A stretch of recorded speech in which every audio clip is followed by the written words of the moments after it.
In the year 2028, the apocalypse arrived and took over the Earth. At this moment, our protagonist was already out of ammunition. He was literally the last human being alive on Earth. Recalling the good times, he says goodbye while looking at a photograph. A monstrous hand appears, but he barely reacts as the creature lets out a piercing scream. He keeps looking at his photo expressionlessly until he grabs a rifle and slashes the monster. On top of a car, the protagonist shouts that he will kill many of these monsters, which number in the thousands. Everything is dark, and the man wonders internally if he is alive or dead while someone seems to be calling him. Upon opening his eyes, he finds himself in a classroom where everyone is staring at him harshly. He quickly gets up anxious. While the teacher reprimands him for sleeping in class, the students laugh at him, and he tries to comprehend the whole situation. The teacher tells him to sit down, but he is too confused by the situation and remains motionless. He then decides to go to the bathroom to splash some water on his face and realizes he has returned to his school days before the outbreak. Looking in the mirror,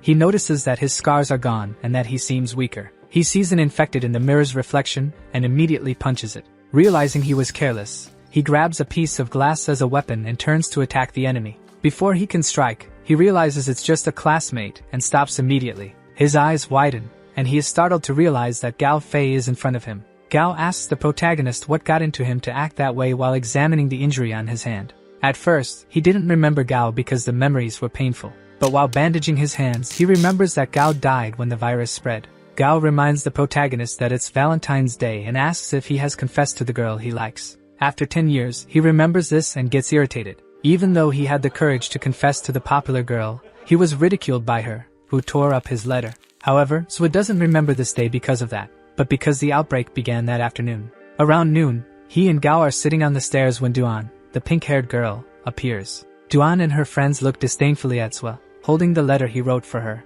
Sui snatches the letter from the girl's hand, saying that it's disgusting that she came after him just to say this. He questions what he saw in her 10 years ago and says that her behavior condemned many people during the apocalypse, and one of the people condemned because of this was his best friend, Gao. On February 14, 2018, a meteor entered the Earth's atmosphere, breaking into several pieces that helped spread the virus on Earth. At first, everyone who was infected just fell unconscious. Those who resisted the virus found themselves facing 70% of the world's population turned into zombies. The survivors created weapons to fight the infected, but they were evolving and increasing in number. Meanwhile, at school, there's still 1 hour left for everything to happen, and Gao asks Sui if he is writing a book. Gao asks what's going on with him, confessing to the idol and talking about the apocalypse. Sui changes the subject and asks him to buy food. He asks Gao to buy canned food and other things, telling him he wants to simulate an apocalyptic scenario for his book. Finally, he asks Gao to call his parents, asking them to buy medicine and meet at the abandoned boarding school. The protagonist's parents died a long time ago in a car accident, and he hopes Gao calls his. Running quickly, he reaches the abandoned boarding school, where many manage to survive for a long time. This place is useful because it has many materials for survival, and he also manages to find a crowbar. Already inside the boarding school, he prepares the crowbar and comments that the infected were slow at the beginning, so this place is a great shelter. He begins training and says he must do everything better this time, including getting close to Duan Churu again. The school's students go to the abandoned boarding school to confront Sui.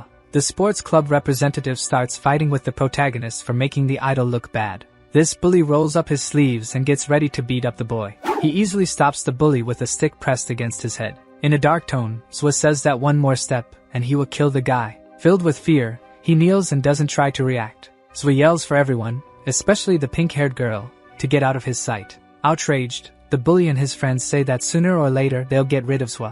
The idol decides to confront the sports representative, asking if he wasn't supposed to be good at fighting. He says the boy's face was terrifying, and he felt like he was going to die, so he decided not to do anything. Suddenly, what appeared to be shooting stars streak across the sky during the day. Meanwhile, in Japan, these meteors begin to appear as well. The same is true for New York, where Times Square is hit. The same thing happens in Rio de Janeiro, and people film it, believing it's shooting stars. However, the boy is the only one who knows what's really happening while people think it's a gift from God. Suddenly, the ground begins to shake, and they think it's an earthquake. But the protagonist knows the apocalypse has begun, and people are falling unconscious at this moment. At 2 p.m., hell began on Earth. A red-haired girl calls out for Xian, asking if she withdrew with the army. The red-haired girl's eyes roll back, and black liquid pours from them and her mouth. Sui starts calling out for her but realizes it's just a hallucination. Gao panics when he realizes an entire day has passed and they've been asleep. Tianchen tells him not to worry about it. The friend asks if he's okay, as he's been acting strange since the day before. Suddenly, a piercing scream echoes, and the friend asks what it is. Swa says it has started.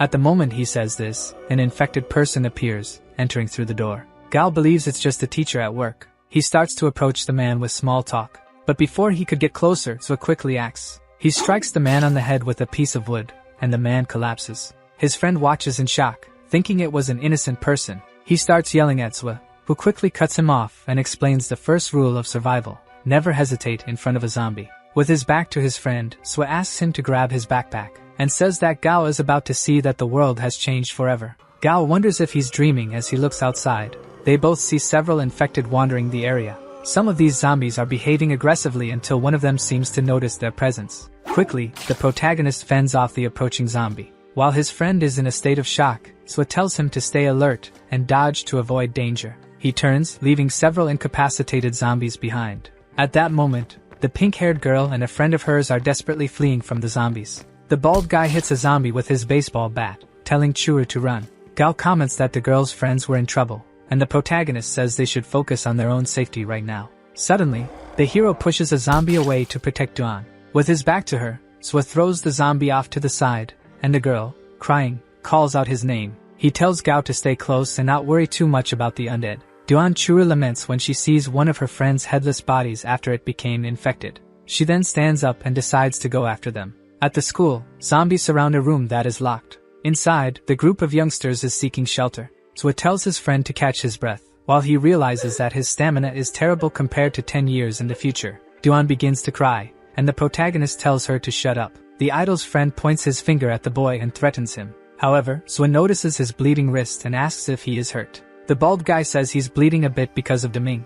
At this point, the hero explains that the first infected came from the meteorite, and the next ones came from the bites. He says the virus is known as Ebola. He explains that the virus only affects humans and is spread by water, air, and direct contact, with direct contact being the worst form of infection. In other words, being bitten by them means the person will turn. The idol's friend gets irritated and accuses the protagonist of watching too many horror movies and hallucinating. Quickly, he retorts, saying the bald guy will turn in 10 minutes. Holding the baseball bat, he asks if he wants him to put him out of his misery. However, the man doesn't like that and tells him to back off. In a calm voice, Swa says he's already turned because he isn't even feeling pain. At this moment, the guy looks at his hands holding the bat and notices bulging veins on his arm, and his eyes widen. He tells the pink-haired girl that he'll be fine, but she tells him to stay away. Gao realizes that she betrayed him very quickly, even though he sacrificed himself to protect her. Suddenly, they hear a crash and realize the principal has crashed his car while fleeing,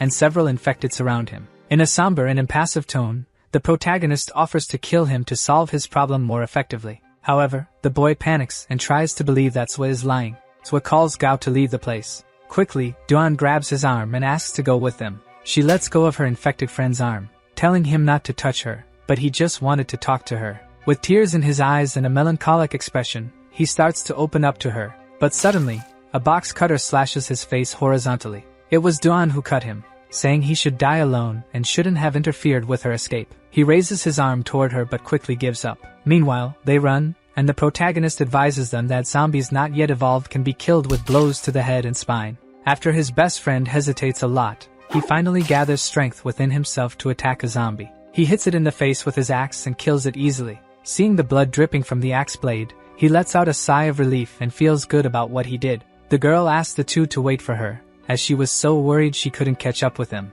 Swa extends the blood-stained crowbar in front of the girl's face, and asks why she followed them again. Without directly answering the question, she only begs them to take her along. Gao asks Swa to take her too. Swa says he is indifferent. After all, they don't have time to deal with her right now. The only condition the protagonist places is that she follows his orders. Otherwise, she'll be in big trouble. Outside, several zombies still surround the area. Gao considers jumping over the wall, but his friend says it's too risky, and the plan is to turn on the loudspeakers to attract the zombies. And he comments that this will be their time to escape. His friend asks what will happen to him then, but Swa tells him not to worry, and he runs towards the room. Meanwhile, Gao asks the girl if she's okay, and she hesitantly says yes. Duan starts flirting with Gao in a strange way, thanking him for helping her earlier. Gao gets embarrassed by Duan's behavior, throwing herself at him. With her breasts pressing against his body, she begins to say that Zwa is very harsh, and Gao is the opposite of him. Internally, the girl plans a way to manipulate him, saying that because he is a virgin,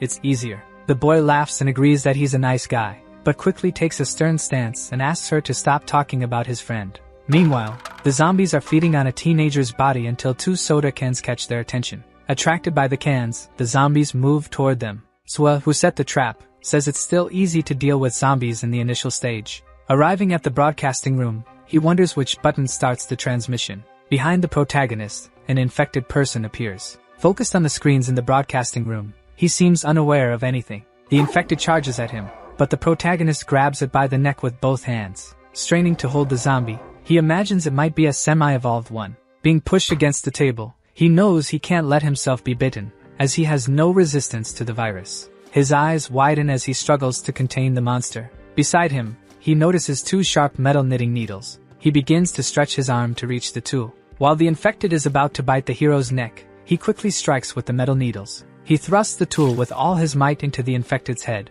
Within seconds, the zombie is dead and falls to the ground. He sighs in relief, grateful to be alive, seeing he came very close to death. Looking at the monster's body on the ground, he comments that he's surprised to see a zombie in the broadcasting room. He continues to laugh with relief, thankful that the infected was only semi-evolved. Looking at a framed photo in the hand of a pink-haired girl resembling the zombie, he imagines it could be her. He concludes that she was the school announcer and was knitting for her boyfriend, which explains the 2 metal needles. Suddenly, over the school loudspeakers, an announcement begins to play, saying that the exercises are starting. Zwa, speaking on the loudspeakers to attract the zombies, says the first exercise will be stretching and starts counting. Outside, Gao and Duan realize the plan worked, but they see the gate is locked. Gao strikes the gate's lock with his axe, breaking it easily, then pushes the gate open to create a path. The blonde boy asks Duan to watch the gate, but she nervously asks what she'll do if the monsters come back. Out of nowhere, the school bus appears, and the driver tells them both to get on. Duan urges the boy to get on the school bus,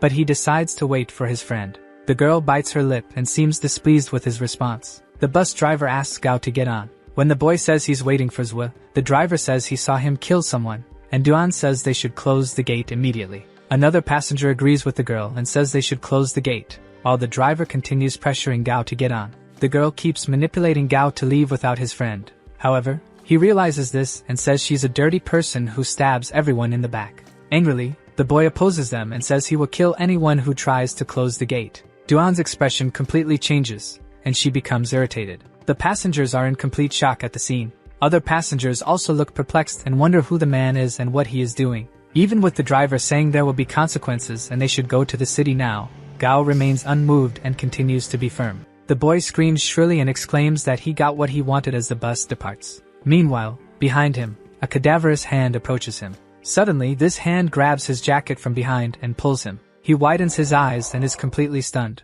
At this moment, he realizes it's a zombie trying to attack and bite him. The infected knocks Gao to the ground and climbs on top of him to try to bite him. Quickly, he puts the axe in the zombie's mouth to prevent it from biting him. Exerting force against the zombie's head, he uses both hands on the axe to avoid being bitten. Internally, he tells himself he won't be able to hold on much longer against the creature. He says he doesn't want to die like this, without a girlfriend. Suddenly, the zombie's head goes flying, disconnecting from its torso. Gao sighs in relief. In front of him stands Zwa, holding the crowbar he used to kill the zombie attacking Gao. With a calm expression on his face, Zwa extends his hand towards Gao and says he almost didn't make it in time. Walking through the forest, Zwa comments to his friend that not getting on the bus wasn't a mistake. If there had been an infected on board, it would have been worse. And going to the city is also a death sentence, according to Zwa. Gao comments that he's angry with Duan, and our protagonist says they should find shelter to rest. Talking to himself, our hero is thankful that Afei didn't get on the bus. The last time it all happened,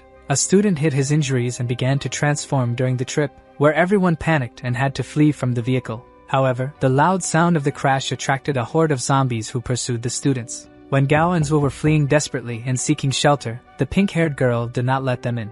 At this moment, Afei gives up and comments that it's impossible for the girl to open the door. Completely overwhelmed with tears, the protagonist's friend tells him to run without him since he is injured. The protagonist, in that distant past, was weak and left his friend behind, fleeing alone. Now, in the present, his companion asks where his mind is wandering, offers him food, and says he knows a shelter. The protagonist accepts the food and believes that God has given him a second chance to fix his past mistakes. In front of a garage, the protagonist asks if his friend is talking about this place. He replies yes because this garage belongs to one of his relatives, and by chance, they left the key with him. As our hero opens the garage door, he tells them both to be careful. When Gao is passing through the door, Swa tells him to close it well and check the place from the inside. Asking about the next plans, Gao says he wants to see his family, but the protagonist says he's looking for someone first. His friend, with a silly smile, asks if it's a girl or a potential girlfriend. The protagonist, with an ironic smile, says that Afei is very optimistic. The moon lights up the night in the streets of Japan at this moment. Outside Afei's family garage, several zombies bang on the door, trying to get in. Swa calms his friend, who has a worried expression on his face, saying it's impossible for the zombies to break in. The protagonist teaches his friend that they were infected with the same virus as these monsters, but they underwent mutations. Most people mutated suddenly, causing their bodies to collapse. However, a small number of people managed to resist the mutation and even control it. Through this control, they can enhance their bodies and even develop some resistance to the virus. Gao asks our protagonist how he knows all this. Swa tells his friend not to worry about it, and says he will teach him a breathing technique to increase his evolution speed. He begins to meditate, and calmly tells Gao to focus on every part of his body and if he feels any pain, to fight against it. He also mentions that the virus will accumulate in one part of the body, and that will be the path of evolution. Just like before, Swa's palms evolved. People like him are known as palmline evolutionaries. This is the universal form of evolution, meaning his abilities have increased, making him average in all aspects. Last time, he had to go through a lot to learn this breathing method that led him to evolution. This time, however, he has an absolute advantage. This advantage is having experienced the entire last decade before everyone else. The landscape is of a chaotic and destroyed city. A boy in a blue striped jacket runs, holding the hand of a red-haired girl. The girl stumbles and falls, crying. The boy asks if she's okay, and the girl says she twisted her ankle. Suddenly, he looks back and sees a horde of zombies coming to get them. In a heroic act, he lifts her and carries her on his back. The girl tells Tianchen not to worry about her and to run away alone, but he refuses and says he will make sure she lives. He starts running desperately with her on his back. But up ahead, he realizes the bridge is broken. The zombies are quickly running after the two of them. He comments that there won't be any other way. The girl tells him again to let her go and run alone, but he refuses again. Gaining momentum, he tells her to hold on, and decides to jump from one side of the bridge to the other. With enough momentum, he jumps from one side of the bridge to the other, successfully landing safely with the girl on his back. Or so he thought. In reality, the girl slips and starts to fall off the bridge. He tries to grab her hand to keep her from falling. Both with outstretched hands try to hold on, but there's no time. Xianxian falls off the bridge, and Zwa can't save her. Sweating with fear, he wakes up from a nightmare, screaming Xianxian's name. While his friend seems to be having a rather exciting erotic dream, the day begins to brighten outside. Tianchen prepares a motorcycle to go after the person he mentioned earlier. Before he goes, his friend calls out to him. Smiling positively, he asks his friend to bring the girl back as soon as possible. Sarcastically, Tianchen says he would do that even if he hadn't asked. In an ordinary Japanese neighborhood, the protagonist apparently doesn't see any zombies. He gets on the motorcycle and makes the final adjustments to ride through the city after the girl. The protagonist asks his friend to be careful and not let anyone in. He retorts, saying he's not a child. Before he could finish talking, Zwa speeds up the motorcycle, and his friend tells him to come back soon. Focused, he grips the motorcycle handle and accelerates. In an instant, he speeds up and quickly heads off on his way. Gao orders his friend to return safely. As he rides through the streets on the motorcycle, he reflects that he didn't tell Afei the truth, and the girl was indeed his girlfriend in his previous life. Her name is Xianxian, the most important person in his life. But at this moment, the two of them are still complete strangers who have never met. He stops at a 24-hour convenience store. He says he doesn't remember these streets from 10 years ago. A can falls to the ground, surprising our protagonist. Two zombies come at him voraciously. Our hero grips the axe tightly in his hand and maintains a neutral expression on his face. In an aggressive and brutal impulse, the protagonist delivers an extremely swift and powerful blow to the zombies. In an instant, he has already taken care of the zombie threat, but a piercing scream emerges from afar. Gao wonders if it was humans who made that scream. Inside a car surrounded by zombies, we see two frightened sisters, with the older one trying to calm the younger one. The zombies are trying at all costs to break into the car. The window suddenly breaks, and the sister can't contain her fear of imminent death that takes over her body. One of the zombies gets into the car in the passenger seat. Tianchen appears and grabs the zombie by the pants, throwing it far away. The zombie crashes against the wall, breaking it. The difference in the protagonist's strength after meditating is noticeable. The older sister and the younger sister are shocked but relieved by the hero's presence. The other zombies look at him in astonishment. He delivers a powerful kick to the creatures' heads. His kick sends the monsters flying away. The little girl looks in awe at her savior. He moves extremely quickly behind another zombie and grabs its torso, executing a suplex that slams its head into the ground. The girl thinks everything her hero is doing is amazing. After these moves, he realizes that his strength and reaction time have truly increased, making him one of the strongest in the world. 2 more zombies charge at him, and he doesn't back down at all, quite the opposite. Within moments, the problem is already solved. The 2 zombies are already defeated by now. He seems a bit tired, and there's blood on his face, while the girl's sister thanks him. Tianchen tells her they should go to a safe place and recommends they go to the 24-hour convenience store. The sister asks what he will do, and the protagonist tells her he'll go later. They head toward the store until the little girl comments that her teddy bear is missing. While the protagonist is pouring gasoline on the car, he notices that the lines on his hands, indicating his new abilities, are showing. With a sort of sixth sense, the protagonist feels that there are still zombies nearby. The younger sister asks the older one if the boy will be okay and says she wants to leave the store to make sure, but she concludes that she should take her sister with her and grabs her hand. Meanwhile, a horde of zombies charges at the protagonist, who coldly assesses the situation. With a lit cigarette in his mouth, he throws it toward the gasoline he poured on the car. In an instant, the car ignites, and a massive explosion causes the flames to consume the zombies. While this happens, the hero stands with his back turned, a cold expression on his face. The older sister is holding a cleaver in her hands as she witnesses the car explosion. In the reflection of her eyes, we see a kind of doubt and despair regarding the protagonist. He questions her about why they aren't waiting inside the store. Back at the convenience store, the boy asks the little girl if the other is her mother, and she says she's her sister. In his hands, he shows a teddy bear, saying he found it inside the car. The girl thanks our hero a lot, who is happy with her gesture. While he drinks water, the girl asks if he found her sister attractive, and he says yes. Bluntly, she asks why he doesn't become her brother-in-law and start dating her sister. He gets irritated and says kids shouldn't say things like that. The older sister says she doesn't like the idea of taking food like this since it's stealing, but the protagonist says that if she doesn't do it, others will. She comments that she was a teacher at a girls' school until yesterday, and in the blink of an eye, the whole society collapsed. The protagonist is surprised and asks enthusiastically if the school was Xingxing, and the woman says yes. Holding her shoulders, he asks if she knows Su Ruoxian. She first asks him to let go, and he apologizes. But she comments that yes, she is Xian's teacher and asks if the boy knows her. With a more downcast tone, he says they are friends, but internally he knows they haven't met to that extent yet. The older sister says that Xian is smart, and nothing should have happened to her, and that she might still be at the school. Realizing the danger the protagonist is facing for Xian, she asks if they are friends or dating. Suddenly, she gives him a kiss on the cheek, which leaves him embarrassed. He is confused, and she says it is a thank you kiss since they are parting ways now. The younger sister, crying, asks if they can follow the boy since he is nice and will protect them. The older sister says not to bother the man since he has his own matters to resolve and that one day they will meet again. The boy gently places his hand on the girl's head and asks if her sister knows how to drive, and she nods.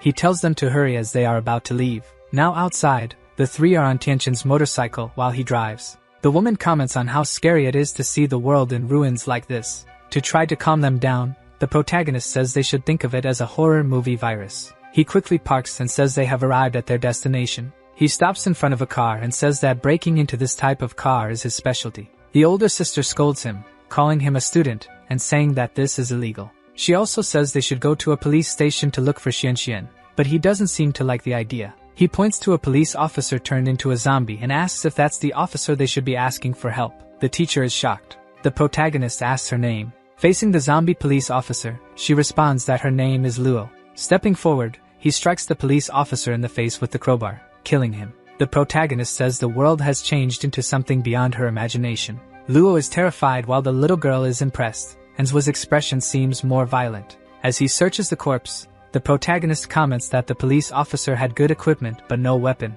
Dressed in the police uniform, he remarks that regular infected shouldn't be able to bite through these clothes. Handing a weapon to the teacher, he tells her that public order is gone, and she should focus on protecting herself. He says he has done everything he can for them and that he modified the car. He tells them to go find Gao, saying they came because of Zhu Tianchen. The teacher concludes his name is Zhua, and he agrees. The sister says her full name and that of her younger sister, which is Luo Xiaoshui, and asks the hero to be careful. As the teacher accelerates the car, our protagonist speeds up his motorcycle. She orders the boy to return safely, and he says he will. The teacher drives calmly until her sister says she might miss her chance when he finds his girlfriend. The older sister, in a more melancholic tone, says she knows but there's nothing she can do. The younger sister says that adults are strange. There is an enormous and unusual traffic jam throughout the city. The protagonist realizes that not even his motorcycle will get through this traffic. He gets off the motorcycle and decides to walk, but something ahead catches his attention. Noticing a police car in the middle of the line of cars, he imagines there might be a weapon inside the vehicle.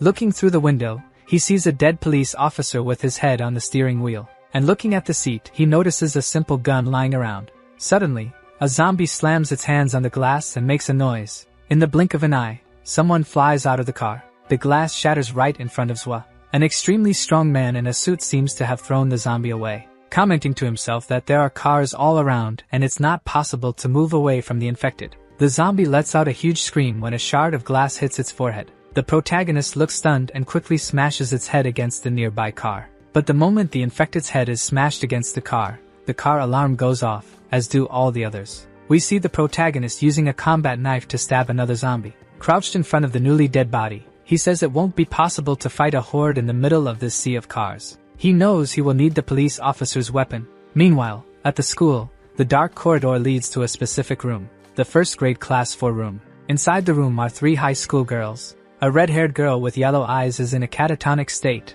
hugging her knees. Another girl comments that she sees someone on the street. They comment that he killed several monsters but set off the car alarms, and now a horde is after him. On top of the police car, he counts the bullets and realizes that 35 won't be enough. He jumps from car to escape the zombies, but he is slowly being surrounded. One of the girls asks why he's on top of the bus instead of running, and her friend says it's to avoid being surrounded. But a daring zombie climbs onto the bus and comes face to face with the irritated protagonist. In a swift move, he strikes with his crowbar and throws it far away. He comments that unless it's absolutely necessary, he won't use the pistol. With that, he continues attacking other zombies with his crowbar, crushing their skulls and sending them to hell. He shouts for the zombies to come at him, saying he will kill them all. The girls discuss whether they should ask him for help because they don't know his intentions or if he will survive this situation. In total frenzy, the protagonist attacks the zombies madly, killing them all, determinedly affirming to himself that he won't die there. The sun sets in the background. Hundreds of infected bodies are lying on the ground.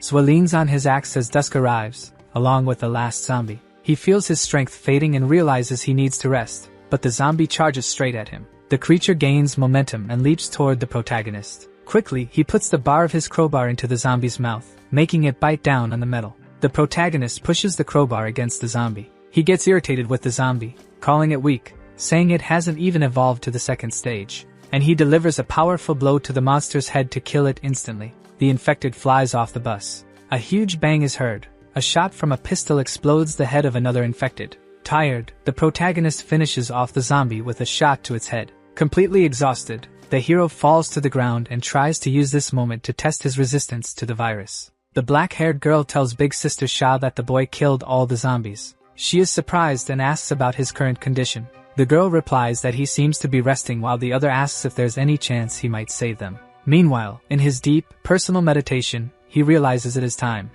to organize and modify the cells of the Ebola virus and gather them in their place of origin. After the first stage, the gathered spots will form a pattern that will increase his physical abilities. He activates the 10,000 abilities system. He imagines he should now be able to kill non-evolved infected much more easily since he has twice the strength of a normal human. Even without testing his other abilities yet, he assumes they must be strengthened. But most importantly, his recovery and immunity. Now he can sense objects within a radius of 5 meters, and if he activates his perception mode, it goes up to 20, but it restricts his movements. However, the spiritual system is much more powerful. Before, Xian could see an entire kilometer. He wonders if Xian is at the school. Looking toward the school, he says he is going to meet her. The sky is illuminated by the moon on this dark night. As he focuses on his senses, Zwa detects 2 nearby vital signs that he believes are infected. Knowing his range isn't that great, he assumes there must be more of them, so he throws a can to distract them. The 2 zombies are attracted by the sound and run toward the can. He spots about 5 zombies on top of a wall. He notices that they are 5 non-developed types, and with his current abilities, he thinks it will be easy to handle them. It is a perfect moment for him to test his abilities after his evolution. He jumps down from the wall he was perched on toward the group of infected. As he lands, he brings 2 zombies to the ground, crushing their heads. He feels that his coordination and reflexes have increased threefold. The other zombies rush toward him while he still holds the 2 bodies in his hands. He realizes that difficult moves seen in movies, he can now easily perform in real life. Executing a precise cut, he eliminates 3 heads at once in a single strike. In his current state, first stage zombies are no longer a threat to him. Inside the classroom, the girls' resources are running low, and they fear dying of hunger. They discuss whether they should go out at night through the corridors to look for food. The red-haired girl with yellow eyes decides to grab the flashlight. The 3 of them head out together into the corridor in the middle of the night. With their flashlights pointed ahead, they sneak through the corridors. They decide to split up to search for supplies. The girl with yellow eyes starts searching through her classmates' backpacks to find something. Under a desk, she finds a bottle of water. She celebrates her discovery. Suddenly, one of the girls is startled and can't hold back a scream. Tianchen, entering the school, realizes there are people there because of the scream. The pink-haired girl becomes worried and asks the hamster to let her go because she is concerned about her friends. Outside the classroom, one of her friends runs frantically while an infected student chases her. The girl runs desperately, and the yellow-eyed girl shouts for Shaoling. But it is no use. In the blink of an eye, Shaoling is bitten on the neck by an infected student. Behind her is another dead friend, and in front of her, Shaoling is being eaten alive by a zombie. The zombie devours the girl's neck. The other girl agonizes on the ground as her life fades before the eyes of her surviving friend. The infected notices the presence of the only living girl. Quickly, the girl starts to run frantically, but the infected one chases her. Inside the school, Zhuo realizes that the noise he made earlier attracted many infected, which he did not expect. He draws both pistols, finally ready to use them, as he doesn't want to get hurt. He quickly starts shooting at the zombies. As the gun cools down, the protagonist notices the infected are evolving, and he wonders if it's supposed to be this fast. Reloading the magazine, he notices he only has 25 bullets left, and knows he needs to conserve them. In the dark corridor, lit only by the moon, we see several zombies lying on the ground. Looking to the side, he sees zombies trying to attack a window. To check if there are any survivors inside the room, he decides to use his detection ability. The surroundings are safe, but inside the room, he senses the presence of a girl. He grips his weapon tightly. The girl, crying and hugging her knees, begs the zombies not to come in. Suddenly, she notices the noise has stopped. Relieved, she wonders if the infected have gone away. Someone knocks on the door, and the girl is startled, falling back. But since it's a human voice, she calms down. She opens the door with a smile, coming face to face with Tianchen, who has a serious expression. She quickly asks if he has any food because she is very hungry. The protagonist gives her food and water for her pet. While the girl devours Zhuo's food, he asks if she knows Xian, and she says everyone knows her since she is the queen of the school. She asks if he is looking for her, and he nods. She comments that many people fled earlier, and others hid, and if she's at the school, she's definitely hiding. The protagonist is surprised by the girl's necklace and asks her where she got it. She exclaims for him to let go since the item is hers, and she asks what he is trying to do. Our hero asks the girl if her father is Luo Reheng. The girl asks if he knows her father, and the protagonist says they are friends. He puts his hand on her shoulder and says he will take her to see her father. She lets go of his hand and says she has no desire to see her father. However, she says she will follow him since he has food. With a lit cigarette and a half smile, he says that's good, too. They then shake hands, sealing a deal between them. We see a ruined, seemingly deserted place from the protagonist's past. Zhuo and Luo, the girl's father, walk together searching for resources, but they seem unsuccessful in their quest. Suddenly, our hero senses something strange. He tells Uncle Luo that something is wrong, and the man says he noticed it too. A green creature with an erratic and sinister form emerges from the shadows. Several green roots form its bizarre body, and its eyes glow red. The protagonist comments that it's the claw type. Internally, he considers that the 2 of them alone won't be enough. Luo tells him not to panic and asks him to cover him while he deals with the creature. They comment that they need to finish this quickly. In the blink of an eye, the creature flies at Uncle Luo, who is already wielding his 2 machetes. He quickly delivers several powerful slashes to the creature. It screams in pain but retaliates, throwing the man away. As Luo is thrown, he breaks through the walls he passes. He calls out for Tianchen, who understands the message and starts shooting at the monster. The monster looks at the hero with a hateful expression as his ammunition runs out. Suddenly, the monster charges at him with full force, and our survivor looks completely desperate. Before it can strike, Luo cuts off one of the creature's arms with his machete. Pivoting his foot back and gaining momentum, he prepares to deliver another blow. He slices the creature into several pieces, finishing it off. The two sigh in relief because this time it was really close, and Zwa, surprised, asks how Luo suddenly got so fast. He opens his shirt and shows his body, revealing his well-defined physique and showing that he has evolved. Tianqing says he expected nothing less from number 1, and a modest Luo says he should train in the breathing techniques he developed. In the middle of a military fort, they start talking. Luo seems distracted, looking at something, and his friend notices and asks what it is. He looks at a pendant he gave his daughter for her birthday, a pendant both of them have. Surprised, the protagonist questions him about having a daughter and never mentioning it before. The man says her name is Luo Lan Sha, and because he is a soldier, he doesn't spend much time with her. Zwa asks where she is, and crying, the girl's father says she must be 18 now, if she is still alive. As he says this, more tears stream down his face while the cigarette remains lit in his mouth. With his hand on his face and in a regretful tone, the father says that when the virus spread, he was on a mission and could have been with her at the time, and that if he had been with her, he would have ensured her safety. With a reassuring smile, the protagonist says that the daughter of someone as strong as him must be strong too.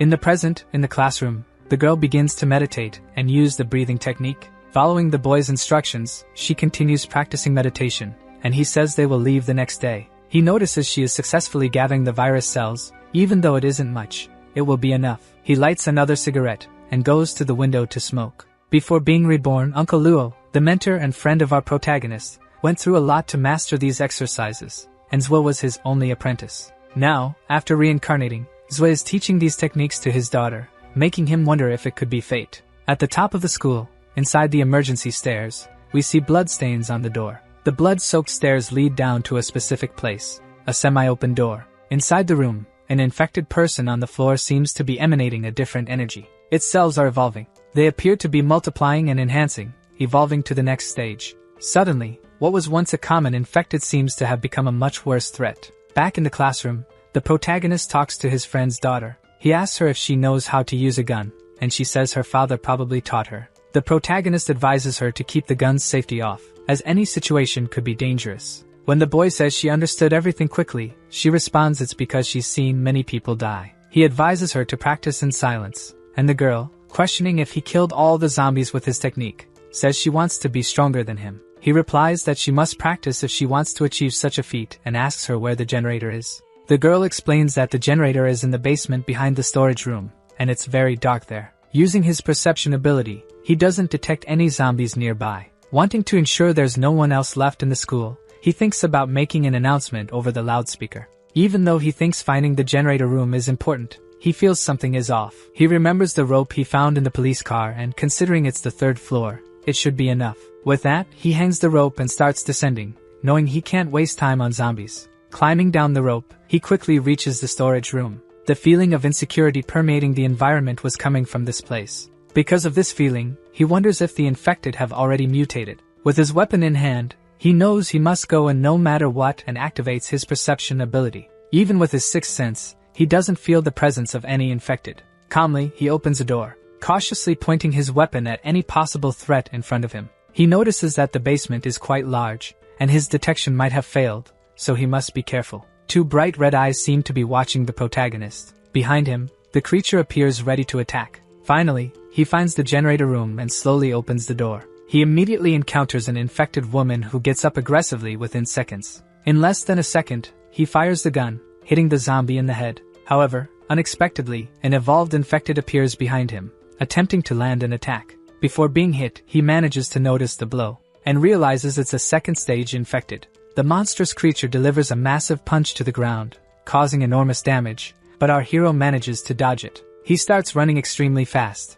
irritated by the zombie's accelerated evolutionary rate. With his vast knowledge of the infected, he knows that from the 2nd stage, their bones become fortified, especially the skull. He knows that having a heavy weapon would make things easier. Quickly, he strikes the zombie with his axe, and realizes it had no effect, so he must escape as quickly as possible. The monster knocks down a door, while the protagonist runs up the stairs in a strategic retreat. The creature continues screaming at him. He taunts the creature, asking if it really thinks it can kill him after following him to the surface. In an open area, the protagonist has the advantage of fighting the creature without haste. He swings the crowbar at the zombie's jaw, causing it to spin and fall down the stairs. Falling down several flights of stairs, the zombie seems to suffer significant damage. However, it quickly gets up as if nothing had happened, letting out a thunderous roar of rage that the whole school can hear. Luo Lansha is startled when she hears the roar. The zombies seem attracted by the sound and start running through the corridors. They seem hypnotized, heading towards the sound. They begin to move through the courtyard towards the storage room. Realizing that the zombie isn't stopping its scream, the protagonist concludes it must be calling other infected. He leaps while striking the evolved infected to stop it from continuing to call other zombies. The move works, and this time the zombie appears to be hurt. Immediately, the protagonist steps on it and prepares for another series of attacks. Consumed by anger and euphoria, he delivers multiple blows with his weapon. Gritting his teeth and overwhelmed by rage, the protagonist yells at it to die already. But he notices more infected coming up the stairs. The evolved infected quickly gets back up. Realizing there are too many infected around, our hero thinks of climbing the stairs to gain an advantage. He quickly dodges another punch from the buff zombie, and decides to retreat at lightning speed. The buff zombie starts chasing him, along with 4 others it summoned. Using his ability, he detects the presence of the 4 zombies. He realizes this zombie hasn't fully evolved because second stage ones can summon 10 at a time. Gaining momentum from the wall and planning an attack, the protagonist intends to end this quickly.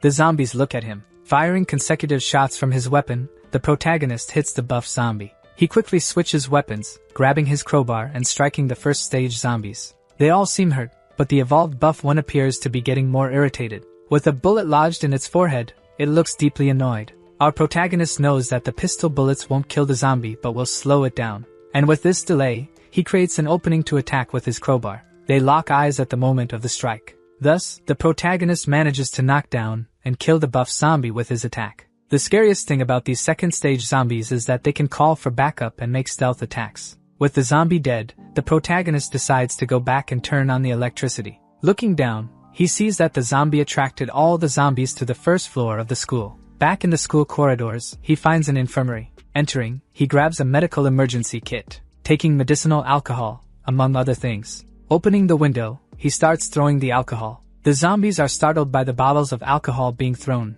Some even hit a few infected on the head. Finally, he lights a bottle with a lighter and throws it out the window. All the gathered zombies are set on fire by the Molotov cocktail. Lua watches the flames from the top floor. Seeing how strong the flames were, she is impressed. At that same moment, the lights come back on in the school, and the girl notices this. Our protagonist begins to test the school's loudspeakers. The girl says she understands now. When he calls for Xian, he realizes he said her name affectionately, and corrects himself, calling for Surua Xian. He announces he is there to save her, and that if she is still in the building, she should meet him at the gate the next day. He says that even if she finds it strange since they don't know each other, he asks for her trust. He hopes to find Xian at the school the next day. Night falls at the school. Our hero returns to the classroom with Luo, who says she heard the announcement and understands their situation.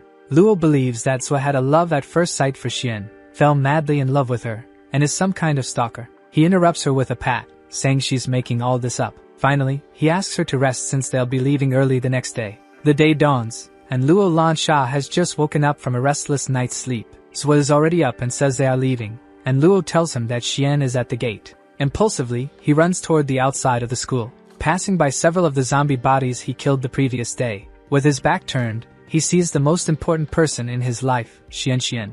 Internally, he is happy to see her again. He gets excited and shouts Xian's name, but when she turns around, it's a completely different person. Our protagonist is confused and stunned, not understanding. Regaining his senses, he asks the two if they have seen Surua Xian, and they say no. The two completely unknown girls start flirting with the protagonist, telling him to stay with them. Sharply, he tells them to get out of his sight immediately. They are scared by the way he speaks, and even Luo's hamster tells them to scram. Luo asks her hamster to stop. The protagonist angrily asks the strange girl if she was bitten. He starts cursing at her for being bitten and not saying anything. Pointing the gun at her face, he concludes that she must have been bitten about 20 minutes ago and will transform in an hour. The strange girl says it was just a scratch and that nothing will happen, but her friend gets irritated and pushes her. The other friend claims she wasn't scratched and asks to be taken along. Her best friend grabs her arm, saying she gave her water, and the other says she doesn't want to die. Begging to be taken along, the betraying friend claims she'll do anything and calls her friend a monster. Suddenly, in an instant, the almost transformed strange girl bites her friend on the shoulder. The three of them look at each other in absolute shock at what just happened. The friend tells her to let go of her shoulder because it hurts a lot. Saying she's a monster, she declares she'll take her friend with her, and they will both transform. Our survivor says she's almost transformed, which means the other one is also infected. She falls to her knees, saying to herself that this is impossible, and she doesn't want to die. Meanwhile, her friend laughs maniacally after committing such an evil act. Seeing this situation, the protagonist appears indifferent and says that Xian isn't at the school. While the girl cries, he and Luo leave through the front gate of the school. Shocked, the protagonist says his motorcycle is gone, which means they will have to walk. Looking at the hamster, he asks if its name is Shangbiao and says it will be very useful because it's special. Saying he feels something coming from inside Shangbiao, it seems like it has evolved somehow. He comments that the only research on the apocalypse is based on the experiences that happened to them. Luo asks how he knows so much if the incident happened only 4 days ago. Our protagonist replies that he went back in time and that the hamster might have powers they don't know about. Suddenly, Zue hears gunshots in the distance, and Luo responds that there is a police station nearby. She says they should check out the police station, and Luo replies that they will be safe with the police. He nods and laughs sarcastically. Approaching the police station, they see a shootout where officers are shooting at zombies surrounding the place. Many zombies are shot in the head and fall dead instantly. The officers' fire bursts from their guns, spitting bullets at high speed. Taking cover behind the police cars, they shoot the infected, and Luo watches the scene in shock while Zwe seems indifferent. One officer talks to Mr. Lin, saying they won't last much longer since they're running out of bullets. Mr. Lin asks them to hold on a bit longer, as they've only had time to evacuate half the citizens. Following the order, the officer tells them to form a defensive line. Luo, disappointed on the ground, says she thought this place was safe, and the protagonist responds that there are no safe places anymore. Putting out his cigarette, he seems to make a decision, and Luo asks where they are going. Activating his detection ability, he sees 4 zombies in the area. He tells her to wait there and not let her guard down. Entering the building, he encounters only 3 of the 4 zombies he detected. They notice the protagonist and charge at him. Quickly, he sweeps their legs, and as he knocks the zombie to the ground, he also tears its head off. Luo's hamster starts growling as the buff zombie tries to hit the protagonist. In response, he swings his crowbar into its face. As he prepares to strike the buff zombie, he notices something. Behind Luo Lansha, the 4th zombie appears, ready to bite her, but the protagonist manages to warn her in time. In shock, Luo turns to the zombie, trembling with fear. As she reaches out her hand for Luo, the zombie prevents Zwe from helping her. Irritated by this, the protagonist slaps the zombie in the face. A slap that breaks the creature's jaw, and then he crushes its head. Twisting its head back and breaking it with a superhuman strength, he yells at the girl to shoot the zombie behind her as quickly as possible. The girl, trembling, aims at it, telling it to back off. The moment the zombie growls and charges at her, the girl fires without hesitation. The powerful shot blows off half the zombie's face. It immediately falls lifeless to the ground. With the gun barrel still hot and smoking, the girl breathes a sigh of relief. At that moment, while she is in a state of shock, the protagonist extends his hand to her with a light, friendly smile. She apologizes for getting distracted, and he just advises her always to be aware of her surroundings. He congratulates her for killing her first infected. He says they can see the fight through the window, and the girl asks why they don't help in the battle. He replies that this kind of shooting attracts zombies from kilometers away,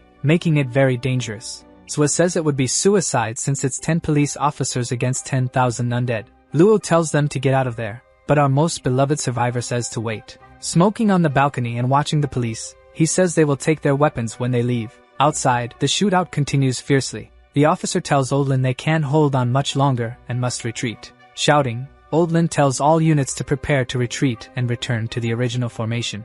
Luo, who is watching the scene, informs the protagonist that they are retreating. Saying he searched everywhere, he shows that he only found a knife and a few other things. Luo asks if they can try using the car key to find the corresponding vehicle and use it. The protagonist hands her a knife to use as a backup since they are running out of ammunition. Suddenly, without any apparent cause or intention, she strikes with the knife at Zwe, who just catches it between his fingers. The girl retorts that she was following his advice to gain experience through tough fights, and she doesn't want to be a burden. She also questions why they haven't encountered any evolved infected, and he responds that only 1 in 100 evolves. Explaining to her, he says that the second stage improves speed and strength, but they are still within human capacity. The problem is that they gain the ability to make surprise attacks and summon other infected. He comments that heavy weapons are quite effective against them, and the next stages won't appear for a long time.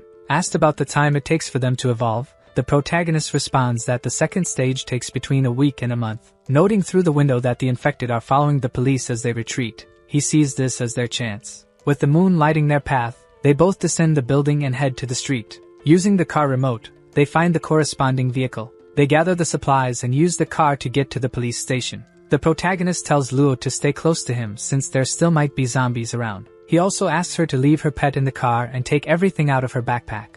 Binoculars observe the two entering the building. The guy using the binoculars tells his boss that the police and zombies have disappeared. His boss tells him to give more information. He comments that a couple entered, and the girl is quite pretty. Finally, they say the two have already entered the building. The boss, with an intimidating expression, asks if he's messing with him. He orders his other two henchmen to go get more weapons at the police station. He also plans to kidnap the girl. On the cold, dark night, they walk down the street. 3 henchmen and their boss, all with a thuggish posture. Entering the police station, several mutilated bodies are scattered around. Blood is spread across the room and the furniture. The protagonist concludes that the police cleaned up the area and says to check the storage room, and Luo suggests they split up. Going to the second floor, he tells the girl to be careful, and she nods. Climbing the stairs and using his detection ability, he doesn't see any infected. Trying the doorknob, he finds the door locked and quickly decides to kick it down and break it open. With the door wide open and on the floor, he finds the storage room.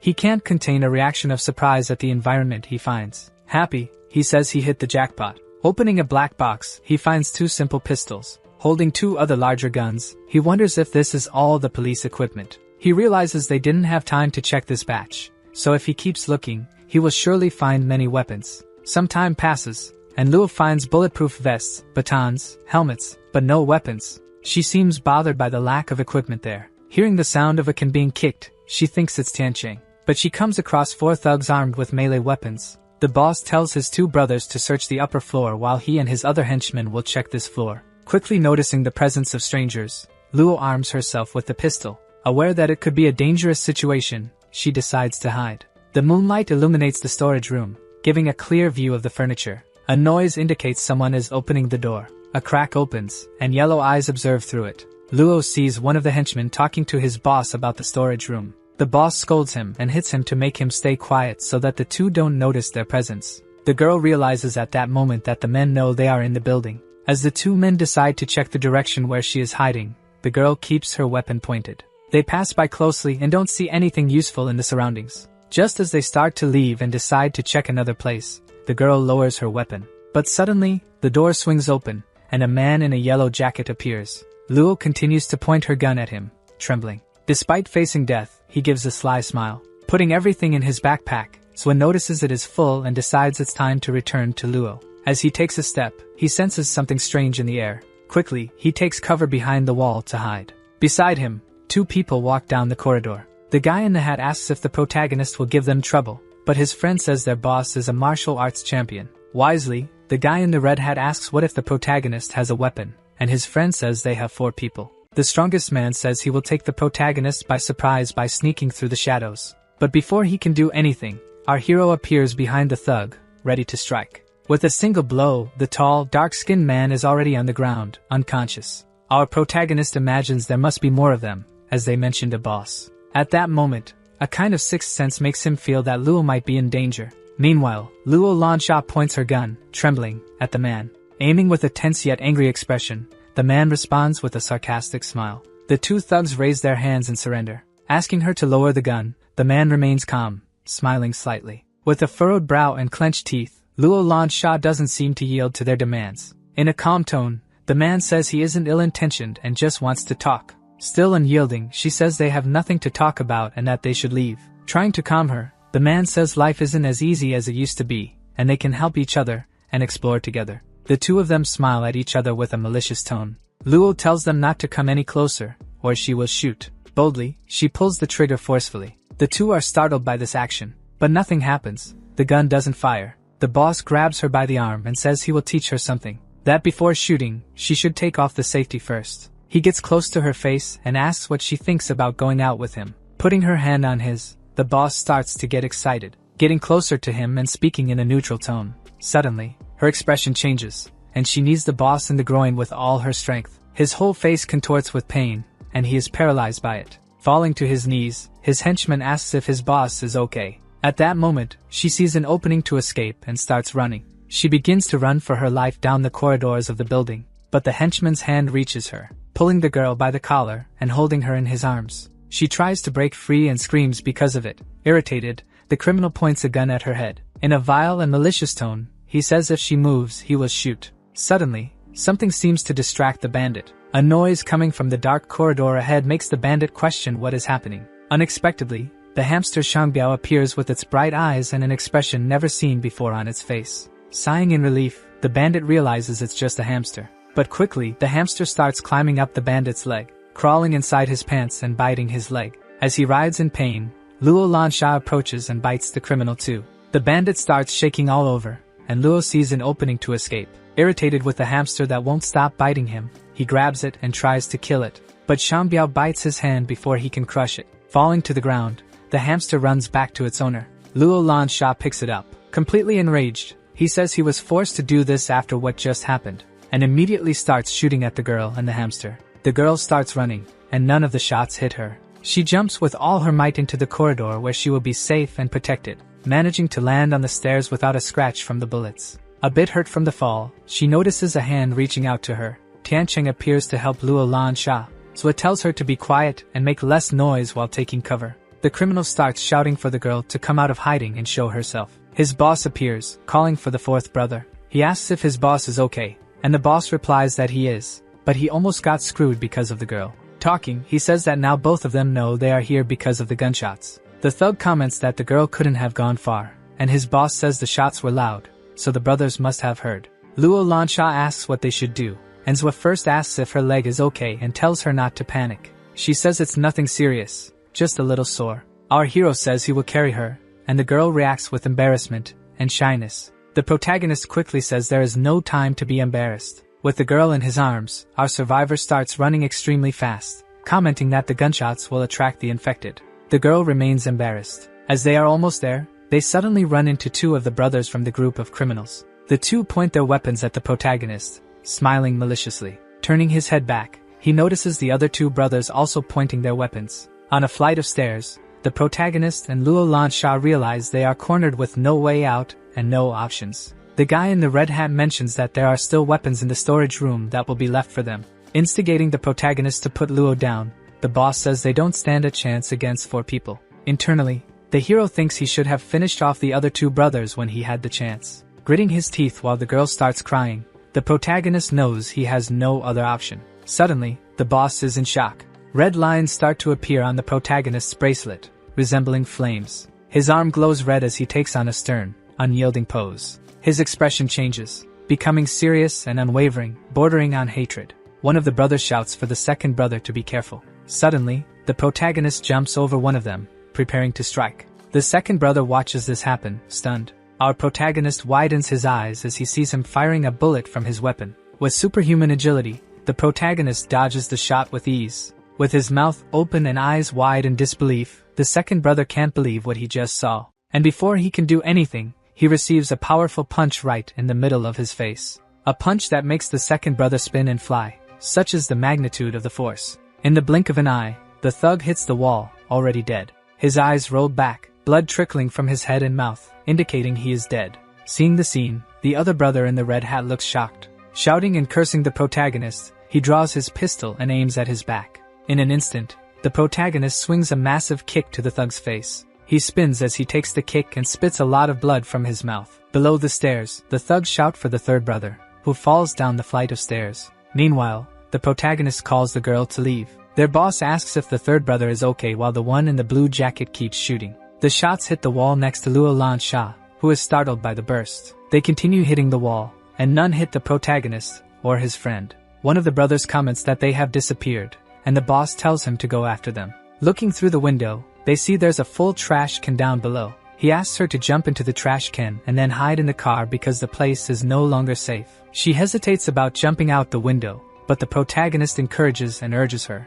Still unsure about jumping, Zwa urges her on, saying the attackers have arrived. With the window open, the protagonist gives her a push so she will go. The girl lands safely but irritated in the trash can on the ground floor of the building. Meanwhile, the remaining three brothers approach, armed and furious with our hero. Drawing two swords from his back, our protagonist knows he can't maintain the virus's stimulation much longer. Gaining extreme speed, the protagonist charges at the remaining ones with his weapons in hand. Reacting extremely quickly to Tiancheng's movement, the thugs start shooting in desperation. With superhuman agility, The protagonist dodges all the shots without apparent effort. The boss looks terrified at the human being in front of him, who more closely resembles a monster. At the moment he tries to shoot Zwa, he hits him instead. Seeing his arm fly through the air, the boss panics and screams in pure agony. As the boss is in absolute shock, Zwa takes advantage of it and delivers an extremely powerful kick to his face. The kick sends him flying, possibly breaking some bones. While their boss is sent flying, the other two brothers watch the entire scene in terror. One of them remains paralyzed, while the other starts running toward the protagonist. But Zwa appears in front of both of them in an instant. They look in shock at the monster in front of them. In the blink of an eye, severed fingers fly through the air. They scream in agony from the sharp pain they are feeling as our hero sheathes his swords. Quickly, he grabs both by the neck, lifting them and choking them. He says he doesn't like killing humans. With a wicked expression on his face, Zwa Tianqing says they asked for this. We see a parallel of this scene in an artistic oriental style. While the protagonist continues to hold the two in the air, we see the streets outside. Many footsteps approaching indicate a horde of zombies coming. When the protagonist senses this, he drops the two. Saying he doesn't want to dirty his hands, the protagonist lets nature take care of the two who survived. Noticing that the shots were too high, he knows the location will no longer be safe. He feels that the zombies are already outside. Covering his face, he jumps out of the window and lands on the ground like a superhero. He falls right in front of the zombies. Drawing his sword from his back, he estimates he can hold on for just one more minute. Quickly, he begins to strike with his sword, killing the zombies with ease and focus. He alternates between striking with punches and kicks as well. He defeats a few more infected with ease and a calm expression on his face. Feeling exhaustion set in, he realizes the recoil came too quickly due to the excessive use of his skills. Struggling to keep his eyes open, he can't contain the sweat and heavy, panting breaths. However, in front of him, there is still a horde of hungry and voracious zombies. He tells himself that misfortune always comes in doubles. A bright light comes toward the zombies, which annoys them. Shielding his face from the light, the protagonist feels confused. He notices a huge car with its headlights on, aimed at the zombies. The car speeds up suddenly and runs over the zombies. Inside the car, the protagonist sees Luo Lansha driving and saying that this time she didn't mess up, and he congratulates her. He asks her if she knows how to drive, and the girl says she had practiced before. They decide to leave before the zombies surround them. Accelerating the car, which spews sparks and smoke, they drive away. As the two survivors watch through the window, they see the car leaving. The brother in the blue jacket informs the third brother that they have escaped. The third brother, who is missing fingers, decides he will seek revenge. In shock, the brother tries to say more but seems too scared to do so. Still frozen with fear, he tries to mention the dead, but his speech fails. Finally, he manages to say that they are surrounded by zombies and sees through the window a horde surrounding the police station. On a distant road with mountains and vegetation around, we see the car where the protagonist and Luo are. At dawn, the girl wakes up and quickly calls for her brother Tianqing. Hearing her brother counting the repetitions of his exercises, she is shocked. Tianqing is doing his morning exercises, easily completing 1,000 push-ups. Upon reaching 1,000, he says he's finished and turns to listen to what Luo has to say. Showing his impressive physique, he says he found it harder compared to before since he sweated a lot. The girl says that he is still just a human, and he calmly responds that it was only 1,000 push-ups, and that if he hadn't used the virus too much, he could have done another 1,000. Luo asks about his recovery, and he says it is almost complete since there is no danger around, so he can rest. Lighting his cigarette, he says there's a gas station nearby and that they should go there. With an excited expression, Luo tells him to buckle up. Slamming the accelerator, she makes the car zoom down the road with incredible speed, arriving quickly at the gas station. With his crowbar in hand, he says that someone is nearby and tells the girl to stay behind him. He notices that the door is blocked with 2 iron bars, which means there must be someone alive inside. He asks the girl to hold his pistol and they enter the gas station. Activating his detection ability, he senses someone there but can't determine if they are alive or not. Luo asks if it's a zombie. Enzla says it doesn't matter since he will deal with it either way. Bashing his crowbar against the glass door, he shatters it easily, breaking it entirely and allowing them to enter, but he is startled to see something on the floor. A middle-aged man lying bloodied makes him question if a mutation is occurring. The man with bloodied holes in his face opens his half-closed eyes and looks toward the protagonist. This makes our hero astonished. Reaching out toward Tianqing, the man asks to be saved, and at that moment, the protagonist realizes he is alive. Luo asks how the man can be alive in these conditions, and Zwa says he doesn't know either. Asking the man if he is injured, he only responds with something about his right hand. Tearing the sleeve of his shirt, he sees an intense mutation happening before his eyes and is impressed that the man is alive. Our protagonist's eyes widen as he looks closer at the mutation. He notices something inside the arm that is a black and red color. Drawing his knife, he tells the man to hang on. Suddenly, he thrusts the knife into the man's arm, and Luo feels disgusted seeing the scene. Our hero says he was right as he expected. He removes a piece of the meteorite from inside the man's arm, a rare and shining kind of stone. Luo Lansha is extremely confused by the fact that the piece of meteorite is in the man's arm. Our protagonist asks if the girl remembers the meteor shower, and she says yes, since the apocalypse started soon after. This rock gave rise to the Ebola virus, according to Tiancheng. He says they are alive because they have some immunity to the virus, and just can't touch it directly. He adds that this piece of meteorite will be useful and they can use it later. She asks about the man, and the protagonist says he is already dead and there is nothing they can do. And it was a miracle he lasted this long. But suddenly his hand falls to the side. Quickly, the protagonist moves aside and tells the girl to stay away from him. Suddenly, the man's body, which was supposed to be dead, opens its eyes with a sinister expression, and starts to rise in a sudden and cadaverous manner. The girl starts running to save her life. The zombie of the man lunges at the protagonist with its black and red arm, originating from the meteorite that was in him. The protagonist quickly counters, using his arm to push it away, placing the gun between the zombie's teeth and apologizing before shooting. The girl comes back and calls for Tiancheng, who says he's fine. Looking at his hand calmly, he says he never thought he'd be this lucky. He remembers that in his past life, the piece of the meteorite could be sold for a high value to the public, and he decides to keep it for now. Then they decide to fill up the car's tank. After filling the tank, the girl asks the protagonist about the meteorite's function and if it's dangerous to keep the item with him. He responds by saying that the man who taught him the breathing technique was the first to fuse with a piece of the meteorite. In shock, questioning the fact that he fused with the meteorite, she asks if he ended up like that man. He explains that for the power of the fused meteorite to work, a person needs to evolve 3 more times and reach their limit to handle and use it. The girl asks if anyone has already fused with the meteorite, and he says no. She then questions how he knows this, and he reaffirms that he came back from the future, and the girl just agrees, saying it makes sense. Thinking to himself, the protagonist remembers that he had never found a piece of the meteorite before and now managed to find one quickly and easily. Looking at the sky, he tells himself that this time he will climb to the top, aiming for a better future. We see their car parked in front of the Yojia garage. Awaiting anxiously, Gao warmly welcomes the protagonist. The two look at each other happily at the reunion,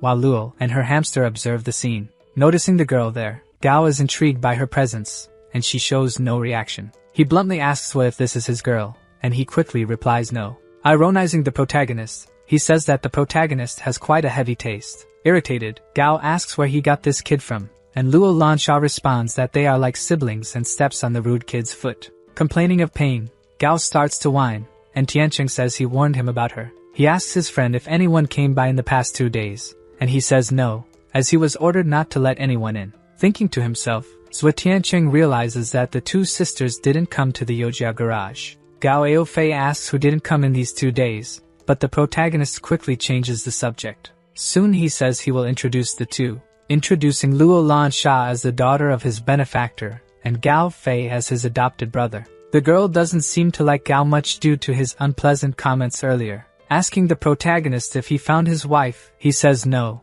as the city is in chaos, and suggests they go to the Ji municipality. Gao thanks Zhou with a friendly and warm expression, but Zhou says Gao should prepare mentally for the trip. Changing his expression to a more melancholic one, he shows he is already expecting the worst. The 3 sleep in separate sleeping bags in the Yojia garage. Luo Lansha is in a deep sleep with her hamster Shangbiao. Gao Aofei is also sleeping soundly in the bed next to her. However, the protagonist is awake with another focus. He starts practicing the breathing technique to control the Ebola virus and stimulate it. He knows that stimulating the virus at this stage will result in an evolution, but the adverse effects will be quite severe. The weakness and injuries are nothing. The important part is that they will strengthen the Ebola virus in his body. He also knows that if his immune system doesn't keep up with the virus, he could turn into an infected immediately. Breathing heavily, he starts trying to calm down. Looking at his hands, he realizes he managed to control it before the 3rd stage and should use it less. Taking 200 grams of the meteorite from his backpack, he says this is his greatest achievement this time. He recalls that previously the only brave person who did this was Xian with 100 grams of the meteorite. Suddenly, the protagonist is startled to see that his friend Gao is having a very lively dream next to him. His nose starts to bleed when he thinks of something exciting. The protagonist even smiles, seeing how carefree his friend is. Soon, he lies back down next to his friends and closes his eyes. He finally decides that it's time to rest. The night falls outside, and the moon continues to shine on the city streets as they sleep. Soon it is dawn, and we see the outside of the Yojiya garage. Before everyone wakes up, Swa is already in full swing with his intense morning exercise routine. With great effort, clenched teeth, and veins bulging on his body, he reaches 3,000 push-ups. Satisfied, he realizes he has finally recovered from his exhaustion. Meanwhile, Luo gradually wakes up. Noticing the girl is awake, he asks her to get up since they are about to leave and need to set out early. Showing her his arsenal, the protagonist says he will give her some items before they leave. He tells his friends he has 5 weapons. Each one should take one and leave a spare in the car. Irritated, the girl looks at the protagonist and says she wants another weapon. She argues that she doesn't have enough strength to aim and that one weapon won't be sufficient. Still disgruntled, Luo Lansha sighs and accepts her situation. Turning to Gao, the protagonist asks him to put on the combat gear. Holding the gear in his hands, Gao says it looks too ugly, and the protagonist argues that it will save his life. Gao eventually accepts the gear, and the protagonist offers a knife to each of his friends, asking them to keep it with them at all times. They both complete the protagonist's statement by saying that the knives could save their lives in critical situations. Swa, with a serious expression, says it's good they know that. Then he abruptly places a map on the table. Through the map, Gao explains that the journey to G municipality will take about 12 hours,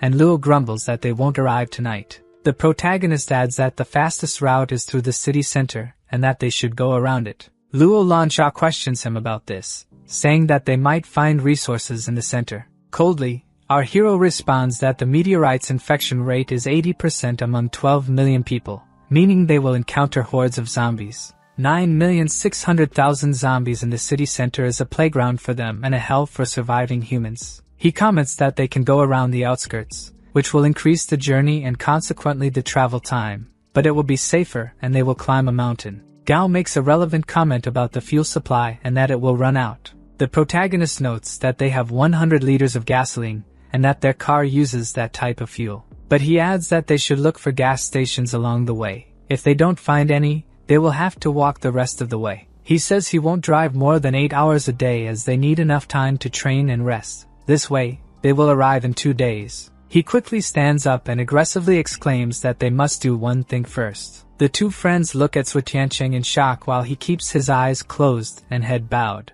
He yells that they will do 500 push-ups and 200 jumping jacks, and they exclaim that they can't refuse the order. Outside, we see Sui filling the car's tank with a gallon of gasoline. As he fills the tank, the two are exhausted and lying on the ground, sweating and panting. Gao dramatically says he is going to die, and Luo Lansha agrees with him. Our protagonist comments that they trained using the virus and are already tired. Annoyed by the comment, Gao starts whining and asks if he is even human after doing 500 push-ups. Whispering in Gao's ear, Luo says that yesterday he did 1,000 push-ups and today 3,000.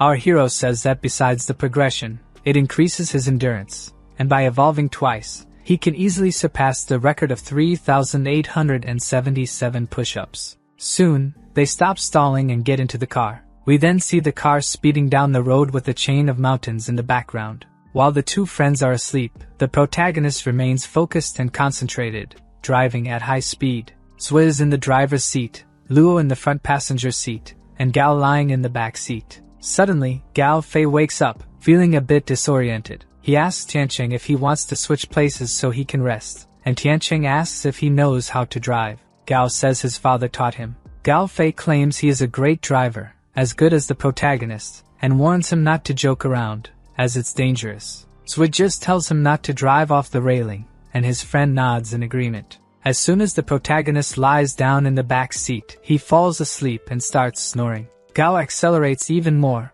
causing the car to emit sparks due to the sudden acceleration. Luo is startled awake. Sui wakes up on the floor, having fallen from his position. He wonders if Gao is really a good driver. Irritated at having been woken from her comfortable sleep, Luo Lansha asks what is happening. Gao, looking dejected, says the road is blocked, and Luo retorts that it's no reason to brake abruptly. Our protagonist gives Gao Fei a severe and intense look. He exclaims for Gao Fei to be quick, but Gao doesn't understand what he's saying. Suddenly, they see a zombie trying to open the car door on Luo's side, and a horde of zombies is approaching to surround the car. Gao doesn't know how to react and starts crying and sobbing. Luo also reacts poorly and starts crying with a look of desperation on her face. Luo exclaims, asking why there are so many of them, and Zwa tells his friend to floor it and accelerate immediately. He obeys and slams the accelerator. Grinding his teeth with a frown and sweating profusely, he focuses on escaping the situation. The large car they are in speeds up, emitting sparks and smoke due to the friction and sudden acceleration.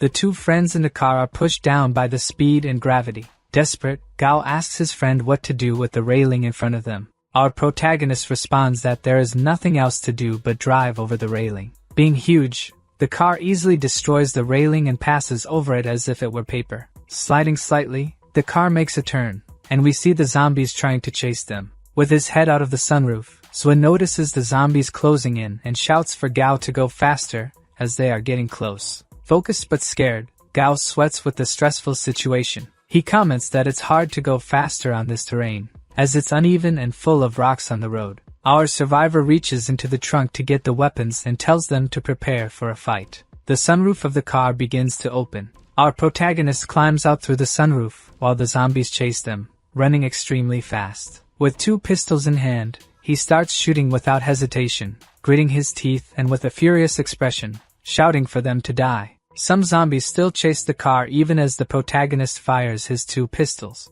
Luo Lansha also draws her single pistol and, with difficulty, aims before shooting. Incredibly, she manages to hit an infected right in the head, killing him instantly. One of the zombies falls, and the others keep running. Others fall too, but the ones still on their feet remain ravenous and fierce. Gao shouts to Tiancheng that there is a sewer very close to them, and the protagonist wonders why everything is going wrong. Desperate, Gao asks his friend what they should do now. Zwa, also shouting in desperation, tells him to drive over it and floor it. Gao says he's crazy and that if they fall, it will be the end, and our protagonist responds that there's no other choice. They must risk everything. Trying to keep calm despite his desperation and sweating coldly, Gao says that if they don't make it, they will die. He shifts gears and floors the accelerator. Meanwhile, our hero continues shooting at the zombies from the car's sunroof. Luo Lansha closes her eyes, and Gao stares straight ahead, resolutely. The car continues to accelerate as Zwa Tiancheng is on the roof shooting at the zombie horde.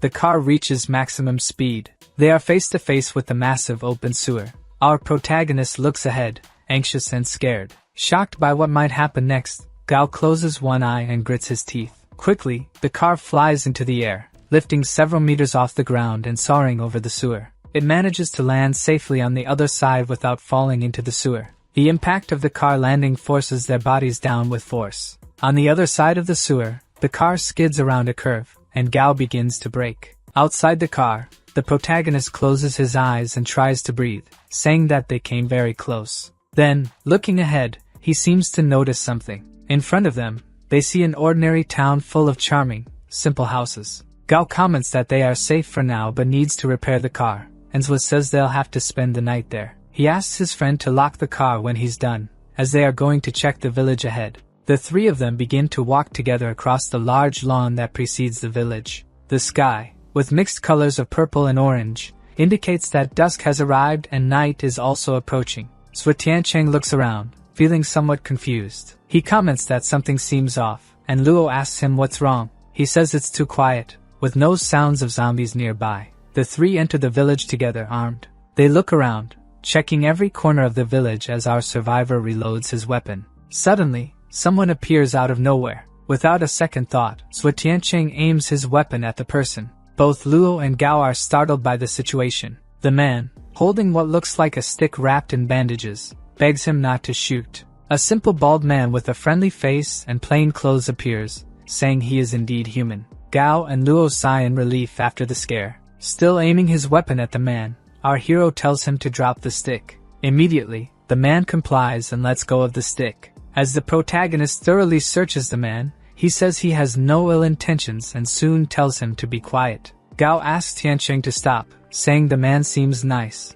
and suggests not jumping to conclusions. The man, with his hand on his head, timidly offers a friendly, pleasant smile. Our hero asks where the other residents are, and the man replies that some have died and others have left. He adds that he must be the only one left in the village. After all, the adults went to work and the children went to school, leaving only the elderly. He says his name is Dingping and claims to own a shop, never expecting something like this to happen in the world. Gao quickly asks if they can sleep at his place, and the man doesn't hesitate to say yes, as it's been a long time since he's seen another human. With a brusque tone, the protagonist tells him not to worry about his friends, and since the village is empty, they should go to another house so as not to disturb the man. Luo corrects Tianqing, saying the man is being kind and he shouldn't disrespect him. Gao tells Wu that he is too sensitive and that the man has no bad intentions, but the protagonist says it's better to be safe. They tell him that Tianqing is overthinking and it's good to have another person with them. He reluctantly agrees, saying they will continue to be careful. Gao, hugging his friend, apologizes to the man, saying his friend is a bit shy. The man, somewhat shy and awkward, asks them to follow him and shows them to his house. When they arrive at the man's home, he prepares a complete and delicious meal for the adventurers. Modestly, the man says the place is small and hopes he hasn't disappointed them. He tells them not to be shy and to eat as much as they want, and the young people are extremely happy with the warm food. Our protagonist eats slowly and deliberately, and the man notices this and tells him not to be shy. Offering a drink, Swa says the man is being very polite and that their meeting might be considered fate. Thinking about what the man said about fate, he starts to wonder. He questions if he still has the fate of meeting Xianxian again. The man gets up and says they should drink together since fate brought them together. They toast with sake and shout, "Cheers!" Gao, completely drunk, is being carried by the man while singing a song, and Zui is being carried by Luo, talking nonsense. The two fall completely intoxicated onto the man's bed while Zui starts daydreaming about Xianxian. Luo wonders why he drank so much if he knew he couldn't handle it, and why he is talking about Xian again. Dingping, a bit agitated, says there are no other beds in the house and that they'll have to make do with what's available. Luo thanks him, saying it's sufficient. With a somewhat forced smile, the man asks Luo why she isn't dizzy, given that she drank quite a lot. Luo responds that she can't handle alcoholic drinks and poured the liquid into another glass. With a curious expression, the man says he understands. He tells them to rest and promises not to disturb them further. Luo thanks him for everything he has done today. Suddenly, while walking through the house, Dingping ends up in a room with stone walls. He continues walking through a dark, gloomy, and unfamiliar corridor. With a completely different, cold, and distant expression, he reaches a door, places his hand on the doorknob, and opens it. Upon opening, he finds a room resembling a butcher's kitchen, with meat and other items scattered around. There are food remnants stuck to the tools. The floor is dirty with debris scattered about. He walks through the room where various knives and other instruments are spread out. Putting on his gloves, which are also dirty, he comments that he would have preferred to have resolved everything while they were sleeping, but the girl stopped him. Picking up a type of sedative, the man realizes that Swa is very strong and has weapons with him, and the sedative didn't work. Opening a refrigerator, he remarks that he needs to get food for Ayu, as she must be hungry. He holds a still dirty weapon, planning to eliminate all the young people. Meanwhile, Gao Fei sleeps soundly, enjoying a well-deserved rest after all the hardships. Luo can't sleep due to Gao's loud and annoying snoring. Gradually, she tries to keep her eyes closed, but the irritation is too much for her to manage. Frustrated, Luo Lansha gives Gao Fei a gentle push on the head and asks him to let her sleep a bit longer. Despite this, he doesn't wake up as he is dreaming as usual. She gives up and decides to go get a drink. She exits in her slippers, trying not to make much noise in the house. Confused, she searches for the kitchen to get a glass of water and ends up in Dingping's living room. As she walks, she starts to notice something strange. She sees an odd door at the end of the corridor with a stone wall. She approaches and slowly opens the door with her fingertips. Her eyes widen in shock upon seeing what is happening inside that room. She sees things scattered on the floor and the table in front of her, as well as knives and other instruments. Sensing a foul smell, she covers her nose and realizes the place resembles a slaughterhouse. Noticing a two-door refrigerator, she curiously heads toward it. Opening the doors with both hands, the light from inside the refrigerator starts to reveal what it contains. Seeing what's inside, Luo is completely shocked and frightened. A strange object falls right in front of her. Instantly realizing what it is, she quickly closes the refrigerator. In shock and nauseated, she wonders if she ate something strange at dinner. In a different and now threatening tone, Dingping tells her not to worry. Luo turns, frightened, towards the voice of the man, who, from the shadows, says that they were fed with pork meat. Holding a knife, he comments that he was considering whether to let the young people go or not. But with a sinister expression on his face, he says he has already made his decision. Internally, Luo remembers she left her weapon in her backpack, which frightens her. Quickly, Luo grabs one of the knives from the table and holds it to protect herself. With a large cleaver in her hands, Luo Lansha screams in fury for him not to come closer. In the tense environment, the two face each other. Dingping asks the girl if she really thinks she can fight him, and she yells that they both have weapons and the outcome is still uncertain. Internally, she thinks her breathing exercises were useful. Before, she couldn't even hold the cleaver for long. She knows the man also has a weapon and isn't as strong as Tianqing, so she needs to be smarter. Quickly, she throws the knife with all her strength towards the man. Startled, he widens his eyes in surprise, but he manages to dodge easily and avoid being hit. The knife embeds itself in the stone wall. With a surprised and playful tone, he says that was close. Preparing for another attack, Luo asks where Dingping is looking. Quickly, she hits him with a strong blow that makes him double over in pain. He falls to the ground, clutching himself in pain after the hit. He turns completely purple, sweating coldly,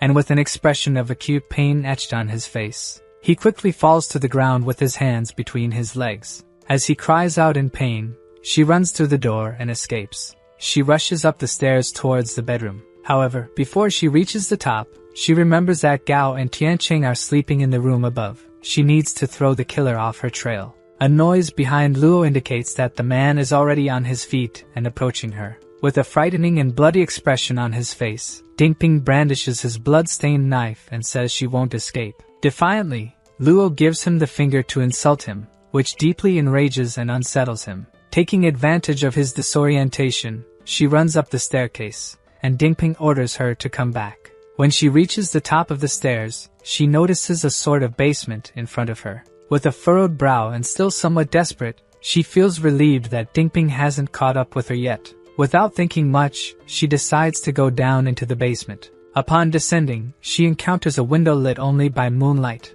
Seated with her back to her, and completely tied up, is a girl with her hair tied up, seemingly injured. The girl, facing away from Luo, is trembling and terrified by her situation. Luo approaches and asks if there is anyone in the room, which is covered in blood with remains on the floor. Noticing the woman is tied up, Luo becomes worried and rushes to her, asking if she's okay and saying she's not with the man. When she looks at the woman, she realizes it is an infected, cadaveric, and putrid woman who grunts at her. Luo Lansha is startled and falls backward, thinking the woman is a doll. As she falls to the floor, she notices a partially eaten human hand lying next to her. Quickly, she throws the dead human hand away while the zombie woman continues to scream at her. Luo realizes that Dingping is confining a zombie in the basement of his house. As she says this, she hears footsteps behind her and sees the killer Dingping running towards her. She whispers to herself that he's in the room. Desperate, he opens the basement doors and tells the nosy girl to get out, assuming she's in there. He enters the basement and looks around, trying to find the girl who might be hiding there. While she is hidden behind a cabinet, he continues searching for her and starts to think she might not be there. Looking at the infected woman, he asks what's wrong and calls her dear. He refers to her as Ayu, the woman he brings food from his refrigerator to every night. Placing his hands over hers and kissing her stomach, he says that she is suffering. The girl watching this finds it disgusting that he treats a zombie like his wife. Apologizing to the infected woman, he says he had no choice but to lock her in the basement and tells her not to worry. With his hand gently placed on her face, he says he will keep his love company. However, upon looking at the floor, he notices footprint marks and realizes he's not alone. Still hiding behind the pillar, Luo remains silent as he asks if she's still around, suggesting he knows of her presence. Emerging from her hiding spot, the girl calls him disturbed for keeping someone locked in the basement. Shouting at her, Dingping says she is his wife and that there is nothing wrong with a man taking care of his wife. He exclaims in an excited and agitated manner that no matter what happens, she will always be his dear. Luo tries to bring Dingping back to reality by explaining that his wife is no longer the same, but he denies it, insisting that she is alive. Turning to his wife, he says that she can still move and react. Moreover, he feeds her every day. Embracing Ayu, Dingping insists that she is still his wife. With the knife pointed at Luo, he remarks that his wife hasn't had fresh food in days. Standing before her with a knife in hand and a terrifying expression, he says he will feed her. When Luo Lansha hears this, she is horrified and feels an oppressive pressure in the air as if her body is being forced to retreat. He stops in front of her with a disturbing smile on his face while she backs away. They continue to stare at each other until Luo tries to kick him again. However, he easily sidesteps. Quickly, he grabs her leg firmly. The girl begs him to let her go, and he asks if she still wants to escape. But he says he will turn her into dumplings to feed his wife. He then makes a move to attack with the knife, aiming to wound her leg. Luo's eyes widen at what is about to happen. But suddenly, a loud noise echoes through the room, and a bullet is fired, hitting the man's knife. The bullet lodges in the knife as Dingping stands in shock, and Luo breathes a sigh of relief. Looking in the direction of the shot, they see Tianqing, the brother, with a gun in hand and a tired expression. Internally, he thinks to himself that he missed the shot. Perhaps he hasn't rested enough. Dingping quickly makes Luo a hostage, pressing the knife to her neck and demanding that Zhuo lower the weapon or he will hurt her. The killer realizes that Tianqing came through the basement window behind him, something he hadn't anticipated.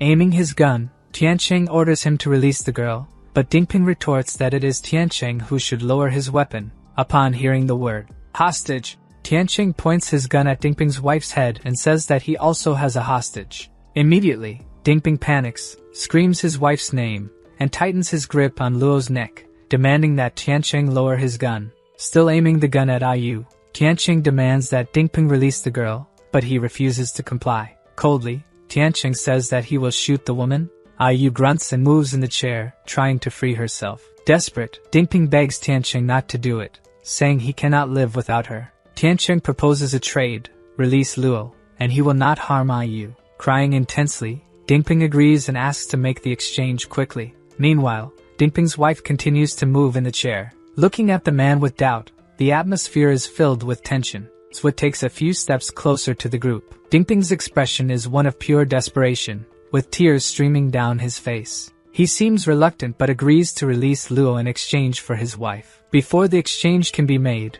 the straps holding Ayu break, and she frees herself from the chair. Using her strength, she stands up, finally liberated. The three look at her, immediately shocked and frightened by what they have just seen.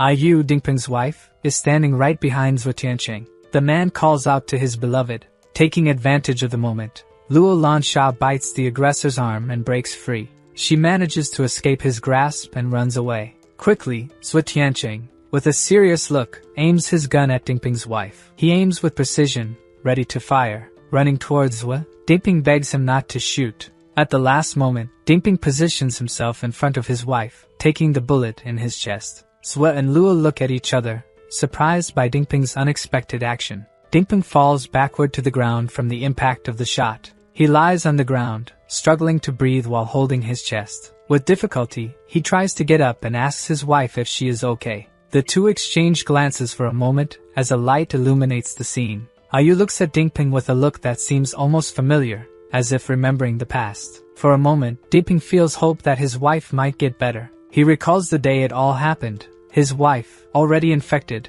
had asked him to end her suffering, but he refused. He promised to care for her forever while she feared becoming something she didn't want to be. He embraced her, assuring her that everything would be okay. They embraced, and he promised to always be by her side. Back in the present, Dingping's hopeful look turns to despair. Ayu, now uncontrollable, attacks him. Luo and Tianqing watch the scene in silence, stunned. Dingping falls to the ground as Ayu, now out of control, turns on him. As she acts unconsciously, Dingping maintains an expression of sadness and horror on his face. They watch all this unfold before them. Then Tianqing pulls out his pistol and aims at the zombie woman feeding on her husband's body. Without hesitation, he fires, killing her. Noting Luo Lanch's sad expression, the protagonist says that bodies don't feel anything and she shouldn't think too much about it. Moving forward, Zhuo tells the girl to follow him since she is standing in shock. With a cold, distant look on her face, she follows him quickly after he orders her to.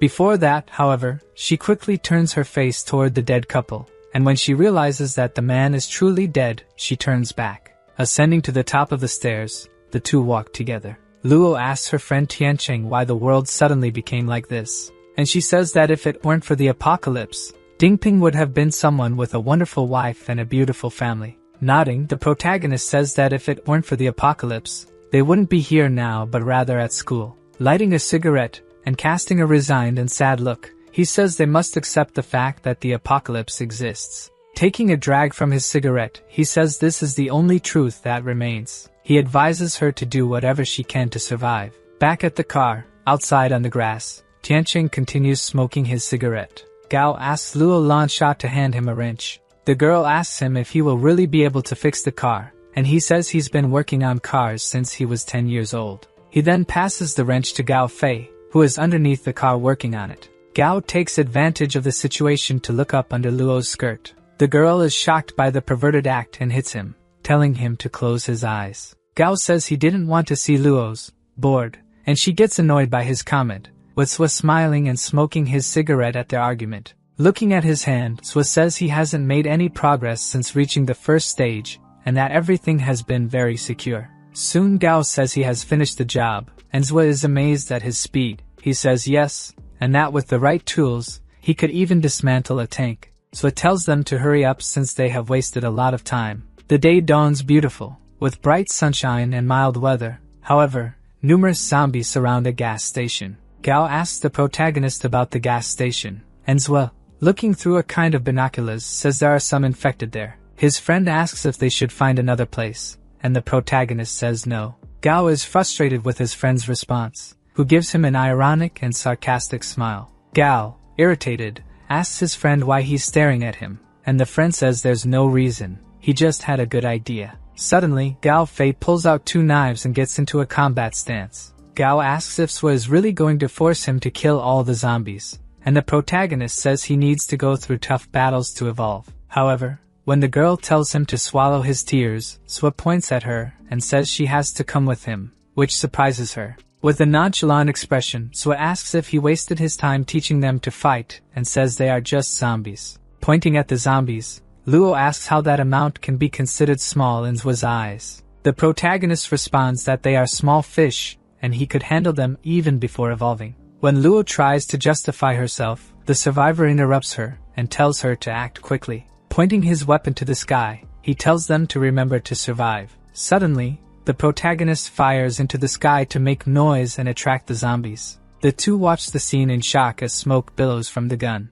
The zombies in the area all look toward the noise of the shot, thirsty for blood. We see another scene inside a large, 2-story house, apparently rustic. Inside, an infected with spikes on its back crawls on the floor. The spikes on its back seem to be growing in size. Its eyes fill with rage, and veins bulge in its eyeballs. Meanwhile, at the gas station, zombie hands are flying. The two fight fiercely for their survival. On top of a car, Gao slashes the zombies while Luo shoots at them, and they wonder how many are left. One of the zombies comes running up behind Gao, but the boy notices it, turning quickly towards the startled zombie. Before he could be hurt, he uses both of his knives to fend off the zombie and prevent being bitten. Asking his friend Luo for help, she says she's coming to assist. Suddenly, a shot is fired right into the zombie's head, killing it easily. Looking up surprised, Gao sees his friend Zwa with his gun in hand, casually drinking juice. Soon his friend asks what he's looking at and tells him not to mess around in a fight as it could be deadly. Other zombies fall dead during the combat. Meanwhile, Gao Fei continues to cut down the creatures with his 2 sharp knives. Luo continues to shoot with her gun, her sharp aim exploding the heads of more zombies. She looks on with a focused expression as she shoots the undead. Other zombie heads fly through the air. As evening begins to fall, the two collapse onto the ground from exhaustion after spending the entire day fighting zombies. Our protagonist descends from where he was perched to the ground. He coldly tells them that it's not time to rest, and that they should practice the breathing exercise he instructed. The two say that this is inhumane, and that he is crazy. He says that if they are complaining about this, he will soon increase the training, and the two are outraged. Swa Tianqing gives them a deadly stare, as if it were a laser beam. Soon, the two obey and begin practicing the breathing exercises he recommended. The marks of the Ebola virus start appearing on Luo Lanche's body. Swa casts a serious and attentive look at her as he watches her use the technique.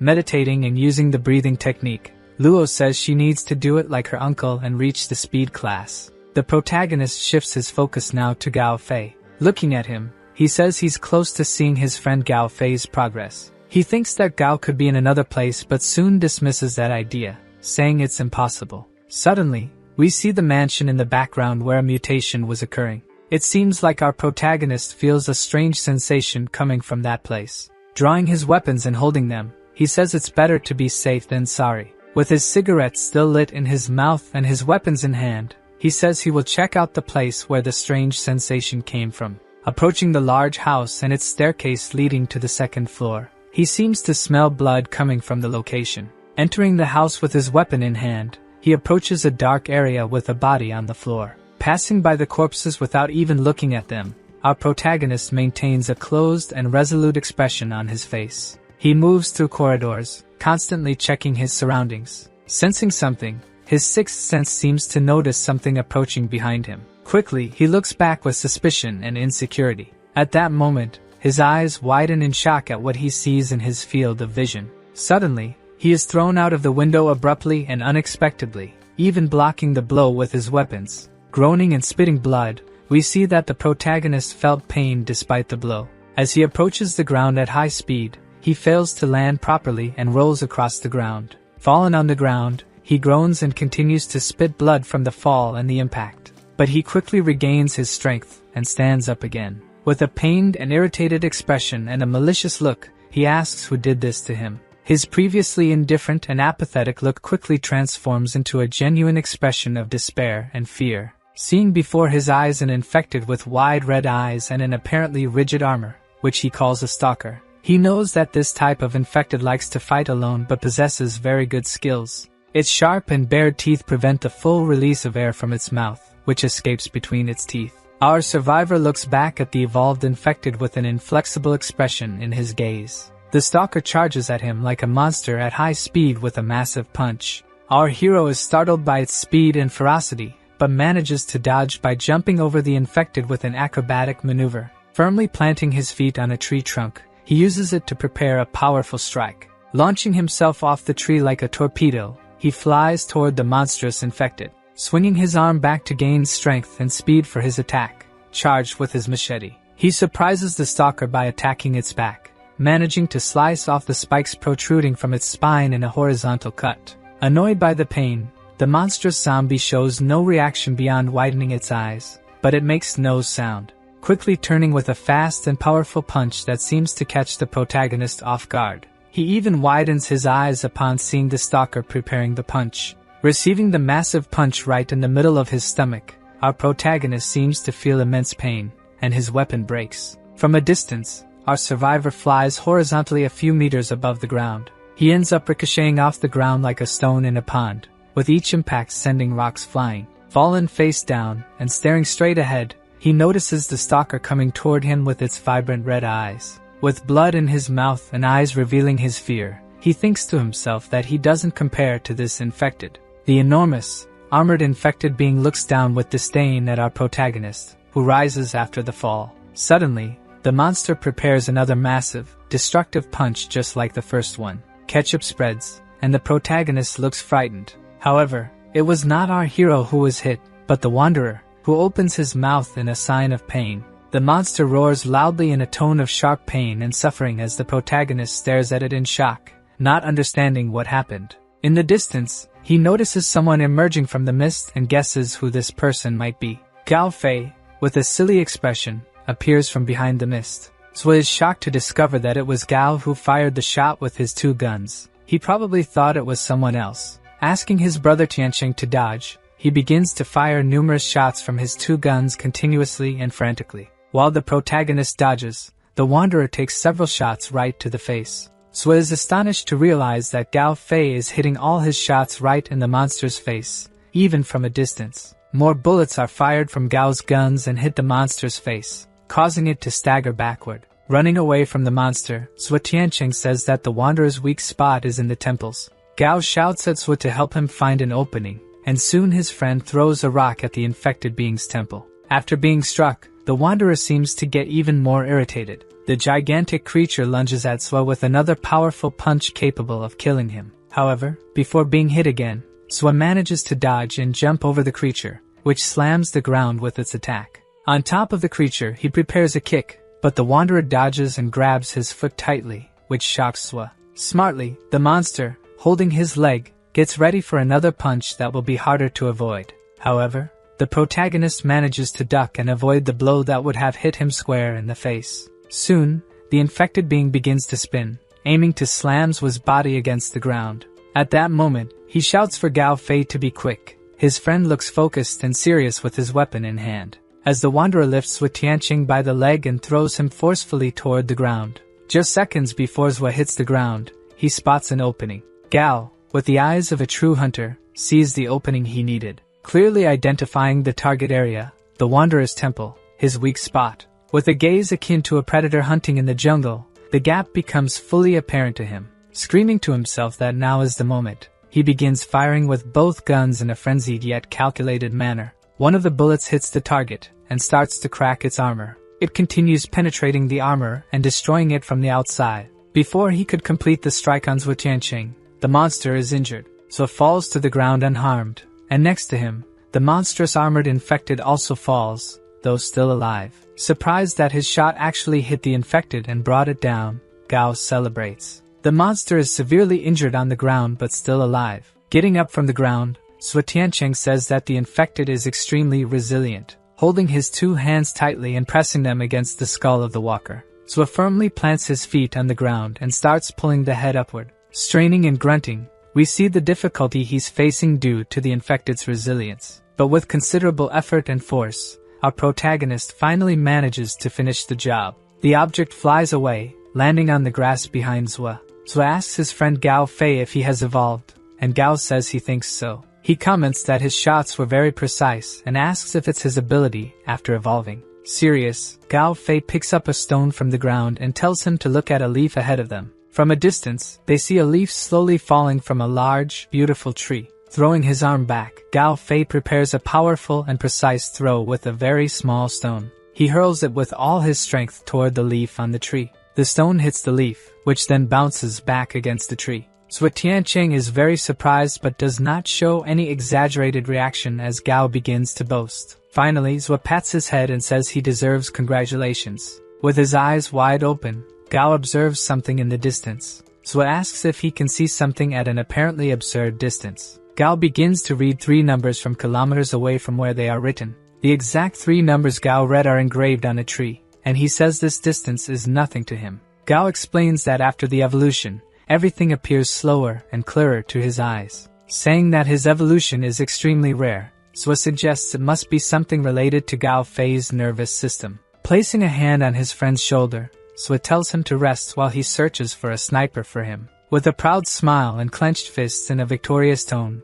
Gao feels that he can finally help his friend and be useful. Giving Zwa a pat on the back, he says that they are friends and what he is saying is nonsense. Forcing his lip down, he forces a smile and extends his hand for a fist bump, saying he will go wherever his friend goes. The two exchange looks in a genuine, sincere smile of friendship, brotherhood, and loyalty. As evening arrives, they give each other a fist bump and call each other partner, symbolizing their friendship and eternal bond. Meanwhile, Luo closes her eyes tightly to focus on meditation and breathing techniques. Sitting on the ground with her legs crossed and dead zombies around her, she continues using the technique to enhance the Ebola virus. Her eyes suddenly open with a brilliant purple hue, without pupils or irises. She can't hold back some groans of pain, and her head falls back due to the discomfort. With her eyes still completely white, she screams piercingly, and Zwa, startled, starts running in her direction. Gao asks what is happening to her, and Zwa replies that her body has taken a severe impact and can't handle it. Asking Zwa what they should do, the protagonist says there is no other tool but the one he will use, raising the palm of his completely open hand. Without hesitation, he gives the girl a hard slap on the face, which seems to wake her from the trance, surprised and irritated. Waking from the trance and a possible transformation that was about to happen, she becomes angry and starts shouting at Gao Fei. Asking why he hit her, he says it wasn't him. She asks who else it could be, and Gao says it was Tianqing, but she doesn't believe that Brother Zwa would do this to her. Smoking his cigarette, Zwa says she was on the verge of transforming, and if it hadn't been for his slap, she might have suffered a mutation. She stops hitting Gao and says that because of Tianqing, she will let him off this time. Our survivor says they will sleep at the gas station that night and leave the next morning. We see young Gao Fei putting his hands on a girl's chest. However, a boy who bullies him pushed him onto the girl. He didn't do it on purpose.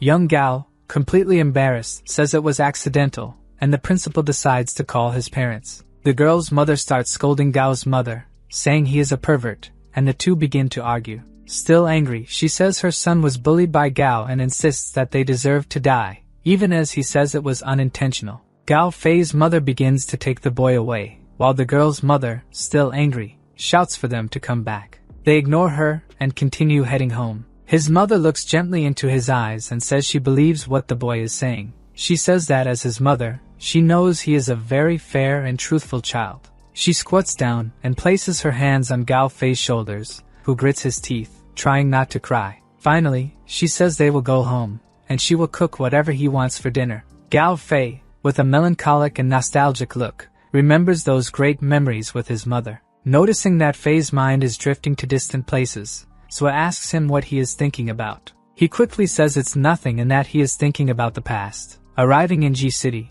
where Gao himself grew up, he tells Sua to turn onto a street ahead. Finally, the three friends park and get out of the car, stopping in front of a large, multi-story residential building. Sua advises them to be cautious, as there are certainly zombies in the area, and Luo tells her hamster to stay in the car. Our protagonist also tells Gao that no matter what happens, he must always follow his instructions. Pressing his lips down, struggling not to cry, Gao wonders how his parents are doing. His friend tells him to stop thinking about it for now and says they will find out when they get inside the building. He instructs them both to remain silent to avoid attracting the infected in the area. Various infected are lying around the path. Others are also piled up in the building's corridors. As they enter through the front door, the trio sees many more bodies scattered on the floor. Gao asks what is happening, and Zui explains that someone must have been there before them, as the injuries are recent. Fei is shocked by this information and starts running quickly down the corridor with his pistol in hand. His two friends shout for him not to run off alone. Quickly, the two friends, startled by Gao's impulsive behavior, chase after him through the building and up a flight of stairs. Swiss shouts again for his friend to stop running ahead alone and notices a dark corridor. Luo Lansha asks Wu Tianqing where Gao is, and our protagonist comments that he must be on the same floor. They hear a loud, piercing scream coming from a door further down the corridor and quickly head towards the sound. At that moment, shots start firing frantically from Gao Fei. He is horrified as he fires these shots in a frenzy. The two arrive behind him and see him shooting in another room. Zui Tianqing sees this scene and cannot contain his shock and sadness, calling out his friend's name. Unable to hold himself upright, Gao collapses to his knees abruptly upon seeing what has just happened. He cannot prevent a genuine expression of shock, his mouth open and eyes wide and empty. His expression of shock becomes more severe as he looks at the scene before him, the emptiness in his chest growing. He turns his eyes and head downward, trying to deny what he is seeing. Zui runs toward his friend, who is on the floor with his hands on his head, asking if he is alright. He quickly notices the open door and looks towards it, experiencing the same shock as his friend. He sees a corpse in a troubling situation. The body is hanging with various marks, making everything even more unsettling. Gao Fei cannot hold back the tears streaming down his face as he calls for his mother, his voice choked with sobs. In a complete breakdown of sadness and denial, he screams loudly and desperately for his mother. Luo Lansha and Zui Tianqing are also shocked to see the scene and Gao's reaction to finding his mother now deceased. On his knees with his shoulders hunched and tears continuously streaming, Gao cries like a child, overwhelmed with deep sorrow. Zui, analyzing the scene coldly, comments that someone did this deliberately to have her eaten alive by zombies. The tears continue to flow, reflecting the deep sadness the young man feels at this moment. Zui lets out a sad, sympathetic sigh, feeling compassion for his friend Gao Fei's situation. Consumed by anger and also empathetic toward her friend, Luo asks what kind of monster would be capable of such an act. Gao Fei slowly gets up with his head lowered while Luo, still on her knees, tries to comfort him. She tries to call out to Gao gently, but he does not seem to hear her. Still in tears, he stands up and stands beside his best friend, Zui Tianqing. Entering the room, he comes face to face with his mother's body. Reaching out his hand towards her, Gao cannot control his trembling and calls out to her. The hair of his mother covers her eyes, but something bizarre is visible hidden behind the hair. At that moment, she wakes up and tries to bite Gao while making extremely loud and shrill noises, but Zwa saves him by pushing him back. As his friend saves him from being bitten by his own mother, Gao Fei watches the scene and cries even more. At this moment, realizing his mother has turned into an infected and is screaming like a ferocious, irrational monster, tears continue to flow down his face as the empty expression in his eyes takes over completely. In denial, Gao Fei keeps trying to tell himself that this isn't really happening. He clenches his fists, holding back many emotions, including, undoubtedly, anger. His expression and gaze change, and Gao seems consumed by hatred, his teeth gritted and his eyes narrowed.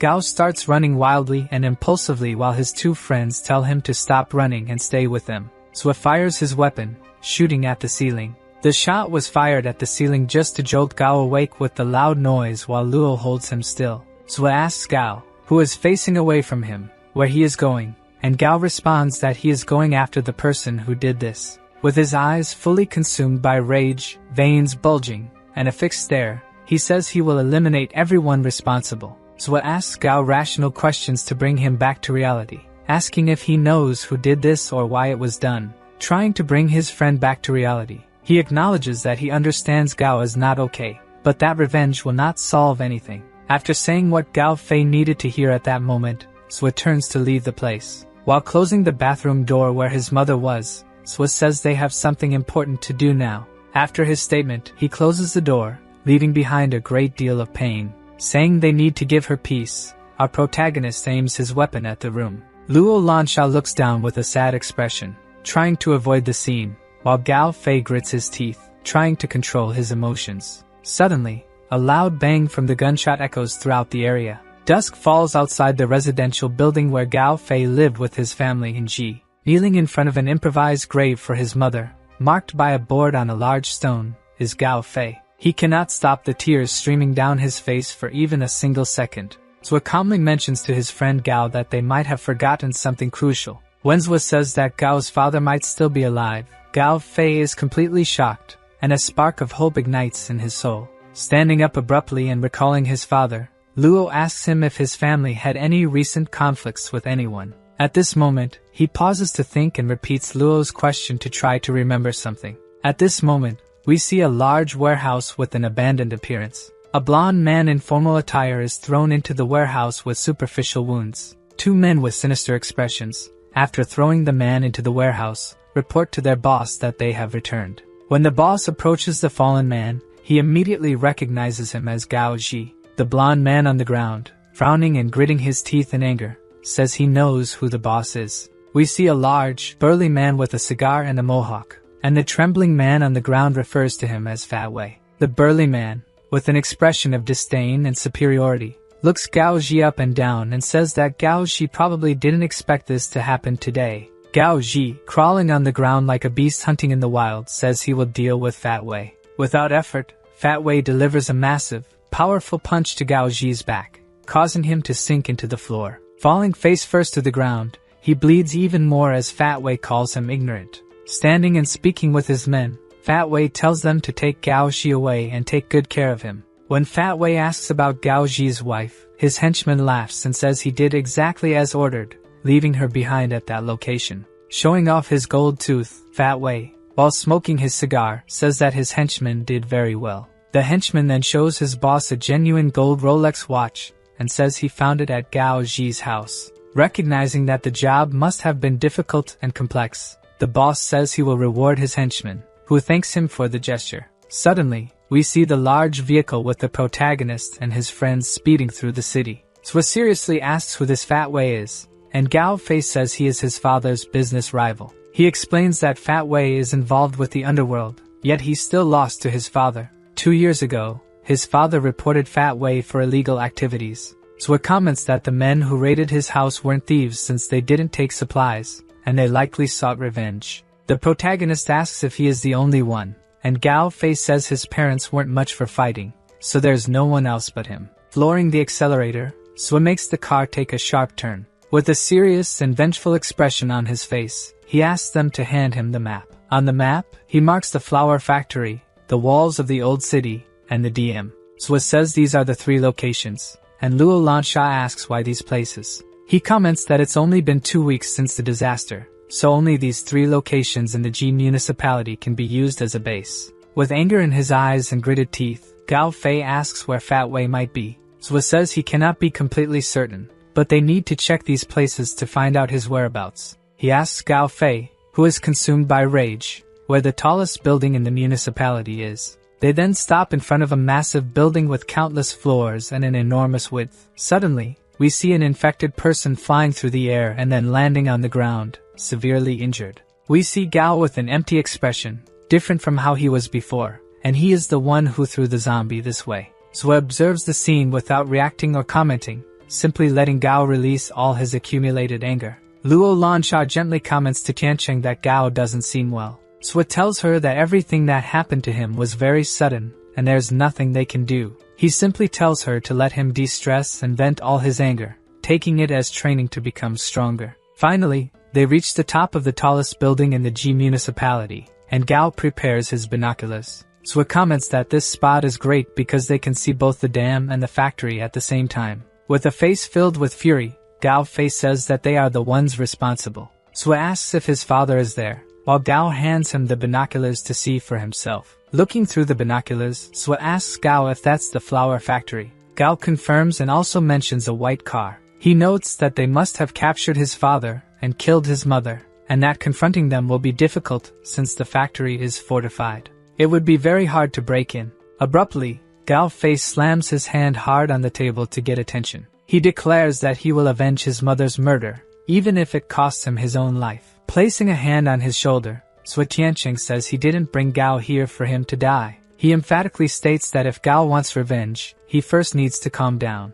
With a calm and cheerful expression, Luo Lansha tells them to look at something. She points to something below and tells them to look quickly. The 2 look down in surprise and spot a supply backpack with about 3 different packages that must contain a lot of things. A week after the outbreak, many countries sent these backpacks to help, and their country was one of the first to receive this aid. With a knife in hand, Swa comments that, thinking about it, the first shipment of supplies should have already been sent. They descend to the surface and decide to check what's inside the supply boxes, discovering ammunition among other items. Swa finds a Type 56 semi-automatic rifle with a 400-meter range and immediately starts testing it and its precision sights. He soon decides to hand the rifle to Gao, saying that it should bring out his maximum precision potential. Gao begins to get accustomed to the rifle while Tiancheng and Luo search through the rest of the items. Wide-eyed with a great discovery, he says he has found something important. He is thrilled to have found a scope that fits a precision weapon,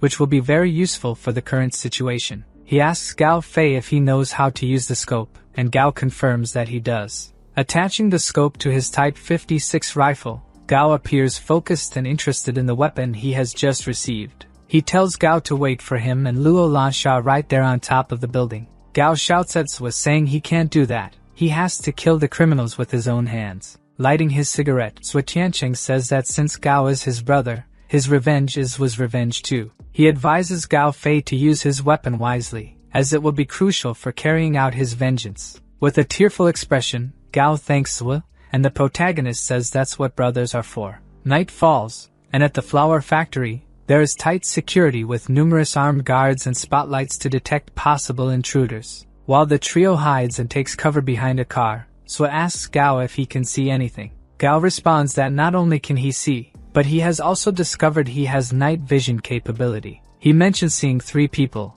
all armed, on top of a roof. He notes that everyone there must have received supply backpacks, as they are using Type 56 rifles just like he is. Luo Lansha, feeling uneasy, says they need to discuss their plan again since there are so many weapons involved. Suddenly and impulsively, Swa Tiancheng stands up. Desperately, Luo asks what he's doing and says they'll be discovered if he continues. He responds tersely that she'll understand once she reaches the first stage. He adds that no plan is needed to deal with these people, and while saying this, he draws his knives from his back. One of the armed guards has fallen asleep and is snoring deeply. The other henchman says that night patrol is a very complex task, and the other, also drowsy, says they can't do anything more. Even though he is sleepy, he notices some strange movement below. Alert, he calls his friends and asks what is going on down there. The bald, bearded thug points the flashlight towards the ground from the roof. Pointing the large beam of light at the protagonist, he confirms and shouts to his friends that it's a human. One of the thugs angrily yells at the boy,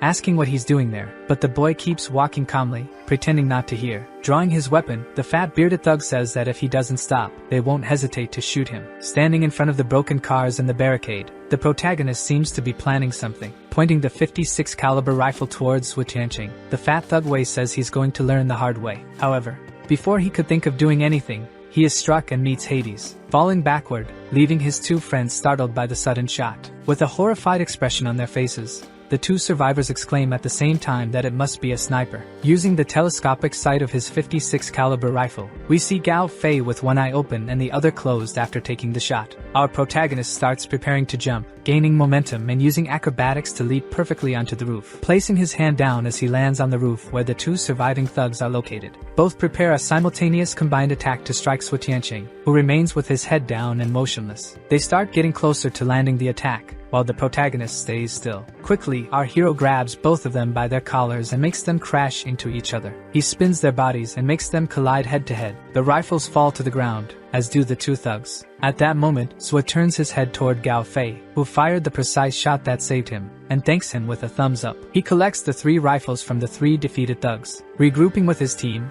he hands over the rifles, saying that people will come out of the factory after the shots. He orders them to shoot all the thugs that appear while he goes to do something else, saying he'll be back soon. Reloading his rifle, Gao Fei tells him not to worry. With a firm, apathetic look on his face and the rifle ready in hand, he says he will kill them all one by one. Meanwhile, we see Fat Wei in a spicy situation of excitement. A girl, who apparently is a dream seller, is about to have some fun with Fat Wei. Suddenly, one of his thugs interrupts the spicy situation, saying it's something urgent. Avoiding looking at his subordinate, he asks what it's about, and the thug says they are under attack. Abruptly, he pushes the girl aside and asks if Lin Xing is the one behind this. The subordinate says he doesn't know, but it seems to be a sniper, and says 4 men have already been taken down. Putting on his clothes, ready to go out, Fat Wei questions what the thug said about it being a sniper. Enraged, the boss leaves the room and orders his subordinate to gather all his men for the occasion, and the subordinate obeys the order. Outside, we see about 6 men armed and ready for a possible attack.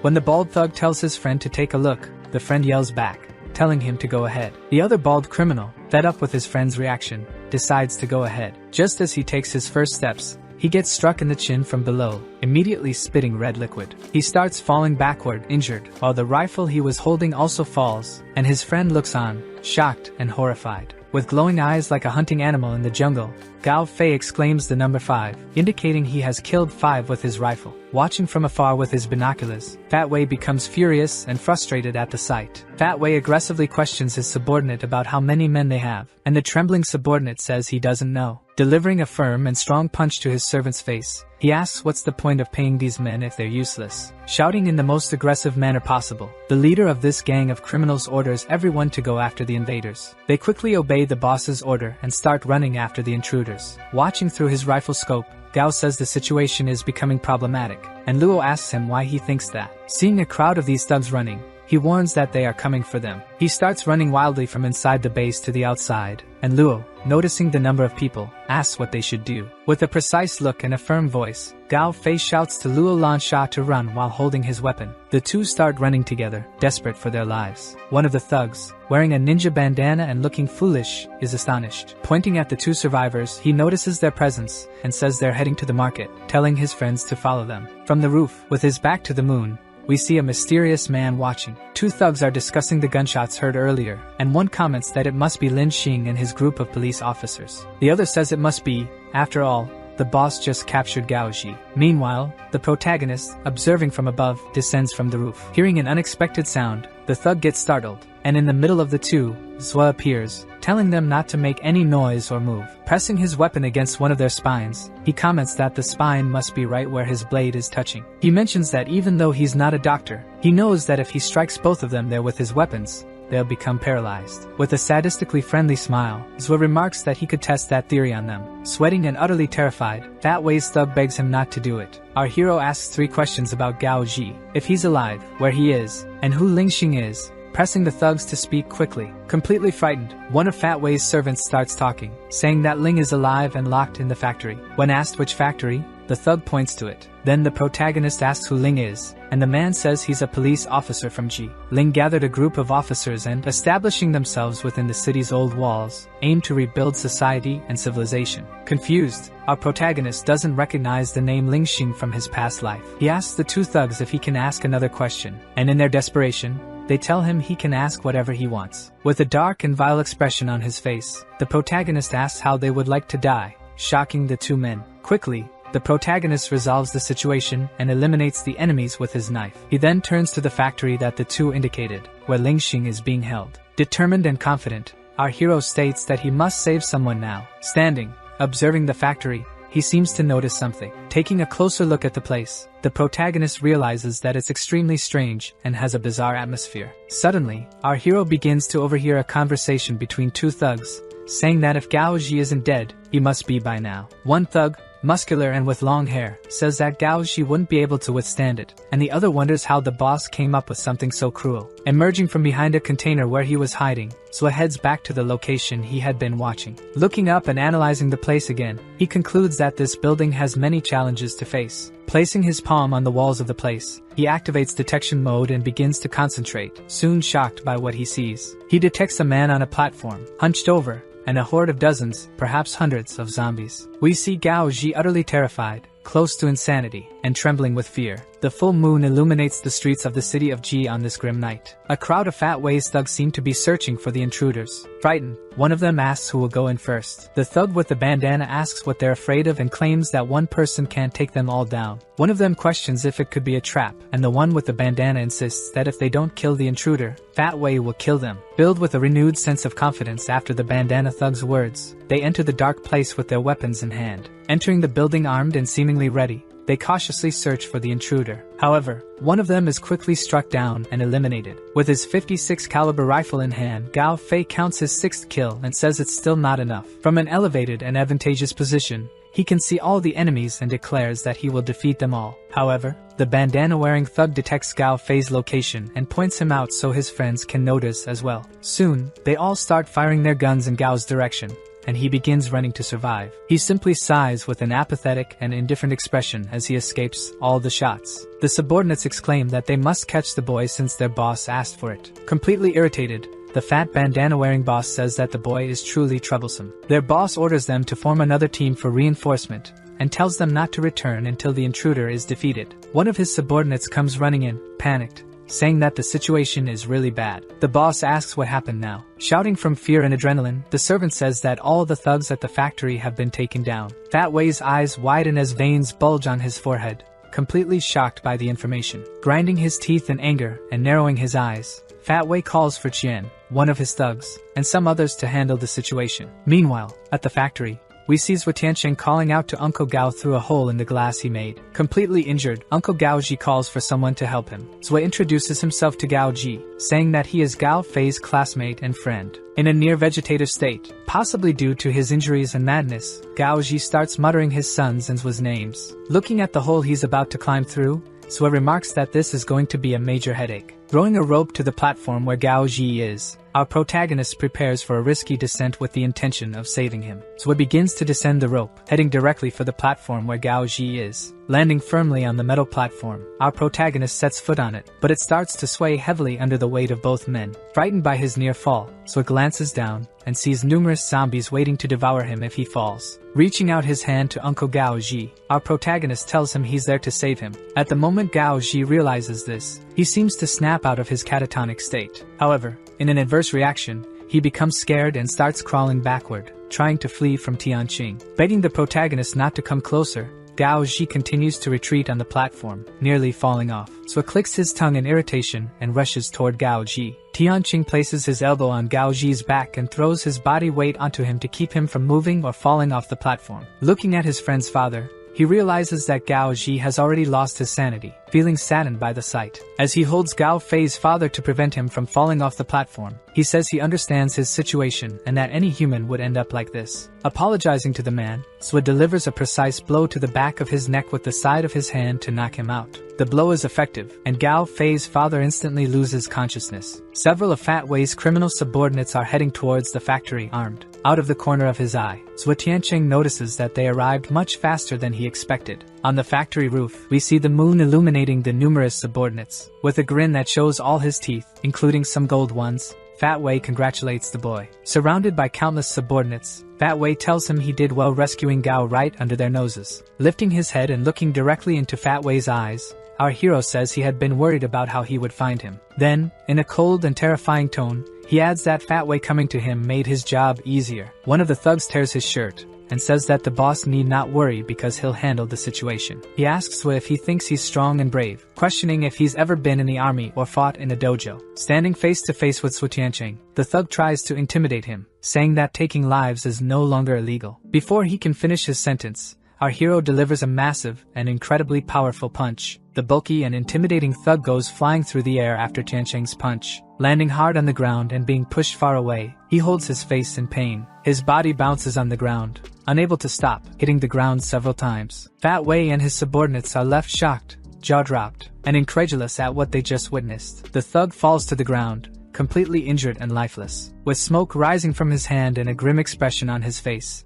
Tianqing says that the man was right. Taking lives is no longer illegal. Quickly, our protagonist draws his two swords from his back. With the swords in hand, he turns to face Fat Wei's gang of thugs, standing face to face with all of them. The fat boss yells at all his servants, ordering them to shoot Swa Tianqing immediately. He sighs with a tone of disdain and superiority towards the vermin in front of him. Suddenly, Swa charges at them all with his two swords, preparing a mass strike. Quickly, he strikes them all and eliminates them easily with his combat skills. Shouting at his subordinates, Fat Wei orders everyone to attack at once, simultaneously. But this doesn't stop Tianqing, who continues attacking and taking down targets with apparent ease. From behind him, a bald, armed thug appears, smiling, ready to shoot him. Sensing the man's presence behind him, Swa turns and cuts him down without hesitation. Irritated, Fat Wei begins shooting at Swa, telling him to go to hell. The bullets miss due to Swa's speed as he dodges and then rushes towards another target. Quickly, he cuts the man down, defeating him before he can react or counterattack. He then takes down another of Fat Wei's thugs with extreme ease as well. Without hesitation,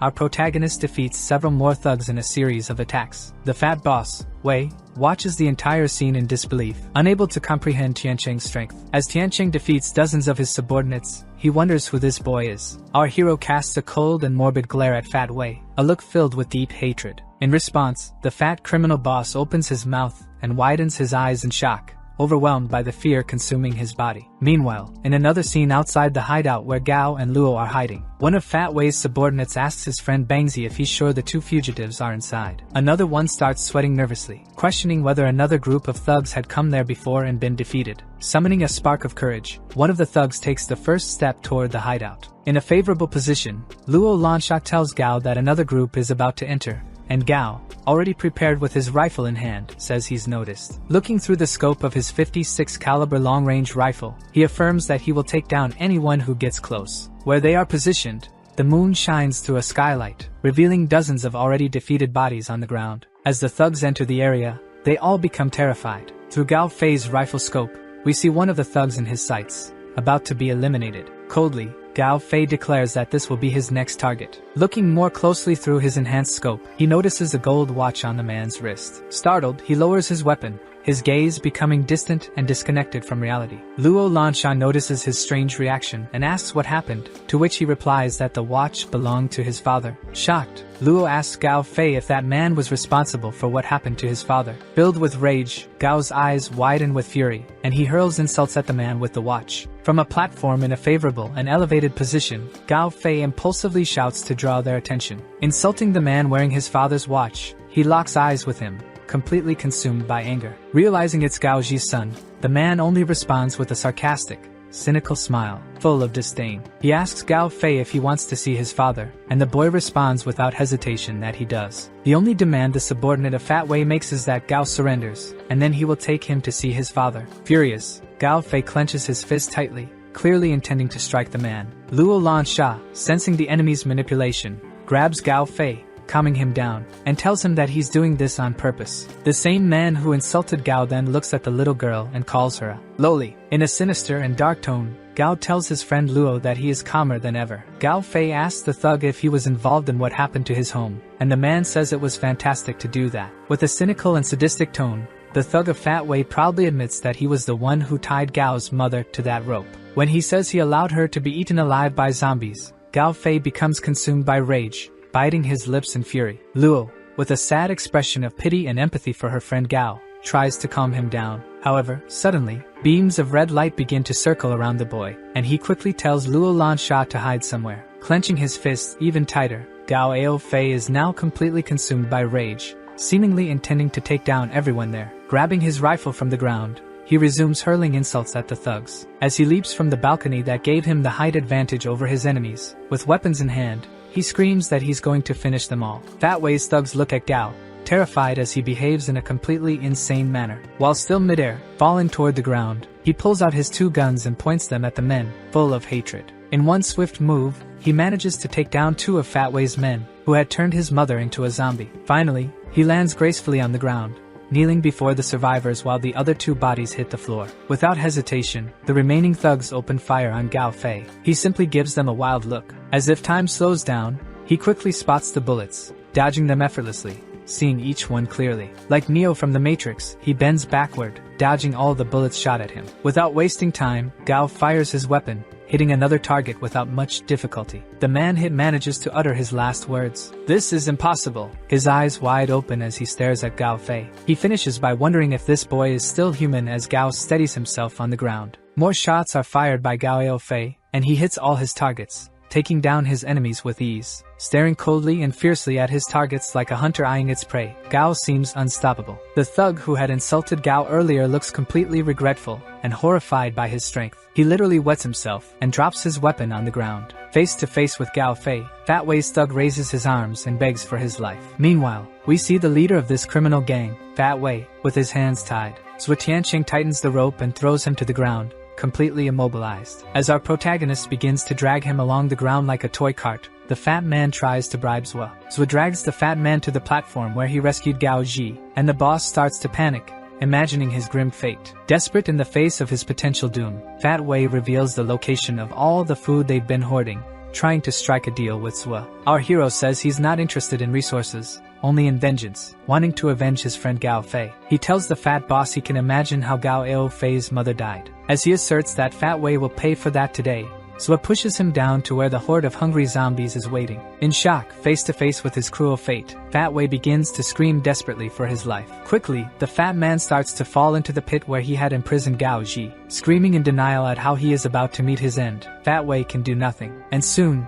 he falls into the middle of the horde of voracious zombies, and we see that it's over for him. The zombies rush toward him, ready to feast on his flesh. Fat Wei, in tears, begs the zombies not to come near him, but it's no use. In his final scream, the criminal boss continues to deny his fate, while the zombies show no mercy. Watching the scene below, Zhuo Tianqing shows no remorse, commenting that Fat Wei deserved this. Finally, our protagonist remarks that he should return and find his friend Gao. The thug who had insulted Gao starts to beg for his forgiveness. Completely wounded and lying on the ground, the enemy pleads for Gao to spare his life. Shirtless, with the marks of the Ebola virus visible on his abdomen, Gao asks who else was in his house that day. In response, the man says that Gao has already killed all of them, leaving only those who were with Fat Wei. Kneeling face to face with the last man, Gao says that he's the only one left, and the desperate man claims he was just following orders. Begging Gao Fei to spare his life, he says he was just a lackey and bows before the boy. Luo Lansha watches the scene in shock, unable to react, only whispering Gao's name.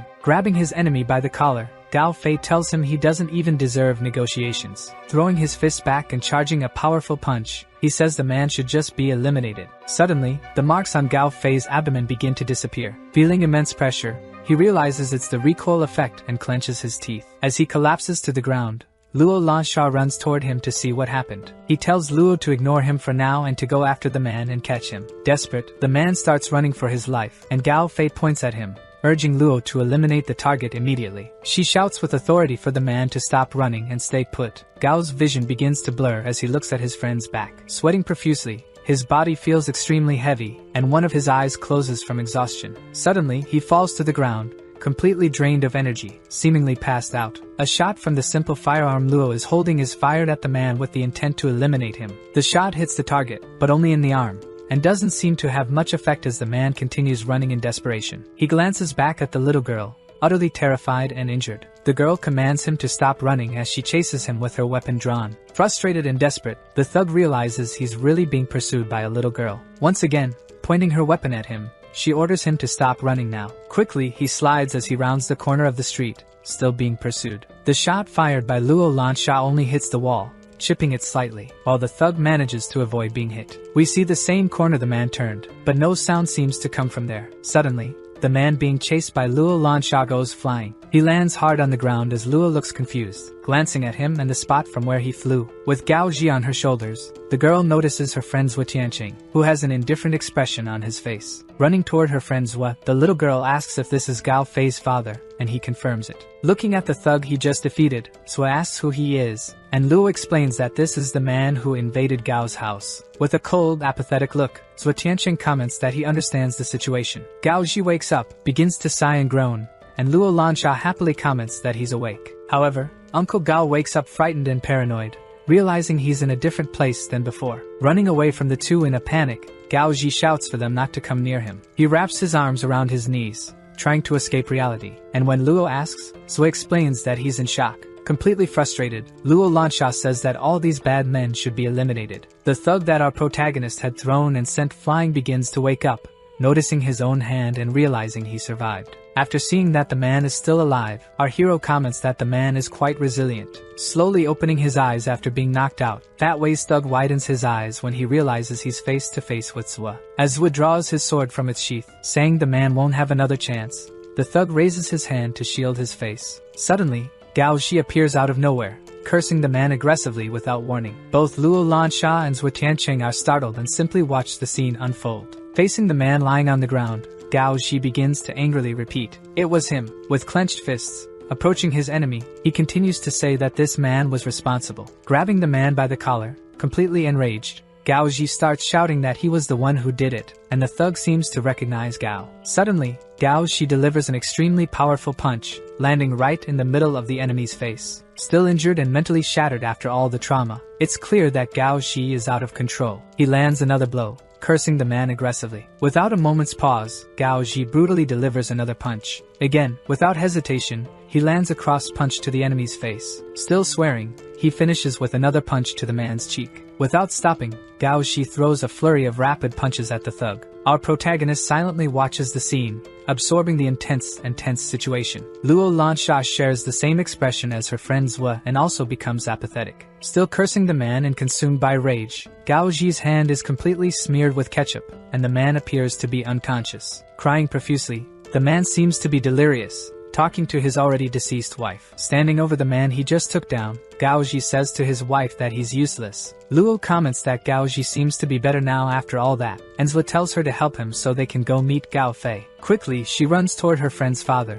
who just had a psychotic episode. The day dawns, and the sun illuminates the buildings of the municipality of Ji in an incredibly beautiful way. Gao Fei slowly begins to open his eyes. Resting in a large bed, Gao wakes up and asks where he is, and at the foot of his bed, he sees his father sleeping. Gao Fei is startled to see his father alive and asleep at the foot of the bed. When his father wakes up, he realizes it's Gao Fei and holds him in his arms, grateful that he finally woke up. The anguish on both of their faces fades in this emotional reunion, and Gao realizes it really is his father. His father hugs him warmly, thankful that he's alive. Gao Fei quickly asks if Fat Wei hurt him, and his father replies that his friends avenged Fei's mother. Luo appears at the door of the room with a tray in her hand, commenting that Zhou was right and that Gao had woken up. Holding the tray, Luo mentions that he must be hungry and hands him the food, and Gao thanks his friend. She makes a silly face when he thanks her, and says it was nothing. Gao Fei's father tells him that he thought his son wouldn't wake up since he was in a coma for 3 days, and Gao is shocked by this information. Gao asks where they are, and his father responds that they're in an abandoned hotel they took over. Excited, Luo Lansha mentions that she found a lot of food in the kitchen but is interrupted by Zhou, who calls Gao impulsive. Luo shouts Tiancheng's name to warn him, as Gao has just woken up from a coma. Zwa says they shouldn't trigger Ebola unless it's an emergency. In response, Gao says that man killed his mother. Changing the subject, Zwa is relieved that Gao had been practicing the exercises, which boosted his immunity, and asks about his tattoo. Gao is clearly embarrassed and seems to try to change the subject, avoiding answering. Still avoiding the question, he starts scratching his face and repeating the same thing. So remains insistent, asking again where his tattoo is located. Gao Fei exclaims that his tattoo is on his private parts. Everyone in the room tries to hold back laughter at Gao's remark. Zwa and Luo Lansha can't help it, and burst out laughing at Gao's situation, as he asks them to stop laughing. Wiping tears from laughing so hard, Zwa says that once Gao recovers, he'll check out the tattoo, and Gao insists it's not necessary. With a friendly smile and a relaxed, relieved expression, Gao's father says he's going to rest in his room. He leaves the room looking much better than he did before. Zwa Tianqing and Luo Lansha begin to catch up with Gao Fei, and they all seem to enjoy their time together. Meanwhile, Gao Xi gives one last smile before leaving the room, appearing happy that his son is doing well. Some time passes, and we see Gao Fei and Luo Lansha practicing breathing exercises alongside our protagonist. He comments that they're almost there, and the two friends slowly begin to open their eyes after deep meditation. Zwa remarks that Luo is almost at the first stage, and will unlock her ability soon, while Fei still needs to work on his immunity. Luo Lansha asks about Tianqing, surprising him with the question directed at him. In response, he says he's almost at stage 2, and when he gets there, he'll be able to handle 2 entire groups like fat ways. Gao Fei is amazed by this information and comments on how strong Zwa will become. Zwa notices Gao's exaggerated reaction and asks what's wrong. Holding his hands nervously, Gao Fei asks if Zwa can teach these breathing techniques to his father. Without hesitation, Zwa immediately responds that he will, explaining that he hadn't done so earlier because Gao was in a coma. Gao is surprised and asks if he's serious, and Zwa confirms, saying they are brothers after all. Gao Fei goes to his father's room and starts knocking on the door more and more, saying it's him and asking his father to open it. Zwa steps in, pushing Gao aside. Quickly kicking the door with force, he manages to break it down. The door falls to the floor, revealing the interior of Gao Xi's room. As soon as the two friends see inside, they are shocked, eyes wide and mouths open. Gao Fei is overwhelmed with shock at the sight before him. He quickly steps into the room and approaches something. Entering the dark room,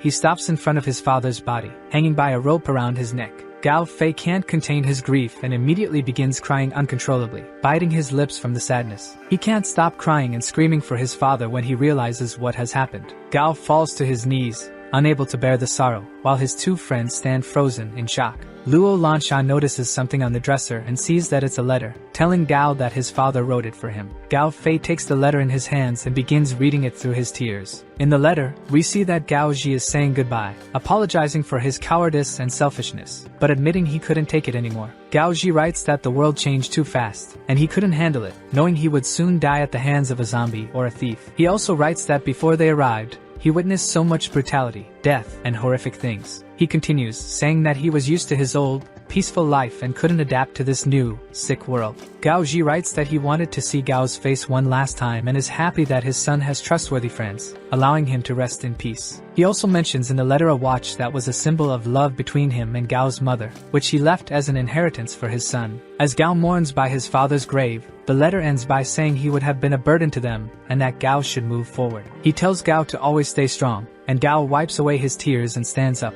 remembering this. Still crying, Gao Fei asks Tianqing what happened to this world. Death, betrayal, and danger everywhere lead Ao Fei to wonder if they'll live in this world forever. Lighting his cigarette, Zwa says honestly that he doesn't know if it will stay this way or not. He simply comments that the world changed and became like this, and there's probably no way to change it. If there is, he doesn't know how. Zwa adds that some people have chosen to accept their fates while others fight against them, then asks what Zwa has chosen. Tianqing responds that neither fate was chosen by him. Smoking with an apathetic expression, he says he just wants to survive with them because that's the only way they'll have a chance. Trying to hold on to hope, Gao Fei repeats the words, survival, and chance, as self-affirmation. Our protagonist offers his cigarette to his friend Gao Fei. Gao quickly accepts and takes the lit cigarette from Zwa's hand. Fei takes a deep breath, inhaling the air of the place where they are. He decides to take a drag from the cigarette, while his friend Zwa places a comforting hand on his back. Gao Fei sheds many tears while coughing from the drag he took on the cigarette. In an authoritative tone, trying to help his friend move on, Sua tells them it's time to leave. The three begin to leave the municipality of Ji, and Luo Lansha asks Sua for a cigarette, but he refuses, saying she's just a child. A month passes, and we see Luo Lansha standing in front of Gao Fei on top of a building. Luo stares seriously and coldly at her friend Gao, with a challenging tone. Gao returns her challenging and serious look. Suddenly, Luo vanishes in a burst, jumping over her friend to attack him. However, with his precise hunter's gaze, Gao sees everything clearly and calmly sighs. Luo attempts to deliver a powerful punch right to the center of Fei's face, but he quickly dodges to the side, telling her she's too slow, and she misses the punch. Before hitting the ground, she uses the momentum to spin and perform multiple flips, keeping herself on her feet. With a confident expression, she tells him to watch closely at what's about to happen. The glowing red marks from the stimulated Ebola virus begin to appear on her back. Now with her hands on the ground and her legs stretched back, she seems ready to gather momentum for another attack. After gaining momentum, Luo charges a powerful spinning kick aimed at Gao Fei. With his eyes closed, Gao easily blocks the kick with his forearm, preventing the attack from doing any damage. Unexpectedly and swiftly, Luo Lansha moves behind Gao, sliding beneath him, saying it's not over yet. Gao, with his cold stare, doesn't seem impressed by his friend's movement, and even seems to already know how to counter it. He quickly draws the knife from the holster on his leg in response to her move. He grips the knife and throws it toward his friend. Both point their knives at fatal spots, Luo aiming at Gao's stomach, and Gao aiming at her neck. She holds her knife firmly towards his stomach, and he doesn't hesitate to keep his knife close to her neck. Watching the entire sparring session through his binoculars, Sua observes everything and comments that both have greatly improved their techniques. He mentions that Fei's reaction speed has increased significantly, and that Luo Lansha's overall speed has improved as well, even surpassing him. After Gao jokes that Sua has been observing too much through his binoculars, our protagonist notices something in the distance. In shock, Gao looks in the same direction as Sua and deduces that it could be Fat Wei's factory. He comments that he saw people looting the place and stealing the resources stored there. Gao Fei suggests they must be trying to steal Fat Wei's supplies, and Sua agrees. Our hero says that he and his friends have rested long enough, and it's time to go. With a downcast look and a more melancholic tone, Gao asks if they are really leaving the municipality of Ji. Confirming their departure, Sua mentions that the resources in this place are limited and that he needs to find his girlfriend. Both Luo Lansha and Gao Fei are shocked by this information. In response to their exaggerated reactions, Sua Tianqing gives a light, comfortable smile. At that moment, an unknown person arrives at a yet-to-be-identified Oriental-style temple. We see a tall man in a suit and dress shirt, accompanied by a striking red-haired woman in tactical gear. When the leader's subordinate, Lin, says they have a good chance, the leader asks if Yi Hao has returned. The subordinate replies that he hasn't but confirms that the factory is empty. Lin says that things seem to have happened too quickly, but his servant responds that it's normal since the fat man had many enemies seeking revenge. Leader Lin declares that they need to hurry and get to the factory to claim the resources as soon as possible. He asks Yun, the woman by his side, if they have enough men, and she replies that they could send some of the teenagers they recently accepted. His subordinate comments that the teenagers are living off them, so they should work as well, and the boss agrees. The boss then asks his friend Li Yun to take care of it, and she consents. In a truck, the teenagers seem irritated about having to work, and one of them says it's fair since they are being supported by the group. One boy mentions that he was planning to leave the country to study, and another was going to work at a company and have a bright future, but everything was ruined. The boy with glasses grumbles about pessimistic things, and a girl next to him tells him there's no point dwelling on it. She concludes by saying they have to work since they are living with them now. The boy with glasses complains that using brute force for labor just proves that all his studies were a waste. Suddenly, the truck stops abruptly, and all the teenagers are thrown backward. The hot-headed boy with glasses insults the driver, asking who taught him to drive. With a stern expression, the driver simply says they've arrived at their destination. The group of 5 teenagers stands in front of Fat Wei's factory. The girl says she won't waste time with the arrogant boy and decides to take the lead. Sua advises his 2 friends to grab the easiest supplies to pack. Suddenly, they encounter Sua Tianqing, who is confused by the presence of the teenagers. The teenagers are shocked when they notice another group there and start questioning it. Sua and Gao Fei stand firm and calm, staring at the group of teens. Both groups stand still, facing each other, confused by each other's presence. Luo Lansha asks what they should do, and Sua tells them to keep loading the car with supplies while he handles it. Gao Fei and Luo Lansha simply nod and continue loading the car. Annoyed, the boy with glasses exclaims that they can't take any of those resources. Arguing with Sua, who just lights a cigarette indifferently, The boy claims they found the items first and demands they leave immediately. Zwa mocks him, saying they're already filling the car with the resources and that the boy is lying about having found them first. A bit lost for words, the boy says they came back with the car but still found the factory first. Now with a dark expression and a threatening tone, Zwa Tianqing asks if they intend to take everything from the factory. One of the girls in the group suggests to the boy that they should just forget about it and take other resources, but he insists that the enemies will grab the best items. The girl points out that their group is small and they should let it go, but the arrogant boy refuses, as his inflated ego won't allow it. Another girl in the group realizes they are all young and suggests inviting them to join their group. Che asks if they are underage and comments that, with the world being so dangerous, they should stick together. Zwa dismisses the idea and tells them to take their share of the factory's resources while his group takes theirs. He then orders his two friends to keep loading the car with supplies. Annoyed, the boy with glasses exclaims that Zwa is asking for trouble, while his friend tries to stop him, reminding him they're also just young people. She adds that they could force the three of them to hand over the resources since they outnumber them, but her group disagrees with this. The girl gets frustrated and tells the others to go into the factory and gather supplies. Luo suggests they teach the group a lesson to stop underestimating them, but Zwa says it's unnecessary as they are just regular people. Becoming increasingly irritated, the extremely arrogant boy with glasses kicks a can in frustration. He mutters to himself indignantly, saying that they're the heroes, and he's the villain of the story. Following the can as it rolls along the ground, he stumbles upon something that catches his attention, making him pause. He then realizes it's a large, locked warehouse that hasn't been raided yet. Back at the temple,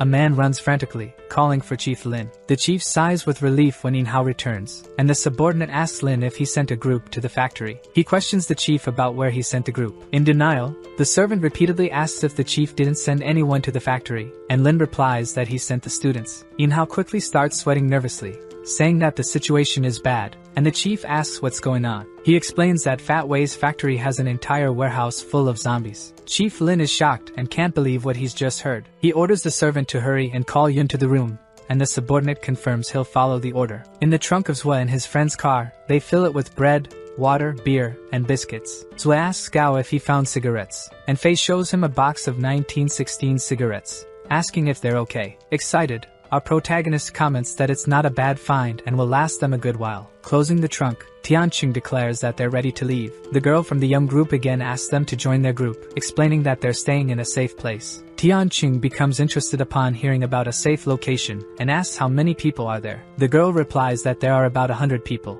In a sarcastic tone, our hero comments that it's probably better if they continue on their own. The girl is left speechless by Tianqing's reaction. She walks back to get something and asks them to wait. Quickly returning, she brings a simple weapon and tells them to be careful and protect themselves on the road. Mentioning that it's dangerous out there, she advises them to take care, and Zwa thanks her for the gift. With the weapon in hand, Tianqing calls for Fei. He tells him to leave some medicine for the young group, and Fei agrees with his friend's suggestion. Gao Fei starts the car, while Zwa lies down in the back seat, and he and Luo sit in the front seats. Luo Lanshan notices two boys trying to open the warehouse at Fat Wei's factory, and wonders what they're doing. Fei quickly steps on the gas and speeds up, and Luo comments to Tianqing that the young ones are trying to open the fat man's warehouse. In shock, Zwa yells, asking which warehouse they're trying to open. She replies that it's the warehouse visible from the main gate. Even more shocked by this information, Zwa begins to wonder if that's the warehouse he thinks it is. Gao asks what's going on, and Luo Lansha asks if there's anything good left there for them to go back and get. Looking at the weapon and remembering the kind girl, Zwa feels a sense of empathy for the young people and a sense of responsibility toward her. He orders Gao Fei to stop the car to save that group of teenagers. Meanwhile,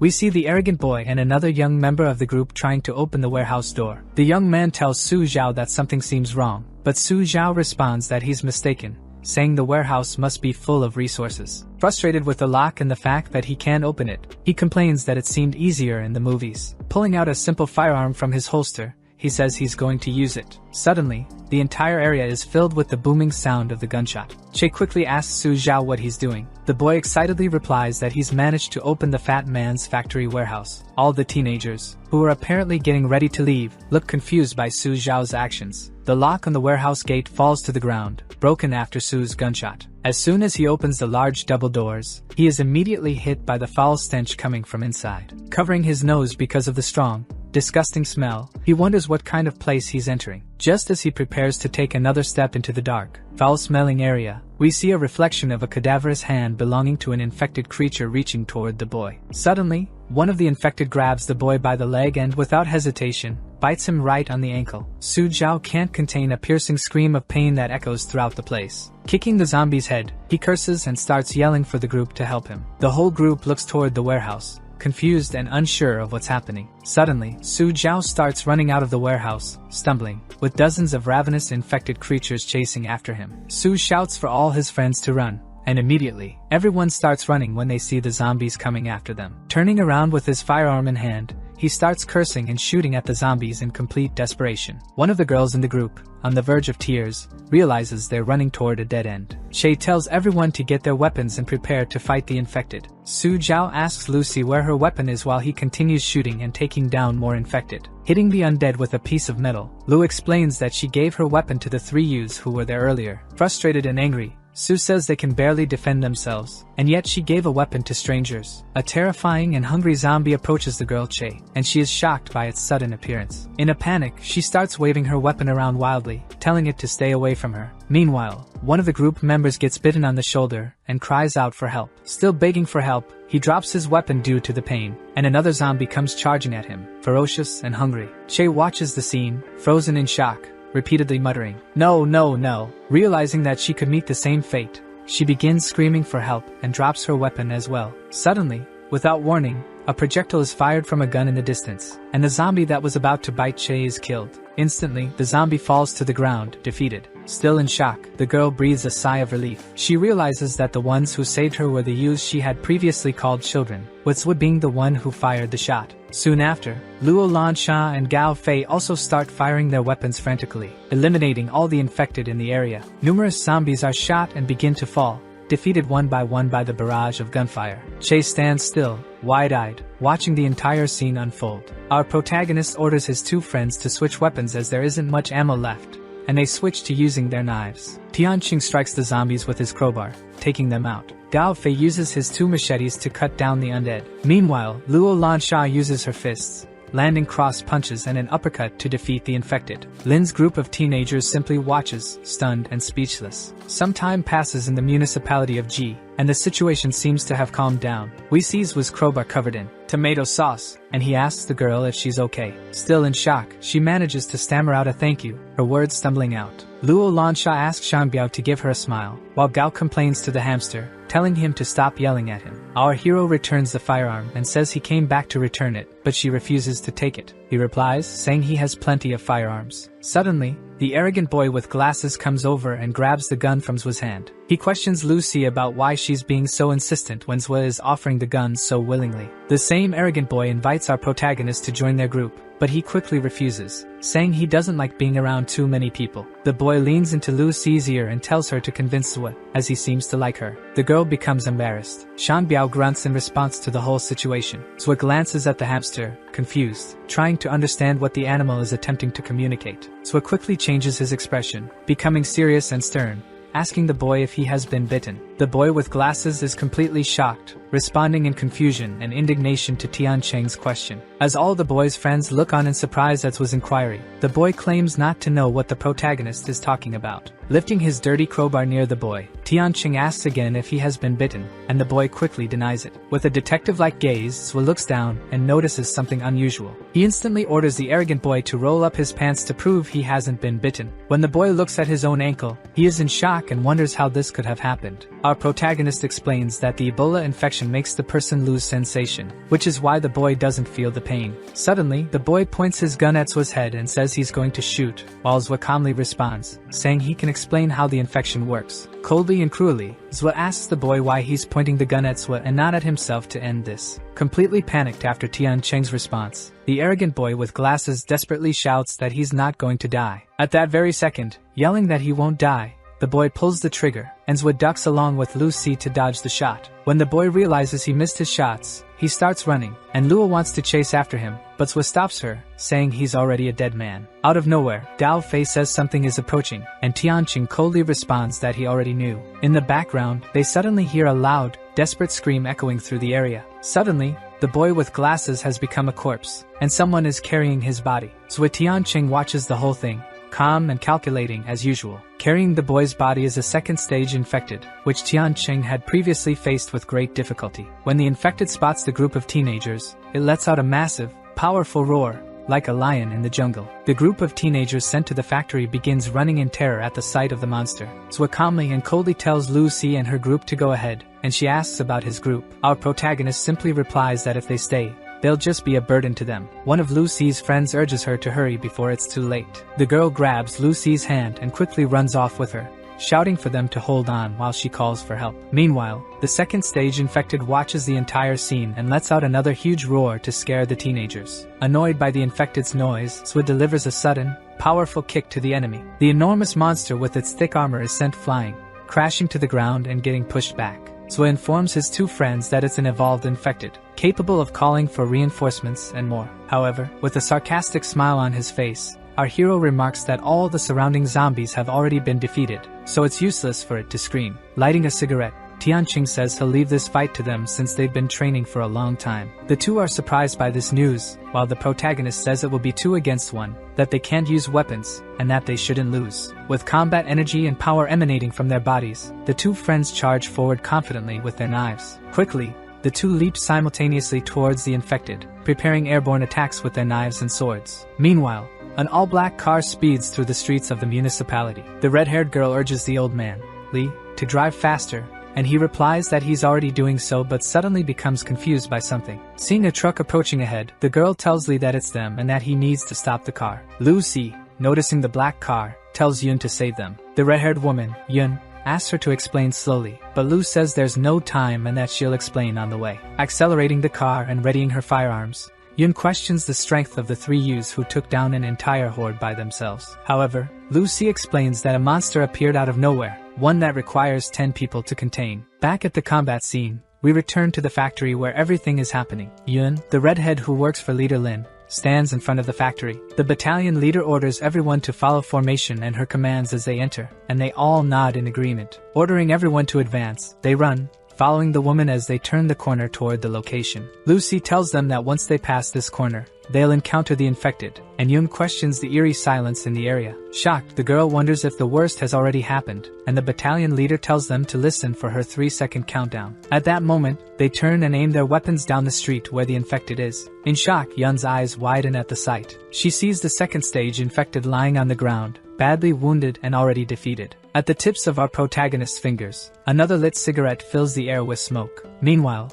Luo Lan Sha, in a state of happiness and calm, enjoys a pink lollipop. The two friends who just defeated the monster are crouched in front of its body, while Zwa stands with his arms crossed. Our hero begins criticizing their teamwork, saying it wasn't the best. Zwa asks Gao Fei why he attacked at close range when he only fights from a distance, and Gao says he wanted to feel manly. Giving Luo Lan Sha a light tap of reprimand, our hero tells her that she shouldn't compete in strength with a second-stage zombie. Embarrassed and proud, she tries to justify herself, saying she just wanted to try fighting it on equal footing. Reprimanding them, Zwa says he's not pleased with the result of the fight, pointing out that if he hadn't intervened, both could have been dead. Gao Fei notices people approaching, looks to the side, and warns Tianqing that there are people nearby. He just takes a deep breath, takes a drag from his cigarette, with an apathetic expression and narrowed eyes. Yun's group arrives, pointing their weapons at Zwa, asking who they are. Our hero simply asks what they're staring at. In shock, Zwa can't contain his surprise and seems to recognize Yun, who looks at him curiously. Lucy steps in front of Yun,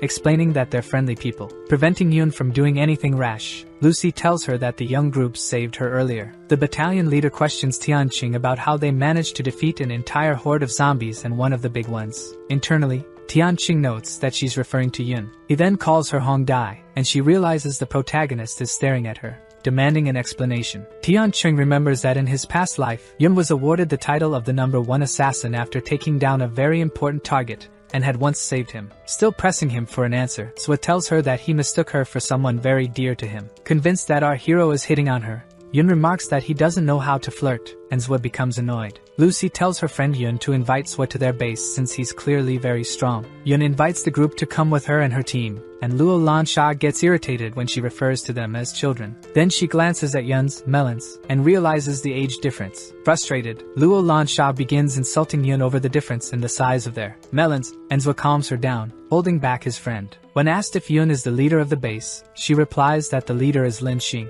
Zwa recalls this name from his previous life, remembering that Lin Xing Xing had Hong Dai under his command, making him quite different. Gao Fei begins to recall and asks if Lin Xing is the man responsible for solving the Red Butterfly case. Shocked by what Gao Fei says, Sui repeats, exclaiming the name, Red Butterfly. Gao Fei explains that it was the biggest serial killer case in the municipality of Ji, where all the victims were wealthy and had butterfly drawings next to them. Sui asks if the serial killer was that good, and Gao replies that Lin Xing was even better and solved the case by himself. Thinking to himself, Tianqing reflects on the information about the Red Butterfly and the police officer. And suddenly, after thinking over this information, he decides to accept Yun's offer. Surprised, Yun Hong Dai asks if they're really willing to follow them. She asks what made them change their minds, and Zui Tianqing says nothing, simply telling her to lead the way. As the evening sets in, the sky takes on a gradient of red and orange. An unknown black car speeds through the streets of the municipality of Ji. Inside the car, 3 unknown men discuss how the factory shut down too quickly and that they can't return empty-handed. They argue amongst themselves, trying to come up with an idea to please their boss with some resources, and one mentions a convenience store. Parking in front of the mentioned convenience store,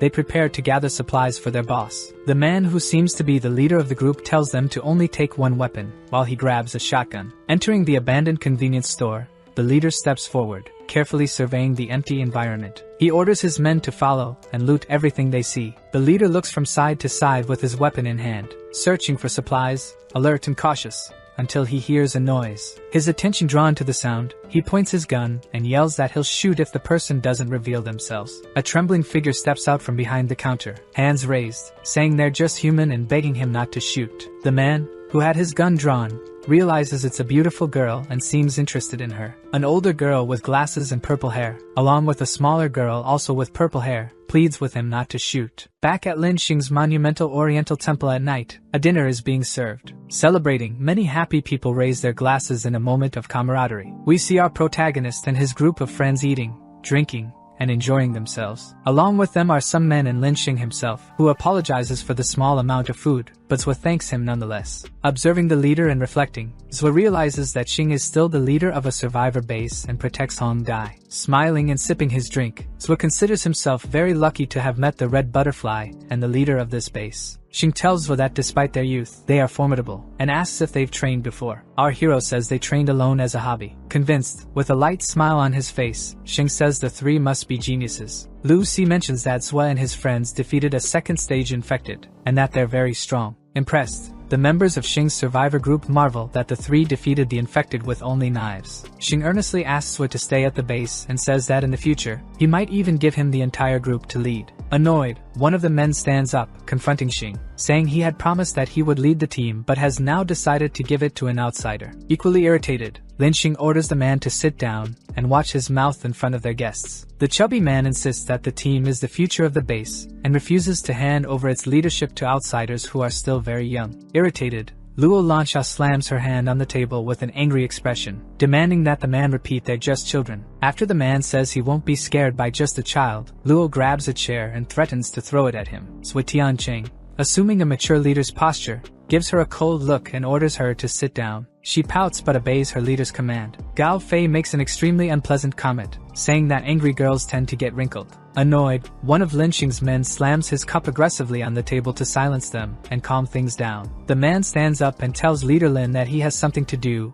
and is leaving. All the others sitting at the table get up and leave along with the man who stood. Slightly embarrassed, Leader Xing apologizes to Zui for his subordinate's behavior, but Tianqing says he's not bothered by it. Our protagonist explains that he didn't come to Lin Xing's base to join it, but to strike a deal. Hong Dai orders Lucy to take her friends outside since they have business to attend to. Leader Lin Xing questions Zui Tianqing about what kind of deal he's interested in making. Serious and cold, with his cigarette lit, Zui says he needs equipment, heavy weapons, ammunition, and a sniper rifle. Xing replies that weapons in this world are lifesavers, and knowing that, Zui affirms he has something valuable to offer in exchange. With a sly grin on his face, Tianqing says he has medicine, which is just as valuable as weapons, and Yun asks about the medicine. In response to Hong Dai, he says they have antibiotics, flu medicine, bandages, and alcohol. Yun Hong Dai is shocked by the information, barely able to contain her surprise or finish her sentence. Cold and calculating, Leader Lin Xing, with a drink in hand, says the offer is tempting but that he needs to discuss it with the others first. Meanwhile,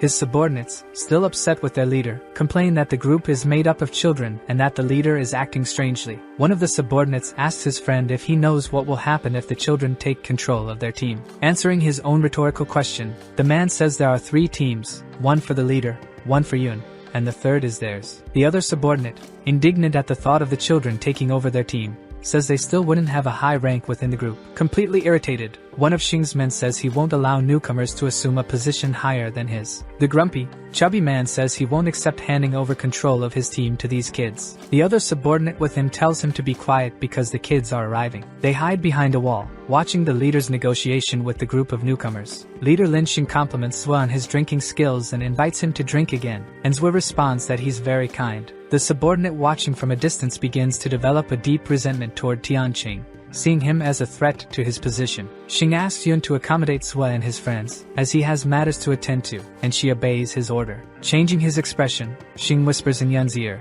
asking her to convince them to stay, and she nods, understanding the order. As she turns to leave and says she'll take them to their rooms, Gao Fei, being a pervert, shows interest in her. She leads with Tianqing and his friends inside the temple, heading toward their rooms. Yun comments that the place was built by royalty, so the residences are similar, and Luo Lansha is amazed by the size of the place. When she sees the little girl picking up a valuable vase, Yun says that Xing mentioned the value of those objects is priceless, and that they can stay for just one night. Yun Hongdai wishes the group a good rest, and Zhua Tianqing, pleased, thanks her. Jealous and annoyed, Xing's subordinates get upset at the room they were given, with one of them commenting that he lives in a shack. The big guy runs off angrily, saying he can't take it anymore, and the other thug tries to stop him, reminding him that they're Lin Xing's guests. Opening the door quickly and aggressively, the big guy tries to kick the group out, demanding they leave immediately. When he sees Yun Hongdai there, and she asks him the reason for his visit, the big guy says he just came to see the guests. His friend, watching the scene, comments that it'll be fun to see him get into trouble. Face to face with our protagonist,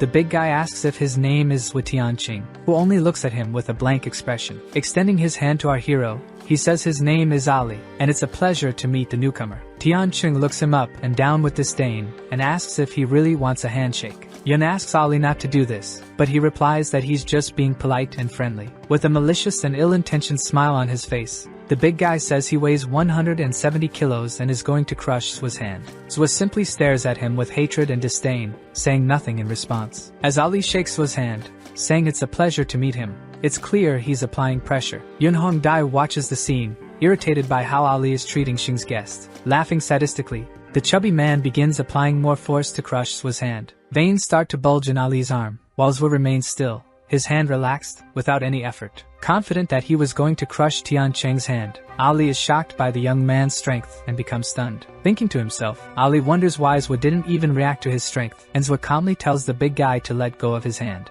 Even more irritated, seething with anger at Zhua Tianqing and the situation, Ali says it's not over yet. Tearing off his shirt and revealing his muscles, he says he wants to see how much Zhua can handle. With a lit cigarette in his mouth, Zhua, expressionless and sarcastic, comments that Ali has impressive muscles. Even Shang Biao, the hamster, seems impressed by Ali's muscles. Shocked, the big guy can't hide his astonishment, realizing that the boy's hand is as hard as steel. Luo Lansha calls him Big Head and asks if his name is really Ali. The girl extends her hand to him and says her name is Luo Lansha, and it's a pleasure to meet him. Zhua starts laughing quietly in the background, imagining what's going to happen next as the two are about to shake hands. In the background, we see Ali crying because of Luo Lansha's firm handshake, calling her a little devil. Embarrassed, he starts to cry, upset that he couldn't show off his strength. Yun Hongdai is about to say something to him, but Ali just runs off, saying he doesn't want to hear anything. As she leaves the room, Yun calls for Wei Dong, the other subordinate who is with Ali,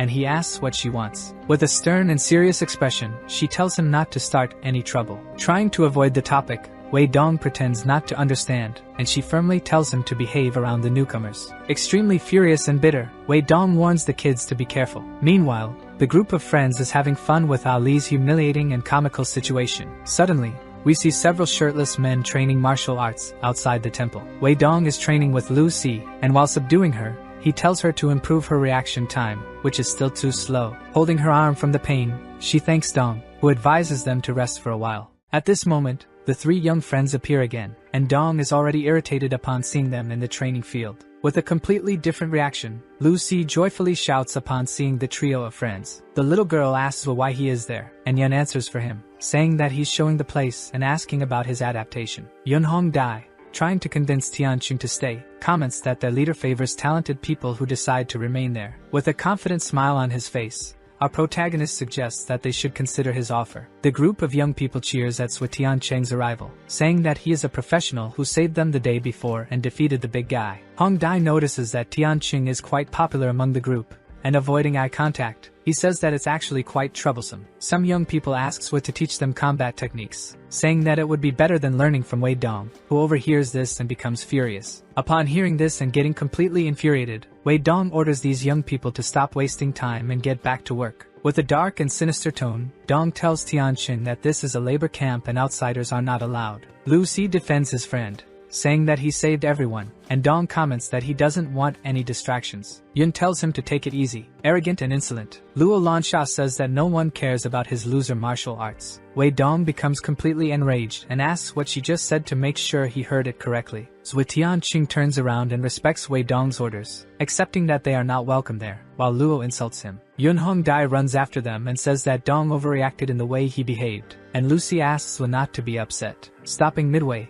Tianqing says that their encounter may have been predestined, so he decides to offer some advice. With a completely serious and grim expression, he says that people like Wei Dong end up causing people like them to perish. Yun, slightly shocked by Swa's comment, asks if he's referring to Wei Dong, and he confirms. Seething with rage and jealousy, Dong cannot accept the fact that Swa is receiving special treatment over him, even though he is a veteran. Clenching his fists full of hatred, he insists on insulting Swa Tianqing with several profanities. Suddenly, a shout breaks the ambient silence, demanding that Swa and his group wait. Swa Tianqing, Gao Aofei, and Yunhong Dai turn around startled by the sudden and shrill scream. While Wei Dong removes his shirt, he begins to challenge Swa Tianqing to a fight, and Swa looks at him strangely. Now shirtless, displaying his impressive muscles, he says that if Swa defeats him, the training camp will belong to him. Swa glances sideways, indifferent, showing no reaction to Wei Dong's proposal. Suddenly, Tianqing comments that he takes back what he said earlier, and Yunhong Dai is confused by the young man's statement. He continues, saying that this type of idiot will end up dying on his own. Even more infuriated, Dong demands that he repeat what he said.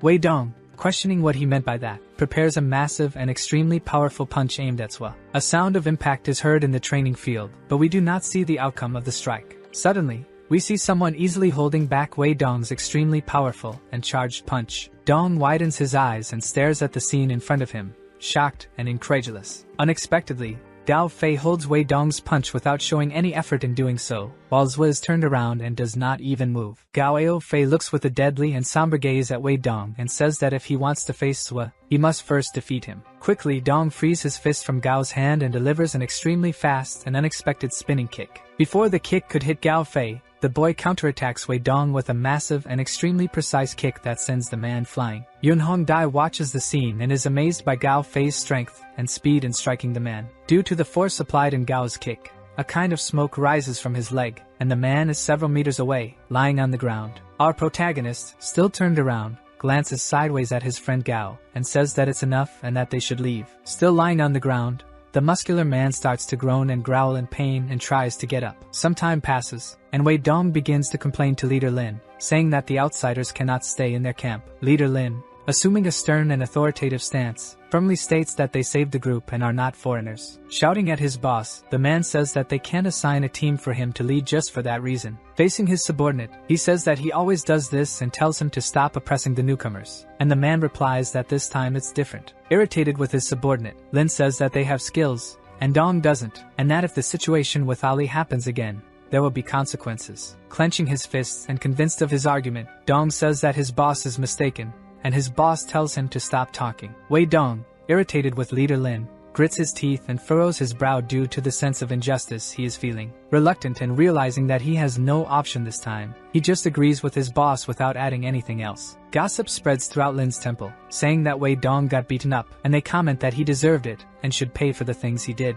Inside the car, Wei Dong himself orders them to open the door for him, and the servants are shocked. Lin's subordinate asks if Dong is leaving, and he replies that it's none of the young man's business. He just nods, saying it's none of his business, and tells Dong to move forward, opening the gate for him to pass. Wei Dong, inside the car, accelerates as if there's no tomorrow and rushes down the road in a hurry to reach a certain place. Still completely furious, with eyes wide open and gritted teeth, he says that those brats will pay for what they did. Some time passes, and at night, we see a charming place in the middle of the woods, a sort of cabin or kiosk. There, the two newly made friends, Zwa and Lin, are drinking together again, and the leader praises our protagonist, saying that he drinks well. Being sincere with our protagonist, the base leader says that he wishes for the boy to stay there. After all, there's no one like him. He also says that, if he wishes to stay in the future, he'll be able to manage the base. With his cigarette lit and in a relaxed manner, Zwa says that he's not suited for that kind of thing and has another suggestion in mind. Zwa advises the leader to leave the G municipality and look for another place to settle, and Lin says he has the same idea as the boy. He comments that G is a small place, with few resources and equipment, which works for now, but won't suffice in the future. Zwa Tianqing, being a keen observer,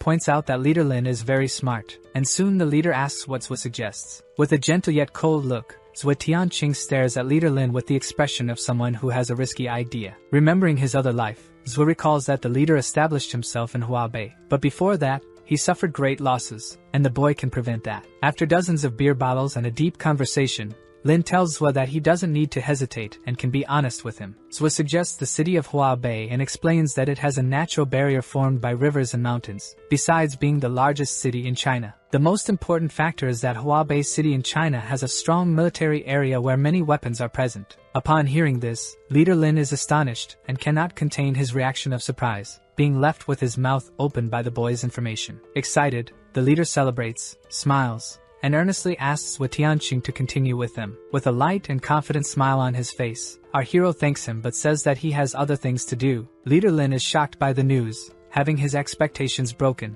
and ends up feeling a bit frustrated. Still, very grateful, leader Lin Xingyi says that Zwa can always count on his help in the future if he needs it. In a simple conversation, our protagonist Zwa comments about his equipment with Lin Xingyi. Lin starts to mention that they are short on equipment, and only have 2 snipers, and Zwa says he understands their situation. Lin Xingyi proposes to give him a sniper for free if Zwa helps him with a task at a local hydroelectric plant. Gao Fei ends up overhearing the conversation and questions if Lin is referring to the hydroelectric plant next to G. Confused, our protagonist asks Gao Fei if G has a hydroelectric plant. Leader Lin explains that 3 groups dominated G, one of them being Fat Ways, another being the Old Walls, and the other being the hydroelectric plant, led by Long. Tianqing, scratching his chin thoughtfully, finds it interesting that there's a hydroelectric plant in G and that it's controlled by a group. Lin Xingyi comments that Brother Long has a strange and eccentric way of doing things, besides being a smart man. Coldly, Zwa asks if leader Lin would like them to eliminate Long for him, and he confirms that he would. Indignant, Lin Xingyi says that they are maniacs, that they loot everything and also fight very well, so he wants Zwa to help with this task. Zwa listens attentively and understands the complexity of the situation. Tianqing asks Gao what he thinks about all this,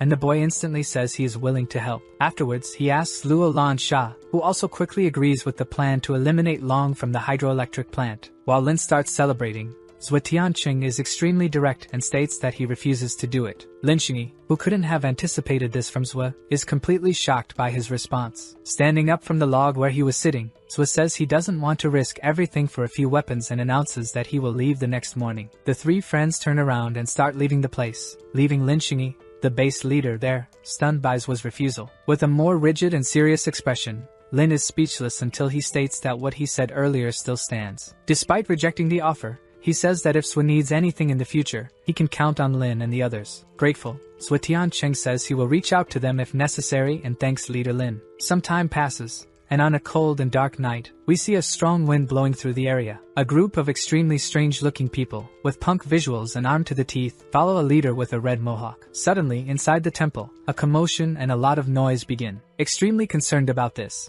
leader Lin asks his subordinates what is happening. Running towards him, one of his servants says that Brother Long has brought people from his gang to finish off Lin and his men. Completely in shock, leader Lin Xingyi wonders how this could be happening now. On the wall of the old city, where Lin's temple is, Long's group starts firing their weapons at the place. One of Long's men orders the rest to act and enter the area, asking the second brother how things are going. This man begins to approach. A man in a red dress shirt, glasses, and slicked back hair appears and asks if they can finish this in half an hour. One of his subordinates says it's hard to say for sure, as they are persistent, even though some were taken down in the first attack. The man with glasses, who has authority over the place, maintains a severe, cold, an unyielding gaze over the scene before him. This boss orders everyone to move forward and take the place, seizing the women and the food for themselves, and everyone eagerly follows his command. During the early morning, just before sunrise, in Ji County, the attack on Lin Xingyi's base continues. In front of a truck, Wei Dong speaks with boss Long Ting and says that if they succeed this time,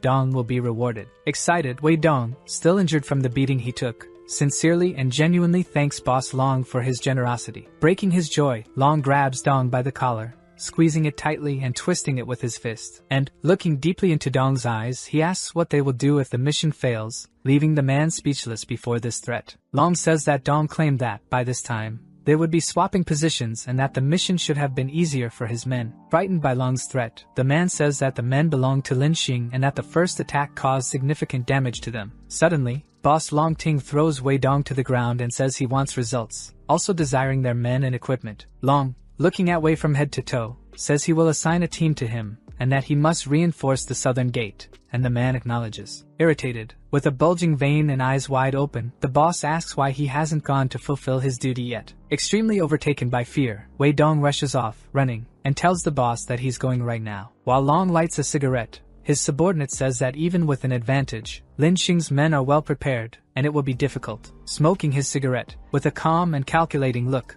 Long Ting tells his subordinate not to worry. In front of a heavy-duty truck, with his hands in his pockets, Long says that he came prepared for this situation. And he comments that when they manage to breach the wall of the old city, they shouldn't let others know, and should claim that he died. Suddenly, we see a bald, muscular man firing multiple rounds from his heavy weapon in a frenzied manner. Some of Long Ting's men are hit, and appear to be taken down by the burly man. Taking cover behind a tree, Wei Dong, with a desperate expression and gritting his teeth, comments that Li is extremely tough. Dong asks if any of the men with him are good at aiming and if so, to hit Li right away and end it. A man with a rifle volunteers to go. While Li, the muscular and bald man, is firing frantically and continuously, he screams. The guy holding a rifle, hiding behind a tree for cover, starts aiming in Li's direction. Looking through the telescopic sight of the rifle, the guy holds steady to aim accurately at the man who is shooting and shouting. With a cold, calculated, and precise manner, he pulls the trigger of his weapon, firing. Before the shot could hit the tall and muscular man, Zhuo Tianqing appears and pushes him aside, saving his life. Stunned by his near-death experience, Li looks towards where the shot was fired with wide-open eyes. The fired shot leaves smoke on the wall where it was embedded. Such was its power and destructive capability. Annoyed at missing, the guy holding the rifle is dissatisfied with missing his shot, gritting his teeth in frustration. Immediately, Li, who is saved by Tianqing, thanks his friend for saving his life from that shot that would have been fatal. While Gao Fei prepares his long-range weapon, our protagonist comments that he will leave this task to him, showing confidence. Happy and satisfied with the trust placed by his friend, Gao Fei smiles lightly as he prepares the aim of his rifle. Looking through the telescopic sight, Gao Fei stares at the other henchman and asks if he really wants to compete with Gao. Shocked by the presence of Ao Fei with his long-range weapon, Long's subordinate feels intimidated and cannot react. Within seconds, Gao Fei fires a precise and powerful shot with his long-range weapon that takes down the henchman. Long Ting's other servants wonder if he really turned into a goner, and soon are in shock when they realize he did. Luo Lansha suddenly appears and asks Li if his hand is okay. Surprised by the presence of his friends there, Li feels relieved. Zhuo tells Li that he and his friends will take care of this place,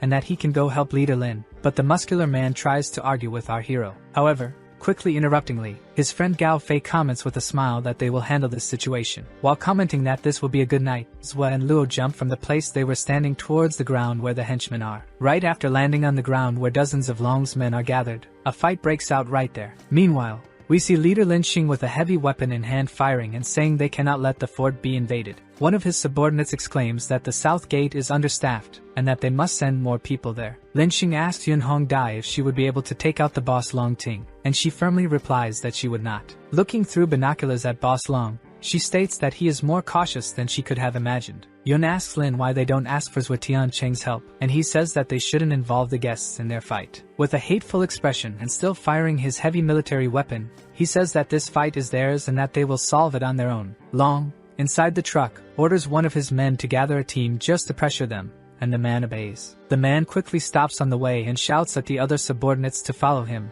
and not stand idle. Other henchmen arrive at the red truck and tell boss Long Ting that they are wasting too much ammunition. Long tells his henchmen that in terms of skill and practice, Lin and his group are far superior and asks if they will be able to defeat them. Long's bald subordinate scratches his head and confused, tries to formulate a response that would please his boss. His boss says that he will draw all the attention to the north gate, so people from the south gate will enter more easily. After his subordinate calls him smart, Long gets irritated and says that the mission is not yet completed and that he shouldn't be rushed. Suddenly, boss Long Ting looks back with his usual expression, which is cold, distant, and very calculating. At the rear of his red cargo truck, it is possible to notice the presence of several silhouettes of trembling and frightened people. Suddenly, a shot is fired in the middle of the battlefield, making a very sharp noise. Yun Hong Dai and Lin Xing wonder how many bullets they still have and realize that they need to help at the south gate and leave there. Unexpectedly, Li appears and starts firing his weapon frantically while shouting to the enemies that he has arrived. Completely taken by surprise, Lin Xing is genuinely stunned and cannot contain his relieved reaction upon seeing Li. Smiling confidently,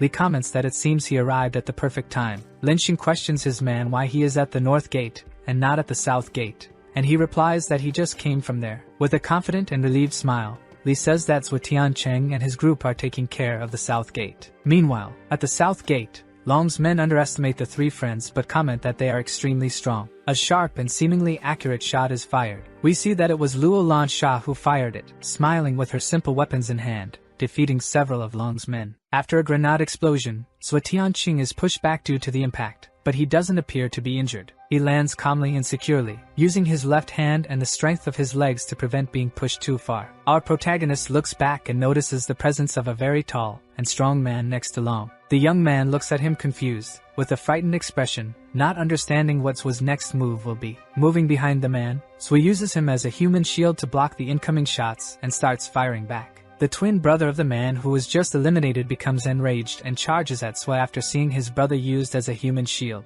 Before the brother could do anything as he charged at Tiancheng, a shot from a distance eliminates him. Looking up, Zhu searches for the source of the shot that just helped him. He realizes it was Gao Fei with his caliber 56 rifle, standing on top of the wall, giving a thumbs up to Zhu, who returns the gesture. Suddenly, Gao notices something that catches his attention, and unable to contain his reaction, his eyes widen in shock. Seeing a man running desperately for his life, Ao Fei seems to recognize him. Gao shouts to Zhu that the man running is Wei Dong, the traitor who is now on Long Ting's side. Tiancheng's first reaction is to be shocked, but then he orders Luo Lansha to capture him alive, and she replies that she understood the command. With a slight and proud smile, our protagonist seems happy to notice that Luo Lansha's speed has increased after her training. While running desperately, Wei Dong comments that the people from this group must be crazy. Running for his life, he thinks to himself that he can't let himself be caught, or he'll be eliminated instantly. Suddenly, right in front of him, Luo Lansha takes a great leap that makes her soar through the air and overtake Wei Dong in the chase. He stops running, frozen by fear, while Luo Lansha lands on the ground right in front of him. In complete shock, Wei Dong cannot contain his reaction of astonishment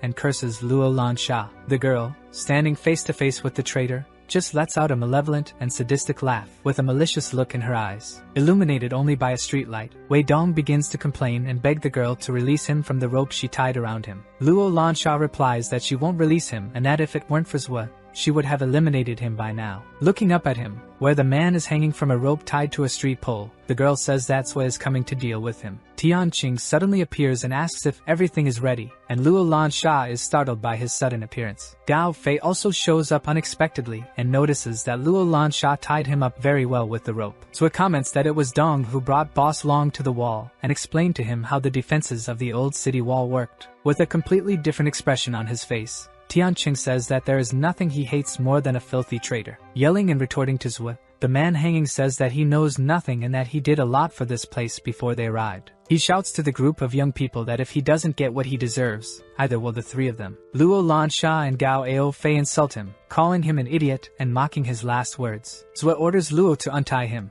as Wei Dong might still be useful, but the girl gets irritated, saying it wasn't easy to tie him up there. Gao pulls his friend into a hug, and Zhua tells her to stop fooling around, as they have more important things to do, and she agrees. While still hanging from the pole by a rope, Wei Dong begins to repeatedly shout at the girl to wait. Suddenly, without hesitation and without any prior warning, she cuts the rope that was hanging Wei Dong. He falls to the ground like a sack of potatoes, completely carelessly. The girl holds the rope and insults the dirty traitor again. She starts pulling him by the rope like a dog on a leash, and an observer comments that Wei Dong has been captured. The observer sees everything through binoculars and comments that the three youngsters are insane, and he must inform boss Long Ting about them. Facing away, a sort of spider sense kicks in for Gao Fei, making him realize that someone is watching them. He quickly turns around with his long-range weapon in hand, pointing in the direction of the observer with the intent to eliminate him. Seeing this extremely sudden and swift move through his binoculars, the observer is in shock, unable to react. Suddenly, a sniper shot grazes the right side of his body, hitting only the wall and not him. In his thoughts, the red-haired guy feels relieved that the shot only grazed him and that he survived. The man with a scar on his face thinks to himself that this group of three people is very terrifying. With a glint in her eyes,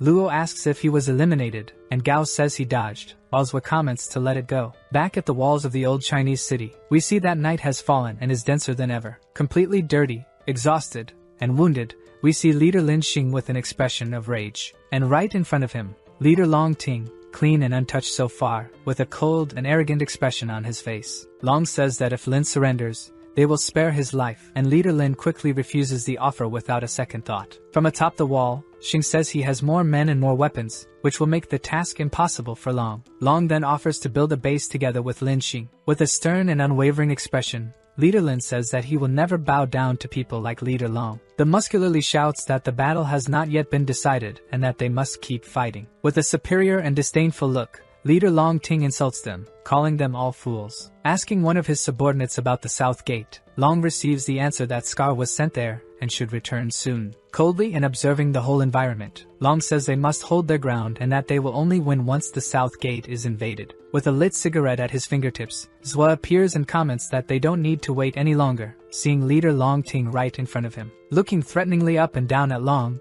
our protagonist comments that all of his men have already been eliminated. In shock and not believing the truth of this information, Long makes a questioning sound. Also surprised by the appearance of the trio, Lin Xing cannot hide his astonishment upon seeing them. Looking coldly and assertively at the leader, Lin says that the three of them have already taken care of the South Gate. Pulling someone from behind the wall, Zhua orders this person to come over to them in a very irritated and hurried tone. Holding Wei Dong by a rope tied around his neck, he asks Lin if he recognizes this man, and he starts screaming desperately. Shocked but managing to contain his reaction, Lin Xing merely widens his eyes at the sight of Wei Dong tied up. Seeing all this unfold before him, Long Ting remains silent while observing what Zhua is plotting. Wei Dong, completely wounded and tied by a rope being held by Zhua, begins pleading for help from Lin Xing. Adjusting his glasses with his middle finger, Long Ting genuinely curses Wei Dong as trash upon seeing the entire scene. Yunhong Dai, in shock, asks what is happening to Zhua Tiancheng, while Lin Xing remains silent. Irritated,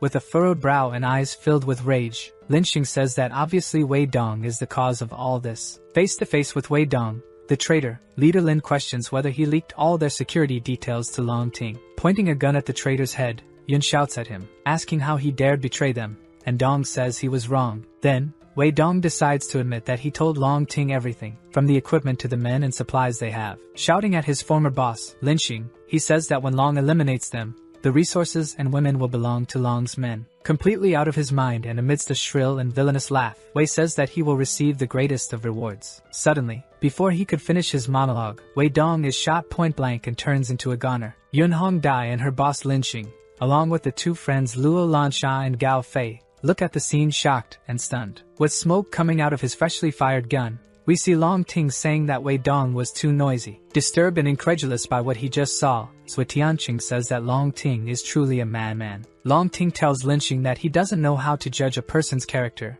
and made a mistake by giving Wei authority before. He starts yelling at leader Lin, saying he should be thanking Long for eliminating his traitor instead of looking so upset. Zhua comments to leader Lin that he must have reinforcements, so he recommends that he remembers to defend himself, and Lin says he got too emotional. Lin Xing orders Yunhong Dai to gather men and search inside the camp, telling her not to disappoint her leader. She replies that she understood the orders. Speaking to Long Ting, leader Lin says that all his men at the South Gate have been eliminated and questions why he hasn't retreated yet. Laughing with a sadistic expression, Long says that even if the attack at the South Gate failed, he still has a trump card and will not retreat. He exclaims that even if he and his men attack head-on, they will still break through and take over the place. Gao Fei asks his friends if they are going to fight, and patiently, Tianqing tells him to wait, as they have many armed men. With his rifle in hand, Gao says that when needed, he'll be ready to fire and claims that his eyes are better than any artificial scope. Long Ting shouts and asks if leader Lin Xing is going to surrender, and in response, Lin says he will never surrender. With a sadistic and malevolent smile on his face, Long Ting says not to blame him later for making the wrong choice. Making a hand signal to his subordinates, he orders them to bring something for him. Suddenly, several gagged people, with cloths over their heads, are brought to the scene, and Long commands them to be obedient. Zhuo Tianqing casts a gloomy and cold gaze at this scene unfolding right in front of him. Suddenly, Long Ting removes the cloth from one of the men's heads, revealing a middle-aged man who appears to be injured. Leader Lin Xing exclaims and questions Long about what he's doing. Lin recognizes the man and calls out to Old Mei, and the man calls out to his leader Lin Xing in return. In a posture of superiority, Long Ting says that these are Lin Xing's former subordinates, and some civilians in between. Now deeply angered by witnessing this scene, the base leader Lin asks what boss Long wants. Making another hand signal to his subordinates, he demands that the other hostages be brought forward as well, removing the blindfold from another man, who yells at Long's henchmen, demanding to be released. Another man, also injured, appears from under the cloth and shouts out leader Lin's name. A chubby, blonde man has his cloth removed from his head and calls out for Lin Xing as well. Confused, yet another man appears from under the cloth and screams, asking what this place is and what they are trying to do. Suddenly, Zhuo Tianqing is caught off guard and cannot contain his shock, widening his eyes and gasping. He sees the two sisters he helped earlier in his journey, and wonders why they are here. Adjusting his glasses with his middle finger, Long Ting orders Lin Xing to surrender immediately. If he doesn't do what Long demands, all these hostages will be eliminated. When Zhuo Tianqing and Lin Xing hear this coming from Long, both are in complete shock, overwhelmed by an inexplicable rage. The older sister, with purple hair, cries out for Zhuo. Her sister also shouts simultaneously, calling Zhuo Big Brother, both expressing deep desperation on their faces. Internally, our protagonist wonders why the two are here, and Gao comments that Zhuo must have done something they don't know about. Even Long Ting is surprised and realizes that they know Zhuo, adding that he did well to bring hostages for this situation. Deeply irritated by this action of the hydroelectric boss Long, the leader of the old city walls, Lin, insults him for stooping so low. With the various hostages on the ground, Long questions if Lin is a good person just because he created a base with laws and order. In a frenzy and completely megalomaniacal, Ting says that all of this is nonsense, and that in this era, only those who have weapons and men are justice. With his hand on Old Mei's head,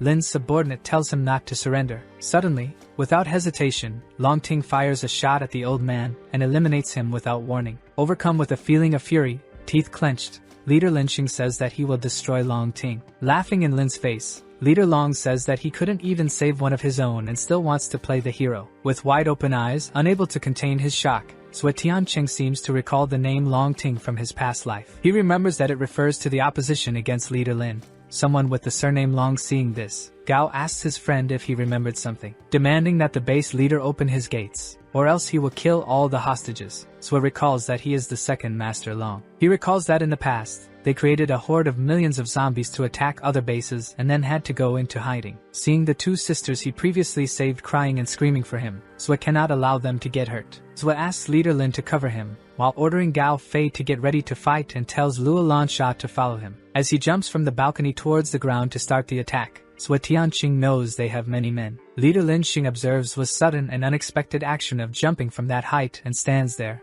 mouth agape. Long Ting's subordinates, shocked, watch as Zhuo leaps down towards the ground and think that he won't survive. Watching the scene, intrigued and excited, Long Ting orders them to capture the boy alive. One of Ting's subordinates, who is extremely strong, grabs a melee weapon and says he will cut Zhuo in half. Tianqing reacts quickly and prepares an extremely powerful and unexpected strike with the palm of his hand. He hits the man's chin, breaking his teeth. The impact of the blow was so strong that it sent the big guy flying through the air, as if he were made of paper. Watching the scene, now visibly annoyed, their boss says that dealing with Zhuo won't be an easy task. The red-haired subordinate with a scar on his face tells his boss that this situation is not looking good. Upon noticing Scar's return and hearing them say they were looking for him, the boss asks what happened on Wei Dong's side. While giving a beating to several henchmen, Zhuo Tianqing orders Luo Lansha to stop fighting and to save the hostages. Completely shocked, Leader Ting is in disbelief seeing that the three managed to wipe out his entire team. Long Ting orders his subordinates to retreat, and also to bring the hostages. One of his subordinates,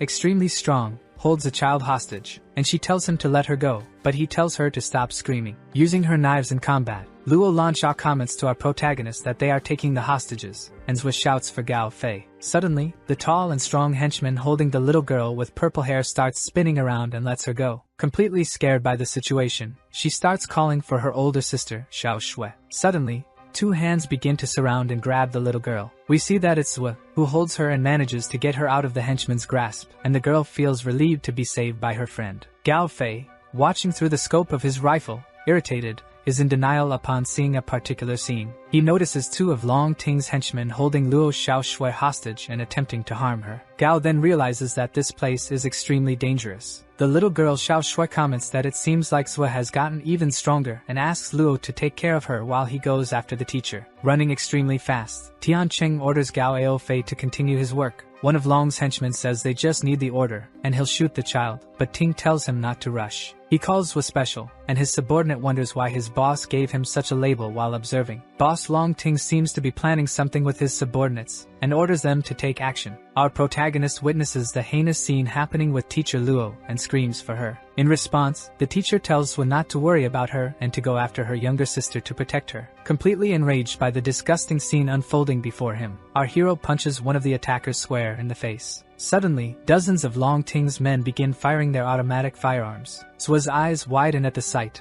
and he seems startled. Quickly, he starts dodging the bullets, using acrobatics to pull off such a feat. After dodging the barrage of gunfire, Zhui lands stylishly and keeps his stance on the ground. Suddenly, he notices a truck belonging to Long Ting fleeing, and Zhui gets furious about it. One of the henchmen tells his boss that letting the boy live could be problematic, and Ting orders him to shut up. Smiling confidently and maliciously, boss Long Ting, fleeing in his truck, says assertively that Zhui will come after them. Illuminated only by the moonlight, completely consumed by rage, Zhui Tianqing watches them leave, already planning his revenge. Outside the walls of the old city in Ji County, the day dawns beautifully. Sitting on a small wooden bench is Xiao Shui, the younger sister, seemingly troubled or worried about something. She looks around, anxious and restless. Suddenly, Luo Lansha appears with a smile on her face and a tray of food, asking Xiao Shui to eat. On the tray, there are warm breads and a hot drink as well. Xiao Shui frowns and, at first, says nothing, only showing irritation. Luo Lansha insists that she should eat,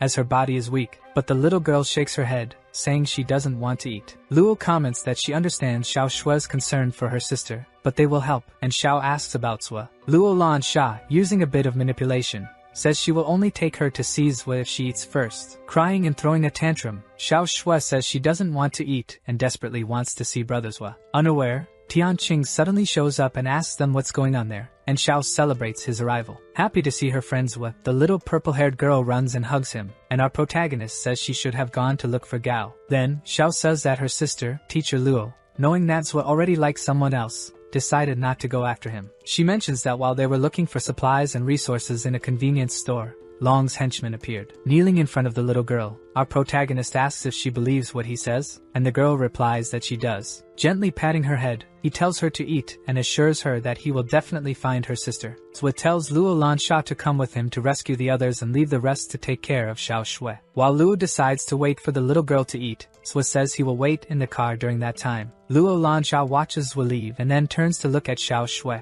At the moment Luo turns around, she notices the little girl angrily eating the food she brought in a very forced manner. With a small smile and a mischievous expression, Luo Lansha looks proud of making the girl eat. Luo asks the little girl if she's throwing this tantrum on purpose, and Xiao shows a genuine expression of doubt. In a sly manner, Luo asks if, by acting so clingy, Zhui will really save her sister, and Xiao says no. Persuading and manipulating the little girl, Luo says she won't tell Tianqing about this. Without a response, Xiao remains silent, but the anger and frustration on her face are obvious. Trying to ease the girl's tension, Luo Lansha says that they will bring her sister back and that Zhui is indeed too soft. Xiao Shui, also trying to assert herself, asks Luo if, by chance, Zhui went to the school to save her. At that moment, Xiao, with an apparent feeling of jealousy, asks if Luo Lansha is the woman Zhui went to rescue at the school. Luo says no, with a suspicious look, while asking if the girl is jealous, and Xiao says she isn't. Luo Lansha asks Xiao Shui if she likes Zhui Tianqing, and the girl quickly tries to deny the possibility. Finally, Luo decides to stop teasing Xiao and tells her the truth. Zhui is still searching for the girl he loves. Silently, Xiao Shui seems speechless as she processes this information about Zhui Tianqing's girlfriend. turning around and leaving the place. Luo Lansha reassures the little girl, saying they will bring her sister back soon. Before Luo can leave, the purple-haired girl calls out to her. Luo turns and asks what it is. Embarrassed, Xiao Shui thanks Luo Lansha, even though her pride tries to stop her. Letting out a relieved and calm sigh, Luo calls Xiao a brat. Suddenly, we see a weapon being wrapped. Inside the car, Sui prepares his crowbar, wrapping it, and Gao asks Luo how the girl is, and she says that Xiao is fine. Gao asks Sui if they will succeed, and he explains that Long's men are stronger, so to eliminate them, they will need more people. After being questioned by Luo Lansha about what they will do, our hero says they should just wait. Shocked by his response, Gao Aofei questions why they have to wait. Luo has the same reaction as Gao and also repeats the same question about waiting to attack. They then notice a silver car speeding down the road. Luo asks if that's leader Lin's car behind them, and Gao questions why they are there. Gao and Luo wonder what Lin is doing, and Zwa says that Lin Xing is a very smart man and must know what he's doing. Suddenly, they abruptly brake the car in the middle of the road, along with Lin, who does the same. In a cold and calculating tone, our protagonist comments that he has arrived. Lin's men remark that it seemed as if Swa already knew of their arrival, and that Lin is destined for great things. Rummaging through his trunk, Leader Lin comments that brothers will help them earlier, but they don't have much to offer in return. Pulling a high-quality sniper from his trunk, he says they need an appropriate weapon, and Gao is happy with the equipment. While Gao celebrates the new weapon, Lin and Li decide to thank Swa for saving their lives during Long Ting's attack. Leader Lin introduces them to Ali, saying that he is his best shooter, and the tall, strong man greets his new companions. Then, he introduces Yunhong Dai, saying she's the most capable among them, and she comments that she will help them sneak into Long's base. As Lin Xing says they can't take too many people for the mission, so asks him if he wants them to rescue more people. With a serious and cold expression, completely changing his demeanor, Leader Lin confirms that he does. So Tianqing orders Gao Fei to return the weapon to Leader Lin, saying that they're leaving. Looking at Gao again, he demands that the boy hand the sniper back to Lin Xing. All the group members watch this scene, shocked and not understanding what Swa is trying to imply. Whining over his loss, Gao returns the sniper to Lin, who asks Swa what is going on. Completely concise in his plan, Swa says that 3 people will be enough. After all, he doesn't want to be indebted to Lin, and asks him not to interfere. Lin and Ali exclaim that Zwa is mistaken and that they only want to help, but Zwa remains firm in his decision to go with just the 3 of them. Zwa tells Lin that if he truly has his trust, he demands that he bring all the base's elite, and Xing asks what he means by that. Coldly, Tianqing says they will get rid of them once and for all. Hearing this, Lin Xing is shocked, and his astonishment is so great that he stands there with his mouth open. Meanwhile, dusk arrives, and we see Long Ting's hydroelectric plant. 2 people ask why the mission failed if there was a traitor on their side, and one of the subordinates says that Long decided to retreat. Fatty, the 3rd highest in rank, says that if number 2 couldn't handle it, he might as well give up his position because Fatty would be more suited for it. Old Man, the number 2, tells Fatty to mind his own business while he handles his own affairs. The Muscular, a man fully dressed in a feminine manner, tells Old Man to admit he lost and stop acting like a loser. Staring at the Muscular head-on, he says he should fight him if he has the guts, and the Muscular responds that he's not afraid of Old Man. Appearing on a digital screen in front of the 3, Long Ting tells everyone to be quiet and sit down to listen. The 3 bow as they see Boss Long Ting and immediately sit as ordered. Quickly, they stop arguing and sit facing each other, pausing to listen to their boss. Saying that they've lost a lot of ammunition and around 30 elite men, Long decided to eliminate Wei Dong himself and asks if anyone objects. The 3 say they would never disagree with Long. Thanking them, he orders everyone to leave the room except Old Man, who is to remain. Everyone leaves while only Old Man stays seated to hear what Long Ting has to say. Fatty,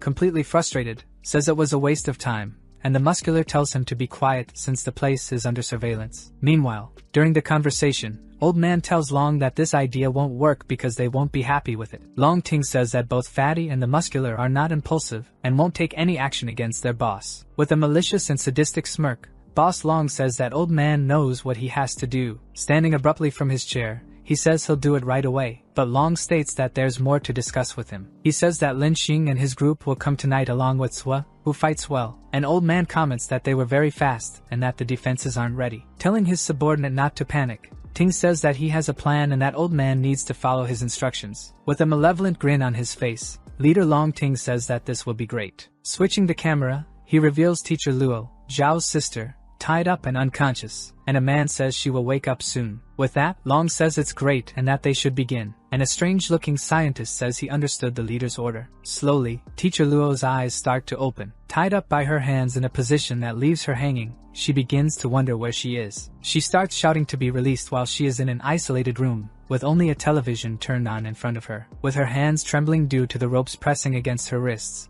she keeps repeating for them to untie her. Speaking to her through the television, Long says that since she's finally awake, they can begin. Her restraints loosen from where they were hanging from the ceiling. Suddenly, without warning, she falls onto the floor, landing on her backside, which hurts a little, but nothing serious. She stands up, complaining a bit about the pain, and looks at the television to understand what is happening. Appearing on the screen, Long Ting asks if Teacher Luo remembers him, and she seems to recall and asks what he wants. He says he isn't very interested in her, but that the boy seems to care a lot, and Luo responds that his name is Watianchi. Long is relieved to learn the boy's name and asks her if they are close, and irritated, Luo says she won't answer. Pointing a gun at a hostage, Long Ting says that saving a life in exchange for answering questions is worth it. Annoyed, she tells him to come to her instead of involving innocents in his sadistic and insane games. Still aiming the gun at the innocent person, he tells Teacher Luo that not only will he involve innocents, but also, he will use them as a tool to blackmail her, and then starts emitting a sinister laugh after saying this. Still irritated with Long Ting, Teacher Luo asks again what he wants from her. In an insane tone, Long says he loves seeing the expressions of good people when they're blackmailed. He claims to have the weaknesses of these people, but he can't understand what they think when they sacrifice themselves for one another. Switching the screen to the room where the hostages are, he says that in that room there are 3 buckets of acid and that he can press a button to activate them. Teacher Luo is completely overwhelmed by a feeling of rage and yells that Long Ting is a maniac. Thanking her and taking it as a compliment, he emphasizes if she can answer his question, and she then asks what he wants to know. With a smile, he asks how Zhou Tianqing obtained his superpowers. Perplexed, Teacher Luo is shocked by the mention of these supposed powers that she didn't even know existed. In shock, Teacher Luo questions Long about these superpowers he is assuming Zhou has. Then, Ting comments that Zhou managed to wipe out his entire group while only being 3 people, and that is superhuman. She tries to insist that he is just a normal human, but Long says that, in his view, that's completely abnormal. Drawing her own conclusions, she questions if leader Long Ting wants Zhou Tianqing's superpowers. Long affirms, saying that she is correct, and she keeps insisting that she knows nothing about superpowers and that Zhou won't fall for his tricks. Coldly,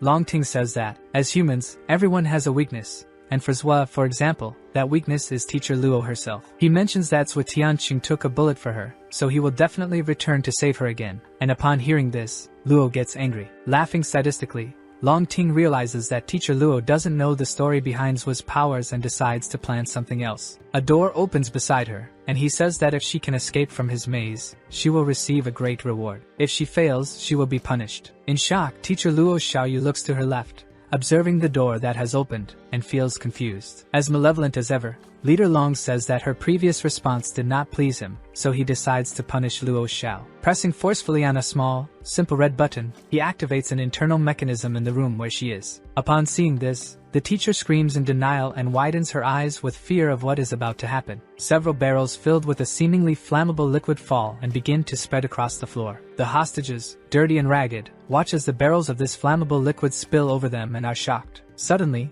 they start screaming, and apparently, some of them were eliminated after that button was pressed. Fallen on the ground, Luo Xiao desperately begs Long Ting to stop what he's doing, and the leader orders her to use a knife to free herself. He then decides to give a quick hint to the teacher, and says that if he isn't satisfied with her actions, he'll show her more interesting things. He orders her to act quickly and avoid making him displeased. Still depressed and shocked by the scenes she just witnessed, Teacher Luo Xiaoyu says she's going and begins to stand up. Meanwhile, we see a group consisting of Yunhong, Gao Fei, Zhou, and Luo Lan Sha, and they analyze the 2 exits of the hydroelectric plant. Tianqing notices that the exits at the foot of the mountain are heavily guarded and that they will be killed if they show themselves. Our protagonist suggests entering from the top, and since it's nighttime, the henchmen probably won't notice. They ask Zhou what would happen if they opened the dam's gate. In response, he says it would flood the municipality, and that Long wouldn't be crazy enough to do it. On Yun's piece, Leader Lin confirms that Zhou is right and that they hadn't raided Long's base earlier out of fear he would open the dam's gate. Annoyed, Yunhong Dai tells Leader Lin to lower his voice, and he responds that she can turn down the volume on her earpiece. Leader Lin mentions that there's a red door that leads to the control panel, and Zwa orders Faye to guard that area and, if anyone appears, to shoot them. Yun asks Lin and Ali to cause a commotion to draw attention while they sneak into the hydroelectric plant. Zwa Tianqing says he will let Yunhong Dai lead the group, and she gives a confirming hand signal. Our protagonist reminds the group that the priority is to rescue the hostages and, in addition, to make the enemies waste ammunition. Upon hearing Zwa's order to advance, the entire group prepares to invade the hydroelectric plant and save the hostages. Meanwhile, Long Ting's scientist ally tells him they found Lin Xing's car outside the hydroelectric plant. As if he already knew, Long says they were quick and asks his scientist subordinate if everything is ready, and he confirms it is. With a malicious smile and a sadistic expression on his face, Long Ting says that finally, there's something good to watch. While several of Long Ting's henchmen are armed and guarding a forest, Lin Xing's men appear behind the bushes. Leader Lin Xing looks at his loyal companion Ali, and both give each other a thumbs up to begin the assault on the hydroelectric plant. They both grab their heavy automatic weapons and quickly start firing a rain of bullets. Leader Long Ting's henchmen realize they're under attack and shout about it while many of them are hit by gunfire and taken down. One of Lin Xing's men notices a talking monkey and is shocked by such a sight. Descending on ropes and shouting that they're in position, they order the henchmen to retreat and lure them into the forest. A gray wall with various graffiti and a drawing of Long Ting indicates that they've reached the target location. They notice the word, "Welcome," written in the graffiti, and Zwa realizes they were already expecting them, leaving Luo irritated by the insult. Quickly and without hesitation, Zwa Tianqing delivers a strong and precise kick that breaks down the hydroelectric plant's door with ease. The door shatters, revealing several flights of stairs. Courageously and bravely, Tianqing steps ahead of his group of friends to enter the place. Yunhong Dai follows right behind with a serious and cautious expression, trying not to make noise and paying close attention to her surroundings. However, she takes a step that makes a sound slightly louder than it should. Looking at the area ahead of them, they notice it's quite large and monochromatic, painted in a dull white tone. With his crowbar, Zwa Tianqing takes the lead, while Yunhong and Luo Lansha follow close behind him. As they walk through the labyrinth inside Long Ting's hydroelectric plant, they hear his voice coming from loudspeakers, saying that he was expecting them. With a sinister smile on his face, Leader Long says that now that Zwa has finally arrived, they will play a very simple game. Zwa sees him speaking on a monitor in front of him, pointing his weapon at him in a threatening manner. He says that if Long doesn't release the hostages, he will eliminate him. Confused, the base leader questions whether the protagonist is threatening him and assumes that he still hasn't understood the current situation. Suddenly, a huge crash occurs, and the wall shatters and is completely destroyed. In a sudden outburst, Zwa Tianqing, with a dark expression, destroys the wall with his crowbar and his superhuman and immense strength. With a malevolent smile on his face, Leader Long Ting says that this will be perfect. The elevator indicator shows that they've reached the 3rd floor of the hydroelectric plant. Yunhong Dai says that the control room is on the southwest side and that they will have to go through 3 blocks. Zwa nods in agreement. Long Ting, speaking again through the loudspeakers, says that he has been very polite to our protagonist, and Zwa thinks he's being too persistent. The leader continues, saying that Tianqing is very rude and doesn't even bother to listen to what he has to say. Zwa decides to fire a shot from his simple gun to destroy the loudspeaker and calls Long Ting noisy and annoying. Extremely angered, the hydroelectric plant leader becomes furious at our hero's actions. The 3 protagonists look down silently, with puzzled and confused expressions at a scene that's unfolding. Seeing Shang Biao, Luo Lanch's hamster, on the floor, our protagonist asks why she brought him, and she says she thought he might be useful. Outside the hydroelectric plant, a loud noise echoes, and everyone in the area is able to hear it. Zwa Tianqing and the girls in his group are also startled by the sound and quickly look up in the direction of the noise. While Shang Biao squeaks, Luo Lansha widens her eyes and notices something strange in the air. A voice tells Long Ting to stop stalling and act already, and at that moment, he suddenly says he feels unhappy. In a dark and grim tone, he orders the first cell to be opened, and his scientist subordinate is shocked by this, knowing what is inside the cell. Without his glasses, displaying pure hatred and insanity in his gaze, he commands his subordinate to obey when he gives an order. Terrified by the way Long Ting speaks, the mad scientist says he's going to open the cell immediately after this threat. Luo Lansha starts running after her hamster Shang Biao, while Yunhong Dai yells at her to come back and stop running. As she runs, Luo Lansha feels a strange sensation hanging in the air and weighing on her chest, her eyes widening once more. She questions why there are so many zombies around, and Yunhong Dai is confused by the young girl's question. Zwa Tianqing closes his eyes and takes a deep breath, feeling a bit uncomfortable with the whole situation. Using his precise detection mode, He senses a horde of dozens of zombies very close to them and states that they are surrounded. Exclaiming that the girls are not used to fighting in the dark, he orders them to return to the elevator, and Yun questions Zua. Prying open the metallic elevator doors with his own hands, Tianqing says that the people in their group should split up. Using his immense and superhuman strength, he begins to force open the elevator doors with his fingertips. Reinforcing the power in his hands, he applies a lot of pressure to open the two doors quickly. Concentrating all his superhuman strength and making an extraordinary effort, he opens the elevator doors with his bare hands. Zua Tianqing tells the girls in the group to stop hesitating and get into the elevator that he just opened for them. Luo Lansha earnestly urges Yun Hongdai to listen to their friend Tianqing's orders, and she agrees and enters the elevator along with the girl.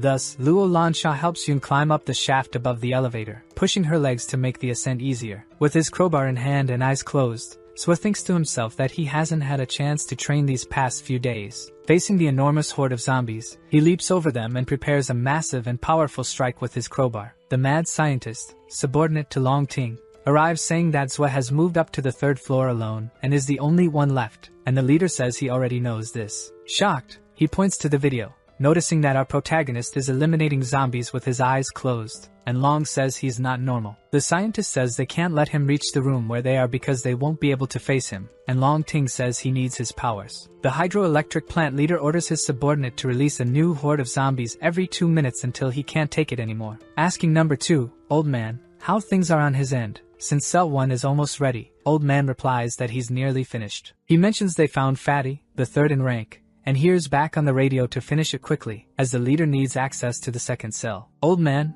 the number 2 in ranking at Long Ting's hydroelectric base, gives a signal of understanding while holding the radio in his hand. Old Man asks Long's other subordinates where Fatty is, as he needs to talk to him, and they say he's inside. Irritated, the second brother curses Fatty for messing around with women at a time like this while enemies are invading the base. The other subordinates, showing little concern, say they can't do anything about the third brother's habits. Suddenly, Old Man, number 2, draws and wields 2 regular pistols in his hands, and his expression changes completely to something dark. Pointing the gun at the 2 henchmen in front of him, they look confused and ask what number 2 is doing. Meanwhile, we see some contraceptive items on top of a bed, some used and some still unused. And we see Fatty, the third in the ranking of Long Ting's base, fooling around with voluptuous women while everything outside is in chaos. Entering the room, Old Man says that Fatty has a lot of energy inside him. Annoyed, Fatty rudely asks if Old Man didn't notice that he's still busy with the woman. Old Man, pointing his gun at Fatty, says that he must be happy to die in the arms of a lady. Fatty, number 3, glances to the side and widens his eyes as he realizes what's about to happen and his potential cruel fate. A sharp sound is emitted within seconds, and we realize that Old Man has taken out Fatty with a single shot. Grabbing a USB drive in his hand,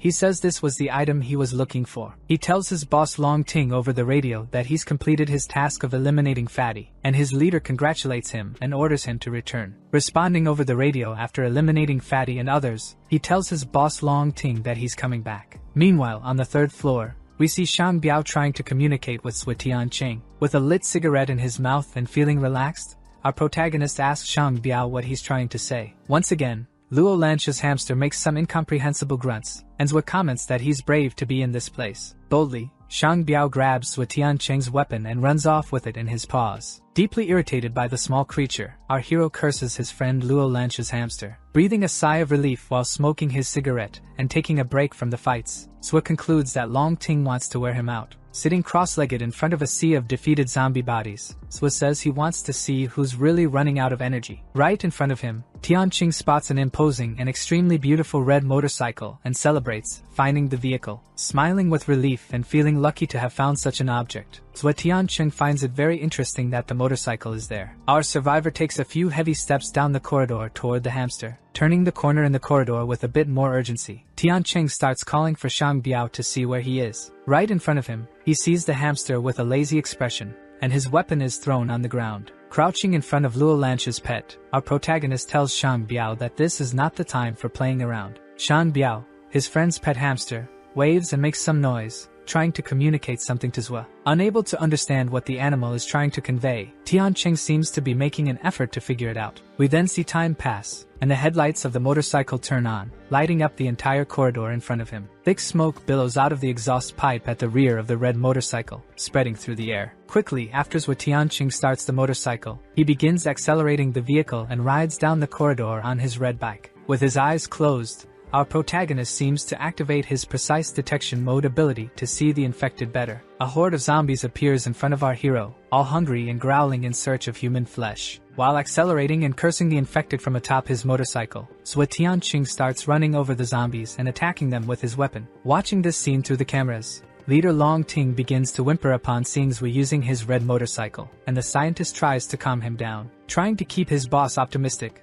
the mad scientist says that, looking on the bright side, the woman is almost reaching stage 2. Meanwhile, we see Zua Tianqing on the red motorcycle, running over and attacking the zombies with his crowbar, taking them down one by one. Speeding up even more, he comes across a few dozen zombies, and his headlights shine on them, stunning them momentarily. He sighs, tired and bored from defeating infected ones so easily, given how effortlessly he's handling them. Completely changing his expression, Leader Long Ting adopts a dark and villainous demeanor, saying that this is very good information. Meanwhile, Teacher Luo Xiaoyu stands in front of a spiked trap that could be fatal to her. Still on her feet, it's clear from her expression that she is exhausted and injured, her clothes torn, and her breathing heavy and labored. At the exact moment she complains that this mission is exhausting, Leader Long Ting says it's just the first stage, and that there are more to come after this. Yelling at the base leader, she tells him to do whatever he wants instead of forcing her to play these pointless games, and he replies that they do have a purpose. As he talks about his insane games, which he believes are brilliant, he decides to demonstrate. Right beneath her, the floor opens like a trapdoor, and she is shocked, her eyes widening as she screams in despair, realizing she's falling. She then finds herself in a claustrophobic environment with narrow walls filled with spikes on the sides. Teacher Luo Xiaoyu starts walking faster, taking hurried steps, extremely out of breath and desperate. We notice her skirt is extremely torn due to the trials she's been enduring in this maze. The back of her clothes is also ripped because of the spikes and other torturous methods she had to overcome to get here. Extremely out of breath, Teacher Luo looks around, searching for an exit in her surroundings, but she doesn't seem to have any success. Right above her, a large cage begins to descend rapidly from the ceiling towards the ground, held by a chain to trap her. With no chance to dodge and avoid being caught, Teacher Luo Xiaoyu falls inside the cage and ends up lying on the floor. Meanwhile, Leader Long Ting tells her that he has good news and bad news and asks what she wants to hear first. Still lying on the ground, feeling immense pain and gritting her teeth, the teacher closes her eyes. Trying to get up, now crouched in the cage and holding onto the bars, she says she doesn't want to hear either, and Long says he'll decide on his own. Smiling widely as he speaks, Leader Long Ting says that the good news is that Zua Tianqing came to rescue the teacher. Luo Xiaoyu says that even if Long Ting discovers the secret of his powers, it doesn't mean he'll become strong, as he's a weak person. Insulted and irritated, Long says that she has no right to say that to him, and that he hates people like her who never listen properly. Covering her ears and throwing a tantrum to hurt Long Ting's pride, Teacher Luo Xiao says she isn't listening to anything he's saying. Shocked by her bold response, Leader Long widens his eyes and stands with his mouth open, stunned by the woman's insult. As Teacher Luo Xiaoyu starts shouting Zua Tianqing's name, Leader Long says he still has one more piece of news for her. With a sadistic smile and a vile expression, Long Ting says that all of those who came to rescue her will be eliminated very soon. In response to Long's threat, the teacher says that the one who will be eliminated is actually Boss Long Ting himself. Hearing this, the man's pride and ego are directly attacked and wounded, leaving him deeply angry and irritated. Yelling at the villain, Luo Xiao says that he's so weak that he isn't even capable of fighting Zua, and that's why he needs to blackmail him. Inside several cages hanging from the ceiling, there are innocent hostages, and on the ground below, a horde of ravenous infected ones waits. Shouting at the teacher, Long Ting says that he wants to see how long she'll last there, and that he will show her his greatest creation. Several strong lights turn on in the ceiling, directed at the cages and the ground below. Bothered by the intensity of these lights, which are like spotlights, Teacher Luo Xiaoyu covers her eyes. Struggling to open her eyes due to the high brightness, she grits her teeth and clenches them tightly as she shields her face. Suddenly, with great willpower and courage, she opens her eyes amidst the overwhelming brightness. Her eyes widen, and unable to control her reaction, her mouth also opens as she sees a scene right in front of her. With her eyes extremely wide and in a catatonic state, She cannot believe what she's witnessing. In a state of euphoria, Boss Long Ting seems extremely pleased with what he just did and tells the teacher to enjoy the scene. Through the loudspeaker, Boss Long tells the girl to enjoy the game he made especially for her. Shouting angrily at Ting, Teacher Luo Xiao asks what he wants, and he tells her to stop interrupting him while he explains the rules. He asks the teacher if she knows what his favorite shows are, and rhetorically answers that they are quiz shows. In a dark and sinister manner, he says that with each question, her fate will be decided, and any mistake could make her lose everything. He asks if the teacher doesn't find all this very exciting, and she calls Long Ting a man. With a sadistic smile on his face, the boss thanks her for the compliment, but says that she has no choice but to play the game he proposed. Long Ting says there are 20 questions, and if she answers all of them correctly, the hostages can leave. However, if she gets even one wrong, his mood will decide their fate. Inside the cage, an irritated chubby civilian exclaims, questioning what kind of rules Long is imposing. Another innocent, also overweight, asks what the meaning of these deadly games Long Ting is proposing is. Speaking through the loudspeaker, Chief Ting says that Professor Luo will have to answer all the questions, and she asks what kind of questions these are. With a pleasant and friendly expression, the chief of the hydroelectric plant says that the first question is whether Professor Luo likes the orange fruit. In shock, Professor Luo Xiaoyu is left with her mouth open and eyes wide, struggling to respond to this ridiculous question. Irritated, the blonde chubby man questions what kind of question that is and who determines if the answer is right or wrong. Shouting at the professor, Chief Long Ting tells her to answer quickly before he loses his patience, making her feel extremely pressured. She wonders if all this is a prank or some sort of bad joke, and Long Ting begins a countdown. Looking down in denial and completely scared, the professor doesn't know how to respond, and the time begins to run out. Gathering the courage to answer without thinking too much, the professor decides to speak as the countdown reaches number 1. Shouting in a frightened, rushed, and affirmative manner, the professor says she likes to eat oranges. Pleased with the response, Chief Long Ting seems to like the professor's answer, saying that he also likes to eat oranges. Sighing with relief, Professor Luo Xiaoyu feels less desperate. However, she is caught by surprise when Long Ting says that her answer is wrong and that she failed the very first question. Echoing throughout the environment, the chief says that the correct answer was no, and all the hostages trapped in the cages begin to curse Long Ting, enraged. Suddenly, an axe falls onto the cage of the blonde chubby man, who screams in shock, utterly desperate from the fright. Screaming and questioning why, Chief Long Ting says the man was lucky and received the axe as a sort of prize. Wishing him good luck and telling him to survive, the axe opens the cage, and the chubby man starts to fall in a freefall, screaming very loudly. The man falls on his back to the ground,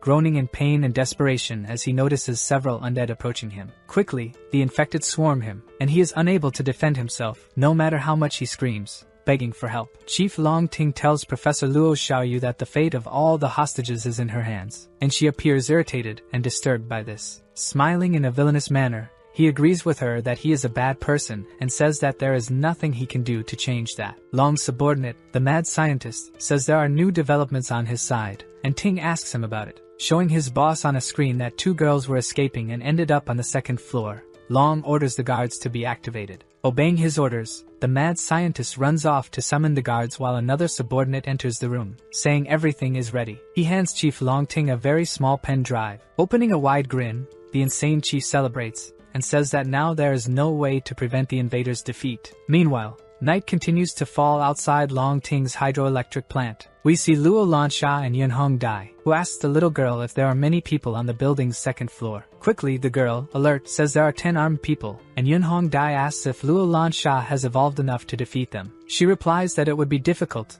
and that if she were closer to evolving, it would be easier. Yunhong Dai says she just got an idea and, with her hand on her chin, thoughtfully begins to formulate her plan more concretely. The 10 subordinates of Chief Long Ting seem to be on guard, armed, waiting for the hydroelectric plant's invaders to show up so they can eliminate them. One of them, short-tempered, orders another servant to stop being lazy and stay alert, and the other says he needs a woman not to get distracted. At that exact moment, his attention is stolen by some external event, and he starts staring to figure out what's happening. Next to him, another subordinate stands up, also alert and curious to see what's going on, wondering if it could be zombies. Suddenly, both are startled and excited to see that this noise was caused by the arrival of a beautiful, unknown woman. Immediately, the two become interested and fall in love with the young woman who has just appeared in front of them and get very excited. They wonder if she is just a little girl or not, while we realize that it is Luo Lansha. Putting on a theatrical performance, Luo says that her parents were bitten by zombies, leaving only her, and asks for help from Long's subordinates. Zhuo Tianqing calls Chief Lin Xing and asks how things are going on his side, and Lin says that the enemies are very resistant. While Chief Lin Xing fires bursts with his rifle, he questions if everything is going well with Zhuo Tianqing. Zhuo replies that everything is fine and that the two girls are following his plan,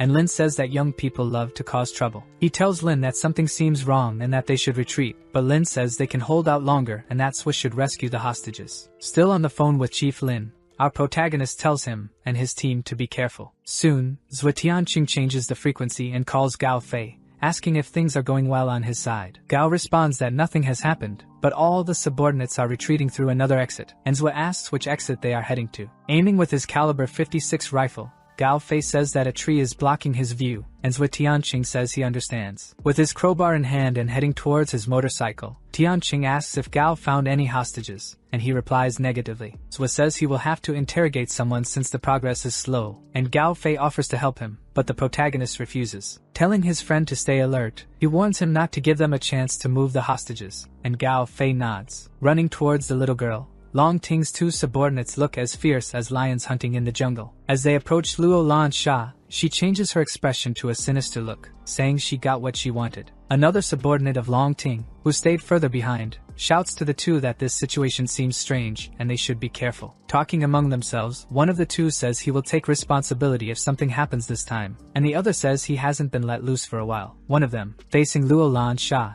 asks if she would like to go somewhere specific with him, and she tells the man that she is hungry. With a malicious and repugnant expression, the two look at each other as if they can read each other's minds. Saying he has a big meal for her and asking if she wants to taste it, Luo Lan Sha pretends to be interested in the man's offer. He says he will give her this food once they go inside, and they start taking her while Yun Hong Dai approaches them. At that moment, they receive a notification on the radio about two women and a man invading the second building and that they should eliminate them. One of Long Ting's subordinates, a blonde and ill-tempered man, is shocked to receive this notification on his radio. The two men who are interested in Luo Lan Sha are also surprised by the news and stand there dumbfounded. With a serious expression and a more stern tone of voice, Luo Lan Sha comments that this was unlucky. Drawing her two firearms, Luo Lan Sha points them at the backs of the two Long Ting goons, ordering them not to move or she will shoot. The blonde man, convinced that they have already won this battle, tells the other companions to get ready to shoot her. Luo Lan Sha seems frightened by this comment, making a genuinely shocked expression. Starting to argue among themselves, one of the goons says that the other should save him before he gets eliminated,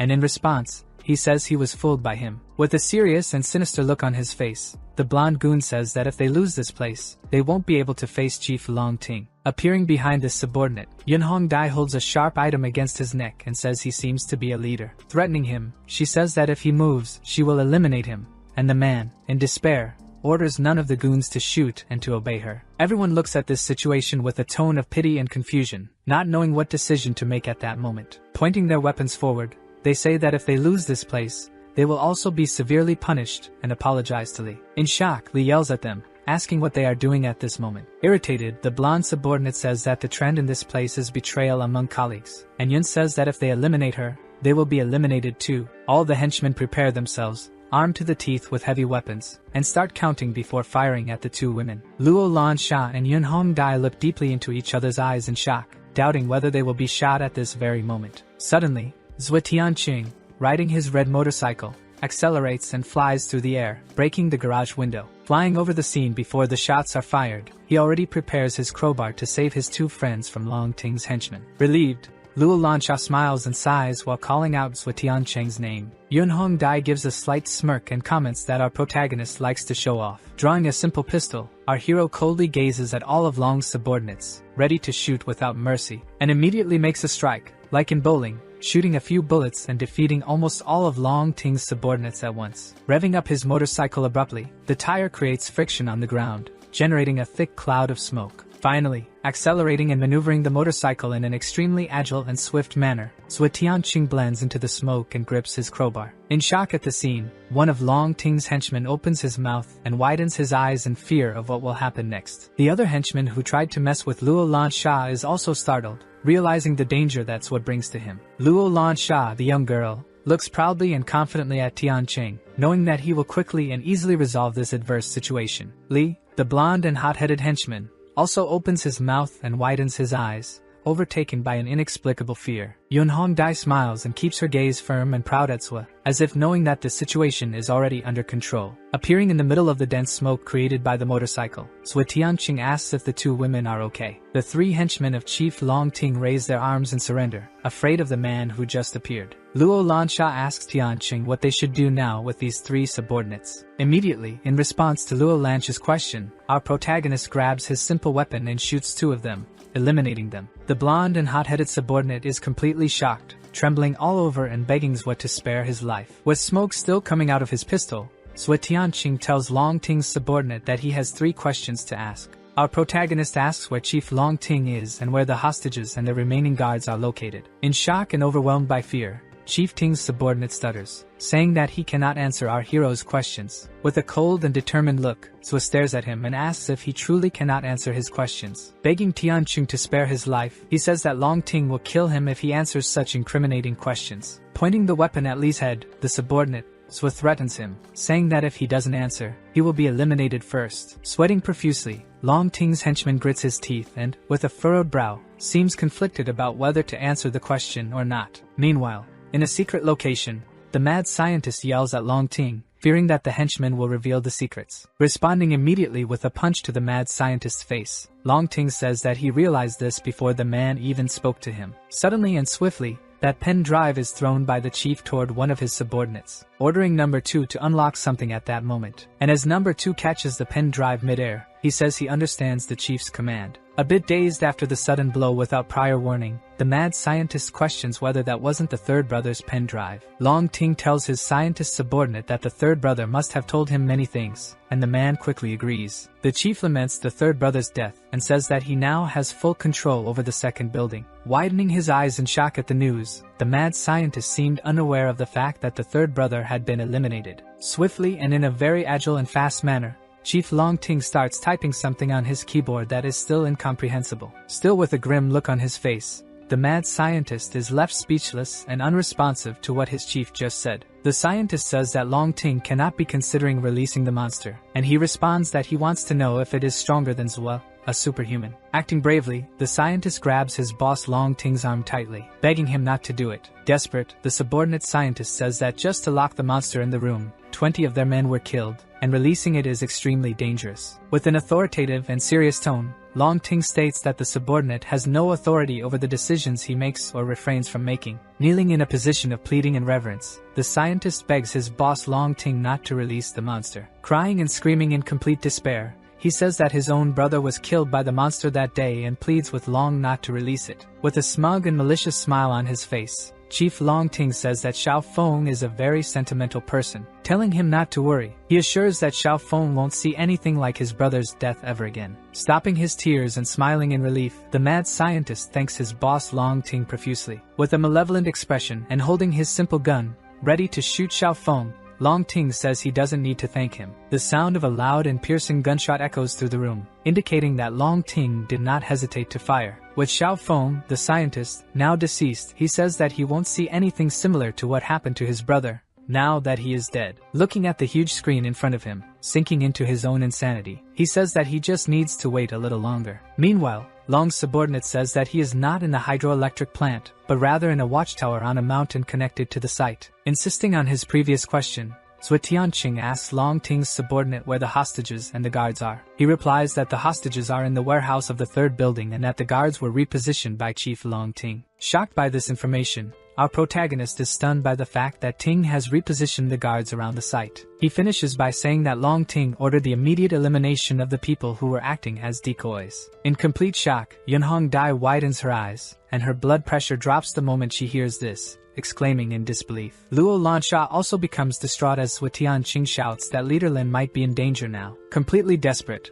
our protagonist tries to communicate with Lin Xing through the radio and starts repeating his name frantically. With an entirely sinister and grim expression, taken over by an inexplicable rage along with an incurable fear, Zwa curses Longting. Quickly, Tianqing orders the 2 women on the team to help Lin, while he takes care of things at the hydroelectric plant. Questioning Longting's subordinate in a sort of interrogation, Zwa asks how many zombies he has. Pointing to the building with his gun, Tianqing says he has already eliminated all the infected from that building, and the man is shocked by this. Starting to get more irritated with Longting's henchmen, He looks him up and down, pressing him to answer his question quickly. Hastily, the henchman decides to speak and reveals that the zombies are in the warehouses of the second and third buildings and that Long Ting uses them for defense. Unfazed and calm, Zhuo Tianqing shows little reaction and says that this kind of plan fits Long Ting's style perfectly. He orders Chief Long Ting's subordinate to lead the way to save the hostages, and the man agrees reluctantly, having no other choice. Walking ahead, the man says that the second and third buildings are connected, having only one door to use for now. Appearing on the big screen with a malicious smile, Chief Ting says that Zhuo did not disappoint him. After all, he managed to eliminate hundreds of zombies by himself. The henchman, upon seeing the scene, begins to stutter Ting's name, while our hero points a gun at the screen, and Long tells him not to be hasty. Showing a different screen where Professor Luo Xiaoyu can be seen, Chief Ting asks if she is Zhuo's girlfriend. Speaking through the speakers, Long Ting says he wants to play a game with Zhuo, but he was being interrupted, and that made him angry. After rudely insulting the leader of the place, Zhuo Tianqing asks what it is that he wants to talk about. With a villainous and insane expression on his face, Long says that the game is simply to find Professor Luo quickly, before she dies. Annoyed and without the patience to continue listening to Ting's madness, our hero fires at the television displaying his image. Looking back towards Long Ting's subordinate, our protagonist shouts for him to continue what he was doing. Standing sinisterly and completely motionless, the henchman Lin emanates a strange and altered aura. Pointing the crowbar in his direction, Zhuo Tianqing tells him to hurry up and move as soon as possible. Coming out of the shadows, it's clear that something is happening to him. After all, huge veins have appeared on his face, and he seems to be infected. Exclaiming in disbelief, completely shocked and not knowing when this happened, Zhuo Tianqing widens his eyes and screams. Lin, who was previously a helpless and fragile henchman, suddenly turns his torso and tries to deliver a powerful kick to Zhuo, who is stunned by this, quickly dropping his weapons, letting them fall to the ground, so his hands are free to take some specific action, firmly and severely grasping the infected man's arms to prevent him from moving and completing his attack. Using more strength than usual, Tianqing realizes that the henchman's power is also above normal. However, with a confident and determined expression, as if he has a plan, Zhuo seems to know what to do, twisting him by his arm and making him spin his entire body, exposing his back. He knows brute force won't work here. Quickly, by performing this precise and calculated movement, Zhuo Tianqing notices something that changes everything. He sees a disgusting creature with a long tongue stuck in Lin's neck and recognizes it as a parasite, describing them as very rare second-stage infected, which are extremely stealthy and can barely be noticed by people. With his knowledge from the old life, he knows that they can attach to a host and from there control them. Zhuo also knows that parasites are weak but increase the host's strength, and with that, he begins to strike the infected. After pulling it out from the henchman's neck, putting his finger in its mouth, and landing several blows, the parasite becomes severely injured. However, it quickly uses Lin's body as a springboard and tries to flee as fast as possible, realizing it is close to being killed. But, unexpectedly and swiftly, Zhuo Tianqing appears in front of the parasite, gripping its head tightly and preventing its escape. Saying that there's no chance for the little parasite to escape, our hero begins to crush its head and easily eliminates the infected creature. Throwing the parasite aside, he says that Long Ting has a lot of power. After all, he even managed to keep this species of infected. Staring down a long and dark hallway ahead, Zhuo knows that encountering a parasite in this environment is not a good sign. Closing his eyes and focusing on himself and the surroundings, Zhuo Tianqing activates the detection mode. His detection mode not only improved after his advancement but also became easier to use. Now he can use the detection mode while moving and can detect parasites, something common human senses cannot do. He quickly senses a parasite moving rapidly through the room and grabs it before it has the chance to attack him. However,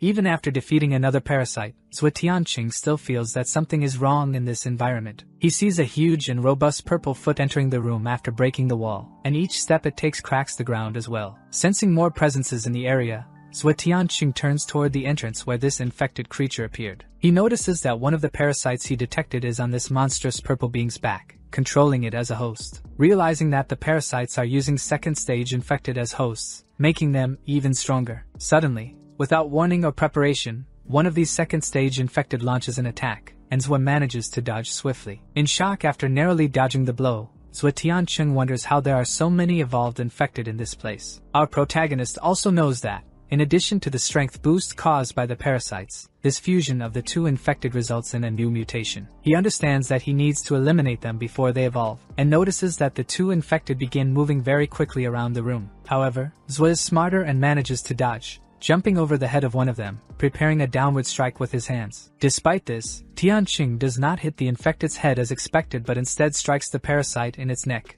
eliminating it. Using all his strength and reach in a grand effort to rip the parasite out of the second stage infected and defeat it. However, at that exact moment, he sees the other second stage infected approaching and preparing a punch. With no time to react and dodge, Tianqing can only take the powerful and massive blow, flying far away. Quickly, he regains control and lands, avoiding a rough fall, crouching down on his toes. With tomato sauce dripping from his mouth, he grits his teeth and realizes how strong this infected has become after its evolution. As one of the infected falls to the ground after losing the parasite that was using it as a host, the other still stands. Noticing the fall of the infected, Zwa comments that the weakness of the parasites is that, along with their defeat, their host is also eliminated. Face to face with the other infected, Zwa Tianqing, already planning his attack, says that it is next to be defeated. The infected with purple skin and red eyes, now evolved and more powerful than ever, starts roaring thunderously. In complete shock, nervous and startled, Zwa Tianqing watches this scene with dread,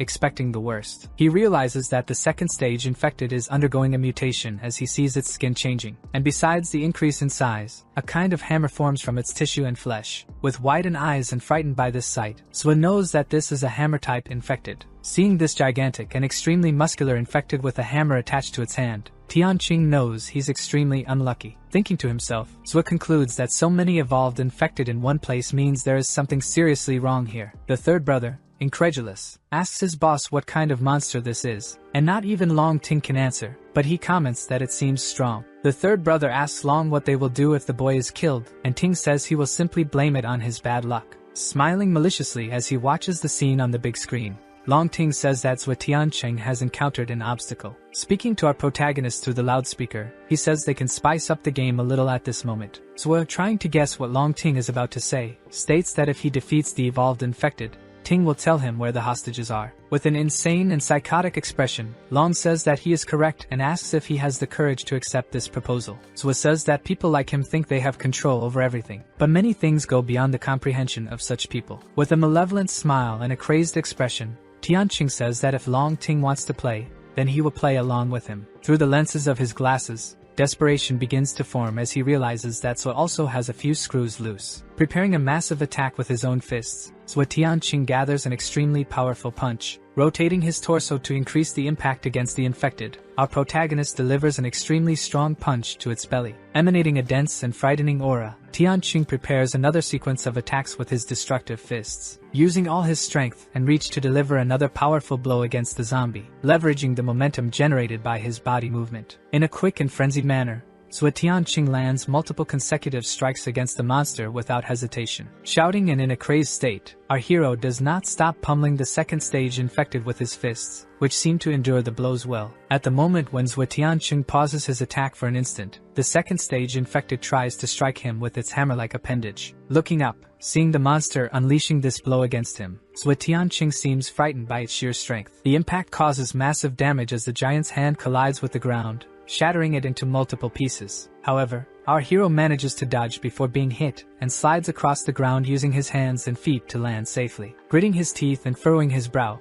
Zwa says that the hammer-type infected is not easy to handle. The hammer-type emerges after a mutation caused by contact with the parasite, increasing its strength and defense, in addition to the hammer forming on its hands. In a mocking tone, Long Ting speaks to Zwa, asking if he's okay. After all, he's been in that room for quite a while, and Tianqing asks how things are with Gao Fei, who responds that nothing is happening and then receives more orders from Zwa. However, before he can complete his request to Gao, the hammer-type infected suddenly appears at an incredibly fast speed, ready to attack. In shock, our hero seems terrified by this sudden strike and doesn't have much time to think or react. With a brutal and massive force, the blow smashes through the wall and hits Zwa, who uses this to jump out of the room. He is thrown and flies out of the room along with the debris, landing on the ground at the beginning of a forest. Gao Fei notices what happened to Zwa and asks if he's okay. After all, he went flying out. Emerging from the smoke, Zwa says he is fine and that this wasn't the time he turned into minced meat, and Gao asks what's different about this monster. Excited and thrilled, Long Ting comments to his companion that this monster is extremely strong, and the man agrees with him. Grabbing a piece of the meteorite containing the abila, Chief Long Ting says that only this is more powerful than that infected. Opening his small box and seeing the red meteorite stone, He states that anyone who touches it either dies or turns into a monster. Closing the box, Long says that if Tianqing wants to play with him, then they will play. Since his location is compromised, Long orders some people to stay on guard and others to follow him to the warehouse. He tells the third brother that while keeping Professor Luo as a hostage, he wants to see how Zui intends to defeat him like this. With a malicious expression like that of a psychopath, Long Ting says they should go quickly to play with them. Meanwhile, other hostages fall through the trapdoor into the hole filled with infected, about to be turned into food. Professor Luo Xiaoyu starts screaming in despair, pleading for help, denying what's happening. The other innocents trapped in the cages start to break down mentally, deeply affected by the deaths. One of them falls into despair, imagining the possibility of being the next one thrown down there, and begins to panic. The professor tells him to wake up and, with a hopeful tone, says they still have a chance to get out of there alive. Pessimistic, the hostage in the cage next to her says there is no hope for them and only a dark fate awaits. Saying that there are still 5 questions left, Professor Luo tries to keep them all hopeful and says they will make it out alive. Still in shock from the psychological damage and state of vulnerability and fragility, he stammers but tries to remain hopeful. Trying to stay strong and convey confidence to the other hostages, she tells them to wake up because they will get out of there alive. In the cage above her, another hostage says that Professor Luo is very optimistic and admires that about her. At the moment she asks him to start asking more questions, Long acknowledges that she is very good and decides to play something more entertaining. The professor asks what he means, and he decides to ask one last question that will decide everyone's fate, whether they will make it out alive or not. Irritated, Professor Luo seems inclined to accept but becomes angry with Long's proposal, who asks if she will face the challenge. Quickly, she adopts a courageous stance and says she will definitely accept the proposal. Long Ting says she must guess where he is right now, and if she guesses correctly, she wins,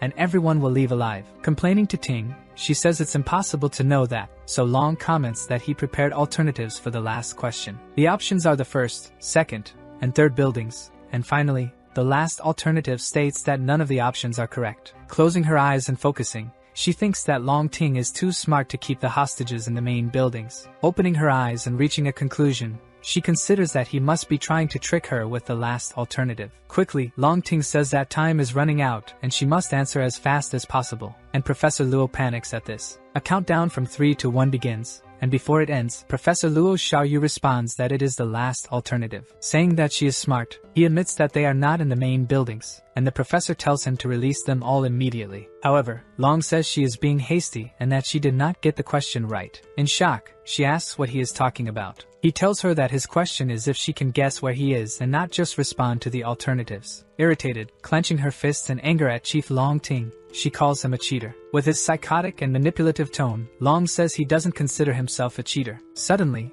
a trapdoor opens, and we see Long Ting with a megaphone beside the third brother. Looking up, Professor Luo Xiaoyu realizes that Long had been right above her the entire game. Staring directly at her, the chief of the hydroelectric plant says that Professor Luo is still in the palm of his hand. Meanwhile, we see Zui Tianqing surviving and dodging the hammer infected while giving instructions to Gao Fei. Gao Ao Fei, dumb as always, seems distracted and, unable to understand the plan, asks Zui to repeat it entirely. While still fighting and striking the infected, he says he doesn't have time to go through everything again, but Gao can't seem to remember. At this moment, Lin Xing takes over the radio and says he understands Zui Tianqing's entire plan, while Zui asks if Lin is okay. He promptly replies that, thanks to our protagonist's help, he is fine now, and we see the group gradually reuniting. Dodging another dangerous blow, Zui Tianqing comments that with Leader Lin's presence, he feels more secure. Zui Tianqing mentions that he will leave the leadership of the 2 idiots to Leader Lin, while he goes after Long Ting. Preparing to deliver another sequence of blows,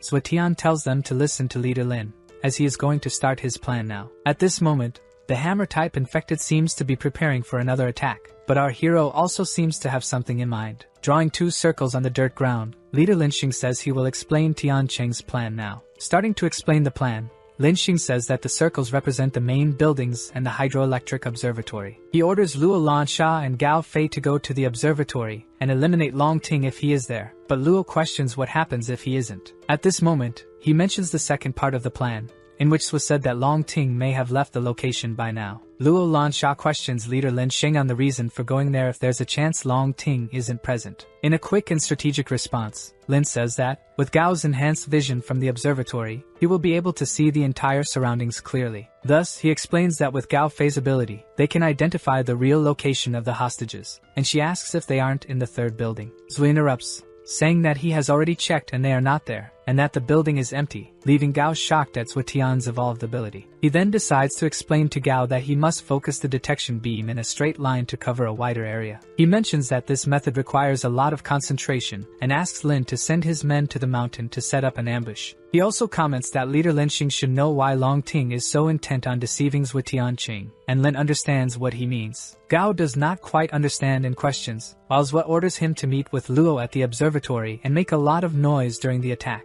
After being questioned by Luo Lansha about what he is doing, Zhuo says that he is not able to defeat the hammer-type infected. Staring coldly and sternly at his opponent, Zhuotian Qing knows that he must advance to the second stage. Only then will he be able to win. Luo Lansha and Gao Ao Fei are shocked to hear our protagonist say these words. He tells them to forget about it, and just obey leader Lin, as he climbs up the hammer arm and uses it as support to dodge. Zhuo knows that his body is at the peak of the first stage, and that tough battles will be useful to push him to the second stage. Preparing a massive and powerful strike, he knows that there is no better opponent at this moment than the hammer-type infected, landing a direct punch squarely on the left side of the face of the second stage hammer-type infected. In an extremely agile and fast manner, Zhuotian Qing lands dozens of consecutive blows against the hammer shape. Watching everything, Chief Long Ting comments that this scene is a mess, and the third brother says that Zhuo is being held up by the infected. Suddenly, he hears his soldiers calling for him desperately on the radio, saying that the observatory is under attack and won't hold out.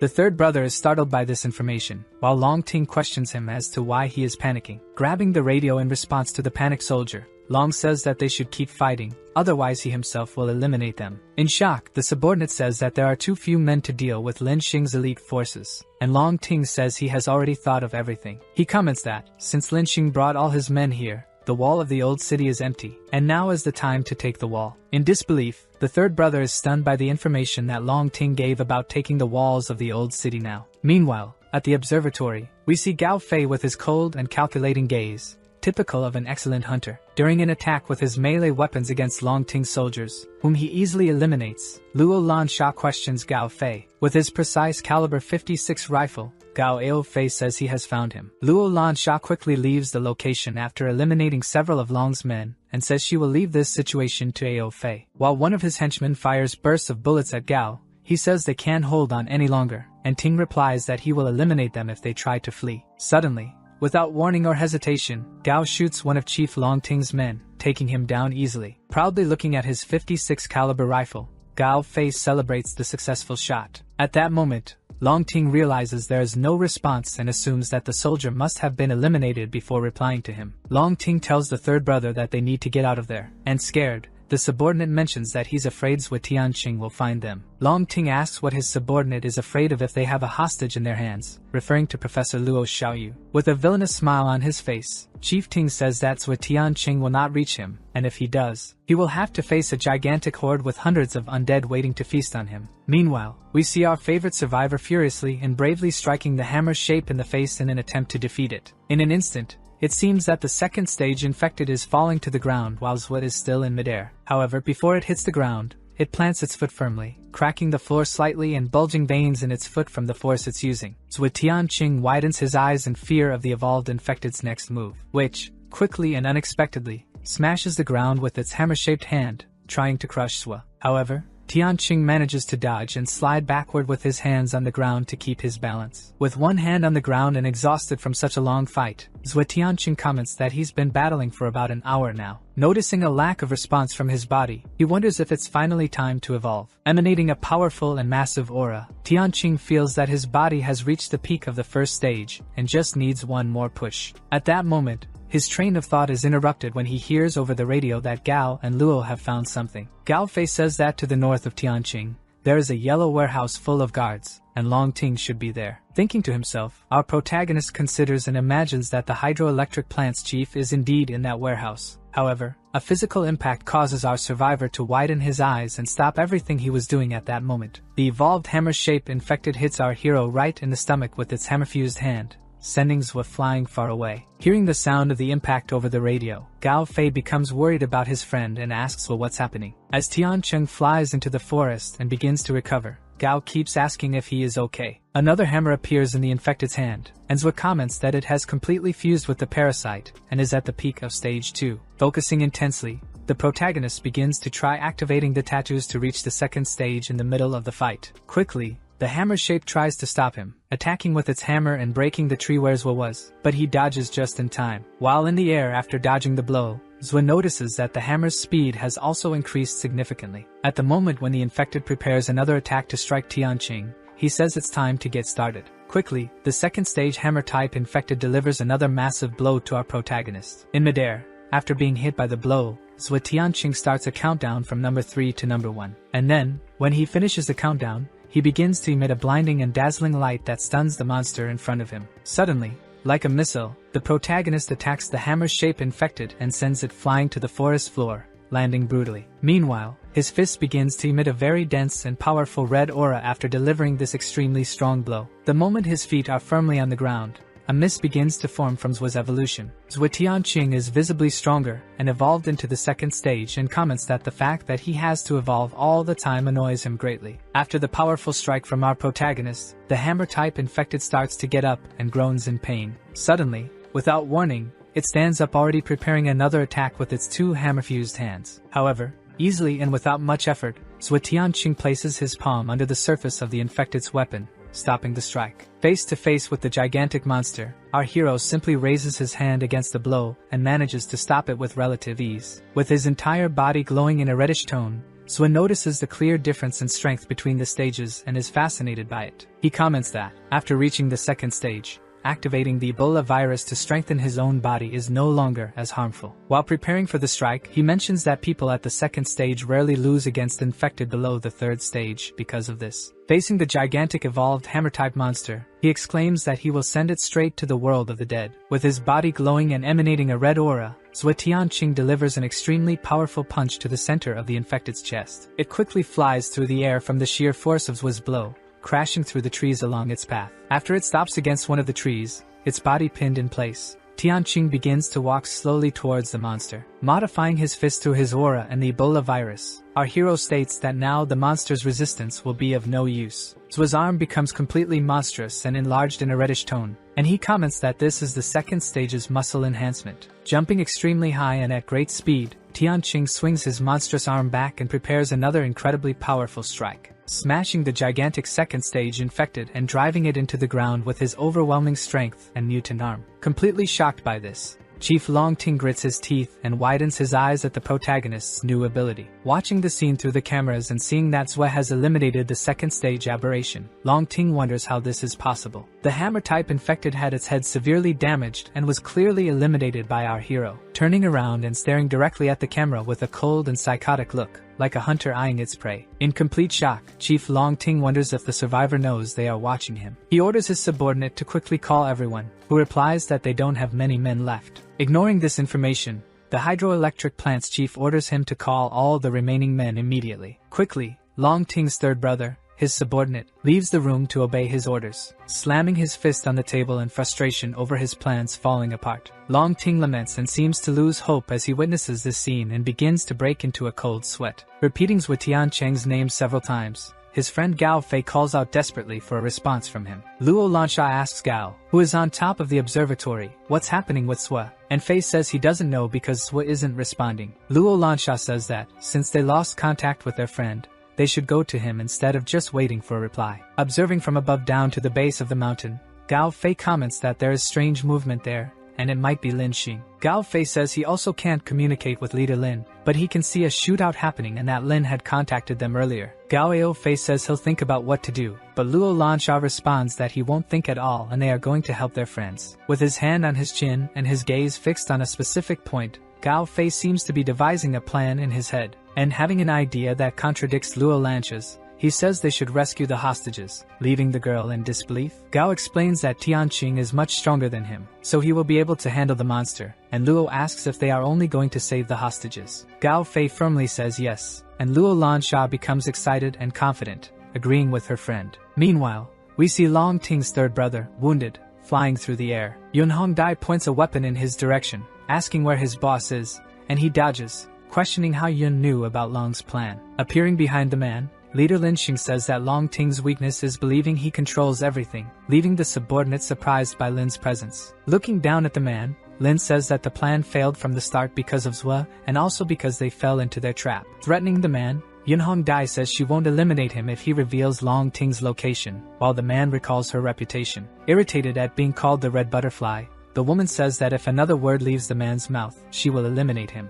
He says they can kill him if they want, but he will never betray Chief Long Ting, not even under threats. Preventing Yunhong Dai from killing the man right then and there, Lin Xing says they can carry out this execution publicly in front of the others. Irritated and frustrated, but agreeing with her leader, she allows the third brother to live a little longer for now. Completely desperate, Long Ting orders his henchmen to go after the second brother, but the man says that he's already at the base of the mountain. The chief says he needs to return immediately, as only with the second brother's men do they have a chance against Tianqing. Shocked by this information, Long Ting's henchman asks about their defense, saying that the bodies should hold him off for a while. The chief states that if this defense fails, he will release more of those monsters. A little scared by the information his chief just revealed, the henchman asks if that will really work. Shouting at his subordinate in complete desperation and out of control, Long Ting yells that obviously his plan will work. Afraid of his boss, the henchman just agrees and says that the plan will definitely work. Demanding from his employee, Long Ting asks why he is still standing there, and quickly,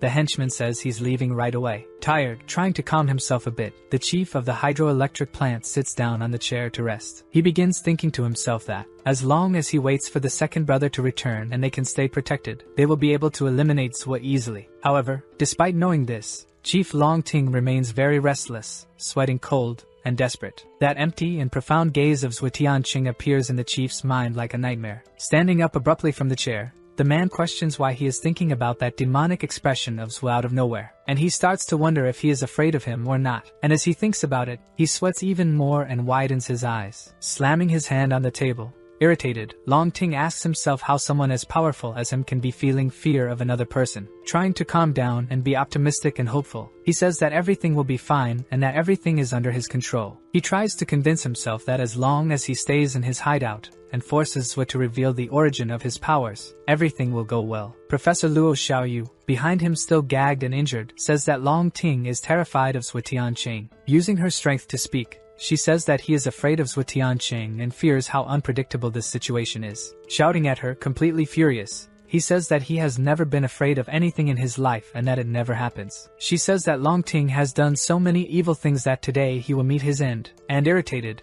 he starts saying that Zhua won't be able to eliminate him. And he adds that even if Zhua Tianqing shows up at his hideout, he still has a way to escape and has the professor as a hostage. Suddenly, he seems to have realized something and becomes shocked, his eyes wide open and his mouth agape, sighing and then falling silent as he contemplates something. Maintaining a firm posture in front of her, he says that trying to make him worry with those words won't work. Trying to frighten him, Professor Luo Xiaoyu asks if Long Ting isn't really afraid. With an increasingly manic and deranged expression, Chief Long Ting says that, of course, he's not feeling fear in this situation. With his fists clenched, trying to stay calm, the chief begins to tremble and tries to repeat to himself that he's not afraid of Zhua. Outside the room, a henchman shouts that Zhua Tianqing has arrived at the location, and he is left completely in shock. After his henchman falls silent in a strange manner, the hydroelectric chief turns around. Suddenly, the giant red fist of our protagonist easily breaks through the wall of Long Ting's hideout. Appearing there with his monstrous arm and a furious expression, Zhua Tianqing tells Ting to prepare for his demise. Standing face to face with a horde of hundreds of zombies, our hero begins to walk slowly in their direction. Meanwhile, Long Ting starts trembling in fear as he watches through the cameras, seeing the man entering his hideout. In complete panic, sweating cold, wide-eyed, and with his mouth open, he says in a trembling voice that Zhua has arrived. The crowd of zombies starts rushing towards our protagonist, hungry and ravenous, intending to turn him into minced meat. However, we see Tianqing standing on some pipes, observing everything from a distance. Noticing that Long Ting had a habit of keeping zombies around, jumping at high speed and leaving his advantageous position, he says that it will be easy to deal with them. Watching everything through the cameras, Long Ting says that Zhua Tianqing is hacking, cheating. He comments that all the zombies he kept all this time, the boy managed to set them all free. Irritated and wounded after the tortures, Professor Luo Xiaoyu says that Long Ting shouldn't worry about that. Striking the completely unscrupulous woman and telling her to shut up, Long Ting is entirely out of control. With his gaze fixated on Professor Luo and completely manic and mentally unstable,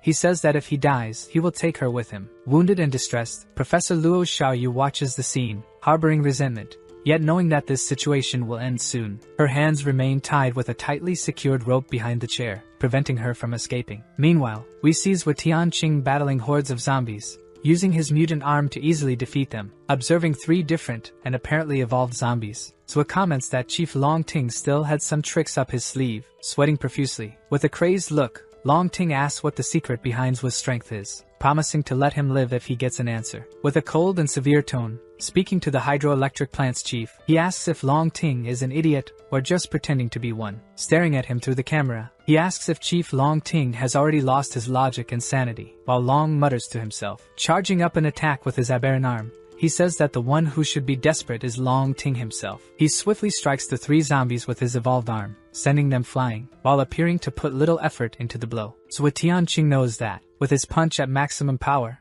second stage infected won't stand a chance against him. Looking at his red fist with a proud and satisfied expression, Zwa says that he has finally regained the strength he once had. After defeating the 3 evolved infected, which were Long Ting's trump cards, our hero says that the local chief is next. Completely desperate, sweating coldly and trembling, Chief Long Ting knows that it is now too late for him, repeating over and over that there is no more hope for him, while his soldiers report that Zwa has invaded the site and their bullets are ineffective. But suddenly, he seems to come to some unexpected and almost divine conclusion, making his eyes widen and sigh in relief. Seeing this scene, Professor Luo cannot contain her genuine reaction of astonishment at Long Ting's response. From the back of the room, she sees Long Ting planning something malicious to use against Zwa Tianqing in this situation. Standing up from the table and placing his hand under it, determined, Long Ting reaches a conclusion. He says that, even if he is to die, he will take Professor Luo Xiaoyu with him, and she glares at him with genuine and pure hatred. Grabbing a piece of the red, shining,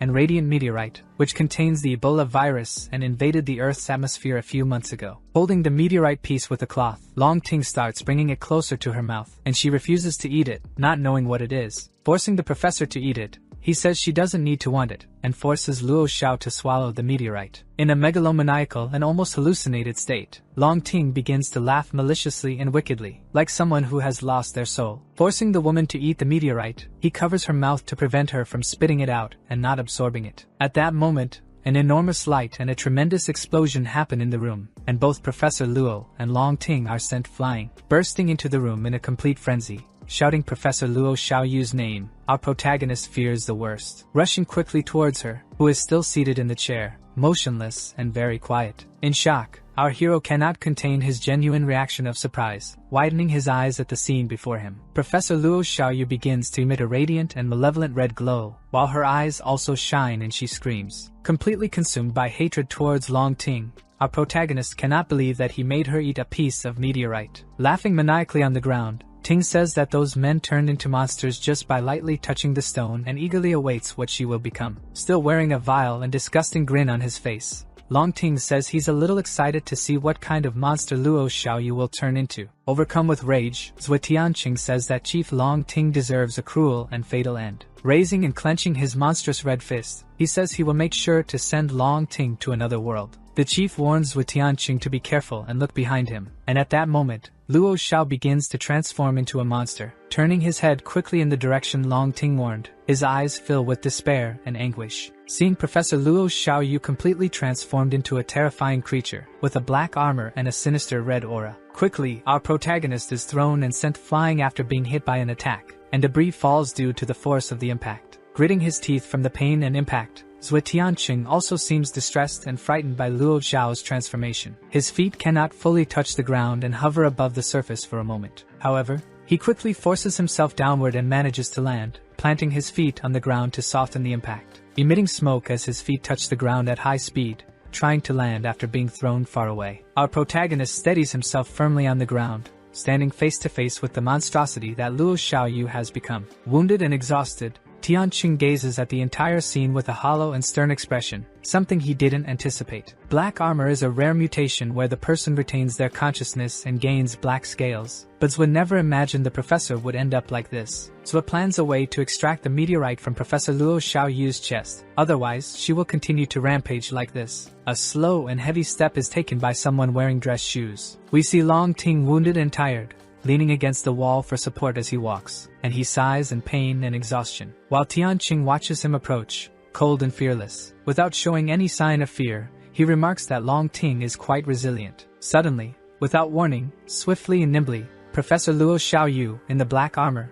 leaps from her position and momentarily disappears, appearing directly above our protagonist, illuminated only by the starry sky and the moonlight above her. The professor, now in monstrous form, tries to strike our hero with a powerful spinning kick, but he manages to dodge her. Looking at her, irritated and fed up, still wounded from the previous battle with the hammer shape, watching the fight from a distance, he notices Chief Long Ting fleeing into the forest, trying to blend in among the trees. Apologizing to Professor Luo, our survivor shapes his hand like a blade with his fingers straight, and prepares for a strike. Quickly, he thrusts his hand through the middle of the black scales on Professor Luo's torso, and she widens her eyes and opens her mouth in shock from the impact. The impact is so powerful that a deathly silence fills the area as Tianqing tries to rip the meteorite piece out of her body. With his hand on the other side of the black armor's torso, he manages to grip the meteorite piece with the fingers of his monstrous hand. Quickly and with surgical precision, he pulls his hand out of her, with the meteorite piece finally removed from Professor Luo's Xiaoyu. The black armor's body goes limp, and her hand drops backward, as if she just fainted and lost all her strength. With Professor Luo in his arms, Tianqing holds her and comments that without the meteorite piece, she has finally stopped and calmed down. Looking at his friend, the professor, with a sorrowful gaze, Tianqing manages to prevent a worse situation safely and securely. Our protagonist ponders that a normal person would have died from having their chest pierced, but the black armor will regenerate. After Tianqing says he wants to settle things with Long Ting, we see the chief of the hydroelectric plant running through the forest at high speed. Impatient and injured, the local leader says that those people are all monsters, and he's infuriated by this fact. Walking and stumbling in pain, Long Ting says he needs to meet up with number 2 and Scar, only then will they have a chance. However, he is caught off guard by Gao Fei, who tells Long Ting that he no longer has any chance of getting out of this alive. In shock, the criminal and psychotic chief of the hydroelectric plant widens his eyes, surprised by the appearance of the young group in the forest. Face to face with Gao Fei and Luo Lan Sha, both armed and prepared to turn him into mincemeat, Ting remains still. To finish him off for good, the criminal hears behind him the voice of leader Lin Xing, who is accompanied by all his men. Yunhong Dai points to the old man and Scar, who are captured and tied up, and asks Long Ting if he knows them. Leader Lin Xing orders his men to tie Long Ting up, saying they will execute him publicly, and Yunhong Dai obeys his command. With a dark and sinister expression on his face, Ting lowers his head silently, but suddenly, he bursts into laughter without anyone saying a word to him. Laughing uncontrollably and maniacally, Long Ting shouts that Lin Xing is celebrating too early and being overly confident. However, he is caught off guard at that moment by the arrival of another unexpected person, making him turn around in shock. Seeing Tianqing appear carrying the black armor in his arms, Long Ting says that now everyone has finally arrived. Gao Fei and Luo Lansha ask if Tianqing is okay and what happened to Professor Luo Xiaoyu, and he says he'll explain later. Our protagonist warns Lin Xing to be careful of Long Ting's dirty tricks, and the leader says they should deal with this without relying on normal logic. As Chief Long Ting begins removing his clothes, Leader Lin points his gun at him and orders everyone to back off and stay away from him. When he removes his shirt, he reveals a sort of clock with wires connected directly to his body, and says they won't have time to retreat. Showing the time ticking on the clock's hands, Ting says that if he dies, he will take everyone with him to the other world. Widening his eyes, Tianqing is completely shocked by Long Ting's unpredictable move. He shouts at that moment, realizing it's a timer for a bomb, telling them not to kill him, or it will be triggered. The entire group led by Lin Xing is in shock, watching the scene and listening to Tianqing's warning. With an evil grin from ear to ear, Long Ting says it's already too late to back down. Drawing a gun, the hydroelectric plant's chief takes an action against himself, knowing they won't kill him, and the clock on his chest is triggered. The ticking of the clock stopping is quickly drowned out by the sound of the bomb activating. Suddenly, a massive explosion is caused by Long Ting and his time bomb, devastating a huge area where everyone was. The hydroelectric dam is destroyed, and all the water contained there is released and begins to flood the area. With the dam shattered and only a few rocks holding back the force of the water, it starts to spill and flood everywhere it passes. Like an avalanche, the water comes in a devastating and destructive manner, turning everything in its path into ruins. The entire forest where they were begins to flood with water, similar to a tsunami. Tianqing and Gao Fei show the most genuine expressions of fear and shock in their lives for being so close to being wiped out. Zhua, carrying the professor along with his friends and leader Lin, are caught by the water and its current, being pushed far away. The entire forest starts to be destroyed, with trees devastated, leaving only their trunks rooted in the ground as the water ravages everything. Various men from Lin Xing's group are caught by the waves and the current, being swept away and fighting for their lives. Gao Fei, calling for help from his friends Tianqing, flails his arms and shouts that he doesn't know how to swim. Swimming towards his friend, our protagonist tells him to hang on, that he's coming to help him swim and get out of this situation. Luo Lansha, holding onto a tree trunk with her arms, calls Gao Fei to grab onto the trunk as well. Struggling to swim and breathe, Gao Fei tries with great difficulty to get closer to the girl and the tree trunk to save himself. Suddenly, a massive boulder begins to fall behind Zhou Tianqing, and his friends warn him to look behind and avoid the rock. Startled, our protagonist notices the enormous debris from the dam falling towards him and freezes in shock. Gao Fei and Luo Lansha shout his name as the boulder falls on top of him, and he disappears. With his eyes closed and underwater, our protagonist appears to have lost consciousness from the impact of the rock. Sinking deeper and deeper into the water and already many meters below the surface, we see Zhou Tianqing unconscious. However, the black and red-scaled hand of the black armor firmly grasps Tianqing's hand. Professor Luo Xiaoyu, in her black armor form, grabs Zhou by the arm and begins to swim with him back to the surface. We see a truck moving rapidly through the streets of Ji County, in a hurry to get somewhere. Inside it, our protagonist Zhou Tianqing, leaning against the truck's wall, has just awakened after the exhausting day he had. Looking around, suspicious and uneasy, our hero begins to draw conclusions about the environment he's in. A seemingly sweet and gentle girl, who is also a stranger, notices that Zhou Tianqing has just woken up and comments on it. Quickly getting up from the wall, Tianqing questions the girl about who she is and where he is at this exact moment. She replies sweetly that her name is Lin Qi-Qin, and that they found him lying on the road after the flood hit Ji County. At that moment, our hero begins to recall the previous events, where Long Ting blew up the dam and the stone caused him to sink. He asks the girl if she saw anyone else, and she says no, then asks if he got separated from his group. Reflecting, he knows that he needs to reunite with Luo and Gao, and also with Professor Luo, to find out how they're all doing. The girl, concerned, asks if he's worried about his group. After all, the whole situation was very serious. A member of the girl's group says that he should give up searching for his friends, as they must have drowned in the flood. Reprimanding the man, Li Wei says that Zhou has already had enough bad luck and that he will find his friends. Smoking a cigarette, with a hopeless look and a melancholic tone, Li Wei says that everyone in this world is unlucky. Placing a hand on Zhou Tianqing's shoulder, he says that our hero is still too young. Showing him a simple weapon, he says that if he wants to survive, he'll need a gun and bullets, not sympathy. Remaining silent throughout the entire journey, Zhou Tianqing just quietly watches Li Wei and his friend. The girl tells him to keep quiet, thinking that Zhou is still upset, and Li says that young people need to think big in order to survive. After she says this in a completely insensitive manner, the driving begins to falter, and they feel the truck stopping abruptly. Out of nowhere, Li Wei falls to the ground due to the sudden brake that the driver applied, while the girl and Zhou manage to stay on their feet. Irritated, the man asks if the driver even knows how to drive, and the girl says it's time to camp and eat. Sitting in front of the truck, with a campfire lit in the middle of them, we see a group of 4 people besides Zhou. In a large pot, a big portion of food is being prepared, consisting of pasta with some sources of protein. The scarred man, Li Wei, looks irritated and restless at the entire scene before him. Meanwhile, with a gentle yet surprised gaze, the girl who rescued Zhou looks at him as well, and the other 2 members of the group cast the same silent and surprised look at the stranger in their group. We see Zhou Tianqing voraciously and endlessly eating the bowls of pasta made by the strangers who rescued him. Li Wei asks, irritated and curious, his friend how many bowls of food Tianqing has eaten, and she replies that it was 5 bowls. Completely furious at this, the man closes his eyes and tries to breathe, but veins appear on his forehead from so much anger. Pointing his finger in the protagonist's face, Li Wei asks if he's not full yet. After all, he's eaten more than all 4 of them combined. Trying to defend the outsider, the girl says that he was unconscious, which explains his bizarre hunger, but Li tries to argue with her. Standing up in front of his friend, Li Wei tells her to get up so they can talk privately,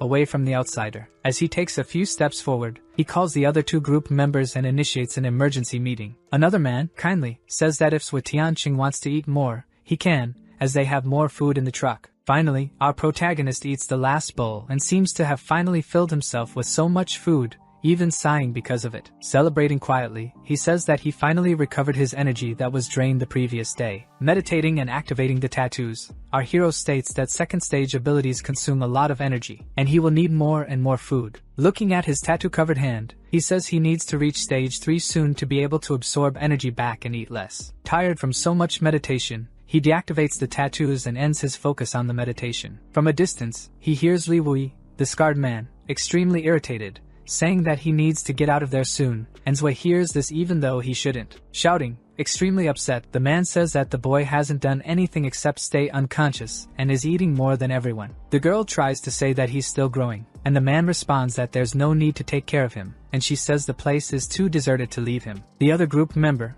also gentle, tries to say that the more people in the group, the better. Irritated and yelling louder and louder at the group, Li Wei says that they can give him their food next time. Suddenly appearing, as if nothing was happening, Zhou Tianqing asks if the group knows where they're headed. In a cold and stern manner, he says that he heard everything they talked about and that, depending on the destination, he might join them or not. Lin Qinqin, speaking kindly, tells him not to misunderstand, as they aren't kicking him out of the group. Being honest with the protagonist, Li Wei says that they have a base and are not interested in useless people like Zhou. Reprimandingly, the girl says he shouldn't say such things, and Zhou begins to think about the city Li mentioned. He then asks the group, seriously and coldly, if the city of Longhua has a power called Hongyi. Puzzled, the man, Li Wei, asks Zhou Tianqing how he knows such specific information. Looking with narrowed eyes and thinking to himself, our protagonist says he had already imagined something. He recalls May 14th and what the Hongyi scum did on that very day. Without answering the man's question, he says he will go with them to Longhua, and after that, he will continue on his own. The young girl begs Zhou to stay with them,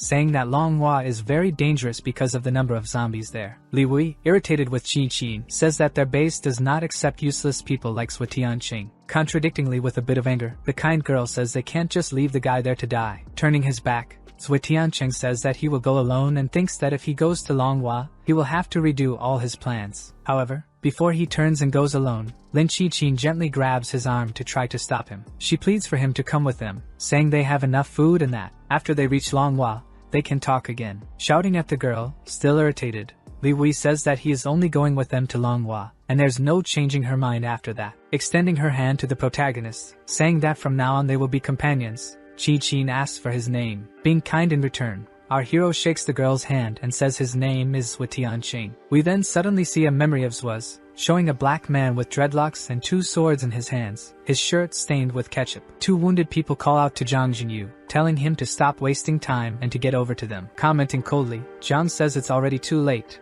and they should hurry. As a horde of zombies approaches, Jin looks calmly at his companions with a smile. Turning quickly, with both weapons in hand, prepared to face the horde of zombies. Zhou, injured, and another unknown person shout for Zhang when they realize what's happening. Our protagonist reaches out toward his companion Zhang, telling him to come back to them. Shouting for him to return now and trying to stretch his hand even further, our hero can't reach him. At this moment, his memory fades, and he wakes up tense and frightened, sweating. Meanwhile, he hears someone counting to 500 in the distance, apparently exercising. We see the bus moving along the road with a distant voice counting to 500. Making a great effort, Li Wei exercises, doing hundreds of push-ups. Wordlessly, Zhou Tianqing watches the man in silence. Leaning against the truck, watching the man exercise, Li Wei finishes his 500 push-ups. Proudly laughing about his current physique, the man shows off a bit to Tianqing. Watching him, our hero imagines that, given his physical state, Li must be close to the first stage. Zhou knows that, given the 2 months since the virus spread, Li's average is very good. Boasting, he assumes the boy is envious, and says he just needs to train to catch up to him. Our hero believes people can evolve through effort, even without breathing techniques. Lin Qinqin calls Li Wei aside to talk with him privately, and he goes to her. They discuss the mission to find supplies and mention that Ji was flooded, preventing them from carrying out the plan. Li says they urgently need supplies, and the girl suggests finding some in Longhua and spending the night there. Upon hearing this, Zhou Tianqing is shocked and questions this outpost in Longhua. Li gets annoyed with Zhou for eavesdropping, but Qin defends him, saying it's not a secret. The girl asks if he knows the outpost, saying it's familiar, and Li explains it's the fastest service in the city. Wei tells the boy to stop messing around and explore the world, noting he doesn't even know about the Longhua outpost. He starts boasting about having visited all the outposts by bike, and Qin tells Zhou not to mind him. Thinking to himself, Tianqing considers that the Longhua outpost will be good for him. He remembers that, in his past life, he found a clod infected there and notes that these are nearly 3rd stage, but he can handle it. He also thinks that if he manages to eliminate the clod infected, he might obtain an item he desires. Lin Qinqin gives Zhou Tianqing a bun. Surprised by her kindness, Zhou is pleased with the bun. She tells him to eat the bun, and in the evening, they'll prepare something more elaborate for him. While eating, Zhou asks Qin if she has weapons, and she asks what kind of weapons he means. Asking if they have weapons, considering they have a base, he also thinks he might struggle against the Cloud zombie. Lin tells him not to worry about it, and as long as no horde appears, they'll have enough weapons. Handing a weapon to Zhou Tianqing, she tells him to use it for defense. Observing the weapon she gave him, Zhou comments that it's a very good one. Upon arriving at the outpost, the group notices various barricades set up to block entry. Lin Qinqin comments that someone got there before them, as there are barricades blocking their way. Zhou guesses that, since people are around, there probably aren't any clawed infected there yet. Armed with a shotgun, Li Wei says he doesn't care and orders them to invade with him. He tells Qinqin and Zhou to enter the outpost with him, while the other two watch the van outside. The three begin walking toward the Manhua outpost, armed and prepared for anything. Ahead of Zhou, we see Qinqin and Wei armed, all silent and focused. After some time in silence, Li Wei warns them to be careful, as the atmosphere feels strange. The girl tells Zhou Tianqing to be cautious as well with the outpost ahead of them. Stopping, Zhou orders them to wait, as he's noticed something. Irritated with him, the man curses Zhou, insisting they keep moving forward. Using his detection mode, he senses several people and their positions within the outpost. He concludes that they are surrounded by people at the Manhua outpost. Suddenly, a sniper rifle begins to aim at someone in the group. Noticing the movement of the sniper rifle, Zhou is shocked and sounds an alarm. He pushes Li Wei aside, shouting to alert their two companions of the shots. The push makes Li fall to the ground, and Zhou signals disapproval with his mouth. Looking toward the fourth-floor window of the station, he spots the sniper. Grabbing the spear Qinqin gave him, Tianqing throws his arm back, preparing to hurl it. He throws the spear with great strength and power toward the sniper at the station. In shock, the sniper sees the spear speeding toward him and can't react in time. The spear strikes him, causing severe damage to his head, and he is eliminated. At the moment of his death, the unconscious man falls out of the building's window. Quickly, he hits the ground right in front of the group of survivors. In a state of awe, Lin Qinqin and Li Wei watch the scene in shock. Unable to contain himself, Li exclaims that Zhou Tianqing is incredibly strong. Suddenly, several angry men appear, armed, to surround the group. In disapproval and frustration, Zhou comments that there are many enemies in the area. Three well-armed men shout that they should shoot Zhou. However, before they can act, our protagonist disappears from the scene rapidly. He reappears behind the three men who are ready to shoot at him. Quickly, as they notice Zhou's presence, one man turns around in fear. Turning around with heavy weapons in hand, the men spot Tianqing behind them. Before they can begin shooting, our hero grabs their weapons to prevent them. He easily disarms the two and strikes them down to defeat them. With one of their heavy guns in hand, Zhou begins firing multiple shots with the weapon. With a cold and firm look, Tianqing aims the weapon at all the enemies. As they're struck by the shots, the adversaries shout that they must escape quickly.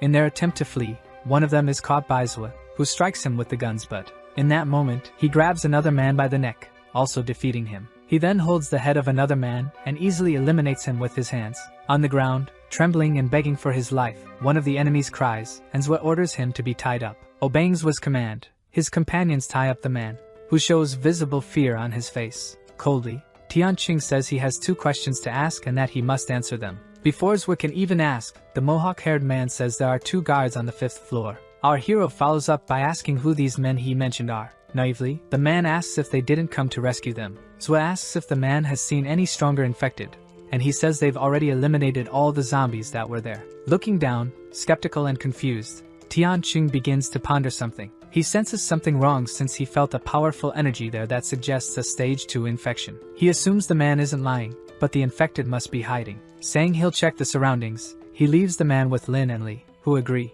Retrieving the spear he threw before, he sets off in search of the infected. Approaching Longhua Station, he begins to enter the building. He cautiously ascends the steps, moving silently. Sensing that the energy has weakened, he guesses that the infected isn't in this direction. Suddenly, he hears a cry for help coming from upstairs. We see two men attempting something with a woman struggling to protect herself and screaming for help. Attempting to force relations against her will, she begs for assistance. One of the men involved taunts, asking if anyone wants to try to save her. Various people, seemingly hostages, watch this scene in silence. The man calls them all cowards and looks at them disapprovingly. The other man tells the girl to stop calling for help, saying no one will show up to save her. A boy with bangs over his eyes shouts at the two cruel men to stop this heinous act now. Annoyed, the aggressor stops momentarily and looks at the boy, confused. His friends urge him to sit down and stop acting like a hero, saying he'll get them all killed. Another friend, angry, tells him to sit down, as he wants to live a few more years. The brave boy says he can't bear to see his classmate Qian suffer this violence. Talking with his other criminal friend, the man remarks that they're arguing among themselves. The boy, in an act of courage, dares the men to shoot them if they can. While the girl cries, he tells them to eliminate all of them if they have the courage. The boy, with a cold and courageous look, says he isn't afraid of the attackers. Without hesitation, the criminal pulls out a simple weapon, doesn't think twice, and shoots the boy. He screams in pain and spits out a lot of tomato sauce from his mouth. Smiling maniacally, the man shows no remorse whatsoever. The boy falls to the ground in a fetal position, crying in pain, as everyone watches in shock.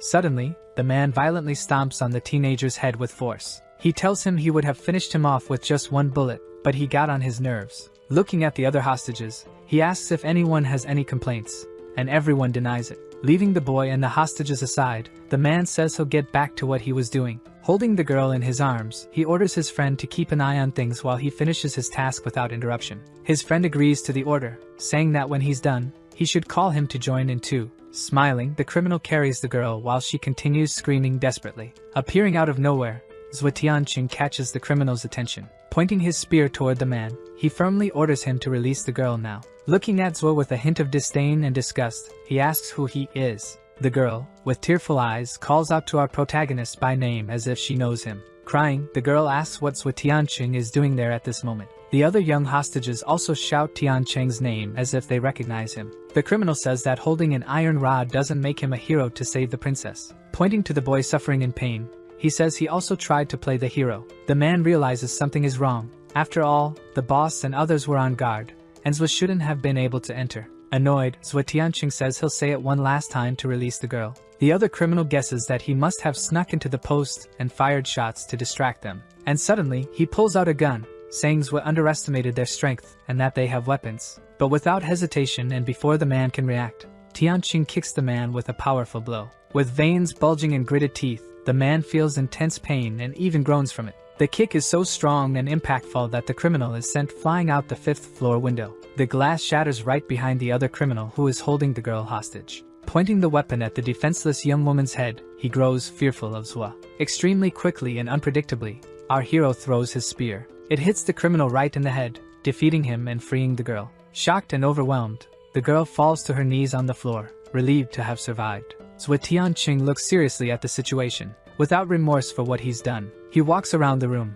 passing by the girl without saying anything, ignoring her. Instead, he grabs a jacket from one of the men and tosses it toward her. Zhuo tells her to wear the jacket of the man he just eliminated. Putting on the jacket, she thanks our protagonist, who doesn't respond with much enthusiasm. The girl places a garment over the boy who was shot and is groaning in pain. Tianqing tells him not to move if he doesn't want to have his leg amputated. Making a tourniquet, he asks why the students are there since they should have been on the school bus. The girl replies that someone turned along the way, and after an accident, they had to stop at this post. Thinking to himself, Zhuo imagines that Qian was supposed to have died in the accident. Finishing the bandage, he asks if anyone else survived besides those in the room. She says Don Koru is alive but that they were separated, and Zhuo thinks things have changed after being reincarnated. Suddenly, a boy becomes excited to see Zhuo Tianqing and calls his name eagerly. With nostalgia, the boy says it's been a long time since they last saw each other and asks if Zhuo remembers him. Our protagonist recalls him and knows his name is Zhao Lin. Laughing in excitement at seeing his old friend, Zhao says it's a coincidence they met. Meanwhile, Zhuo, recalling his past life, realizes that Zhao Lin hasn't yet passed away. Observing his former classmate, the boy says our hero looks much stronger. Starting to get angry, Zhuo knows that if it weren't for him, Gao wouldn't have gotten hurt and died. Bothered by Tianqing's lack of response, the boy asks what's going on. Turning away, Tianqing responds flatly that he was just thinking. He tells Zhao Lin that there is someone else, like him, who is still alive as well. Confused, the boy asks Tianqing what he meant by what he just said. Looting items from the men he defeated, our protagonist says it's nothing important. Saying he's just passing through, he mentions they'll soon part ways, and he knows he can't waste time with them. Before our hero leaves, Zhao Lin stops him, asking him to wait. Asking him to stay a bit longer, Zhao says they could reminisce about the old times. Confused and incredulous, Tianqing asks him if they know each other that well. Pulling away from Zhao, he says he only helped because they're classmates, and he was passing by. Trying to make friends, Lin puts his arm around Zhuo's neck, saying they're in the same class. With a cold and firm look, Tianqing curtly and firmly tells Zhao to let go. Scared, Lin is shocked and swallows hard at Zhuo's threat. And so, our protagonist pushes Zhao Lin's arm away from him. Zhao tries to make a deal with Zhuo, thinking he's strong, and in his mind, he insults him as an orphan who treats him poorly. Our survivor asks what kind of deal Zhao has to offer. Zhao says that if Tianqing escorts him to Longhua, he'll ask his father to pay Zhao 50,000. Lighting his cigarette and looking at him disdainfully, Zhao questions the 50,000 offer. Zhao offers 500,000 and internally thinks that, in his family's territory, he'll be able to toy with him however he wants. Exhaling smoke, Zhao Tianqing calls Zhao Lin an idiot as he sighs in disappointment. Confused, the boy feels insulted by our hero's response. Very angry with our protagonist, he says Zhao shouldn't refuse that much money. He begins to insult him, calling him just an orphan trying to act superior. Angry at his arrogance, Zhao Tianqing pushes Zhao Lin away, making him fall to the ground. With his immense strength, even a careless punch was enough to injure Lin badly. Lying on the ground in immense pain, he spits blood from his mouth. Looking down at him with disdain and anger, Zhao remains silent, his expression dark. Suddenly, without warning, Tianqing grabs Zhao by the neck, choking him with force. Consumed by anger, Zhao says the thing he hates most is being called an orphan. Still being choked and almost fainting, Zhao begs Zhao to let him go now. Keeping a cold gaze, Tianqing continues choking him without saying a word. His classmates beg Zhao to release Zhao Lin, saying he's always clueless. With his face red and struggling to breathe, Zhao Lin pleads and apologizes to Zhao. Agreeing to let him go, Zhao drops him to the ground carelessly, sparing his life. He says that, because they're classmates, he'll forgive him but warns him not to do it again. Unable to stop coughing, Zhao Lin stays on the ground as Zhao turns and leaves. Qian begs Zhao to stay, saying they're low on people and won't survive much longer. Silently, Tianqing gives Qian a cold and thoughtful look as he considers her request. The girl gestures with her hands as if in prayer, pleading for Zhao Tianqing to accept the offer. She says she'll take her classmates to Longhua, and afterward, they can part ways thanking him. Meanwhile, the jerk from their class continues coughing, struggling to breathe properly. We see the bonfire that Wei and the others are tending, adding more wood. At that moment, Tianqing arrives in front of the bus with around 6 youths. Qin and the other group members are surprised and happy to seize Zhao Tianqing. He says he rescued these youths from 2 bandits, and that he knows the teenagers. Qin asks who they are and tells her friends to prepare more food. Unsure, Zhao asks if it would be a problem for her group to take care of them until Longhua, and she says it's fine. Li Wei remarks that his vision is poor and didn't realize Zhao Tianqing was an expert. Our hero replies that it's okay. He doesn't mind such small things. Thanking him, Wei thinks Zhao is direct with his words but a good person. He says he'll be friendly with Tianqing from now on and suggests they drink together. Wei asks Zhao about his relationship with these kids, and he says Li can decide whether to stay with them or not. And now, changing his mind, he asks if Zhao will go to the base with them since his boss likes experts. Refusing, Tianqing says he has many things to do, and Li says he might reconsider when they arrive in Longhua. Annoyed, Li tells the young people he's only taking them because of Zhao and that they should work hard, or they'll be kicked out. He instructs them to load the supplies after eating since they'll be leaving for Longhua tomorrow. As night falls, everything grows silent amidst the brush. We see Zhao Tianqing meditating and activating the Abla virus. His various tattoos appear on his body, and a red aura emanates from Tianqing. Zhao Tianqing sighs calmly as he remains focused. He realizes that after reaching stage 2, his breathing exercises have decreased in effectiveness, and it would take him a year to advance. Remembering that the original plan was to gather resources across towns with his friends, he never expected so much to happen.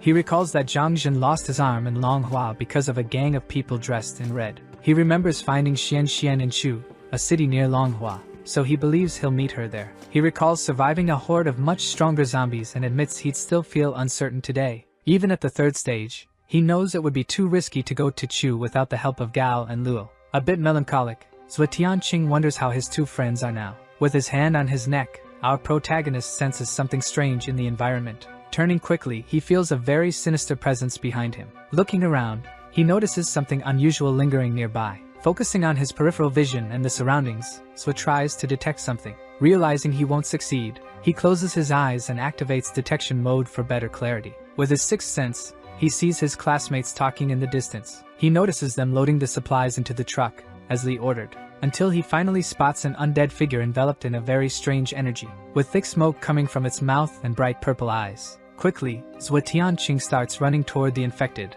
realizing there are 2. Running inside the building, our hero senses things are about to get serious. The young people outside carry supplies into the van, complaining about the work.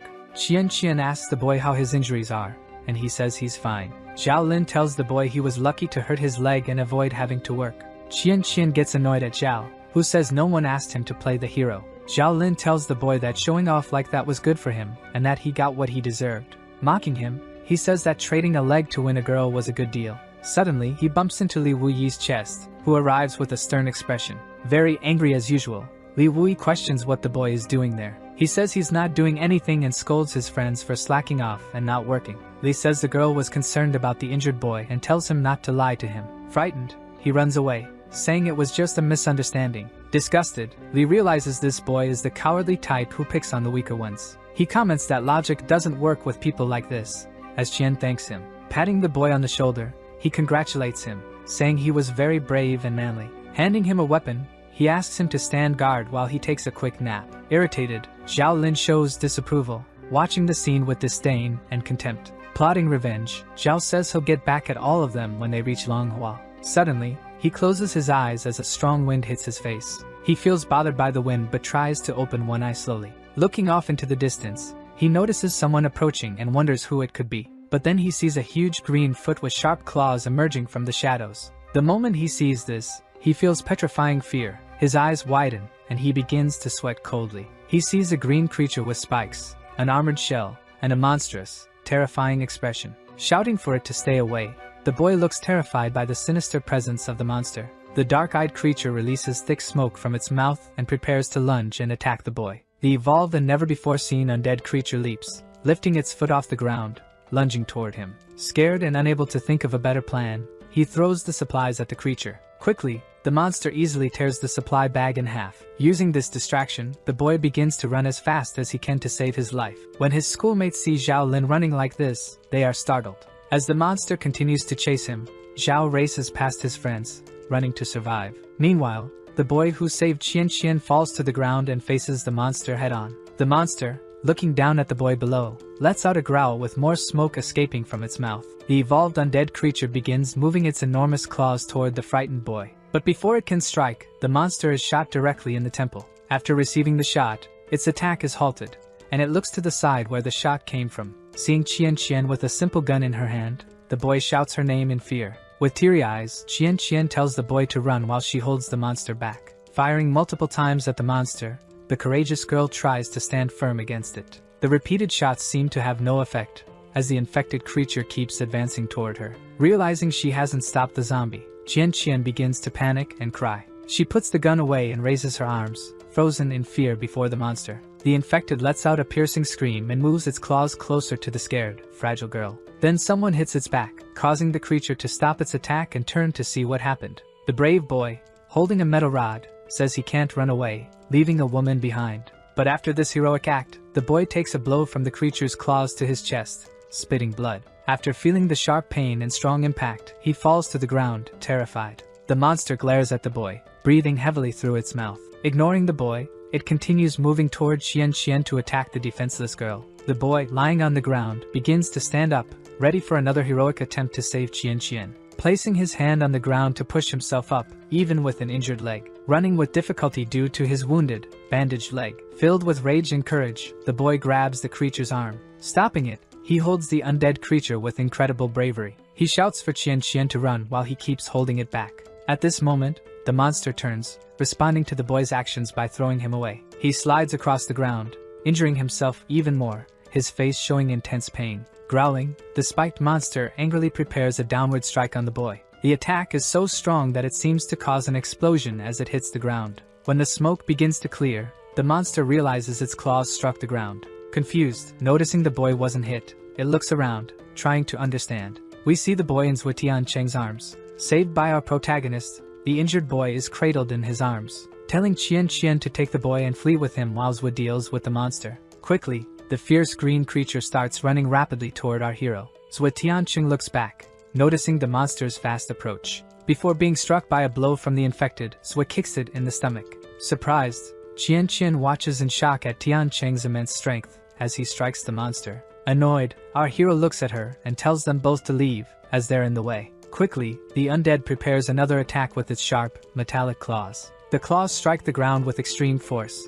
but Tiancheng dodges just in time. Zhuo knows that the claw type is the strongest of the third stage and notices, from its dark eyes, that it has a piece of meteorite. Noting that the young ones have already fled, Zhuo knows he can now go full power. Running quickly, he charges toward the monster with his iron spear in hand. colliding his metal spear with the infected's enormous, sharp claws at stage 3. While they remain locked in this clash of weapons, Zwa surprises it with a powerful, sudden punch. Catching the creature off guard, he lands a massive punch straight to its face, disorienting it. With its face crushed by the punch, the monster looks at Zwa with dark, furious eyes. It quickly retaliates with an attack from its claws, but Tianqing manages to parry with his spear. The impact of the blows sends our hero flying backward, yet unharmed. Noticing that his iron bar was completely crushed in the collision with the claw-type zombie, Zwa drops the bar, knowing he needs a better weapon to face the claw-type. Realizing he won't find any weapon, he decides to use his monstrous arm. Turning his arm red, he feels it's a good time to test his muscular reinforcement strength. The two start running full speed at each other like maniacs. The stage 3 infected claw-type rushes forward,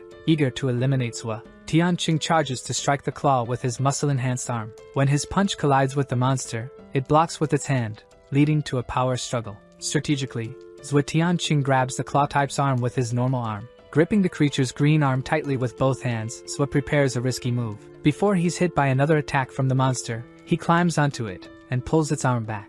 Holding onto its spikes and using his monstrous arm, he forces the claw's arm backward. Immobilized, the claw stares at the protagonist with bright, fierce eyes. It then uses its other free arm to strike at our hero and force him to let go. While Zwa pulls its arm back, the monster rips off its own arm with its claws. Seeing his strategy succeed, Zwa Tianqing coldly stares at the armless monster. Looking at the creature with its damaged arm, Zwa sarcastically asks if it's messing with him. Appearing behind the monster, he knows that against just one claw type, he shouldn't be worried. Slamming his monstrous red hand onto the stone ground, Tianqing devises a strategy. Pushing off with his feet, he jumps so high that he's meters above the claw type, which watches from below. With a cold and sinister expression, Zwa Tianqing dives towards it, preparing a massive punch. Striking the monster squarely on the head, he drives it down to collide with the ground. Seeing the monster defeated and sprawled on the broken ground, Zwa lets out exhausted grunts. Releasing his muscular reinforcement technique, he remarks that the fight was quite tiring. He says he can now sustain his muscle reinforcement for 5 minutes. He comments that the greatest reward of the fight was a piece of the meteorite found inside the infected. He notes that getting a 3rd stage piece and finding it in a 2nd stage claw type is excellent. Even if it's just a 3rd stage piece, it's a great reward, and many people would fight over it. Qian shouts, calling her comrades to follow her towards where the infected was. Zwa Tianqing asks what's going on, and Li Wui asks if he's okay. Looking at the infected on the ground, Li asks if he defeated it alone, and Zwa says yes. Li Wui and Lin Qin exchange shocked glances at the magnitude of Tianqing's power. Qin instructs the guys to take their comrades back, and that once in Manhua, they'll take them to the base. Feeling hesitant, Li says he'd like to ask Zwa a question and that it's okay if he doesn't want to answer. He asks if Tianqing really defeated the monster alone, and he confirms it. Li Wui asks if Zwa Tianqing has any specific tattoo on his body. Feigning ignorance, the protagonist asks about tattoos to Li. He asks if Wui is talking about patterns. The man confirms, asking if Zwa Tianqing has patterns on his body. Activating the Abala tattoos on his arm, he asks if Li Wui is referring to that. Surprised, Li says that's exactly it. Realizing Zwa is an evolved one and noting his tattoo is quite large, Zwa comments that the percentage of the area covered by the pattern is large, and Li says he knows much more than the two of them. When asked what they know about patterns, Qin says her boss is one of them, able to defeat zombies alone. Curious, Zwa Tianqing inquires about their boss. She replies that her boss has defeated 3 large red zombies alone. He asks if this big red zombie can call for help, and Qin realizes Zwa has faced one before. He asks her when he faced the 3 2nd stage zombies alone, and she says it was last month. Surprised, he says it was very recent if it was just last month and asks where her boss's pattern is located. She says it's a red, glowing triangle in the middle of his chest. He knows that the triangle pattern increases strength and indicates he's already at the 2nd stage, and the leader must be some kind of genius. In shock, he seems to recall what the triangular pattern means. In disbelief, Zwa Tianqing yells and asks the name of their leader. Frightened, the girl replies that his name is Hufeng and asks why he's asking. Astonished, our protagonist yells and repeats the name Hufeng, remembering him. He recalls that Hufeng reached stage 5, was able to take down endless zombie hordes, and was nicknamed the Emperor of Fists. She asks if he knows their leader, and he denies it but says it would be worth meeting such an expert. Excited, Lin Qin asks if Zwa will go with them to the base, and he says he'll think about it. Li says it's always a tough fight with him, and now it'll be evenly matched, to which Zwa responds that it's worth meeting Hufeng. He doubts the claim of 10 to 1, imagining that Hu Feng might have gone easy on them. Suddenly, Lin Qichin's radio begins to experience interference. On the radio, someone shouts that they're having trouble because people are invading the base. She asks what kind of people they are, and they respond that they seem to be from the Zhao family. In shock, Lin Qichin questions the fact that they're from the Zhao family. Observing from above, they see armed people ordering everyone to leave the area. Li asks who these soldiers are, and Qichin says they're pawns of the Zhao family. She comments that in peaceful areas, large families have taken control, and the Zhaos don't like their leader. Understanding, Zhao questions the strength of the Zhao family. She says they're very powerful, even without considering their subordinate groups, and have 4 evolved members in command. And Zhao says Manhua was the first post-apocalyptic base formed and shouldn't be underestimated. Thinking to himself, he reflects that Manhua is a place of hidden tigers and dragons. The man with the scar says Tianqing doesn't need to intervene this time. After all, it's their problem. Li Wui says that even though the Zhao family is strong, they still respect leader Hu Feng. The cars then start up, headlights on, and begin to move. Suddenly, Li steps in front of the Zhao family members and asks if they know who he is. They recognize Wu Yi and say he truly lives up to his reputation. He orders them to leave, as Manhua already belongs to their leader. But Zhao says it doesn't depend on who arrived first. Smiling, Li says that if he refuses to leave, what are they going to do about it? Suddenly, a fancy red car appears, and a man begins to step out. In classy clothes with an austere presence, a man says that if he doesn't leave, he himself will eliminate Li Wui, and the one saying this is a blonde man with sunglasses. In shock, the scarred man yells Han Li's name, recognizing the man in front of him. Removing his sunglasses and showing his eyes, Han recognizes Li Wui and says it's been a while. Asked what he's doing there, he responds that this place belongs to the Zhao family. Irritated, Li says that his leader didn't agree with the Zhao family's territorial expansion. Mockingly, Han says that with him around and leader Hu far away, there's only one rule. With a sinister smile, he says that rule is that he eliminates anyone in his path. The injured boy begins to run and calls out for his brother Pai Li. Recognizing the blonde man, he calls him Pai Li repeatedly, surprised to see him. The boy asks about his father, and Han says his father is looking for him and asks why he's so injured. The boy, smiling cruelly, says that with Pai Li here, he can help him achieve his revenge. The scarred man is outraged, realizing that the boy is Zhao Yunxing's son. Han Li says that since they made it easier to find his brother, he'll let them have this place and leave. Li Wui sighs in relief at the Zhao family and Han Li's decision to withdraw. However, the man says that before he leaves, he has something personal to tell them. Curious, Li questions why he wants to share something personal. Taking a deep breath, Han Li seems to prepare for a special action, and suddenly emits an extremely loud, piercing scream, calling for Zhao Tianqing. The man tells Li Wui to call Tianqing because he wants to speak with the young man. Li says that Zhao is merely a VIP at their base, and Han remarks that even if Hu were there, they wouldn't be able to protect the young man. Angrily, Han Li yells at Zhao, calling him a coward, and orders him to come out from wherever he's hiding. Li Wui coldly looks at Han Li and asks if he really wants to start a war this way. With a maniacal expression, Han asks what he would do if he wanted to start a war. Taking off his fancy jacket, Han Li tells Li Wui to take a look at something. All of Li's men, including himself, are shocked by what they see. The scarred man's eyes widen, and he starts sweating as he witnesses it. He realizes that Han Li is an evolved one, after all, with several red tattoos on his body. The girl comments to Zhao Tianqing that the Zhao family now has 5 evolved members. Reflecting on this, Zhao knows that he is strong enough to face them but that it would be challenging to defeat the Zhao family. Threatening Zhao, the blonde man asks if Tianqing can defeat all 5 members of the Zhao family. Annoyed, Li Wui insults Han Li upon discovering he's an evolved one. Questioned by his brother about being evolved, Han explains that he has enough strength to defeat all the men on the other side. His brother urges him to wipe them out now, but Han says he's being too hasty. His brother tells him to exterminate everyone and keep the women alive for him to play with. After his brother comments on how brutal he is, the young man says they deserve it and that he wants everyone to kneel before them. Suddenly, someone appears behind Li Wui, who is shocked by their arrival. Zhao says he'll handle everything from here on, and Li asks why he came out of hiding. Han says that Zhao Tianqing is quite brave to insult a member of the Zhao family. Proudly, the boy says that Zhao probably doesn't know his family's influence in Manhua. He comments that an orphan commoner like Tianqing wouldn't understand this. Our hero casts a deadly, intense gaze toward the presumptuous young man. The young man is completely frightened by Tianqing's look, even clenching his teeth in fear.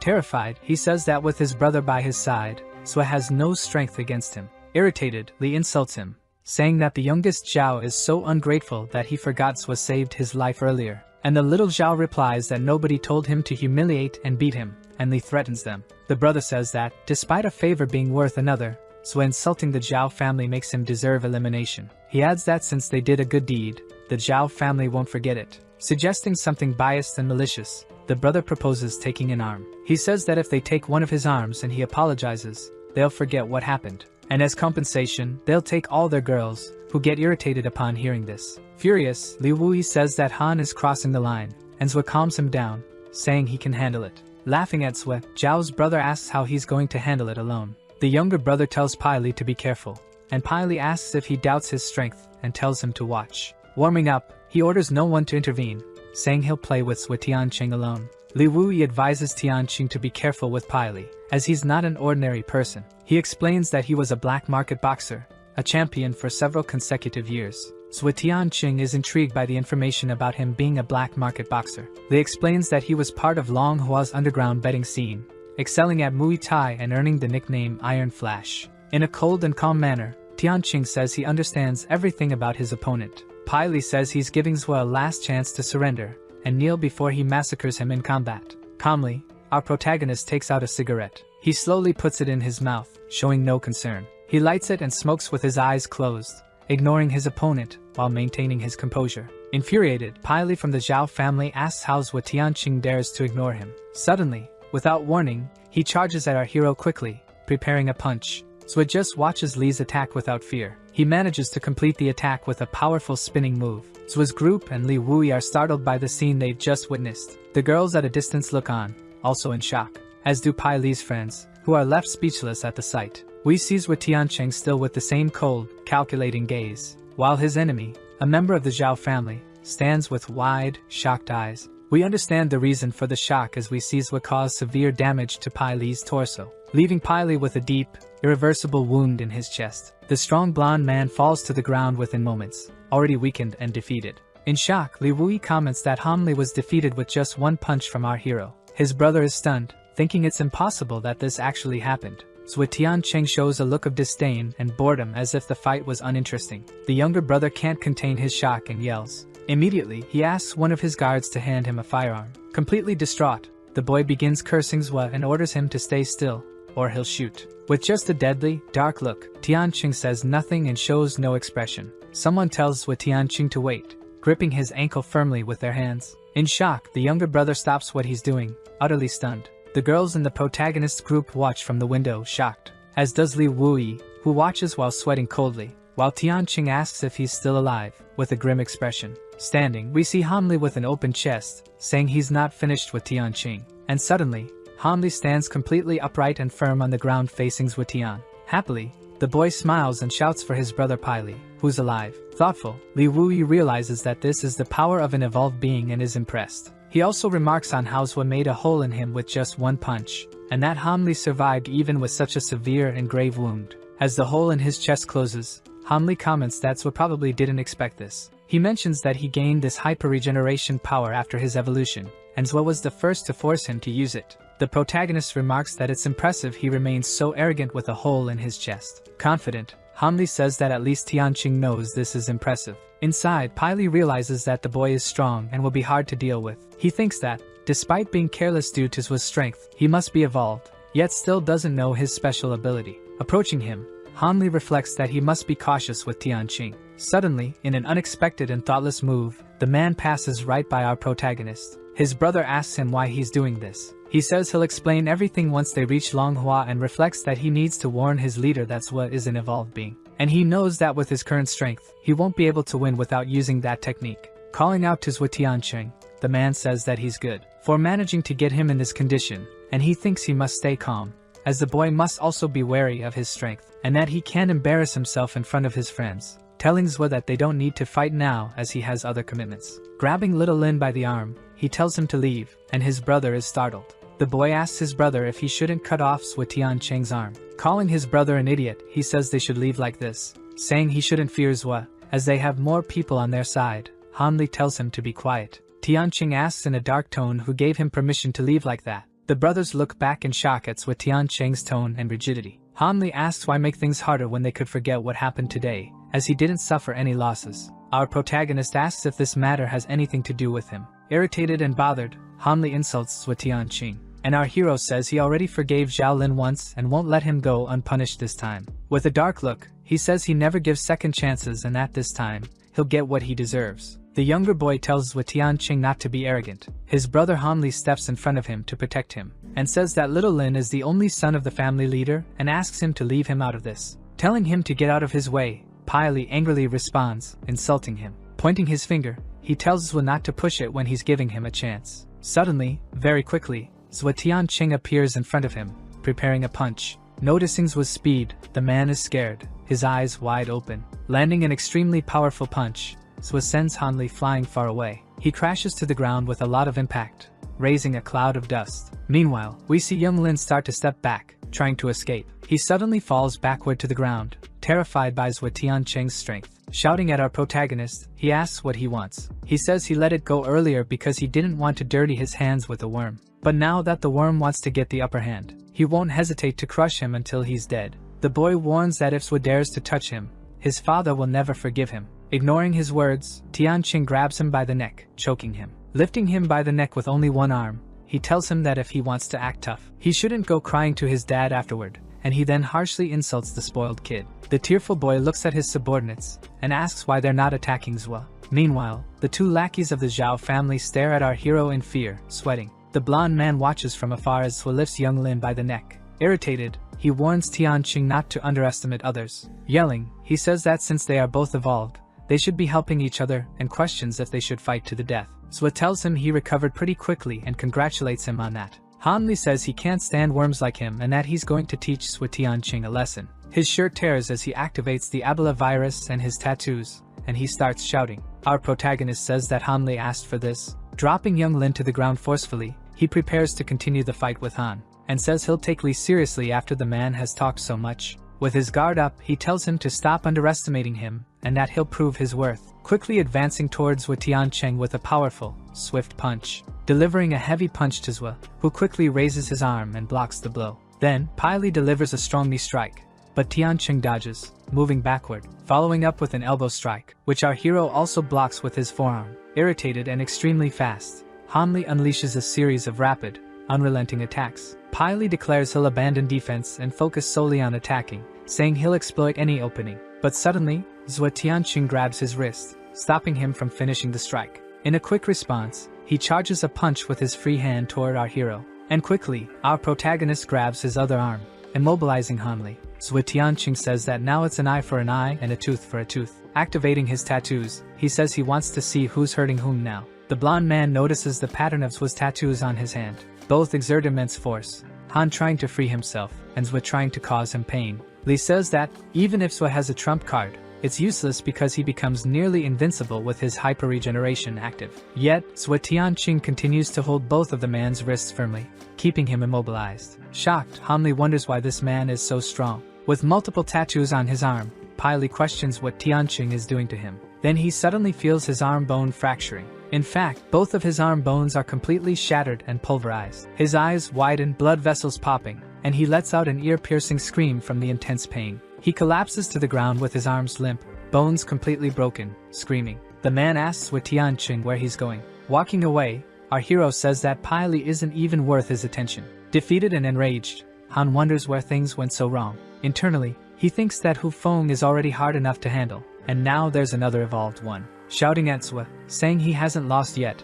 his tattoos start to glow, and his bones regenerate thanks to his evolved ability. Our hero notices that he's fully stimulating his patterns. The man says it's his strongest ability, which he saved for Hu Feng, and that he'll use it to defeat Zhou. Tianqing reflects that he must have used a lot of energy to heal at this moment. Also, he's fully stimulating his pattern without using breathing exercises. Shouting that Tianqing knows nothing, the man says these tattoos hold great power. He begins laughing uncontrollably as a red aura emanates from his body. Zhou analyzes the situation coldly and says that it's happening just as he expected. Noticing veins appearing, he knows he's experiencing recall. Zhou questions why he couldn't control the Ebola virus and how it made him crave more power. Pai Li's blood-red eyes widen upon hearing this. Quickly, he collapses to the ground due to the backlash effect, weakened and exhausted. Li Wui asks what's happening to Han Li, who's lying on the ground. Zhou Tianqing says he's a fallen one, and Li Wui asks what that means. He explains that fallen ones, Are people too impatient for power who evolved without resting first? Because the power given by the tattoo doesn't match the virus's resistance,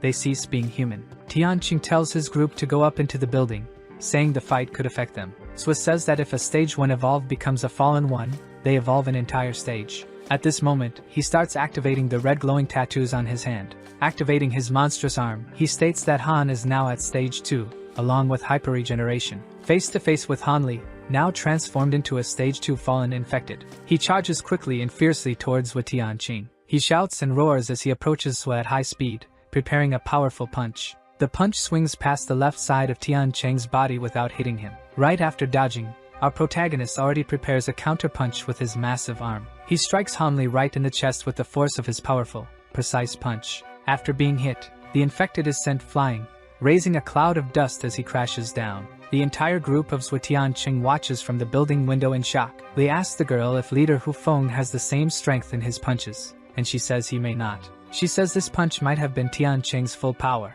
Tired, Sui says he just defeated a claw type and didn't have time to recover. He says his full strength punch used up 30% of his energy, leaving him with 20%, and that the fallen one is tougher than the claw type. With one of his limbs destroyed, Hanli glares at our hero angrily, huffing. However, the wound on his arm quickly begins to regenerate at a good speed. Nevertheless, Sui notices that the regeneration speed has slowed, and his punch had an effect on him. And if he attacks now, he should have a high chance of defeating transformed Hanli. The creature lets out a strange, high-pitched growl while staring at our hero. Sui Tianqing is shocked, trying to understand what's happening. Hanli keeps growling and begins to turn away. Still regenerating, the monster starts running in the opposite direction from Tianqing, fleeing. Realizing he retains some intelligence for a fallen one, he comments that he runs fast. Even confident he could defeat him, it won't be easy if he keeps running like this. He reflects that he must be cautious, as a fallen one is more dangerous than other infected. Our hero tells Hanli's underlings to get out of his sight,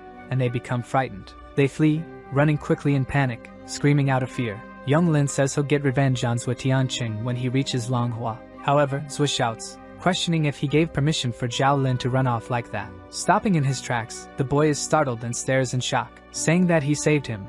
Lin stabbed him in the back and acted selfishly when the claw type appeared. In the past, Sui recalls that he caused his classmates to be eliminated and says he must pay for that. Begging for his life, Zhao Lin says if Sui spares him, he'll give him whatever he wants. Choking the boy, he calls him an idiot and says if he leaves him alive, he'll only cause trouble. Li Wuyi tells our protagonist not to be hasty and to listen to him first. He asks Sui to reconsider his action because the Zhao family's influence in Manhua could lead to war. Saying Li is wrong, Sui states that if he doesn't eliminate him, he'll cause problems later. As he's choked, Zhao Lin says he won't seek revenge and will give Sui anything he wants. With anger in his voice, Tianqing says he never gives second chances to anyone. Then, with his monstrous red arm, he applies more force and eliminates Zhao Lin. Suddenly, young Lin falls lifeless in front of Li Wuyi, who's in total shock. Wide-eyed, the man can't believe what just happened. Walking toward Li, our protagonist tells him to heed his advice. Passing by him, he says that unresolved matters bring chaos into people's lives. Hearing Sui Tianqing repeat the phrase,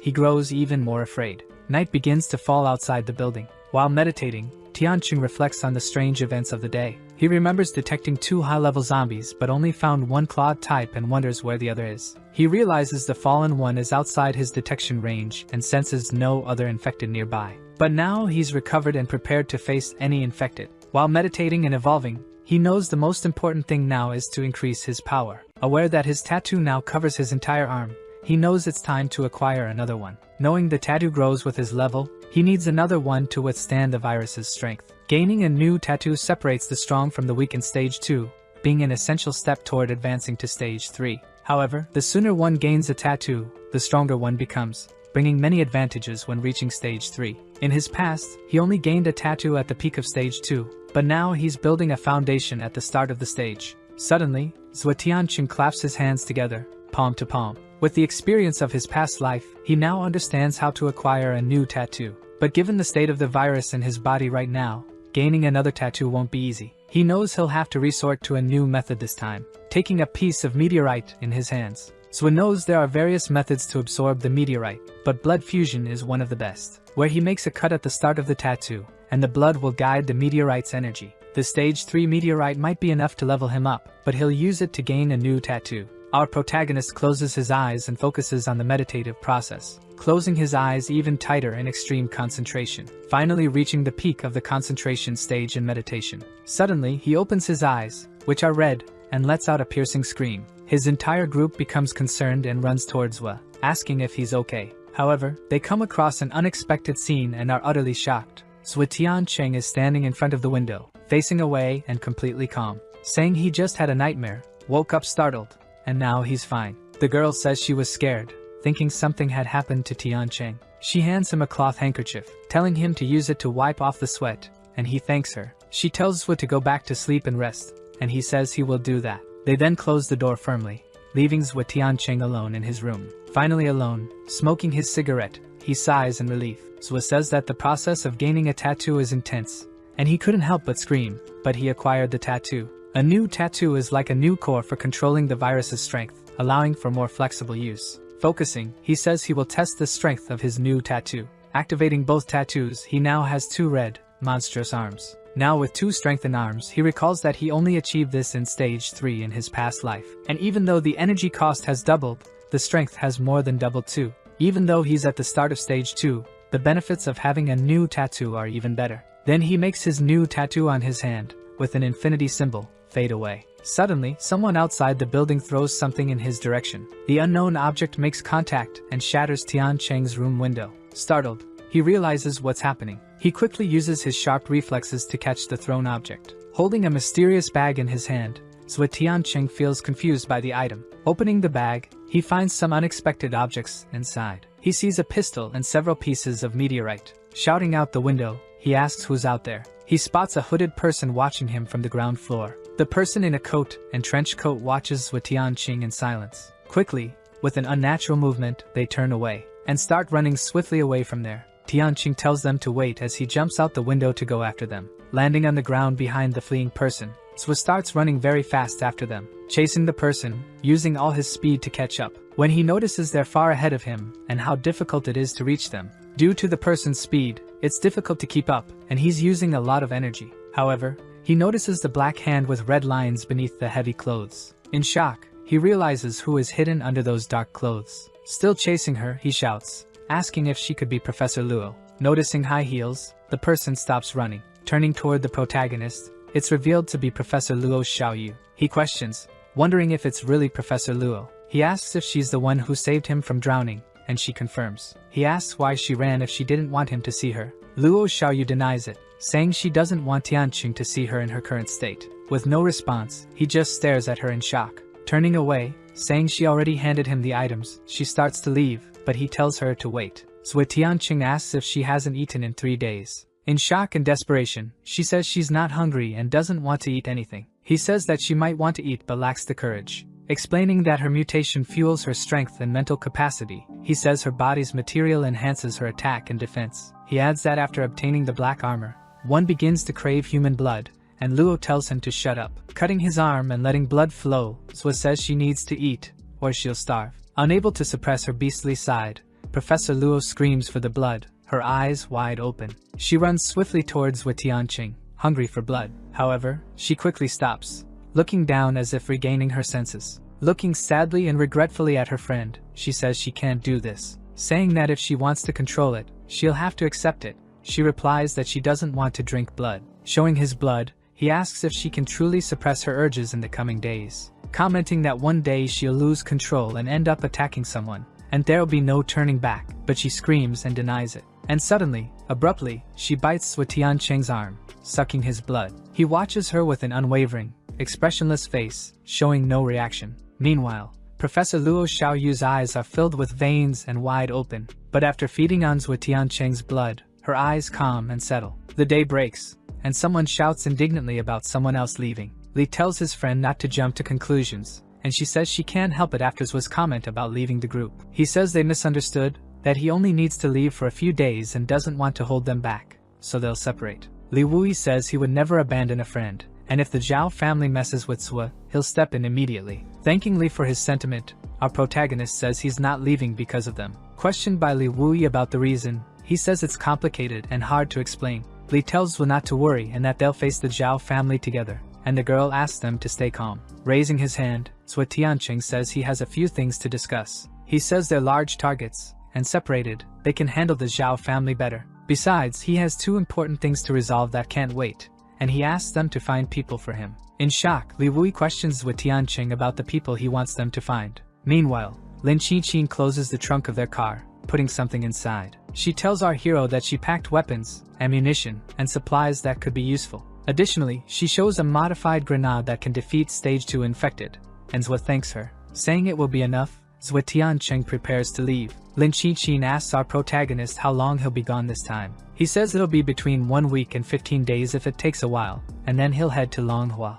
He asks Li to find his friends, and his friend says he'll look for them if they're in Manhua. Zhou asks Li to take care of Zhang Ting, who's in Manhua, and asks him not to bother him. Quickly saying goodbye to the group, they wish him a safe journey. We then see our protagonist driving along a mountain road. In the car, Professor Luo Xiaoyu asks if the issue with her body is resolved. Saying he doesn't know, Tianqing adds that it's certainly been eased somewhat. He says he's heading to the Manhua forest, which has many wild animals, and Luo questions him about it. He replies that although human blood is more tempting, animal blood can serve as a substitute. Luo asks if he'll live solely on animal blood, and Zhou tells her to pretend it's wine. Suddenly, in a large tower in the middle of nowhere, we see a man looking through binoculars, spotting someone heading toward the mountains. A man with a cigar says it's just in time since they need to steal supplies. When asked about the tactic to use, the man says they have no other option. After one of their friends' death and a broken arm, he says it's all because of one man. A red-haired man tells them to stop dwelling on the past and asks where the car is.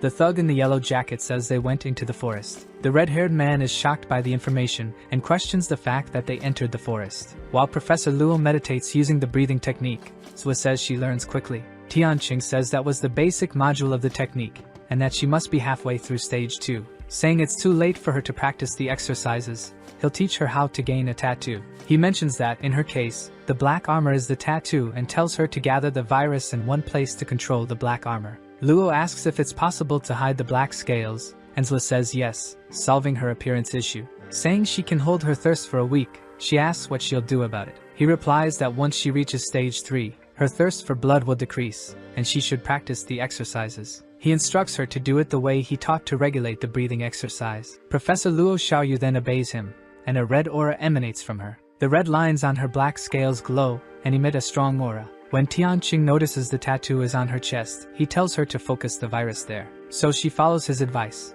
and the tattoo becomes more visible on her chest. Suddenly, the black scales of the black armor start to disappear from her arm, until they completely fade away, and Professor Luo's arm returns to its normal state. Zhou Tianqing realizes the process is working, and she's controlling the virus. Noticing her effort, Zhou says the process is painful, and if needed, she can stop midway. Seeing Luo Zhao's struggle, he tells her to stop before she loses control, but she keeps her eyes closed, concentrating on controlling the virus, letting out a loud and piercing scream of effort and pain combined. Spitting ketchup, we see that the professor made a tremendous effort, and she coughs. Zhou says he warned her about this and that she shouldn't rush, as she could hurt herself this way. Luo responds, saying if she finishes soon, he can take care of his matters sooner. He reaffirms that she doesn't have to complete the process today and can take it slow. Commenting that he'll get her food, Zhou asks if she can set up the tent. The professor then sets up the tent very well, where they'll sleep. Suddenly, without warning, our protagonist says he's back, and tosses an unconscious white tiger to the ground as if it were nothing. Professor Luo Xiaoyu is shocked and screams at the sight of the huge tiger. Saying the black armor needs a lot of energy, he says he'll prepare plenty of ketchup, making a glass of tomato sauce for her and asking her to drink it. Excited, she says it'll be her first time drinking tiger ketchup. Zhou says this tiger sauce should be enough, and tomorrow he'll go to the bear's den. She asks if she'll have to eat this every day, and he says that the black armor requires a lot of energy. So yes, it'll be necessary. She then says she can't eat tiger meat, and he offers to cut it into small pieces. 3 days pass, and those henchmen who suffered at Zhu's hands before reappear. In the forest, one of them says to be careful of wild animals, and his friends question him, saying there are animals around.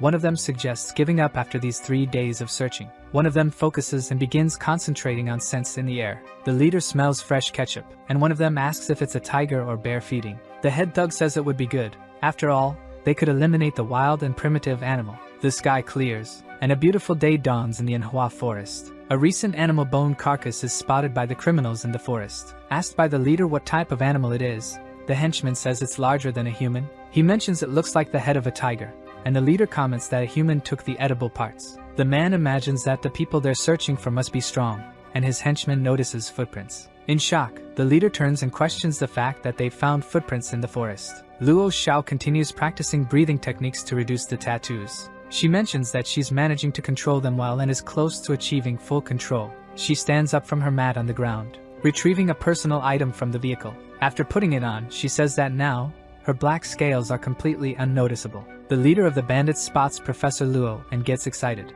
There's a heavy silence in the Manhua forest and a beautiful blue sky above. The dirty, ragged henchmen shout that they've finally found someone. In shock, Professor Luo Xiaoyu questions who these men are. She's told they are 3 brothers who were out hunting and were surrounded by animals until one of their arms was destroyed by a tiger. Hearing the word, tiger, the professor is shocked, her eyes wide with the news. The man says they found the pack and then the tiger, and that his second brother was attacked. Crying, they say he was killed by the tiger, and Luo tries to comfort them for their loss. When she offers them food, they kneel, thanking her for her kindness. She turns and tells them to wait while she grabs more food. At that moment, the leader of the criminals smiles maliciously. One brother says she's very naive, and the leader orders them to search for resources in her car. One of the brothers opens the car door and sees various weapons and supplies scattered inside. He immediately tells his brother about the supplies he found. He says he found food, ammunition, and water, which will keep them going for a long time. The leader notices that they even have a grenade. Professor Luo suddenly appears and asks what they're doing.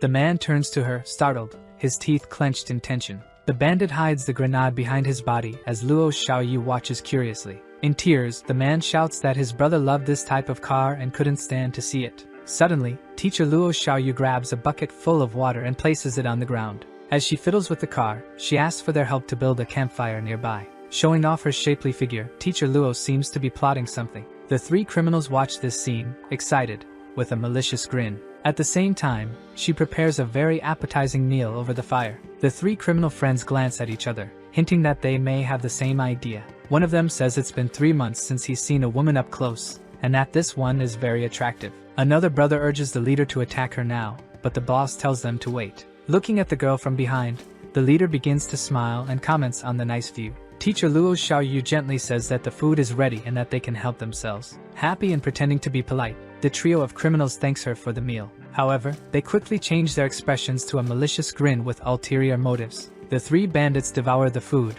eating like filthy brutes. Luo Xiao tells them to eat slowly, as there's still more food prepared for them. One of them comments on the texture of the meat, and she responds that it's tiger meat her friend hunted. The trio of street thugs is startled and exclaims upon discovering it's tiger meat. They ask, terrified, if her friend defeated the tiger, and she asks if they've seen it. The 2 say they haven't seen the tiger, as they have trauma due to their amputated limbs. The long-haired criminal asks teacher Luo the name of the friend who hunted the tiger. She responds that his name is Wutian Chang and questions the nature of the question. Scratching his chin, the leader seems to recognize the name but can't quite remember it clearly. She asks if they know each other, and the man says no, but that the name sounds familiar and powerful. Laughing gently, the teacher says that the trio of friends is funny. The man without a hand laughs maliciously, his cheeks flushed. She turns around and says she'll fetch water for them. Meanwhile, the man tells his boss he can't take it anymore and needs her now. Calling his allies, he starts planning to surprise the girl when she returns. With several water bottles in her arms, teacher Luo tells them to drink. Silently smiling maliciously, the men plot something heinous and vile. Suddenly kneeling, the trio's leader says he needs to ask something of her. The girl asks what they're doing kneeling and tells them to get up immediately. The leader says they won't stand up unless she accepts his proposal, and she tells them to spit out whatever it is they want from her. Crying, the 3 beg Luo Xiao for help to save their mother, who is sick, but the teacher says they still need to wait for her friend to arrive. Kneeling even lower and pleading, the other brother cries, begging for her help. Sad and moved, she says she'll go get medicine to help them with their mother. They shout their thanks to her, calling her their savior, but inwardly, he says she won't be able to do anything once she's in their territory. Leaving a bag and a case full of medicine on the ground, she hands them over, and they thank her. Looking back, she tells them to hurry up, as they are about to leave. A voice from behind a huge grizzly bear asks where they're going, and we sees Tianqing carrying a huge, defeated grizzly bear on his back. In shock, the 3 brothers watch the scene, speechless and unable to comment. Leaving everyone stunned, he throws the enormous, heavy grizzly bear to the ground without saying a word. Casting a sharp and silent glance at the trio of friends, she says they were injured by wolves and needed food, and Zwa questions her about the bag. He also says he was going to follow them to help their sick mother, and the boss gets angry seeing Zwa. With disdain, Tianqing says the trio is quite resilient for managing to escape to this point. The three whisper to each other about what to do with Sua's appearance, and none of them know what to do. Teacher Luo Xiao asks our hero what's happening at this moment. He says she was tricked, that he beat them up a few months back, and that there is no sick mother or wolf. Sua says they're bold for wanting the girl along with the supplies, and that they were lucky before. After saying they won't be lucky this time, the man without a hand begs for his life, crying. Luo Xiaoyu questions our protagonist about why he won't let them live. She says, trembling, that the men didn't harm her, and Zua should let them go. However, Zua asks her what she thinks would have happened if he hadn't arrived in time. He tells her to save her generosity. After all, the world has changed, and people might hurt her now. Our hero remarks that Luo has a strength comparable to his, yet she doesn't deserve it. And he says that, for today, he expects her to resolve this situation on her own, commenting that, no matter what happens, he won't lift a finger and will let her handle them. Questioned about the situation, the boss assumes the girl is trained by Zua and will beat them. The boss tells his men not to despair. If they manage to endure, they'll come out alive. The man asks Zua to let them go if they manage to defeat Luo Xiaoyu. Zua says they misunderstood and that, even without his interference, they don't stand a chance against Luo. He adds that he didn't ask her to fight them but rather to eliminate the trio. And, to conclude, he says he never once considered letting them leave alive. Professor Luo Xiaoyu tells Zua Tianqing not to contradict her, or she will get upset. The boss cautiously and discreetly takes something out of his pocket. Zua asks why she's hesitating and tells her to act now, but she tries to protest. The boss throws weapons to his two henchmen and tells them to grab them. In shock at seeing this, Professor Luo Xiao shouts in denial. Quickly, the two men, without hesitation, begin shooting their weapons frantically. The boss looks at the scene astonished and slightly relieved. The two are confused upon seeing the professor's silhouette standing behind the smoke. And as the smoke dissipates, they notice black scales on Luo Xiaoyu's skin. In complete shock, the two criminals scream, horrified, calling her some kind of monster. Zua Tianqing just smokes his cigarette in silence, observing the scene quietly. The two thugs drop their shotguns, shaken and scared by this scene. Fallen to the ground, they tell her to stay away from them and call her a monster repeatedly. Sad to hear this and seeing the scene, she tells them to run away since she doesn't want to kill them. She asks Zua Tianqing to forget about it, as she doesn't want to kill anyone. Extinguishing his cigarette, he says that if she won't do it, he'll handle it without a problem. The three fall to their knees and begs Zua Tianqing to spare their lives and let them go. Standing in his way to stop him, the professor tells them to flee while she holds him off. Suddenly, the boss's expression changes completely, revealing a malicious and cunning smile. He draws a weapon from under his sleeve and grips it. Suddenly, he stabs Professor Luo Xiao in the back, forcefully piercing her chest. With trembling eyes, utterly terrified and shocked, the professor tries to say something. The boss says he's disgusted by her pretending to be a person of good character. Holding a grenade, the man tells Zua not to approach. Otherwise, he'll trigger the explosive. The boss remarks that he found the grenade in the car, and even if Zua isn't hurt, he'll blow up everything. With a smile on his face, Tianqing says he'll teach them a basic thing, explaining the vital area of the black armor and the black scales. And before finishing his sentence, the thugs feel an intense presence right behind them. They quickly turn around, trembling and completely shocked. He finishes by saying that the black armor's vital point is the brain, just as Luo stands up. After rising, having survived the stabbing, she stabs both henchmen in the back, eliminating them. With a bizarre aura emanating from her, the vital fluids of the henchmen splatter on her face. The boss, utterly terrified, screams in desperation, already envisioning his fate as the same as his friends. Luo Xiaoyu starts losing control, and her thirst for human vital fluid comes to the surface. Fallen to the ground and trying to escape, the man begs Luo, in her monstrous form, to stay away from him. Zua imagines that, due to fully activating the black armor because of the injury, she may lose her mind. The criminal tells her to stay away, otherwise, he'll activate the grenade and blow up. Shouting, Tianqing orders Professor Luo to control her thirst for vitality. While advancing toward the criminal, she pauses midway, hearing our hero's words. The monstrous red aura begins to dissipate, and Luo tries to maintain control. In shock, she places her hand over her face, repeating that she killed people, horrified. Realizing his opportunity, the leader of the criminals begins to wonder if this might be his chance. He starts running in utter desperation, thinking it's his only opening to escape. However, Teacher Luo's eyes turn toward the criminal. She rockets toward him with superhuman speed, quickly appearing behind the man who decided to flee from her. Screaming in desperation, he yells at the woman in her monstrous form to stay away from him. As he pulls the grenade pin with his teeth and declares he's going all out against her, Sua's eyes widen, fear filling him as he worries Luo might get hurt.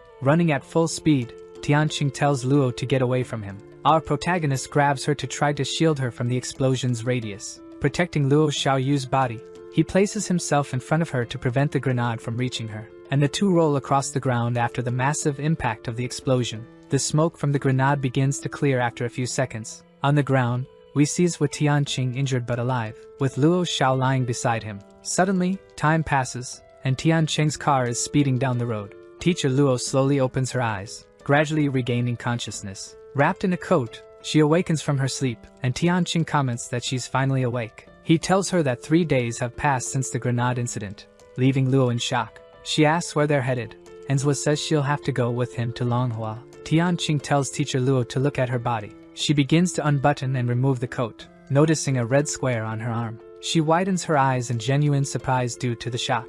Exclaiming in question about what this mark on her arm is, Luo is deeply shocked. He explains that she now has 5 red scales, and her black armor is spreading. He adds that most people only have 1 mark, and his own mark starts on his hands. It's hard to acquire more. Teacher Luo Xiaoyu asks if she now has 5 starting points. Zhou nods affirmatively but says she won't be able to control them all, and will need to stay with him for a while. Understanding her concern, he says that even though the walls are flooded, it's the safest place. He says that if she doesn't control her black armor, she won't see her sister again, and adds that only he can stop her if she loses control. To cheer her up, he tells her that at least she's learned to control the black armor and won't draw attention. He tells her to get used to it, as they're arriving in Manhua, which isn't a safe place. Sensing the protagonist's urgency, Luo asks if he's going to see Xian there. He denies it, saying they're going for a different reason, and she questions him about it. Our hero says he'll settle a debt with someone and then carry out his revenge. Stopping the car, he asks her to get out,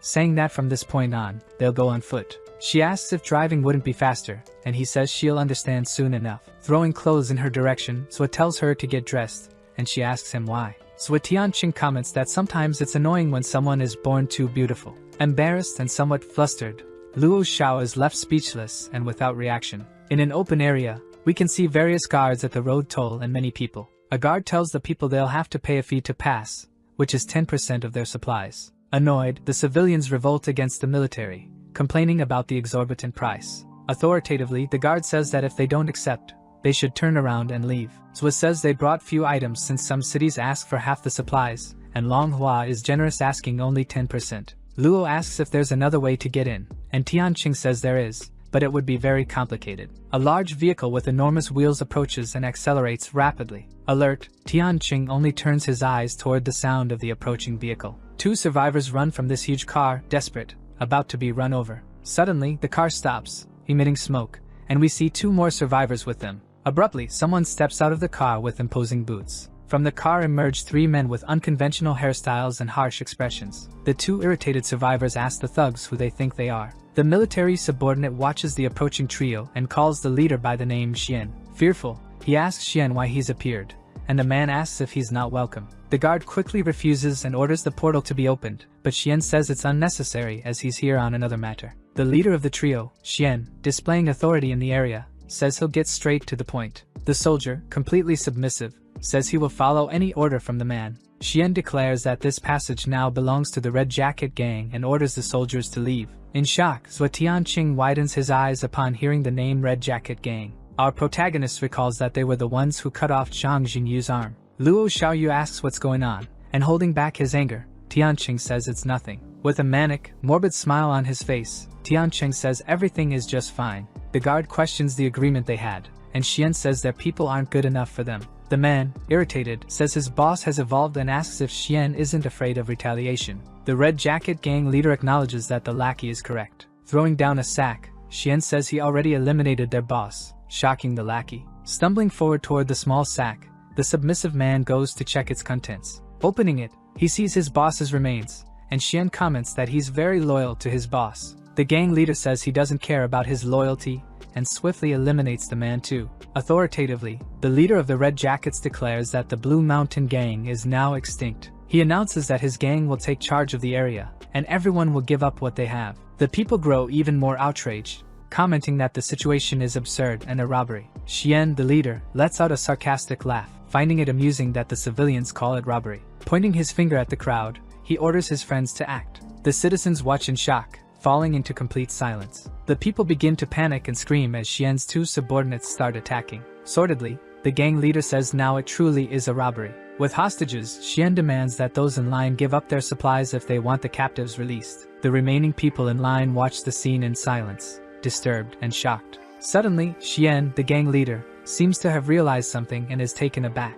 Looking toward Professor Luo Xiao, who is somewhat disguised. Noting that the masked girl is quite beautiful, he orders his thugs to take her away. Reaching his hand out toward Luo Xiaoyu, he orders her to come to him. Telling him not to touch her, the professor throws the gang leader far away. The member of the Red Jacket gang stares at Luo Xiao in disbelief. The thugs draw their firearms and point them at the pair of characters. When the professor asks what to do, Swa says they don't have many options. The gang leader observes a combat scene, and various impact sounds are heard. All the gang thugs lie fallen and defeated, and someone shouts that the two are evolved beings. Xian raises his finger and orders the remaining thugs to lower their weapons. Apologizing to the two, the leader says he didn't expect them to be evolved. The leader considers that it might be good to recruit them into his gang, noting they don't know each other. He introduces himself as Li Xian, the vice leader of the gang, and apologizes for his subordinate's offense. Swa asks if there are any more evolved members in his gang, and Xian says his brother Li Hui is also evolved. Lighting his cigarette, Tianqing says that just two isn't enough for him. Li Xian questions Swa, saying that their gang is still one of the strongest in Manhua. He says that, even as evolved beings, they can't underestimate the gang and demands an introduction from Swa. Swa Tianqing comments that Li Xian is truly a funny man. He asks the Red Jacket gang leader if he would have respect for a defeated man. With a serious expression, Li Xian asks what he means by that. Making it very clear, Swa tells them to go back and disband their gang in 3 days. Otherwise, Swa Tianqing says that none of them will remain alive. Irritated, the leader shouts at our protagonist, asking if he wishes for death, and stomps on the ground with all his anger, cracking the concrete. Shouting, he begins to fortify his body and activates his tattoo, becoming extremely muscular. Cursing Swa Tianqing, he prepares an extremely powerful, massive punch. Our hero merely gives a cold, fearless look, showing no fear whatsoever. Suddenly and swiftly, Tianqing throws Li Xian to the ground, crushing his hand against his chest. All the civilians present are shocked to witness Tianqing's incredible strength. The members of the Red Jacket gang are also stunned, frozen as they watch what Swa has done. Completely shocked, they wonder how this young man could do such a thing. Tianqing tells the gang members to step back and orders the civilians to leave. The gang henchmen kneel before Swa Tianqing, begging for mercy. Our hero says that if the gang isn't disbanded in 3 days, he'll take them down one by one. One of the members recognizes Swa as the one who defeated a son of the Zhao family. The gang henchman says everyone has heard of him. After all, he's wanted and has a bounty on his head. Swa Tianqing is shocked by the news that there's a bounty on him. Outside a massive building with red lettering, we see the Zhao family's base. A henchman says the family is looking for them, and their attitude changed after the split. A man says that with Xian gone, he's the only evolved one left, so the Zhaos don't care about them. He wonders what to do after Swa defeated Li with a single punch, hoping the Zhaos will help them. A man arrives asking if this is Li Hui's Red Jacket gang. He says he heard rumors that Li Xian was defeated and questions if it's true. Hui threatens Guang too, ignoring the fact they're in Zhao family territory, and the man threatens him back. The trio of odd henchmen take off their caps, revealing evolution tattoos on their heads. In complete shock, Li Hui can't hold back his genuine reaction of surprise. He exclaims that all of them are evolved, and Guang challenges him to another race in the city center. Stunned by the trio's evolution, Hui realizes they'd be a top-level force if they teamed up. A well-dressed man approaches, saying the three are part of the Zhao family. The 3 henchmen are taken aback by the arrival of the blonde young master, addressing him as young master. Questioning if they've forgotten his father's orders, they say they'll carry them out now. Li Hui bows before the young master, thanking him, and the young man orders him to follow only him. He asks if Hui knows what order he gave the 3 to follow at that moment. The Red Jacket gang leader can't answer and waits for a response. Saying they found traces of Swa Tianqing, he explains he sent the 3 there. Hui says Swa defeated his brother with a single punch, and the young master says he sent 5 evolved fighters to face him. In disbelief, the shocked leader realizes only the Zhao family can form such a group. Li Hui asks the young master to let him join the mission to avenge his brother, but he declines the request. The gang leader asks if there's a plan for him, and the young master says his father wants to see him. Completely surprised and shocked, Li Hui can't believe the Zhao leader wants to meet him. A sketch with Swa Tianqing's main characteristics is made, and there's a bounty on his head. Our protagonist and teacher Luo Xiao you see this wanted poster along the road. Luo questions if Tianqing really took down someone's son, and he says yes. Luo remarks that after he stirred trouble with the region's biggest villain, he still wants to take down a gang. After she says he's a troublemaker, He replies that he usually doesn't start fights. However, she points out that the Red Jacket gang didn't provoke him, and he says they would in the future. Our hero adds that if no one bothers him, he won't bother anyone either. Luo exclaims that he's a wanted man, and he says with this drawing, it'll be hard to recognize him. Suddenly, someone shouts loudly for Tianqing to stop where he is. He turns, confused, in the direction of the person who shouted at him. Several people are furiously chasing a man, mistaking him for Zhou Tianqing. The young man being chased insists he didn't take down the second young master, and many furious people chase after him, saying he's the wanted man on the poster. Teacher Luo Xiaoyu asks what's happening, and Zhou says to follow them. In an open area and outdoors, we see several tall buildings along the street. Many people surround an enormous, shirtless man. The man is, in fact, Li Wuyi shirtless, revealing a tattoo on his arm. All the men around him rush at him quickly, but he doesn't even move. With his eyes closed, he seems to sense and predict every move the men are about to make. Quickly and suddenly, the sounds of impacts and blows can be heard. The men appear fallen on the ground, and the muscular man standing says they need more training. However, his attention is diverted by something approaching him, and he turns toward it. A girl jumps in with a flying kick at Li, who swiftly ducks and dodges the strike. She lands firmly on the ground after her unsuccessful attack attempt. Li Wuyi says it was a good attempt, and that she almost hit him. The girl, confident, disagrees and says she doesn't think her attempt was that good. She says there's a big difference. After all, last week, she could still train with him, and now she can't. Suddenly, someone in loose clothing begins applauding Li Wuyi's performance. We see Hu Feng clapping, saying the two are evolving very quickly. Li says they're still nothing compared to Feng, who replies that they're among the strongest in Manhua and has something to tell them. Hu Feng says that Zhou Tianqing was captured and is set to be executed in Rongyi Square by the Xiao family. Li Wuyi and Lin Qinqin are in complete shock upon hearing about Zhuo's execution. They can't believe that, with his strength, Tianqing could be captured, and Hu says the news has spread across Manhua. The leader says he has another piece of information that came along with this, though he isn't sure of its accuracy. There's talk that Tianqing has a method for accelerating evolution. Lin Qinqin questions the existence of a way to speed up evolution. Li asks if it's true, but Feng says it doesn't matter. After all, this news could destabilize Manhua. Hu Feng orders them to go there and act according to the situation, and they agree. Meanwhile, the trio sent by the young master stands before a man with a bag over his head. The three smile confidently on a platform with a kneeling, restrained man. A crowd of people heads toward the square, wondering if that man is Tianqing. Li Wuyi, in shock, shouts that it is him, and wonders how the Zhao family managed to capture him. Li says they shouldn't wait and should save him now, but Qinqin says there are too many people around. Suddenly, a crumpled paper ball flies toward them at high speed. However, Lin Qinqin easily catches the ball in her hand. The two friends, curious and incredulous, wonder what it's about. They open a paper instructing the two of them to go somewhere. The pair turns around toward the person who threw the paper ball. Seeing a person wearing a trench coat in the shadows, they wonder if it's an evolved being. They ask the person who they are, and the person says they aren't the one looking for them. Lin Qinqin asks if she's just a messenger, and behind her, a familiar voice introduces himself.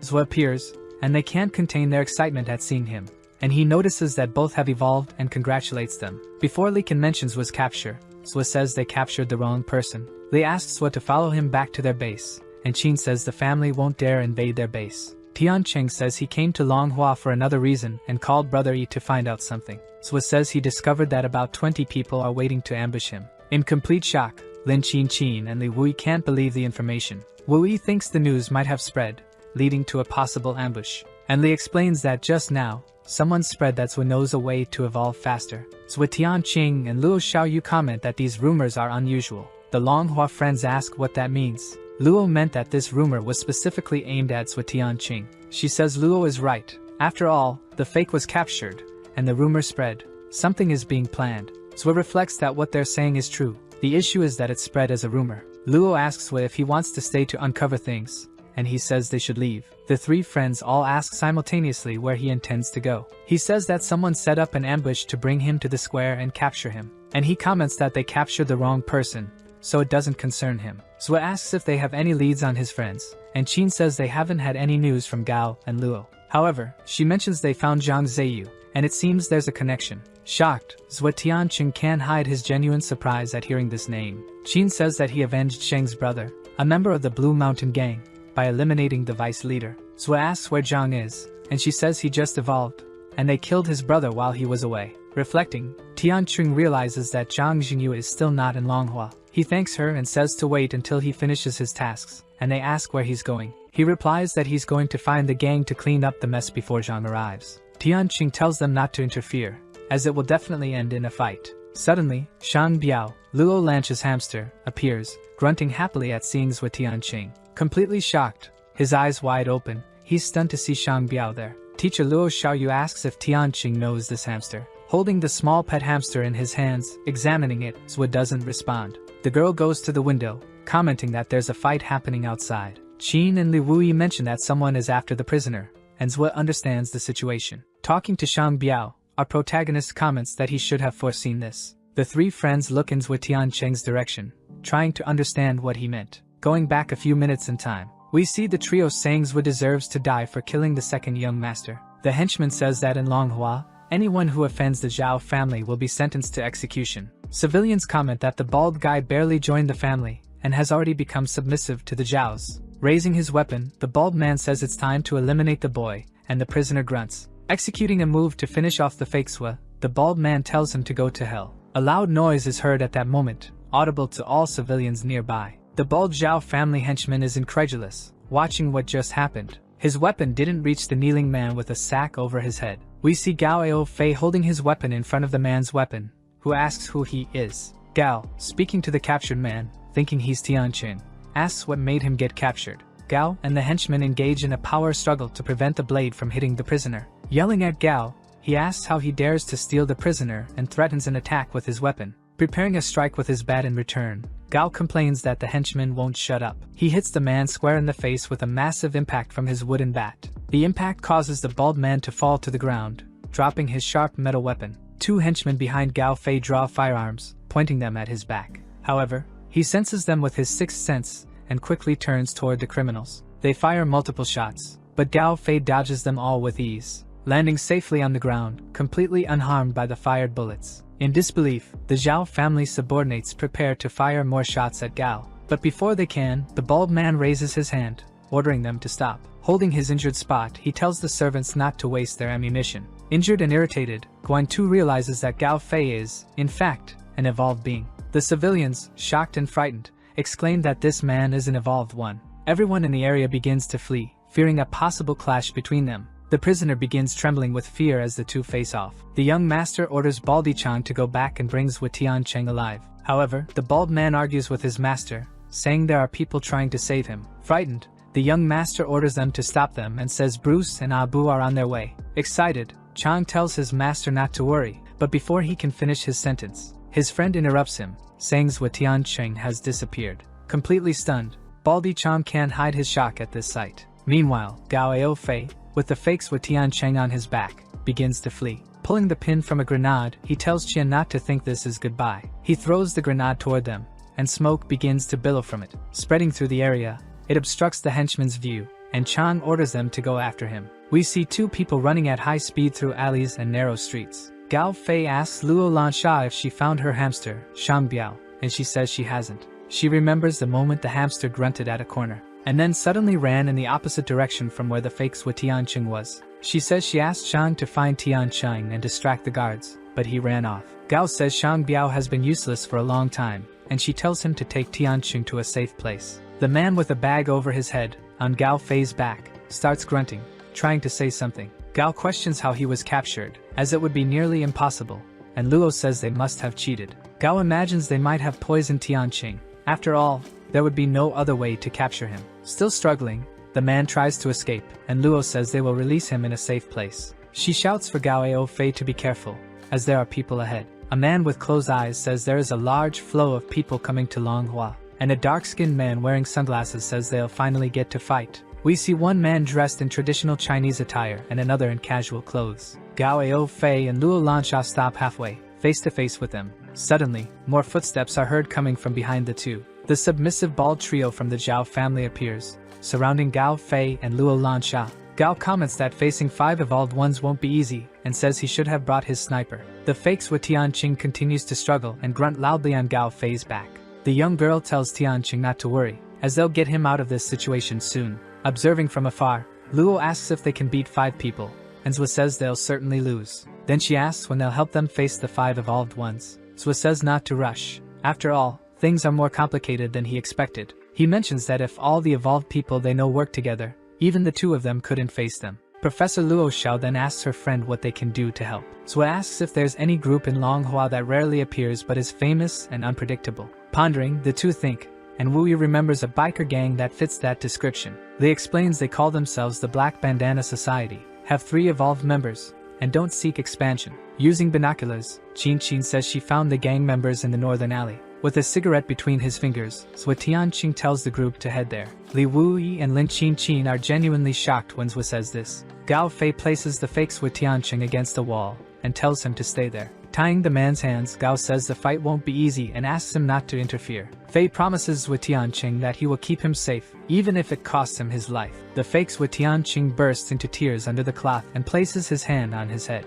Luo Lansha and Gao Fei are stunned by Sua's exaggerated and unusual reaction. Wiping his tears with his hand, the fake Tianqing says this situation is too emotional. He says they are just strangers who met by chance, and he can't repay them. Gao is confused, and the fake Sua Tianqing says he doesn't want to involve the two any further. The man rips the cloth from his head and shouts for the Zhao family to hear what he has to say. Crying out to the Zhao family, he begs them to let the others go and take him instead. When Luo and Gao see the man's real face, they are shocked and ask who he is. Luo Lansha yells, asking who on earth this man is and why he's pretending to be Sua Tianqing. Luo says she doesn't even know him, so she wouldn't save him, and Gao asks the man's name. Sweating and in shock, the man says in a trembling voice that his name is Sua Tianqing. Both friends, Luo Lansha and Gao Ao Fei, shout the name Sua Tianqing at the same time. Suddenly, that dark-skinned evolved man appears and says he knows something. Starting to rhyme, he pronounces Tianqing's name better than the man pretending to be him. They hand the man over to the henchman, saying they got the wrong guy and he can take him. Running away, the two friends say they'll see them later, leaving the fake man behind. The Chinese henchman realizes the man is an imposter, and that they captured the wrong person. Luo Lansha, drawing her sword, asks the men if they still want to fight. He denies it and asks them to come to the Xiao family base to talk, but Gao refuses. The man insists, saying his friend is a foreigner, and if they don't go, he'll get angry. Gao Fei looks at all the henchmen with a mischievous smile on his face, while Luo disappears. The bald men look around, confused and uneasy, noticing the girl has suddenly vanished. She quickly reappears behind the two bald men with her daggers in hand and takes them down. The only remaining bald man, in a frenzy, calls his two evolved friends. The long-haired Chinese man calls out to Baldi Chang, warning him of something. Suddenly and unexpectedly, Gao Fei appears, preparing a strike with his wooden bat. Using all his strength, he strikes the distracted man, driving his weapon into him, defeating him. The man,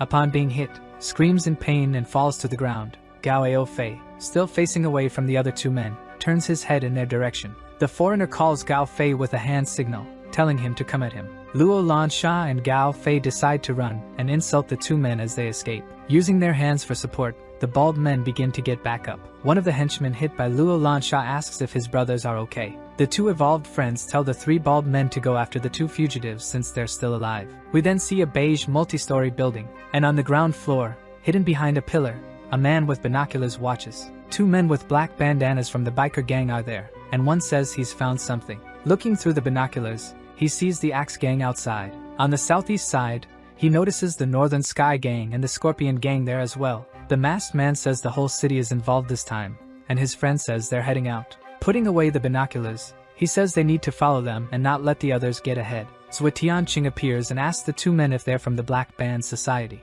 Quickly and suddenly, they prepare attacks in surprise, asking who he is. Without any effort, our protagonist blocks both a punch and kick from the two bikers. The two look at Tianqing, shocked by his incredible and abnormal strength. He maintains a serious, unyielding expression as he holds their attacks. The biker gang henchman's eyes widen as he witnesses Sua's strength. The gang member tries to move his hand, but it's completely immobilized by Sua. The henchman realizes the boy's strength surpasses that of his boss, and he can't even free himself. The biker yells that it's not over yet, and prepares to strike Tianqing again. Sua throws them backward, commenting that they're at the first stage and have only average strength. The two fall on their backs, feeling the impact of Sua Tianqing's throw. Our hero sighs, bored, realizing that the first level of strength in Manhua is so weak. The gang member says he's very strong, that they can't beat him, and calls him an expert. He adds that since Sua knows they're from the Black Band Society, he should at least show a bit of respect. Li Wuyi appears and tells the men that won't be enough. He says respect isn't given freely but earned,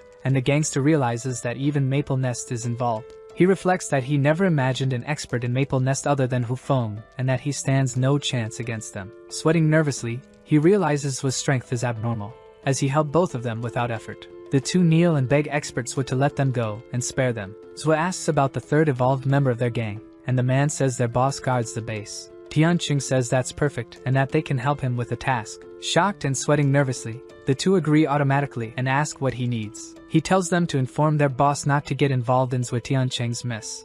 Otherwise, he'll take them down. They say they'll head back right away and won't get involved in Tianqing's matter. However, before they leave, Zhu says he needs one more thing and tells them to take off their clothes. The two are genuinely shocked and speechless at Zhu Tianqing's unusual request. We see various people running in the streets in apparent panic. They're running in all directions, and among them, Luo Lansha and Gao Fei are also fleeing. Baldy asks Bu if he requested help from the Axe Gang, and he denies it, saying they have unresolved issues. His bald brother says that people from the Nantian Society are also here, and he wonders what's happening. Luo Lansha shouts, asking why so many people are here, and Gao, shouting back, says he doesn't know. Shouting, Gao tells Luo to run since she's faster, and she says they'll get out of this together. Holding her wrist firmly, Gao Aofei says they don't have time for that, and he throws the girl forward with all his strength to help her escape. Luo Lansha soars extremely high, and upon reaching the top of the building, she wonders what on earth happened. She lands safely on the rooftop, and smoke rises from Gao Fei's movement.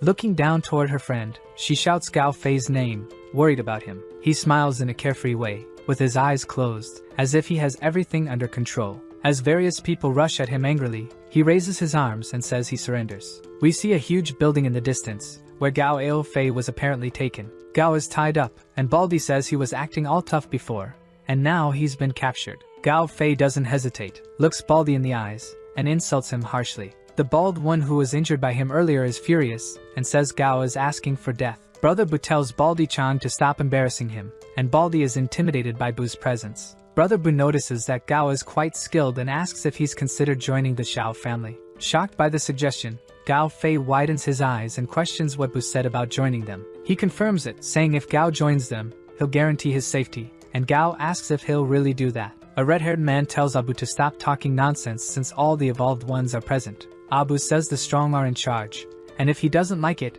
he can challenge them. The man agrees and says the Zhao family is a top-tier force, and he can't be defeated in a one-on-one. Gao Fei asks if they're done and says he'll go with whoever can guarantee his safety. The red-haired man says 3 gangs have joined them, with 8 evolved members, so they can certainly protect him. Another man tells Chen not to embarrass himself with these fools, and the redhead questions why he said that. All the members from different gangs begin bargaining and arguing over Gao Fei's presence. He just looks at them, bored, saying they're a bunch of idiots. Bu nods, agreeing they're just fools and that Gao shouldn't take them seriously. And annoyed, Gao asks what they want. Abu telepathically says he trusts Gao Fei and guarantees his safety if he goes with him. Abu confirms, saying his ability is telepathy and if Gao joins him, he won't harm him. Gao says he's quite self-interested and that if there are rewards, he'd even kneel for Abu. After all, people in his class used to call him useless. And Bu says he has a good personality. He agrees, saying it's good, but he always picks a good leader to follow as well. And in Gao Aofei's view,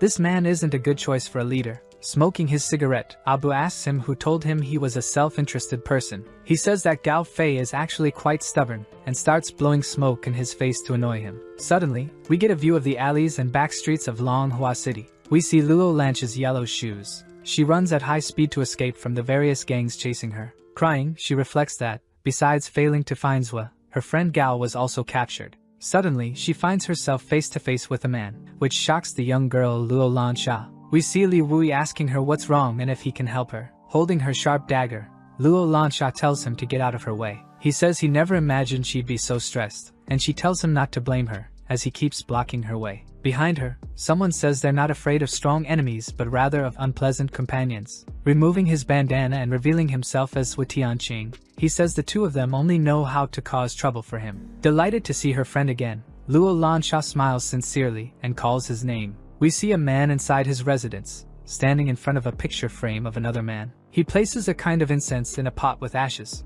The dark-skinned man says things aren't easy and that he's struggling to find resources. Talking to his deceased brother, he says that the gang members won't get away with this. Someone bursts through the door and tells Zhang they've received information about Zhu Tianqing. Shocked, he asks the person where Tianqing is. The person says he's in the city center and was captured by the Zhao family, who intends to eliminate him. Zhang orders the person to stay put while he goes after Zhua, and she says she can't allow it, given it's the Zhao family. Zhang Jinyu replies firmly that he understands this. Grabbing his weapon, he says that since his brother is gone, he needs to help his benefactor. Putting on his clothes, he tells her that if he doesn't return, the man will become the new leader of the Blue Mountain Gang. Many people on the street are fighting while Gao Fei is tied up in the middle of them. An old man in fancy clothes tells them not to waste time and to resolve this quickly. The redhead then says there's nothing to discuss and that they should let their fists do the talking. Calling Chen a fool, the old man says he's not bloodthirsty like the Axe Gang members. Chen, annoyed, yells and challenges the old man Gan Lin Liang to call him a fool again.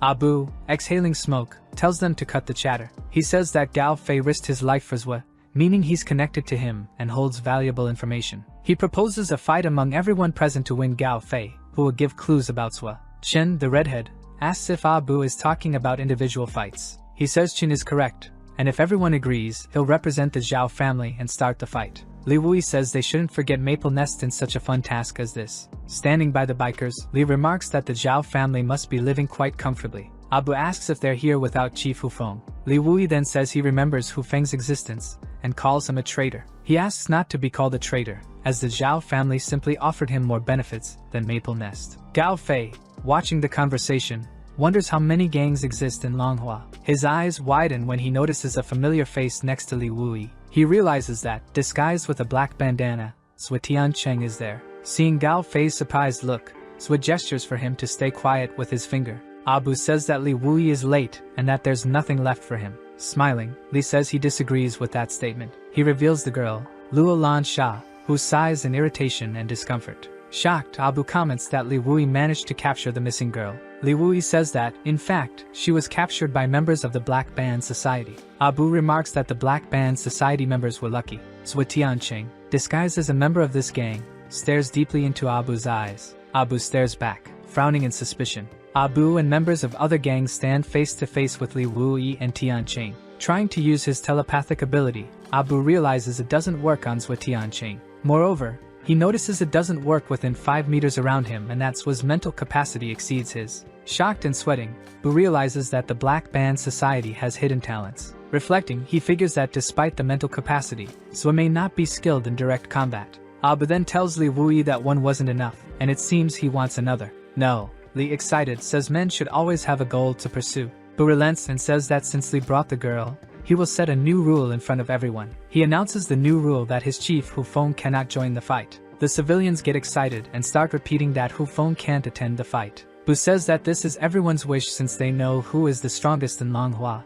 and there would be no competition. Baldi Qian says Abu's plan was excellent because, without Hu Feng, their chances of winning increase. Li Wu says he can't shake bad habits, as that's his wish and not everyone's. Without words or a response, Abu just gives Li Wui a villainous smile. Even so, Li agrees and says that his boss won't fight, only those present will. Abu asks if anyone objects to this idea. Chen speaks to his subordinate, saying that even though Bruce is strong, they can win without Feng. Chen raises his hand and exclaims that the Axe Gang agrees with the proposal. Members of the Nantian Society also agree, as well as those from the Longxin Society. Abu then says they should begin the fight and asks who wants to go first. Li Wui, warming up and stretching his arm, says he wants to be the first to fight. However, someone places a hand on his shoulder, contesting his choice and denying it. Zhua Tiancheng, disguised as a member of the Black Bandanas, says to let him go. Abu is uncomfortable seeing the man taking the initiative, especially since he feared him before. Li Wui tells Zhua that these are direct fights,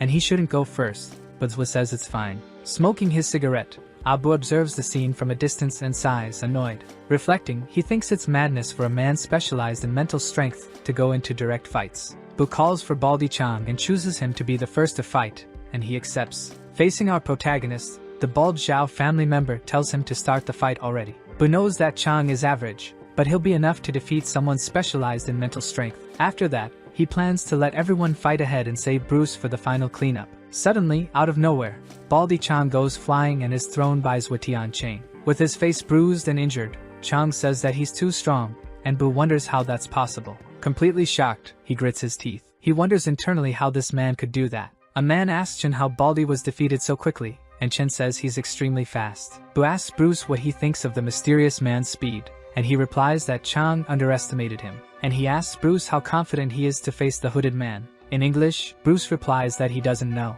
Hearing what Bruce said, Tianqing tells him he should wait and see. The elder calls a muscular man named Hu Zi to try and face Tianqing, and he obeys. Hu Zi comments that the black bandanas were brave to meddle, and he gives the kid a chance to surrender. Noticing the man's lack of response, Hu Zi, annoyed, asks if he's really going to ignore him. Reaching out to his friends, he asks them to bring something for him. Several people begin to bring a gigantic sword that belongs to Hu Zi. He smiles confidently, knowing the size of his weapon. Placing the sword on the ground, it makes a loud impact and cracks the floor. With the sword on his shoulder, Hu Zi tells the kid to surrender now to avoid regret later. In the blink of an eye, Tianqing ends up behind Hu Zi, who, feeling his presence, is shocked. He strikes back with his massive sword, but our hero manages to duck and dodge. Suddenly, Tianqing appears below Hu Zi, preparing a strike. Coming from below, our protagonist delivers a punch right to the bottom of his chin. The impact is so strong that Hu Zi starts spitting blood and staggers, and he quickly falls to the ground, completely defeated, and Tianqing calls for the next challenger. Li Wuyi realizes that in just days after the fight with Han Li, our hero has already grown stronger. Bruce comments that Tianqing is very strong, and Bu tells him to wait longer before fighting him. Bruce doesn't listen to his friend and rushes in, saying he wants to fight now, already preparing a punch. Abu shouts Bruce's name, telling him to stop, but he doesn't listen and charges forward. Easily, Zui extends his fist and blocks the man's punch, and they engage in a power struggle. Zui notices that this man is a speed type and at the peak of stage 1. Smiling excitedly and running in for another attack, Bruce says, "Let's go again!" Quickly, he disappears with an incredibly fast and precise leap, delivering a series of rapid strikes from various directions at Tianqing. Zui notices that his speed is as impressive as Luo's, and he says he'll play along with him. Bu, irritated by Bruce's impulsiveness, remarks that even if Bruce wins this one, he'll lose the next. Reflecting inwardly, Abu, watching the fight, suspects his friend won't be able to win. Looking at the next participants, he already knows he'll have to face Sua. Chen from the Axe gang watches Bruce's incredibly fast fight with the mysterious man. His gang member asks if he thinks Bruce will be able to win. Chen says that despite Bruce's speed advantage, he won't maintain it if he continues like this. Suddenly, a voice appears in his head, agreeing with him, and he looks around, unsettled, to see who said it. Abu, using his telepathy, tells Chen that he was the one who said it. Through telepathy, he explains to Chen that if Bruce loses, they'll lose as well. Chen then asks what Abu is getting at with all this. Exhaling smoke, he tells the man to pay attention, as this is their last chance. Meanwhile, Bruce delivers another swift punch, which Tianqing easily blocks once again. After the block, the foreigner is thrown back, landing safely on the ground. Extremely exhausted and sweating heavily, he's starting to run out of energy. Tianqing remains unwavering, showing no signs of fatigue or weakness like his opponent. Pointing at his opponent, Bruce says he's very strong and asks his name. After the opponent says this in another language, our hero tells him to speak clearly. In Chinese, Bruce says his name and asks his opponent's name. Remembering Li Wuyi's words about respect being earned, he decides to give his name. However, he invents the false name, Hei Shou, to keep his identity hidden. With a sharp look from under his sunglasses, Bruce acknowledges the name. The civilians remember that Hei Shou is the gang's vice leader and are astonished at his strength. Pulling something from his afro, he says he'll use his full strength against him. Bruce then takes out 2 metal knuckles from his afro. All the gang members watch, surprised by what he had hidden. He wields the knuckles, raises his guard, and prepares for combat. Revealing 2 daggers attached to his knuckles, Bruce tells Wu to go all out as well. Tianqing is impressed that Bruce has reached the peak of stage 1 without breathing techniques. The two face each other in silence, preparing for another round of fighting. He says that while Bruce wants a fair fight, many others don't feel the same. The foreigner stares at him in silence, trying to follow his logic. Looking up,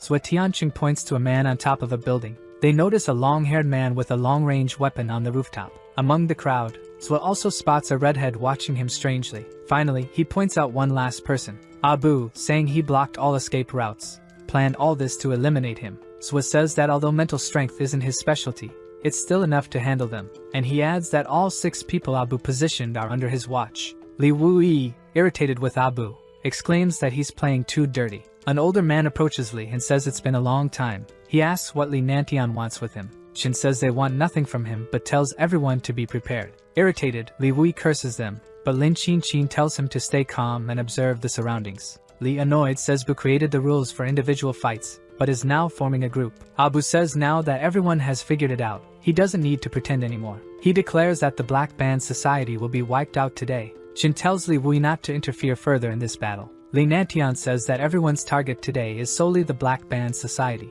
Chin grabs the girl's arm, saying the Black Band Society will disappear from Manhua today. Luo, in disguise, responds by delivering a powerful kick to Chen's face, telling him not to touch her. Quickly and suddenly, he falls to the ground, injured and unconscious from the force of the kick. Irritated and dismayed, Abu questions how many strong people are in their gang. Li Wuyi and Lin Qin are shocked by the expressive strength of Professor Luo Xiaoyu. Abu extends his arm toward her and orders everyone to attack her. Members from various gangs surround the girl and prepare to strike. Zhou Tianqing is worried that Professor Luo Xiao might fight again and lose control. He knows that if she loses control in this environment, he won't be able to manage her. Bruce tells Abu to stop this because he wants a fair fight with the man. But Bruce says this isn't the time for that since they can't afford to lose, though Bruce mentions a Chinese promise as an argument. He says that if Abu is a man, he can't go back on his word after saying the fight would be one-on-one. Annoyed, Abu makes a disapproving gesture upon hearing this from Bruce. Zhou says that's enough, and even though he didn't want to involve them in this, they chose to eliminate him. Tianqing tells everyone to come at him together. Bruce is shocked, as he didn't expect this decision from the mysterious man. Li Wuyi and Lin Qin are also left speechless by Tianqing's risky decision. Luo Lansha and Gao Fei can't contain their shock either and shout in surprise. Abu questions what the mysterious man means by this. He points to Bruce and says that he and the 6 people he called can all come at him together. Bu asks if the supposed Heisho is sure of his choice. Enzwa says they're welcome to attack as a group. Bu predicts that the other gangs will try to take the prisoners, but he agrees with the plan anyway. Bruce remains hesitant, saying again that he doesn't want this plan. Abu asks what's wrong with Bruce, saying even the man himself has agreed to the plan. But Bruce insists on fighting one-on-one with him, and Bu tells him not to ruin the whole plan. Annoyed, Bu calls the man a coward and says he doesn't control Bruce. Shocked by what the foreigner just said, Abu questions him. After speaking in Bu's language, Bruce asks if he didn't understand and calls him a coward again. Gao Fei and Luo Lansha begin to laugh, saying a foreigner just called him a coward. Sensing a dense aura of anger around Abu, one of the bald men asks him to calm down. He wanted Bruce to hold the man while the others attacked, but now he'll have to change the plans. Abu pulls a wooden stick from his hair. He tells Bruce that he'll ignore his insults but that Bruce can't interfere, and Bruce agrees. Abu tells the fake Heisho that the fight will be 1 against 6 and asks if he's okay with that, and Zhou agrees. Smiling maliciously and confidently, Bu says they can start the fight then. Zhou Tianqing quickly looks back, sensing other people approaching. The 6 people Abu had hidden appear and begin to advance toward our hero. Seeing the way they surround him, our protagonist finds it interesting. He notices that 3 power-type evolved ones are surrounding him, while 2 speed types block his escape, and he wants to break their formation. Quickly, after considering this, he prepares a massive punch and charges at the enemies. Targeting a large power-type evolved one, Zhou Tianqing, preparing his punch, aims to deal with him first. A loud impact echoes through the center of Manhua. Shin and the members of the Axe gang stare in shock, mouths agape at the scene in front of them. Without allowing the blonde to be hit, 2 of his muscular friends catch Zhu's punch. A menacing redhead comes running from behind Tianqing to grab him from behind. The 6 men attack simultaneously, but our protagonist manages to dodge them all. The long-haired one observing from a distance tries to throw a surprise punch, but Zhou dodges. The man attempts a low kick at our hero, who predicts the move and ducks to counterattack. Thus, he intertwines his fingers to block the opponent's kick. The impact of the kick and block is so strong that both are thrown backward. A very strong bald man begins to run toward Tianqing with fury in his eyes. Surprised for not anticipating the move, Tianqing's eyes widen in fear. Caught in a powerful hold, he's immobilized. Then the extremely strong, giant bald man throws our hero far away. Landing safely, Zhou realizes that their teamwork is excellent. If the 3 power types focus on attacking him in a circle, it will be a very tough fight. Suddenly, Zhou Tianqing closes his eyes and begins to plan something. The bald man and his strong friend wonder what the man is doing. Calling them to come at him,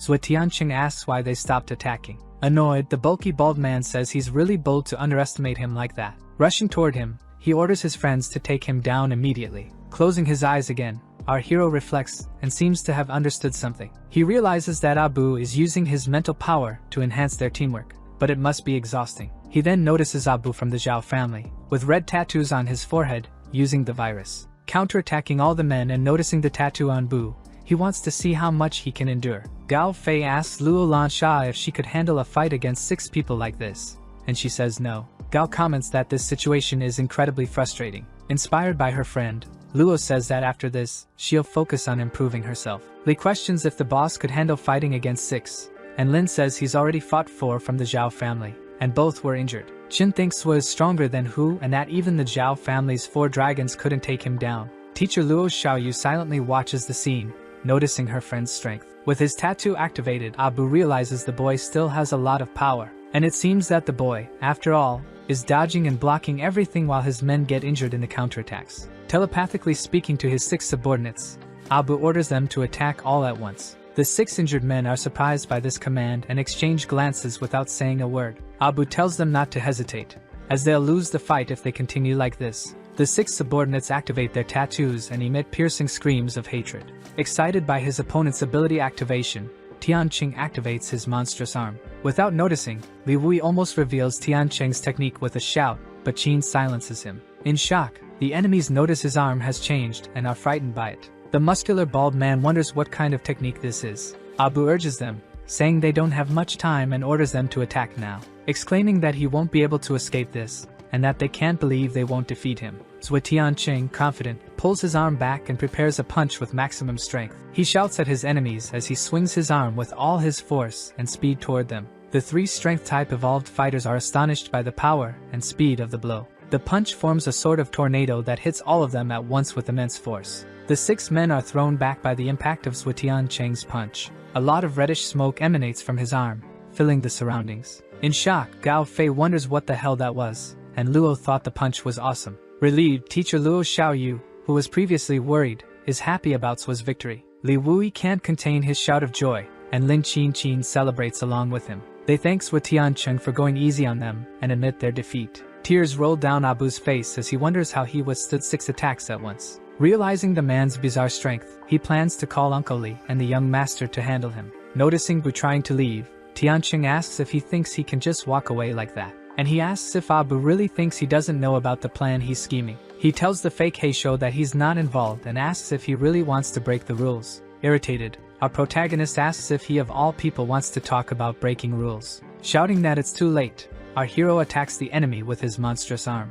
The remaining gang members watch in shock, saying nothing, as Tianqing throws Abu far away with his fortified arm. He says in a cold, serious, and threatening tone that he's going to finish him off. Stopping in front of his comrade, Bruce says in English that he can't do that. Telling the man to speak in English, Zui Tianqing lands a massive, powerful punch. Bruce takes the punch to the face but stands firmly on his feet, with his face covered in ketchup. He glares angrily at the mysterious man before him, who keeps a steadfast and courageous gaze toward his opponent. Shouting at him, he says that not even Hu Feng would dare eliminate such an important member of the Zhao family. Suddenly, the henchmen hear a mysterious laugh and wonder who is laughing like that. Hu Feng appears and calls them losers, saying he doesn't know how they still dare call themselves dragons. Qin and Li Wui give genuine smiles upon seeing their boss there. The henchmen shout at the sight of Hu Feng, commenting that he's stronger than Heisho. Zui Tianqing wonders if he's the Fist Emperor, the famous boss Hu Feng. Hu Feng approaches the disguised Zui and asks him to do a favor by sparing Abu's life. Li Wui questions why his boss is intervening for a traitor, and Hu Feng says it's an isolated case. He explains that though Abu is a traitor and there's no reason to intervene, he still owes him a debt. After all, without Abu, there would be no Maple Nest, and while he'll spare his life today, tomorrow they'll be strangers. Everyone present is shocked by Hu Feng's generosity. However, Zui Tianqing remains firm and denies boss Hu Feng's request. Hu Feng stands in silence with a blank, abysmal expression on his face. Zui says that whatever dealings Hu Feng has with him aren't his concern and that Abu must be eliminated now. People begin to comment that Heisho hasn't done Hu Feng any favors and imagine the two will fight. People start shouting, encouraging a fight between the two very strong evolved ones. Some people are hesitant at first, but soon enough, the excitement spreads, and everyone shouts and clamors for a fight between the two. With everyone chanting for a fight, Li Wui is confused, and the two remain silent. Listening to the crowd's chants, Hu Feng stays resolute and serious. Zui Tianqing, unaffected by the crowd's shouts. The setting was already perfect for improvement when Uncle Li appeared. Things were not bad at all. 4 of the Zhao family's dragons were there, with 3 of them present. Uncle Li, with his wisdom, stated that it was all an exaggeration and just children's play. An observer might think this family was simple. However, Heisho didn't care about any of that. He quickly moved toward Abu. Still, Uncle Li, although skilled with words, also possessed some interesting techniques. Observing his opponent, it was clear that he had remarkable skills. He was an individual at stage 1, with a high-level mental type and a speed type at the peak of stage 1. And now, there was Uncle Lee, who, when struck, felt like punching cotton. It had to be a technique. He knew that unless he gave it his all, he might not be able to handle them. Uncle Lee was smart enough to apologize for what Abu had done earlier. The boys watching thought the day was quite lively, like a gathering of experts. Heisho was not interested in apologies. They were not enough. Otherwise, what would be the point of his anger? He was asked what he really wanted since apologies would not suffice. The man replied that he didn't need apologies, just for that idiot to be taken out of his sight. Abu shouted, demanding that they not cross the line. However, his arrogance didn't last long as Uncle Lee landed a punch on his face, and told him to quiet down since he had already heard the boy say he didn't want him there. Abu, with his hand on his face, tried to argue something, but he was quickly removed from the scene when Uncle Lee threw him aside. Speaking to the young man in front of him, he asked if his name was Heisho. He also wanted to know if he was part of the Black Bandana Society. Moving to his words, he told him that if they met again, perhaps they could have a fight. However, Heisho simply listened to the words without replying. After that, he looked at the children and asked if they really wanted to fight. They were excited but knew the spectacle would soon end. Chief, who declared that he wouldn't interfere and that everyone would witness it. He said that his colleague from the Black Bandana Society had defeated all the participants. According to the rules, all the prisoners would be theirs. If anyone opposed, they should speak. Everyone knew that, as the chief had said, no one had objections. With everyone agreeing and no objections, things went smoothly.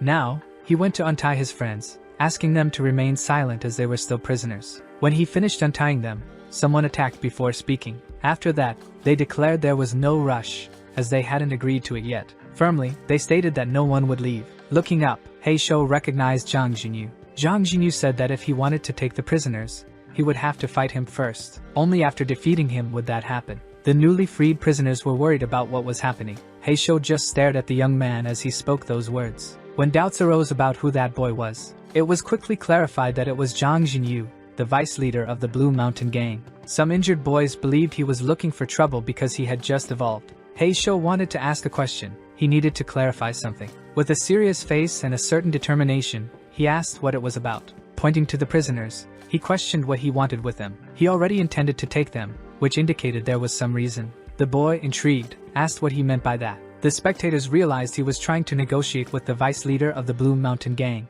However, Zhang Jinyu said he had no particular reason, but Zhou Tianqing had helped him. Noticing he was being watched differently, he asked why they were staring at him. Heisho simply thought he was just as he remembered. It was then he told him to leave since he shouldn't even be there. He commented that he wasn't strong enough to protect them. Even so, the boy believed it was better than leaving the prisoners with him. However, since they couldn't reach an agreement, they would have to fight. Zhang Jinyu was there to fight, and that's what he would do. Soon, he threw the nunchaku, which was his specialized weapon. Just by looking, the former friend thought it wouldn't increase his strength, as most weapons were fragile. However, blunt weapons like those were much more effective. He was pleased with Zhang Jinyu's choice. He thought he might need one of those later. He needed to finish the fight quickly, so he blocked the attack and moved closer, looking into his eyes. For the curious eyes observing the fight, the attitude of the two was more than interesting. Heisho asked him to stop fighting and listen to what he had to say. However, his former friend believed they were rivals and shouldn't waste time listening. It was then that he decided to punch him in the face. This surprised everyone present because, despite not wanting to fight, one of them had attacked. Zhang Jinyu, realizing he hadn't dodged, asked why he had done it. Heisho simply immobilized him so he could hear what he had to say. Seeing that it wouldn't work, he sought to not only immobilize him, but also knock him unconscious. After that, he stated that he would also take the prisoners and informed the other two that he had claimed that responsibility. Whispers and rumors suggested that the Blue Mountain Gang was finished. Heisho looked at the person on the ground and imagined he could have pretended to lose his patience. However, he wasn't unconscious long enough, which indicated he wanted to fight again. As he slowly got up, he said he wasn't done yet, leaving everyone surprised. He then questioned if Heisho thought he could defeat him like that. He stated that, throughout his life, he had always hated owing anything to anyone. Because of this, he made sure to either seek revenge or repay kindness to others, making it clear that anyone who wanted to take those two would have to go through him. He had no reasons to defend himself, yet he still wanted to do it. Heisho wanted to identify himself but couldn't,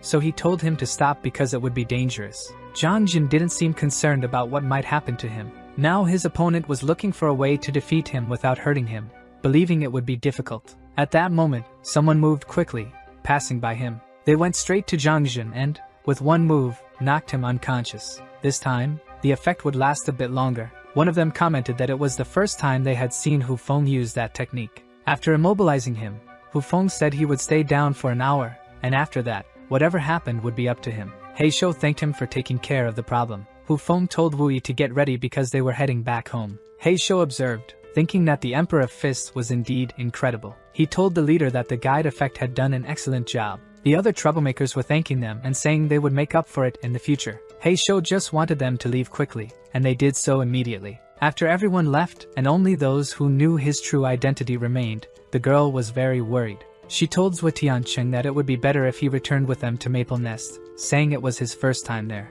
However, his plans were different, as he had things to do. When she tried to insist, she was interrupted. Hu Feng told her that the young man had matters to resolve. He talked to her, saying his skills weren't bad and that, if he was interested, he could go there. Zhuo Tiancheng, watching them leave, knew the leader had helped him a lot and that he would return the favor. As he walked away, the girl said she would wait for him in Maple Nest. Now that the commotion had been resolved, things seemed to have calmed down. Differences began to arise because the young man was sure he had found Zhuo Tiancheng, but the girl was certain he had said his sight was good, even though he hadn't recognized him. They were at this impasse when Shangbiao started making a lot of noise, drawing attention. Zhan Tian asked them to stop joking, claiming the two together weren't even close to being as amazing as the hamster. Holding it, Zhang Jin said he would go to the Blue Mountain gang to help that guy with his issues. It was also said that, first, they would need to get someone. It was someone Professor Luo wanted to see. After spending quite some time at the door, outside, trying to get in by saying various passwords, Luo Lansha was beginning to get irritated because the person on the other side still hadn't opened the door.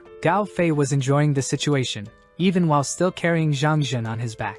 After some insistence, the girl opened the door slightly and asked if they had found her big brother. Seeing his sister so happy, he immediately jumped to hug her. Zhuotian asked them to come in because they were finally all together. As soon as he entered, he placed his weapon on the table and wanted to know how they had found him. Luo Lansha replied that it hadn't been easy, and Fei explained it was by smell. Then, Zhuotian realized the two were lying. When asked if there was another way out, they admitted that Leader Lin had sent them there, saying he should be in Longhua. After the flood, they wanted to head to Chu, but Leader Lin instructed them to go to Longhua. When Zhuotian asked where they were at that moment, they informed him that they had left and were now in Huabei. That's why they had taken Xiao Shui along, and Zhuotian also wanted to know what they had done after that. Zhuotian became very irritated and said that there were more than 30 evolved individuals there. They had started only 3 months ago, yet they had already been captured. The conclusion he drew was that they had become too relaxed, and starting the next day, he would begin training all of them. Looking at little Xiao Shui, he asked if she was already learning the breathing exercise. The girl was very happy because she would start learning, and Zhuotian said she could become as strong as him, or even as strong as Teacher Luo. However, at that moment, he became sad and silent. When asked about it, Zhuotian replied that it was nothing, just that they would have to deal with some matters first. He also told Zhang Jin to stop pretending, as he had been awake for a while. Gao Fei was upset for not noticing it earlier. Zhang Jin asked how he figured it out, and Zhuotian replied that the answer was simple. He could see anything within 5 meters. Then he confirmed if Zhuotian was truly himself, and Zhuotian confirmed it but explained that he couldn't reveal his identity earlier. That's why he had to resort to violence. And at that moment, Zhang Jin knelt before him. Startled, Zhuotian asked him to stand up, saying not to do that. Zhang Jin then said that from that day forward, he offered his life to Tian. Zhuotian became angry and said there was no need to think that way because it should be him. He also stated that he was the one who should feel that way. Moreover, he said that in the future, there would be no need to remember who helped whom. Looking at him, he said that he considered him a brother. He also advised him to rest and not overthink, as he was probably tired after activating the tattoo. Fei noticed he was leaving and asked where he was going. Zhuotian replied that he just wanted to handle a few things. He asked him to teach Zhang Jin the breathing technique. He told Teacher Luo to go through the door, warning her that the place wasn't safe and there was no need to make so much noise. He commented that they might end up spending the night outside, so it would be better to practice the breathing exercise properly. Luo Lansha looked at little Xiao Shui and said she herself would teach her the breathing exercise. Meanwhile, Teacher Luo asked Zhuotian where they were heading. He replied that he was going to the blood bank. He told her to look under the sleeve of his shirt. When she looked, she realized what was happening. She didn't know why, but Zhuotian explained that he had already felt that before, in the past few days. Zhuotian reported that she would need a large amount of fresh blood. Their journey to the blood bank wasn't easy, as there were several obstacles to face. Teacher Luo asked if, even 3 months after the apocalypse began, the blood bank would still be available. Suetian replied that if nothing serious had happened, the blood bank would still be operational.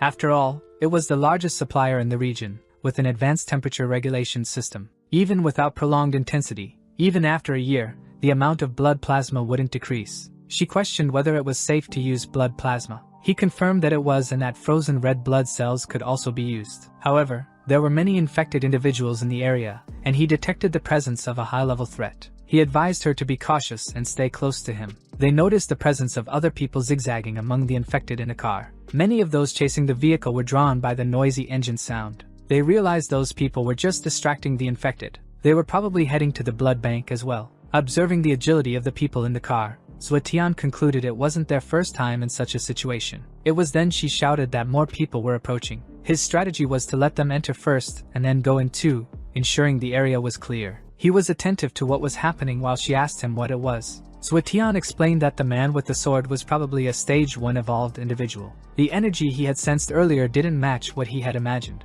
In fact, it seemed to be an infected individual accustomed to attacking. Hearing a noise, he realized it was Shangbiao drawing attention again. He picked up the hamster from the ground, and she wanted to know what that animal was doing there again. Observing the little rodent, he noticed he hadn't seen it that morning, and it had suddenly appeared at the location. While observing it, he noticed that the hamster had a tattoo. This indicated that the animal had evolved. Suetian didn't think it was right, as the virus that caused humans to evolve should also affect animals. Meanwhile, the hamster stared at him with bright eyes. The men ahead were talking among themselves, expressing a bad feeling. It was a considerable group. They asked if they might encounter any monsters since it was a group of evolved ones. Even so, they knew caution was necessary, as they didn't know where or when they might be attacked. When one of them returned, the other said he knew he could do it. He asked if he was okay and what kind of monster he had encountered, but the young man was holding his shoulder. Unable to control his thirst any longer, he lunged at his friend in front of him. Without thinking, the friends started shooting at him, but the tattoos were evolving. That infected person, in turn, was stronger than they had imagined. He charged at everyone in front of him, determined to take as many as he could. Outside, Zua and Luo heard several gunshots coming from inside. Her first reaction was to check what was happening, but he stopped her. He told her it would be a disadvantage to fight in tight spaces and that they needed to wait there. She seemed to want to warn him about something, but he was focused, trying to see through the walls. It was necessary to have a panoramic view of what was happening so they could act more strategically. Despite having fired a significant number of shots at the infected, it hadn't suffered much damage. They were doing everything possible to keep it from escaping. Suetian noticed that, despite the danger, the others remained calm, even without being evolved. Sensing the imminent danger, they told him to run because the situation was becoming unsustainable. Something big was approaching in that direction. Tian also noticed there was an evolved infected, which happened when an evolved person became infected. He knew he had to deal with it immediately. As he passed by the young men inside,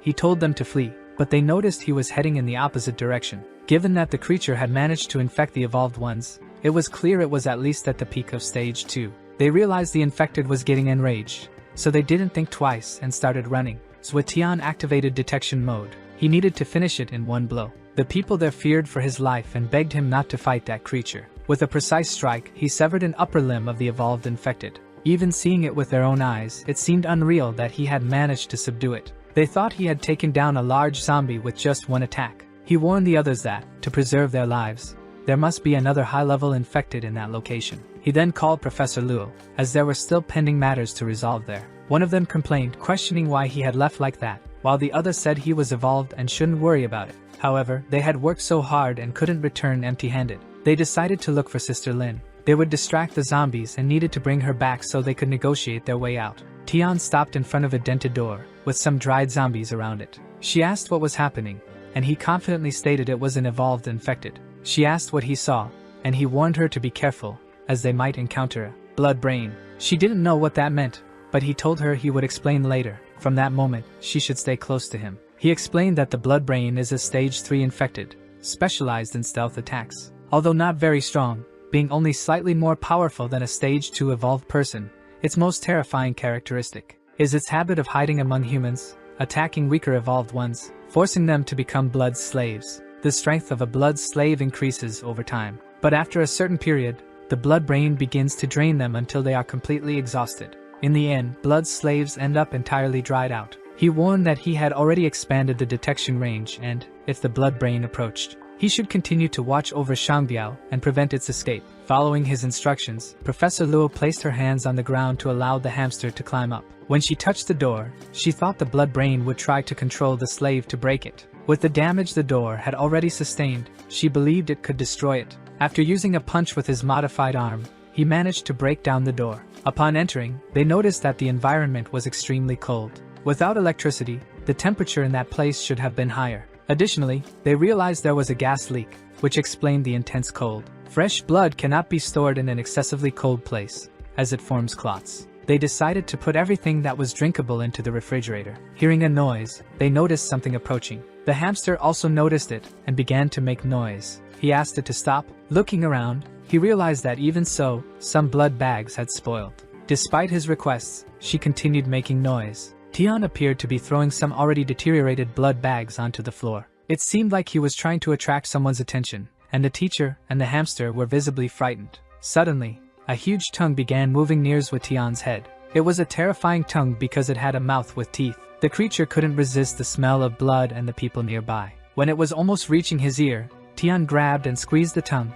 causing the creature to feel pain. Looking at it, he quickly pulled and threw it to the ground. The monster was greatly startled when its tongue was pulled, and its body was thrown. Smiling, Tian asked if that thing was what still kept it alive. Then, he held the tongue with both hands and pulled to tear it apart. The massive zombie felt immense pain. Looking at it, Tian said it was a blood brain. He added that it could no longer convert anyone because its strength was only at the second stage. Saying this, Tian concluded that it was time to deal with that despicable monster. However, the girls seemed very upset and didn't even want to look at what was happening. That blood brain had just undergone mutation and hadn't produced any meteorites. Tian told her to gather their things because they needed to leave, informing her that those were all the freezers they had. Luo thought that should be enough. Tian told her that he wouldn't be able to rely on the black armor all at once. He would have to do it gradually. It was then that they noticed more people seemed to be there, so they decided to check it out. Then, a red-haired, large-built woman entered with some men.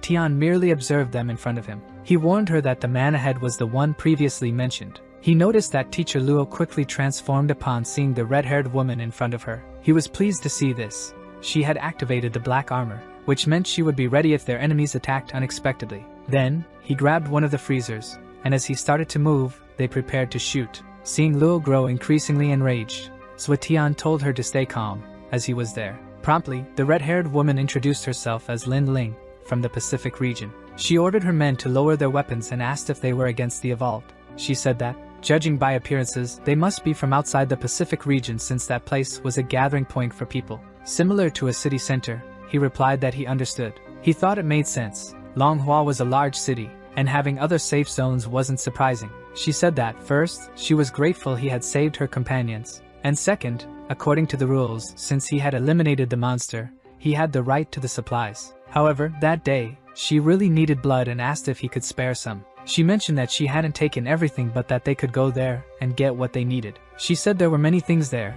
and that they should have already taken everything useful, but that's when he said he needed it too. He told her that if she didn't want anything else, he would leave. She said there were many pregnant women and injured people. She stated she wouldn't ask for it for free but was willing to trade for valuable items. Then, she threw something toward him and said she only needed one full freezer. In exchange, she would give him that. When he opened the small bag, he realized it contained meteorite fragments. Lin Ling asked if that was enough. He agreed, and they made a deal.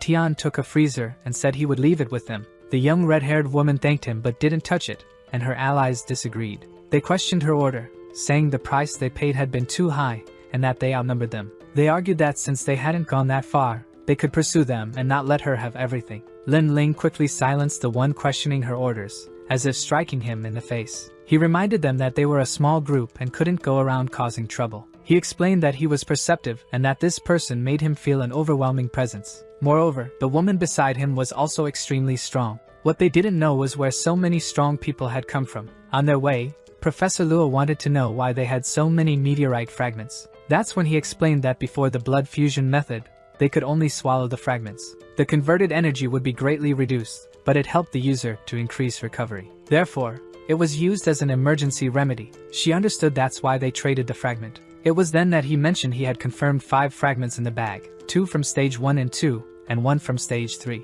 What mattered was the black armor on her body, and all the freezer's contents should suffice. He stated that he had 5 starting points for the black armor, and that using all at once would be very difficult. However, it would be necessary to separate them into distinct stages until everything was completed. He told her that in the first stage, the starting points in the arms would need to coagulate. In the second stage, the points in the legs would need to coagulate, as it would be more intense. At least 15 more meteorite fragments would be needed for the third stage. He was already back at his hideout when he told her that the more one paid, the more one received. She asked about the point in the chest, wondering if it would be more difficult. He said it would need to be fused. He explained it would be intense because it required breaking the origin point and replacing it with the fragment. Only then would her strength increase to stage 4, making her stronger. She had never thought about becoming stronger from the start. She just wanted to be a normal person, and to live peacefully with Xiao Shui. He told her to start coagulating while he waited outside. He thought about what the hamster might be doing, and when he looked,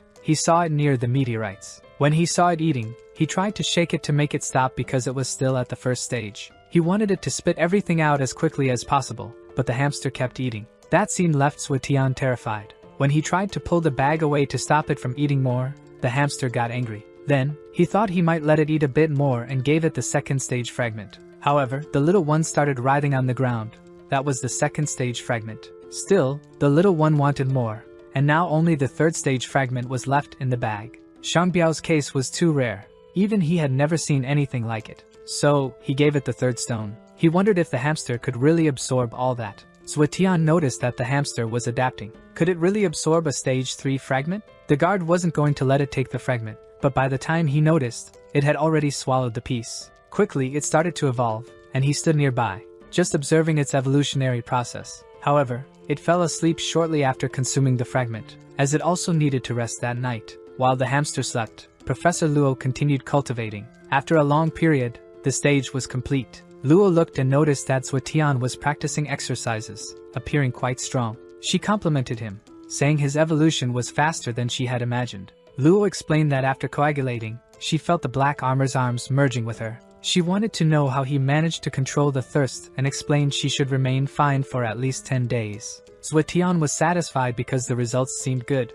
He asked her to pick up Shangbiao. That's when she wanted to know what had happened to the hamster, as it had consumed all the meteorite fragments. Concerned, Luo asked if it would be okay. Suetian replied that it might be and suggested they head upstairs, as they couldn't stay there. He asked her to look out the window to better understand. When she approached and looked out, she was startled. Down below, there was a horde of zombies. Suetian explained that the horde had appeared around midnight. He thought there were no high-level infected nearby, but the path was completely blocked. Luo suggested they take another route to go around and enter Manhua. He agreed, noting that if he was lucky, he might find a high-level infected, which would be advantageous at his current level. He told her he would need 2 meteorite fragments at stage 4 if he wanted to evolve halfway through stage 2. Suetian assured her that there was no need to worry, as Gao Fei had 2 evolved individuals with him. Luo asked how he had obtained the fragments, and Suetian replied that while she was cultivating, he found them. He reached out to her, asking for Shangbiao to be handed over. He then noticed that the hamster was already awake. They observed that the hamster had grown much stronger, and that its speed had doubled. It seemed that the meteorite fragments had not been consumed in vain. Now, they would need to cross, as the hamster had darted ahead. Suetian threw a rope to the other side, connecting 2 buildings, and began to cross, balancing as he walked. Meanwhile, Luo crawled along the rope, lying down. Those hungry beasts were everywhere, and from the top of a building, their friends watched. Gao Fei asked if there was no other way. Zhang Jin responded that he knew another path, but it would require running. Xiao Shui was worried about Suetian and Luo. Fei reassured her, saying Tian Cheng was much stronger than them. The little girl remained silent, watching as Lancia commented that the area below was packed with zombies. Gao Fei remarked that perhaps they could have chosen to go around. Zhang Jin stated that returning was possible but problematic, as nearly every group in the area was their enemy. Lancia and Fei disliked the suggestion, claiming they weren't afraid and could defeat everyone in a second. Both became excited, declaring they would eliminate anyone in their way. Meanwhile, the 2 of them were running, as Shangbiao had gone out of Suetian's detection range. They knew the floor below was filled with infected and needed to be cautious. Luo asked if he could detect Shangbiao yet, but unfortunately it was still too far away. Stopping, Tian asked her to stay quiet. In a low tone, Luo asked what was happening, and Tian replied that the place exuded a strong smell of blood. He explained that Shangbiao was on that floor, and that she should stay close to him. Seeing several zombie corpses on the ground, Tian reflected on how terrifying Shangbiao's evolution truly was. He noted that those creatures had reached the final development stage of an infected, stage 1. He explained that for an infected to become developed, there was only one way, to be transformed by a stage 3 infected. Almost all infected that reached mid-stage 3 went through this conversion. In fact, this process was instinctive for them, happening periodically. Luo wanted to know if this meant that, as time passed, more infected would transform. Tian replied that this would happen approximately every 5 years and remembered that this was the timeline in his previous life. Thus, it was better to be cautious, as even he wouldn't be able to handle so many. They were still searching for Shangbiao when they saw the little creature annihilating several of them. Luo was horrified, as the scene was overwhelming for her. Tian was also surprised at how much Shangbiao had evolved. He told Luo to be careful, as he was still analyzing the consequences of this evolution. However, the little creature only displayed irritation toward the infected while showing gentleness and affection toward them. Jumping up for affection, Tian felt relieved to realize he was still the same. Luo wanted to know if that little one had done all of that, and Tian explained that he needed to eat the brains of the developed to evolve. But now, he was already satisfied. Tian thought the meteorite fragments had been a good choice. Tian remarked that where there were developed infected, there was likely a stage 3 infected. Thus, there was a chance of finding more stage 4 meteorite fragments, but it wasn't about those evolved ones. Tian asked Shangbiao if he wanted to eat more. The enthusiastic response was clear. He decided they would stay there for the day, taking advantage of the feast. The zombie community was growing each day. Couples among them could be easily detected. A group, traveling in cars and heavily armed, encountered the horde of zombies. They were looking for supplies but had to defend themselves since they were outnumbered. If that were the only issue, the infected would easily win, given their sheer numbers. When they thought the situation was under control, a new wave emerged, even larger in number. Realizing they were facing more developed enemies, they became scared enough to want to leave immediately. They got into the car and left most of the supplies behind, as their lives were at stake. One of them wanted to return to get the supplies but was warned that their lives were more valuable. Inside the car, the vehicle wouldn't start, leaving them vulnerable to attacks. Against a horde of developed infected, they wouldn't be able to escape easily. Within seconds, the car was overtaken by the large number of developed infected, injuring the group members. When he arrived at the scene, there was the super-evolved hamster, observing with its fierce eyes. The favorite food for that evolution was the brains of evolved beings, and there were plenty of them around. Because it was small, it could quickly launch its attacks without even being noticed. Shangbiao continued striking all the evolved ones near him.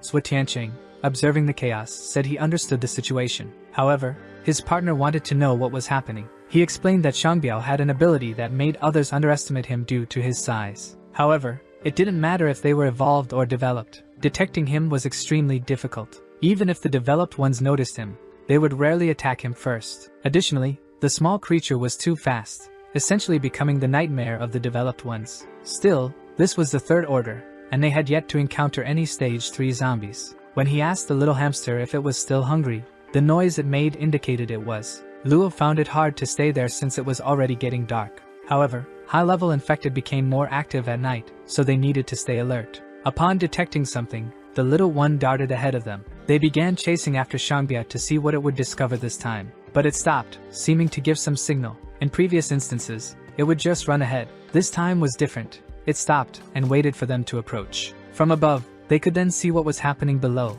A clash between two developed beings. Stage 3 zombies. This was why the little one had brought them there. On one side was a Ripper, a stage 3 mutation. It was fast and specialized in stealth attacks. On the other side was a claw-type stage 3 zombie. Its entire body was red, and it was violent and strong. Two infected, both territorial. It seemed they were fighting over territory. These two were stage 3 zombies and undoubtedly had meteorite fragments. Placing a hand on Shangbiao's cheek, he stroked it while it sat on his head. He commented that the little one had already proven to be more reliable than Gao, Fei, and Luo. Meanwhile, below, the territorial battle continued, with the two fighting relentlessly. They growled and bared their teeth at each other, trying to intimidate the rival. However, both had equivalent strength, and the fight dragged on, either willing to give up. It was a fight to the end, with brutal attacks aimed at ensuring the stronger would win. Both demonstrated terrifying strength. Zuitian knew that a stage 3 zombie was truly horrifying. Even facing just one, he couldn't win.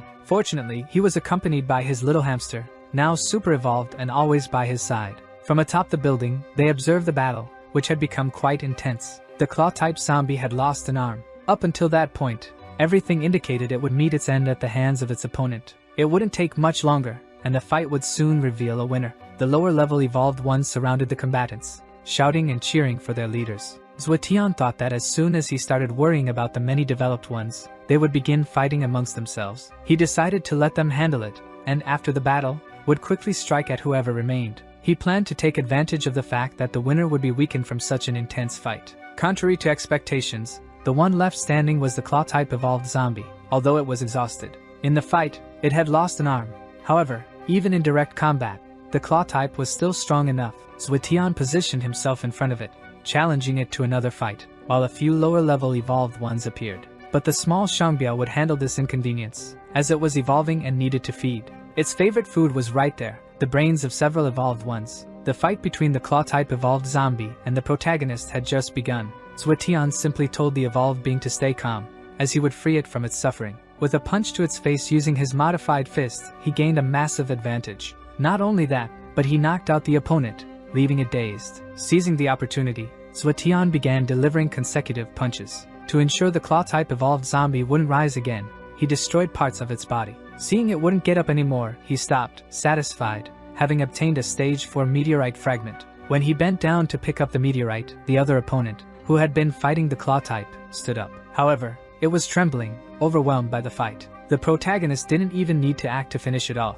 Professor Luo, who was with him and in the process of evolving, eliminated it with a single strike. This left Zhuotian very pleased, as she had also managed to obtain a stage 4 meteorite fragment. The small Shangbiao, after all that feeding, had obtained 2 damaged cores. Upon hearing this, the little one felt sad, believing it wasn't much. However, things changed when Zhuotian, upon inspecting them, explained that those cores were rare. They were a small chance drop from evolved creatures, aiding people in advancing from the peak of stage 1 to stage 2. After absorbing the meteorite fragments, he remained seated the entire day while Luo observed him. She constantly ensured he was okay and that nothing unusual had happened. She also noticed a tattoo appearing on his hand, seemingly changing shape. After some time, he stood up and announced that he was now at mid-stage 2. Looking down, he realized the horde hadn't left and seemed to have intensified. However, he noticed something strange.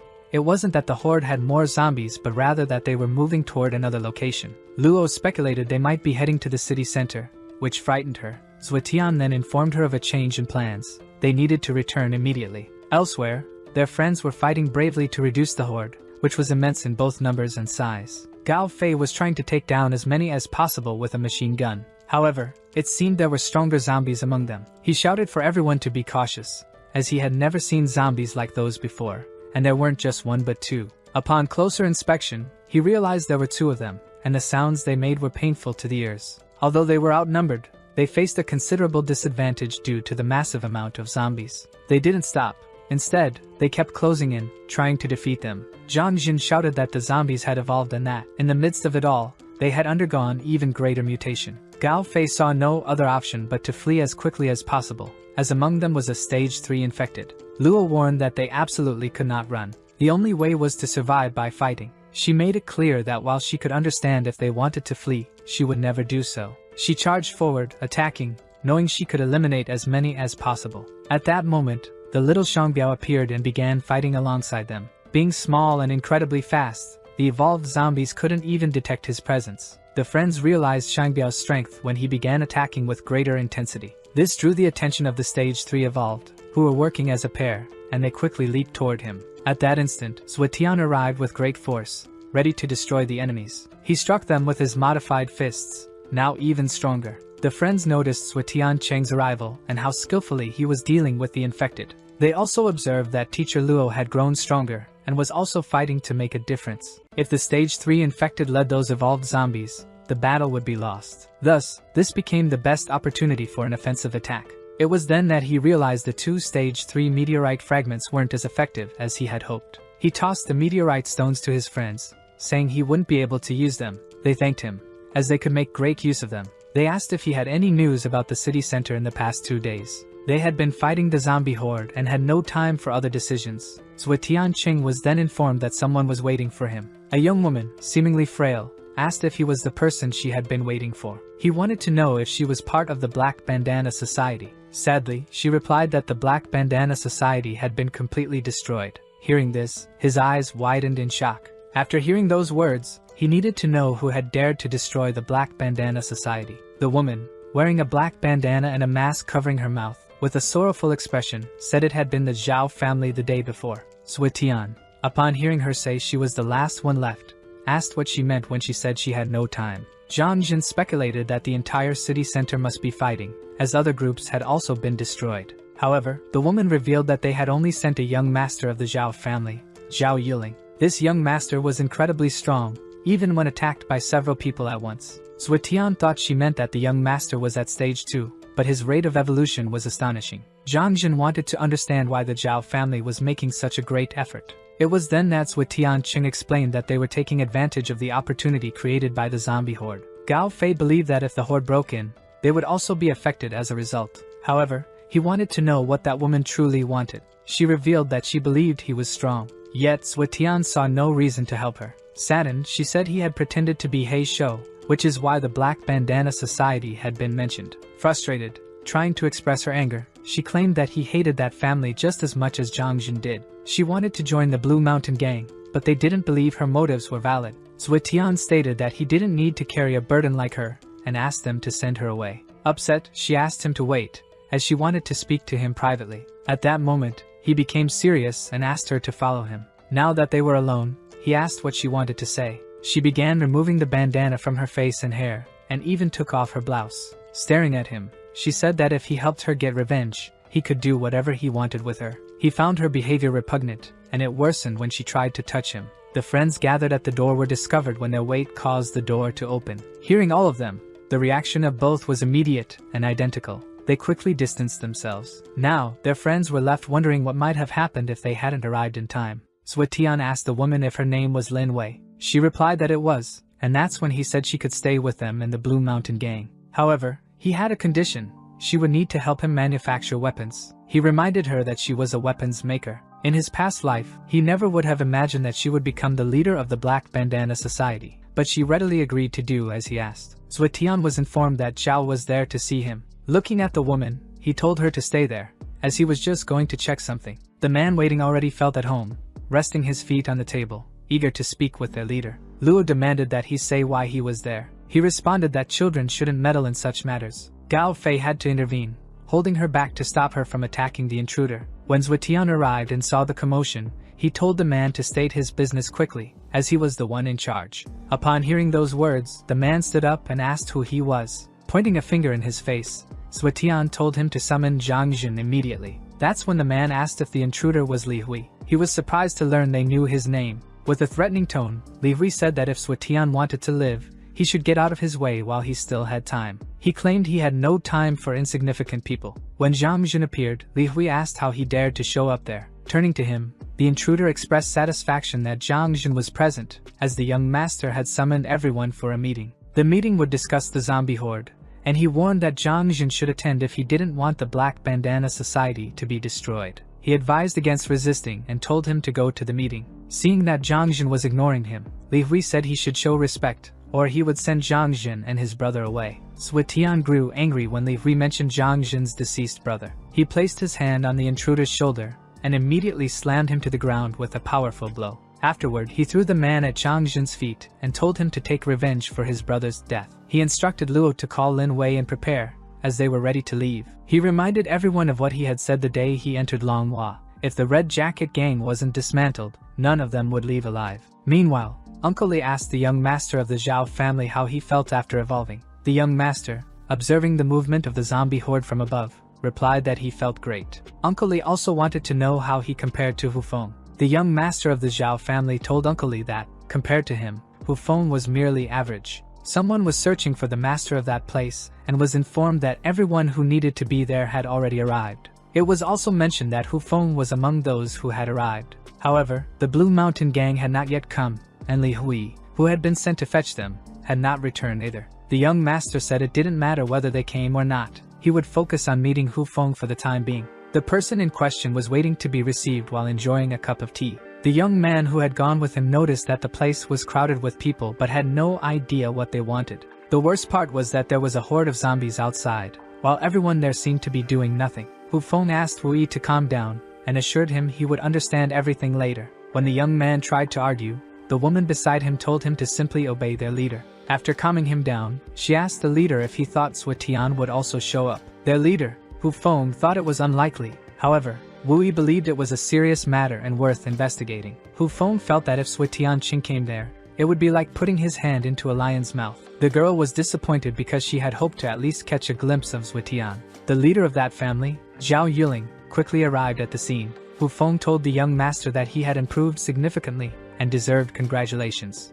Zhao Yuling thanked him for coming, saying that if he hadn't, half the people wouldn't have shown up. The young master then asked if the family had mistreated anyone, including leader Hu Feng. He remarked that it was a shame because almost all the groups were present, except for the Blue Mountain Gang. Hu Feng confirmed this and speculated that their absence might be an act of disrespect. Zhao Yuling stated that if leader Hu felt offended, so did he. He instructed some henchmen to destroy them without further ado. At that very moment, Sui Tian arrived and asked who was responsible for destroying the Blue Mountain Gang. Whoever it was could start now because he was ready to fight anyone. Everyone around noticed the tense atmosphere. The Blue Mountain Gang seemed more defiant than ever. Hu Feng, smiling, asked why the atmosphere was so tense and demanded that Sui Tian show some respect. He insisted that Sui Tian apologize to the young master, Zhao Yuling. Sui Tian was not inclined to apologize to anyone and then threw something he had been carrying on his back. It was Li Hui, who had gone to the Blue Mountain Gang specifically to retrieve him. After throwing him to the ground, Sui Tian asked if he should apologize for that as well.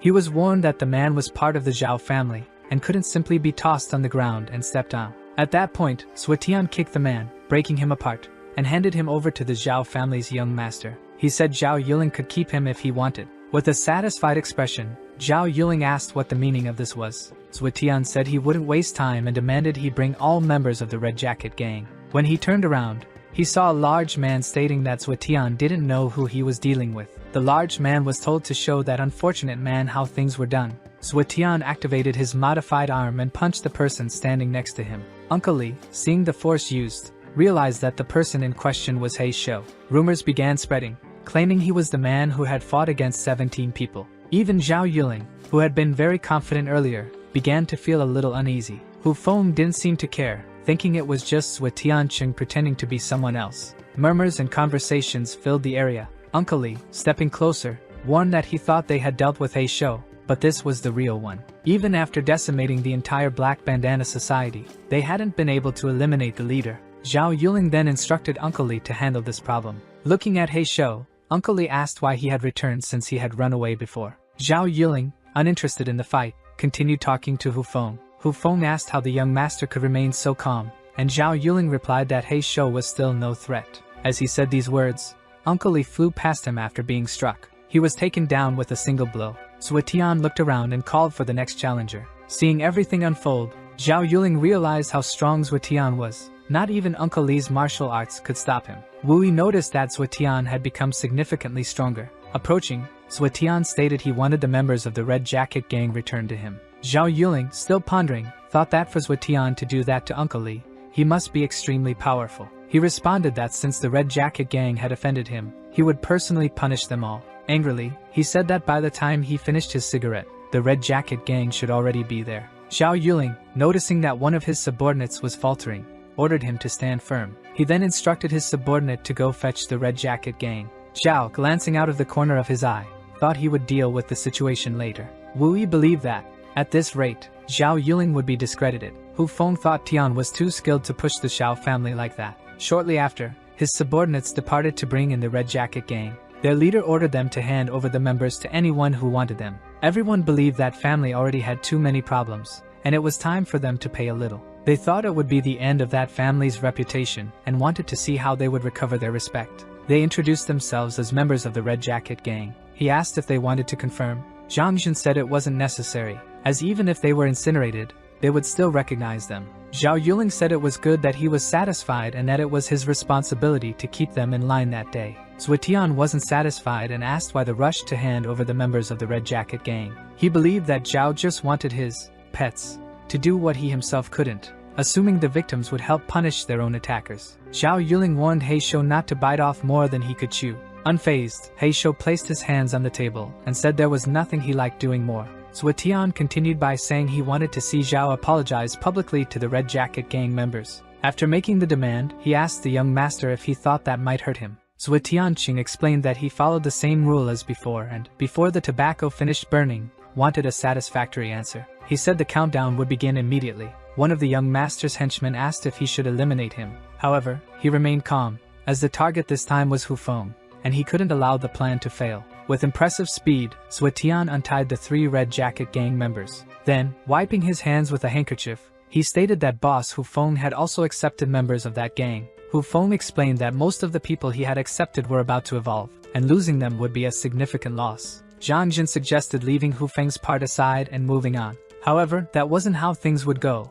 The rule applied to him as well, and a tobacco round would be allotted. Nonetheless, boss Hu Feng said he wouldn't use it, defying the proposal. He asked one of his men to fetch the gang members, and Wu Yi and Qing Qing went after them. Then he asked if that would satisfy him. Zhuetian, however, commented that he wouldn't waste any more time. Zhao Yuling said he still had other tasks to attend to and couldn't accompany him. When asked what he was so eager to do, he froze. Zhuetian, pointing at someone, warned that one of Zhao's henchmen had given him a dirty look. Without hesitation, Zhao Yuling immediately punished him. He was questioned again about his actions, considering that the apocalypse had only just begun. Zhuetian also stated that he was a just person, believing in justice, and that anyone unfair would have to deal with him. Zhao Yuling realized that Zhuetian was only there to cause trouble. With a stern face, he asked if he had just figured that out. Hu Feng, seeing that tensions were escalating, told everyone he had other matters to resolve. Many, seeing that boss Hu Feng was leaving, decided to leave as well. They didn't want to risk their lives watching a fight that could end badly for everyone. Zhuetian,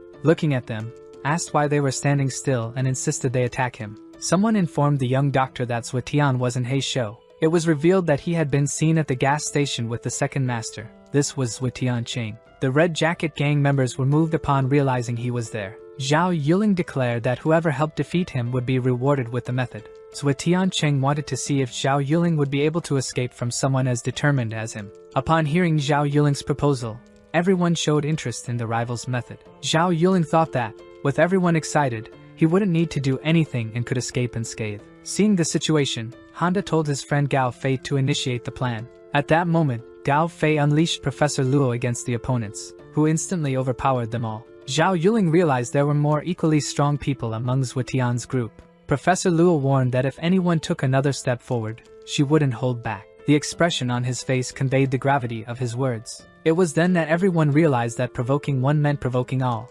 making such a task impossible. The newly freed members of the Red Jacket gang thought they had the situation under control and wanted to leave. However, they noticed that the woman had a strong intent to eliminate them. They realized they needed to retreat because she was at her limit and would likely attack at any moment. Zhuetian Qing ordered them to stay where they were. One of them tried to argue, saying there was no issue and that they could let them go. However, all Zhuetian Qing did was command them to sit. 3 of them immediately obeyed. One, however, tried to act smart and challenge the orders, prompting teacher Luo to discipline him properly. With a cold glare, she reminded him that Zhuetian Qing had already warned them to simply sit down. His actions caused further strain for everyone. Zhuetian Qing said they could stay there and watch everything, and after he dealt with Zhao Yuling, he would deal with them. With a tired expression, Zhao Yuling, who didn't seem well, asked if Zhuetian Qing truly intended to eliminate him. He handed meteorite fragments to the triplets, his henchmen. He told them there was no time to waste and that they would be compensated later for their efforts.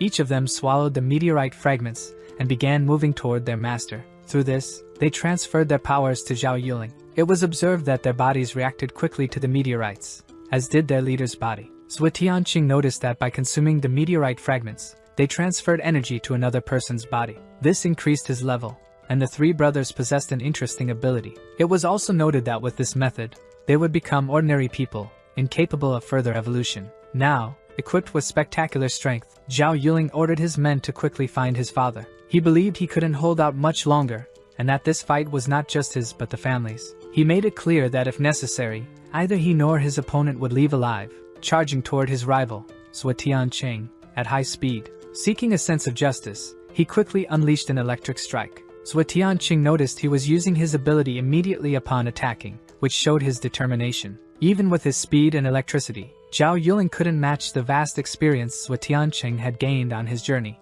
Observing his modified arm, Zhuetian Qing realized the electricity wasn't destructive. Smiling, he simply said he was at ease, as he was eager to break out of the boredom he was feeling. His opponent told him to stop staring at his strengthened arm, as it wouldn't be able to block the electricity. Zhuetian Qing advised him to give it his all because what he had done so far wasn't enough. He added that he didn't want to be disappointed, as he expected a fight truly worth using his powers. Then the real fight began. Zhao Yuling launched constant attacks, attempting to dominate. Given Zhuo Tiancheng's excellent speed, he managed to block and counterattack with reasonable quickness. However, his strikes were brutal, leaving his opponent stunned for a considerable time. Zhao Yuling realized his opponent's body was excessively resilient, prompting him to conclude that more meteorites were necessary. Without them, he couldn't hold out until his father arrived to deal with the situation. Zhuo Tian noticed when his opponent countered his attack with another meteorite fragment. He believed consuming meteorite fragments directly would redirect most of the energy toward recovery.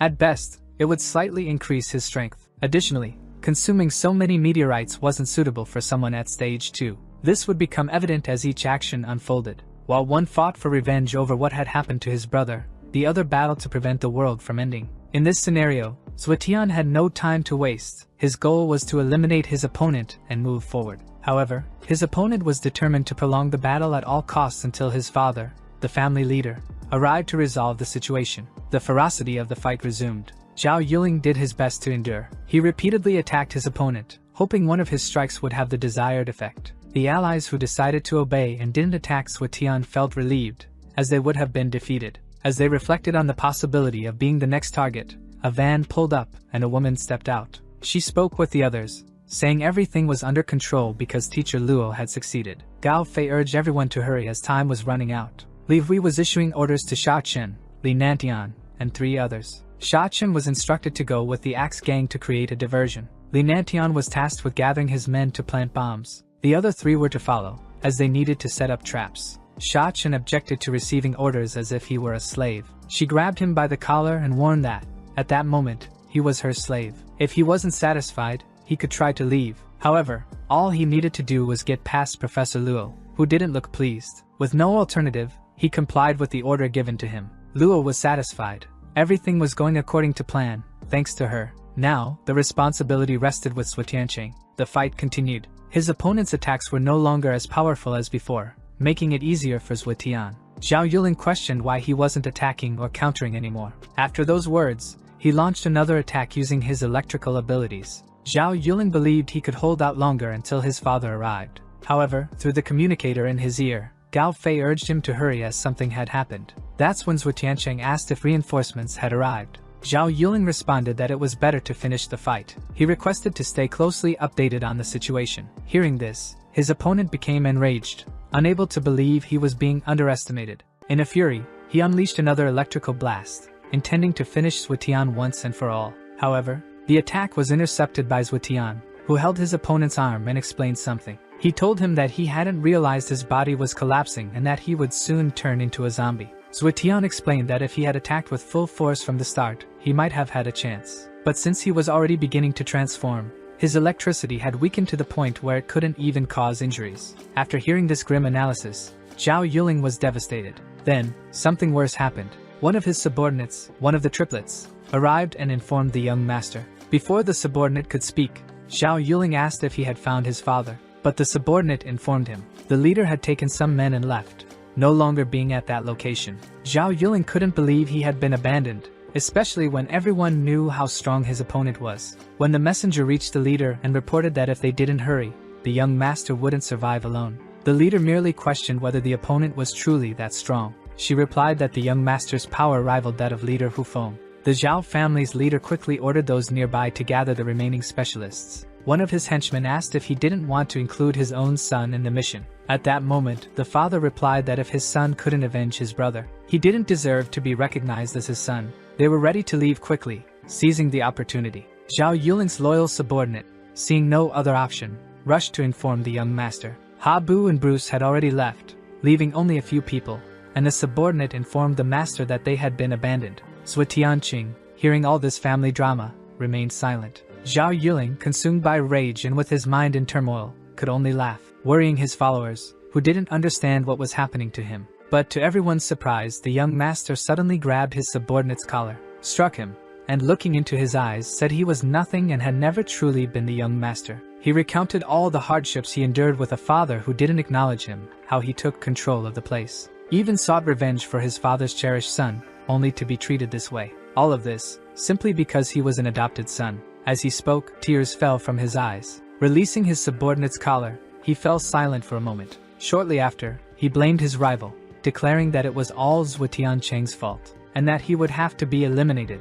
Approaching his target, he pulled some meteorite fragments from his pocket and consumed them. Zhuo Tianqing knew his opponent's actions were reckless and would have immediate consequences. It didn't take long for the horrific reactions to begin affecting the adversary's body, causing him immense pain. However, all he could think about was avenging himself against Zhuo Tianqing, who was now his opponent. Electricity coursed through his body, and unable to withstand the intense transformation, he fell to his knees. The pain was agonizing. Zhuo Tianqing simply observed his opponent's suffering, who was paying the price for ingesting so many fragments. The sight of the man screaming in agony, with electricity coursing through his body, seemed exaggerated to Zhuo Tianqing, as it was the result of overusing meteorite fragments. After writhing for a long time, the adversary finally stopped. Then, he tried to replicate his opponent's move again, this time attempting to attack him from behind. This reaction was anticipated by Zhuo Tianqing, who dodged with great dexterity. Zhao Yuling had a strange appearance, and his condition worsened with each passing moment. However, his strength seemed to have reached a new level. Using his power, Zhao Yuling hurled a massive cement block at Zhuo Tianqing. Not satisfied, he delivered a headbutt to Zhuo Tian's stomach and, like a bull, sent him flying. Zhuo Tianqing now needed to focus more on the fight, as his opponent was starting to lose control. Quickly, Zhao Yuling began transforming into another being, but the battle raged on. Zhuo Tianqing had much to lose, so he needed to end the fight as soon as possible. However, his rival no longer cared about his own life and had already turned into a fallen. The fallen, treacherous enemies struck Zhuo Tianqing with a punch, destroying a wall and sending him flying. Zhuo Tianqing braced for his enemy's return, knowing he would come back much stronger than before. Now, it seemed he would have to give it his all in the fight if he didn't want to lose. He was called through his communicator and informed that his team was facing severe problems in the east. Zhuo Tianqing asked what was happening and was told that in 1 or 2 minutes, they would be attacked. The team said they couldn't hold out and didn't know what else to do.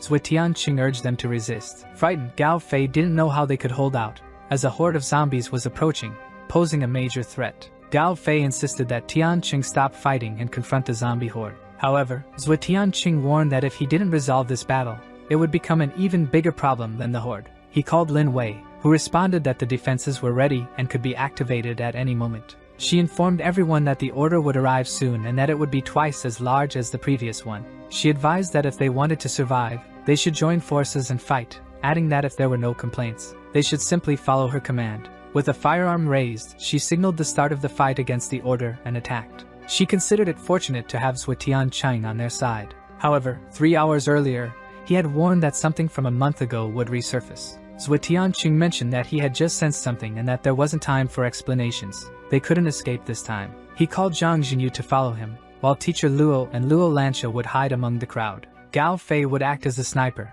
with the plan being explained during the journey, relying on his experience in fighting zombie hordes. Lin Wei was tasked with delivering resources to the meeting later, a mission she accepted without hesitation. Returning to the present battle, Lin Wei observed his combat against the opponent using electricity. The fight continued, as it was no longer just 2 people fighting.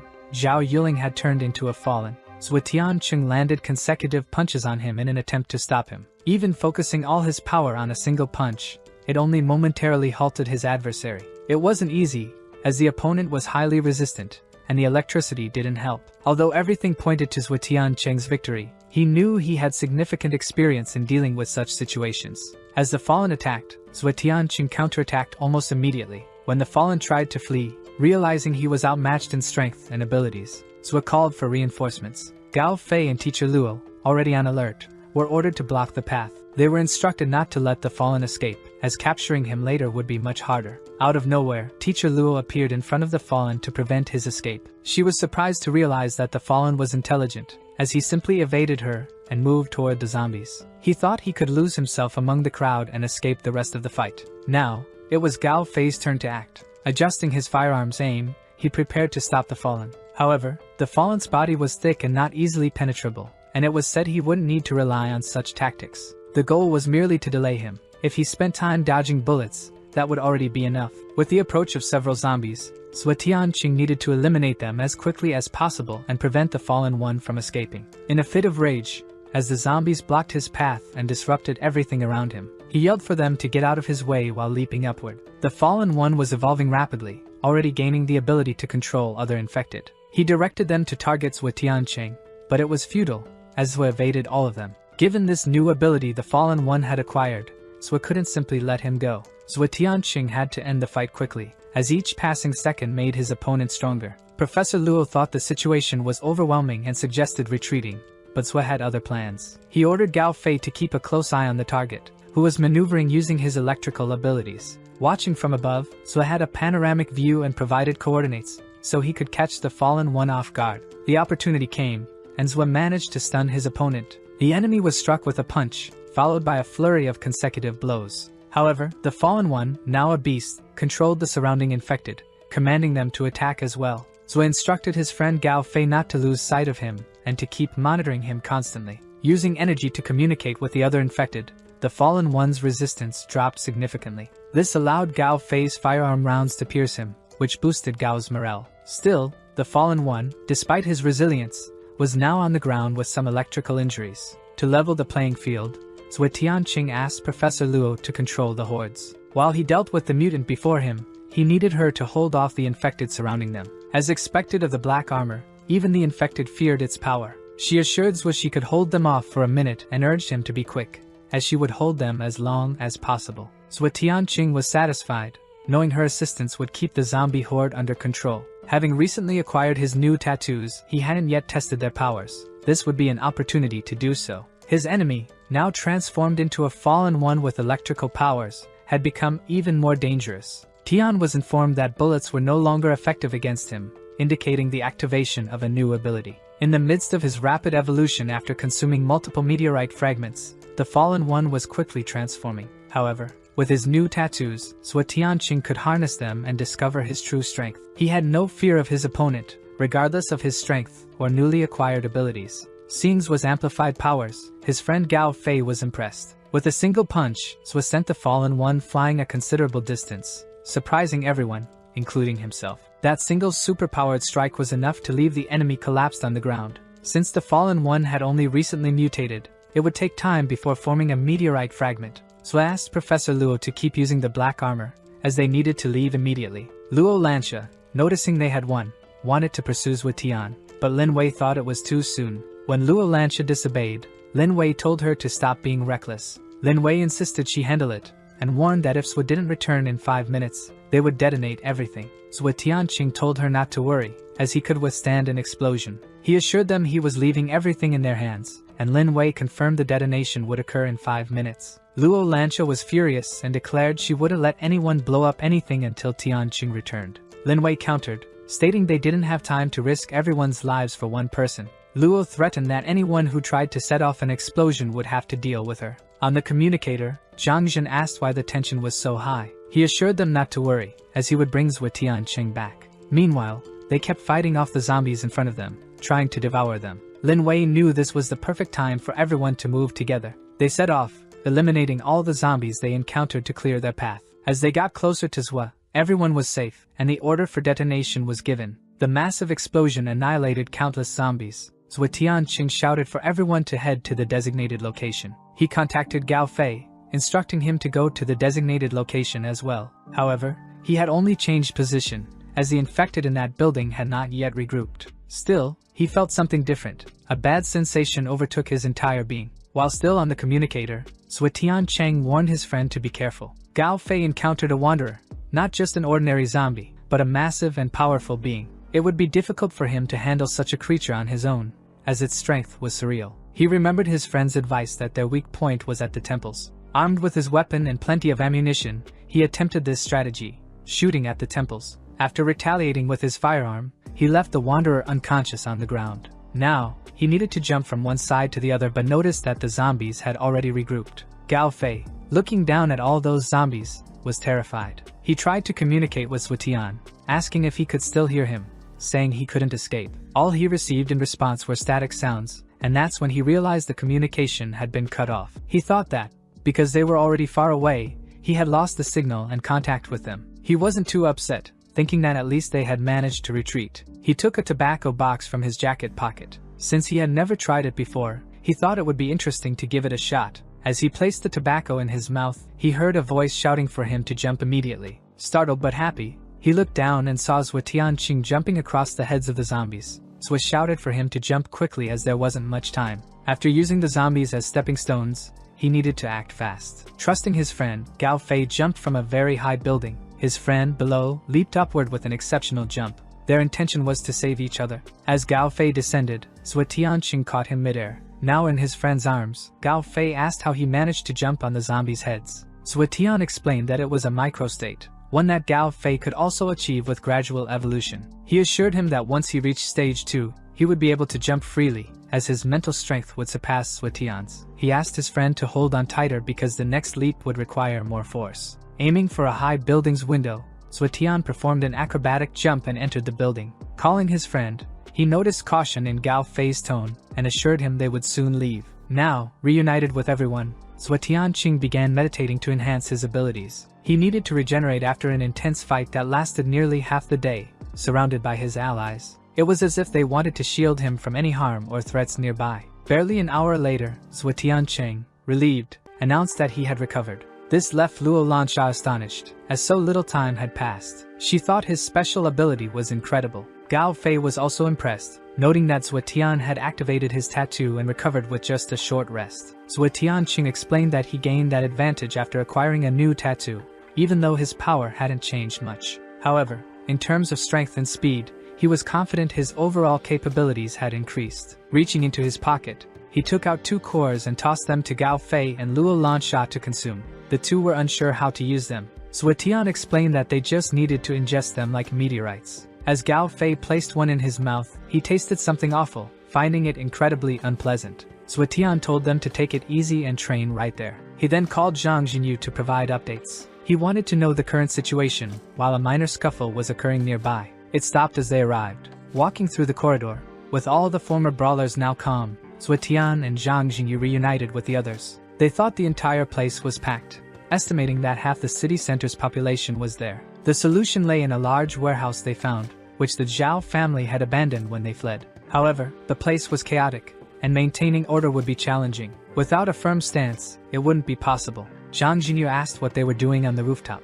Zhuo Tian explained that he had gone there to observe the horde. He found it strange that since his return, the horde hadn't moved from that spot. More and more zombies arrived to join the others, but their behavior seemed odd. Zhuo Tianqing realized that this wasn't a normal horde. They appeared to be dormant. Generally, there were 3 reasons for a horde to form. The first was the nature of the zombies themselves. This type of formation was quite random and typically occurred only in large cities with a high concentration of zombies. The second reason was related to human movement, as human activity generally agitated the infected. The last reason was the leadership of a high-level infected, especially upon reaching stage 3. At this stage, the infected could release others and, in some cases, even control the direction of a horde. Zhang Jin questioned which of these reasons might be the cause of that horde's formation. Zhuo pointed to one side and asked him to observe. He explained that the zombies at the front seemed to be in a dormant state, while those at the back wandered as if searching for something. Zhang Jin wanted to know if the presence of the horde was related to a high-level infected. Zhuo Tian commented that it was a possibility, though he lacked enough information. His deduction only went so far. He suggested they rest since it wasn't an issue that could be resolved quickly. Upon returning to the group, Zhang Jinyu, leader of the Blue Mountain Gang, called everyone together. He told those who hadn't evolved yet that they would be scratched and bitten by zombies. He reminded them their mission was to block and maintain the defense line and that under no circumstances should they engage directly. With that in mind, he ordered the gates to be opened, as the battle was about to begin. As soon as the gates opened, all the zombies outside rushed in, trying to devour them. Those on the front line, already aware of their positions and objectives, began containment efforts. A commotion ensued until they managed to neutralize most of the infected attempting to invade. They shouted for the defenders to push harder, taking time to calm the infected. From a distance, Zhuo Tianqing remarked that he hadn't imagined that a warehouse belonging to that family would hold such resources. With those containment shields and weapons, they believed they could handle the horde more easily. Descending to where the infected were, Zhuo Tianqing began a fierce fight, using kicks and strikes. He told those on the front line, holding the shields, to keep pushing. They informed him that the zombies nearby had all gathered at the front line. Zhuo instructed Gao Fei and Luo Lansha to guard the southeast side. Meanwhile, Professor Luo and Lin Wei would take care of the rear. The fight against the zombies continued, with the infected being pushed by shields and struck when they tried to retreat. Zhang Jin warned there were too many infected, and he doubted they could hold out for long. Just then, Zhuo Tianqing appeared. With powerful strikes, he brought relief to those struggling to handle the sheer number of infected. He told them to focus on maintaining the front line, leaving the rest to him. Still, they watched him with doubt, wondering if he could really take on so many by himself. Zhang Jinyu, seeing how well Zhou was handling the situation, was astonished. With the situation under control, they returned to a room to meet. Zhang Jinyu announced he would explain the plan only once. Zhang Jinyu and the gang, along with Sui Tian, would draw the attention of the infected at the front line. Gao Fei and Luo Lansha would lead the Axe Gang and Clover Gang to the southeast buildings to establish a defensive line. Meanwhile, Professor Luo and Lin Wei would gather the remaining people and lead them southeast. The plan was for these 2 points to form a triangle with the gang's headquarters. Zhang Jinyu was always impressed by his friend's intelligence, who seemed to have everything planned out. He informed Gao Fei that everything was ready on his side. The women, Lin Wei and Professor Luo, had also completed their tasks. Meanwhile, Sui Tian continued fighting, throwing infected away with ease. He instructed everyone not to let a single one of them escape. After finishing, they commented that although they had fought zombies many times, this was the first time everyone had survived. They attributed it to Sui Tian's immense strength. He had single-handedly defeated the Zhao family and even intimidated Hu Feng, showcasing his power. Zhang Jinyu mentioned they could rely on an extra month's worth of supplies left behind by the Zhao family. However, they would have to resolve the horde issue within that time. Zhang Jinyu feared that if Sui Tian left, he would lose morale and be unable to control everyone there. Both Zhang Jun and Gao Fei wanted to take a closer look at the horde. However, Sui Tian didn't allow it, believing they weren't strong enough. They would need to be beyond stage 2. Then Luo Lansha also expressed her desire to try. Sui Tian barely noticed her, as she moved so quickly. He asked if she had evolved, and she replied that she had, now also being at stage 2. Gao Fei joked, telling her not to feel superior since they were both at the same level. Sui Tian asked Gao Fei if he had also evolved, as he hadn't noticed. Gao Fei was irritated and explained that, being in the mental category, he didn't need to prove himself to anyone. Sui Tianqing asked where his evolution tattoo was, but Gao Fei hesitated to answer, likely because it was in an intimate area. Sui Tianqing remarked that as they advanced further into stage 2, they would gain special abilities. Sui Tianqing looked at Luo Lansha and asked if she wanted to go, but she replied that wasn't the case. She was holding a suitcase and pointing to its contents, which left Sui Tian confused about what she meant. Then, from inside the suitcase, Xiangbiao emerged, and she explained that he had found something. It was a drone. Gao Fei was impressed, as they could now scout the area without risking themselves. However,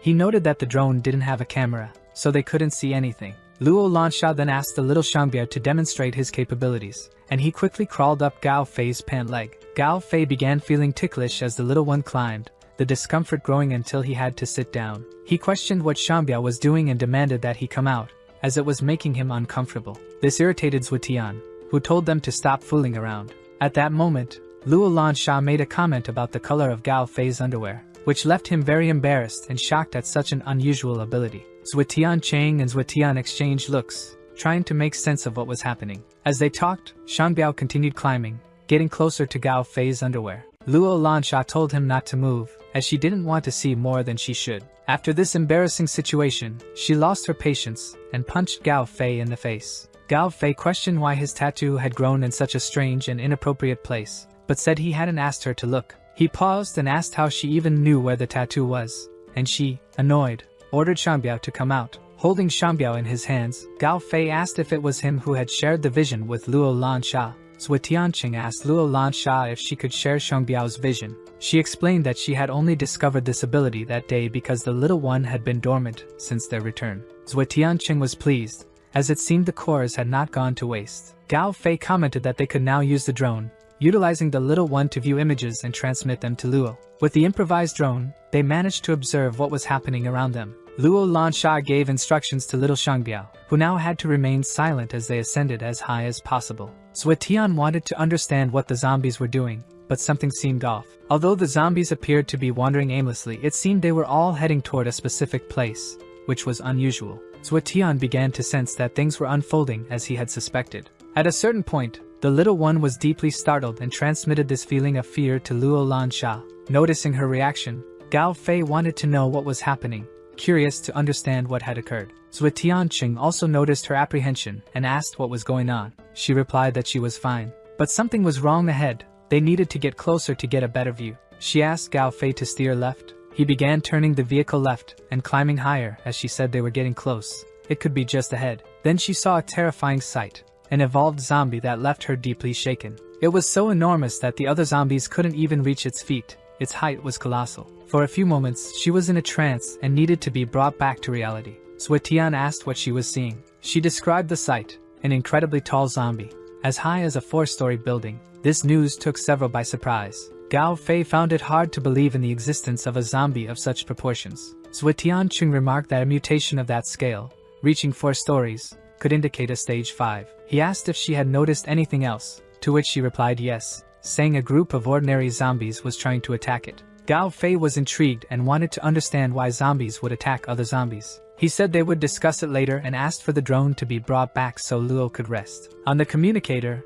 he mentioned that he needed to meet with Zhang Jinyu, Lin Wei, and teacher Luo. Now reunited, he wanted to know if any strange events had occurred recently, especially if something unusual had happened in the city center. Zhang Jinyu recalled a meteor shower and mentioned that he believed one of the meteorites had fallen in the center of Manhua. He explained that ever since the fall, everything had started, confirming what Suetian had suspected. Suetian Ching asked if he knew the area well, to which Zhang Jinyu responded negatively, saying the place was too vast. He also mentioned that the Zhao family had sent people to investigate, but none of them had returned. Suetian Ching suspected that the meteorite fragments had caused the entire situation. This time, he knew he would have to go to the city center personally. There were hundreds of infected zombies everywhere. The city center was entirely overrun by them. As the place with the highest population, it naturally had the most zombies. Suetian wanted to know if anyone had discovered anything yet, as the area seemed clear. They would need to continue forward until they found the source and throw a rope to the other side.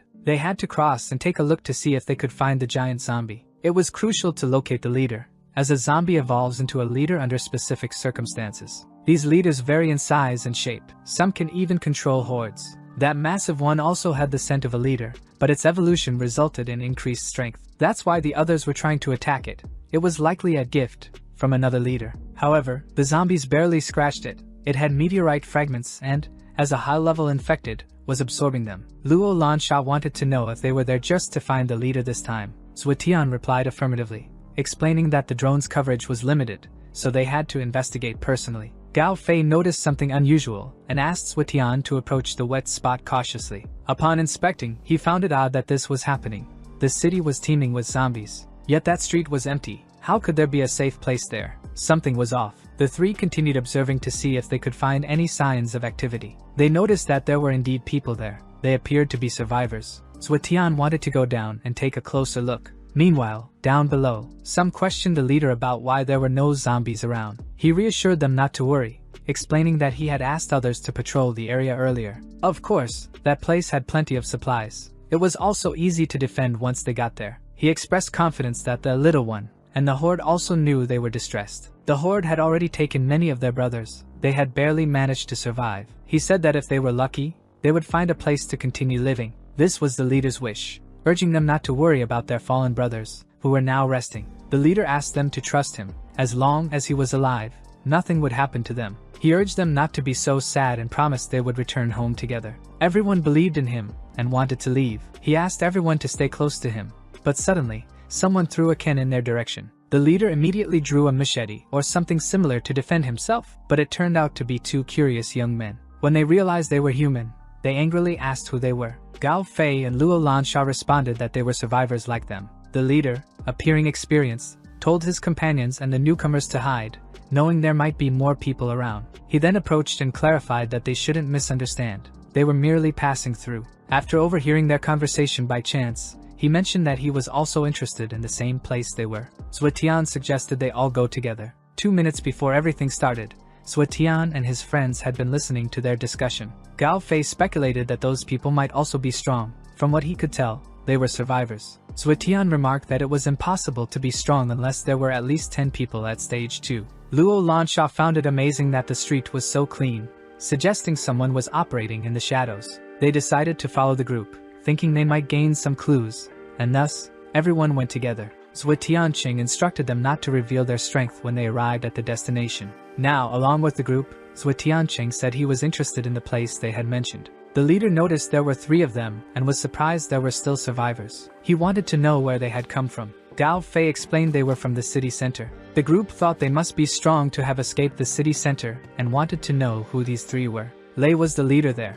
and one of his companions found it suspicious that they seemed to be hiding something. The leader concluded there was no way to know where they had truly come from. They thought resources were limited and that letting 3 more people join them might complicate things. However, the leader told them to be quiet, stating that everyone should stay united in times of crisis. Extending his hand, Lei welcomed them into his group, and Zhuo Tianqing thanked him. Still, Lei's group was disappointed with their leader's decision to let 3 more join. Even though they didn't like it, since Lei had already allowed it, they couldn't do anything about it. At one point, Lei asked them to stop, sensing something strange nearby. Suddenly, a horde of zombies appeared to attack them. Lei shouted for everyone to prepare for battle. The zombies tried to attack, but Lei was skilled in combat, and was doing his best to protect his people. Gao Fei asked if they weren't going to help, but Zhuo Tian said they would observe for now. They noticed that Lei's group lacked experience. Logically, they shouldn't have survived until that moment. For instance, just looking at that girl, her strength wasn't enough for her weapon to have any effect on the infected.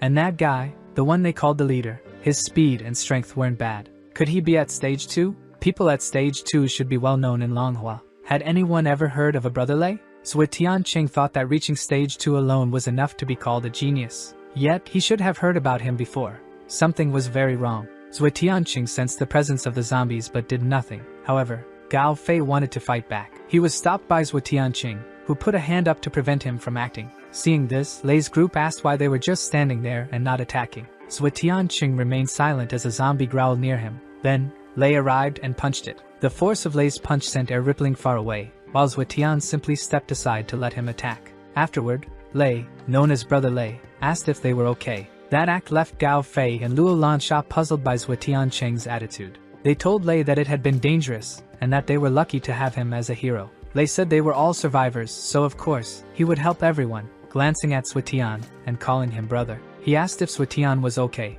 to which Zhuo Tian replied that, thanks to him, he was. Everyone now focused on the 3 newcomers. They remarked that without Lei's strength and courage, they wouldn't have survived there. They noticed that 2 of the boys were sucking up to Lei to gain his favor. They also thought the other guy was trembling, and thus said nothing. Some questioned what Lei was thinking by bringing along such dead weight, but they considered Lei a genius. Therefore, they wouldn't dare challenge his orders, though none of them intended to help the 3 newcomers in any way. Luo Lansha, sucking up to Lei, asked Zhuo Tianqing what they should do. He replied that they would simply keep following them. Then Lei instructed them to move forward. They mentioned to Brother Lei that this was where a bunker had been destroyed in a war, and had since been passed down generations. They said there was a warehouse inside, full of supplies, and that the defenses were still well maintained. Lei then called everyone to enter. Some hesitated, but since Lei had said it was safe, one of them shouted that Brother Lei had worked so hard to bring them there, and the least they could do was trust him. He added that if they wanted, they could stay outside. Zhuo Tian thought it was a good idea and asked Lei what he thought.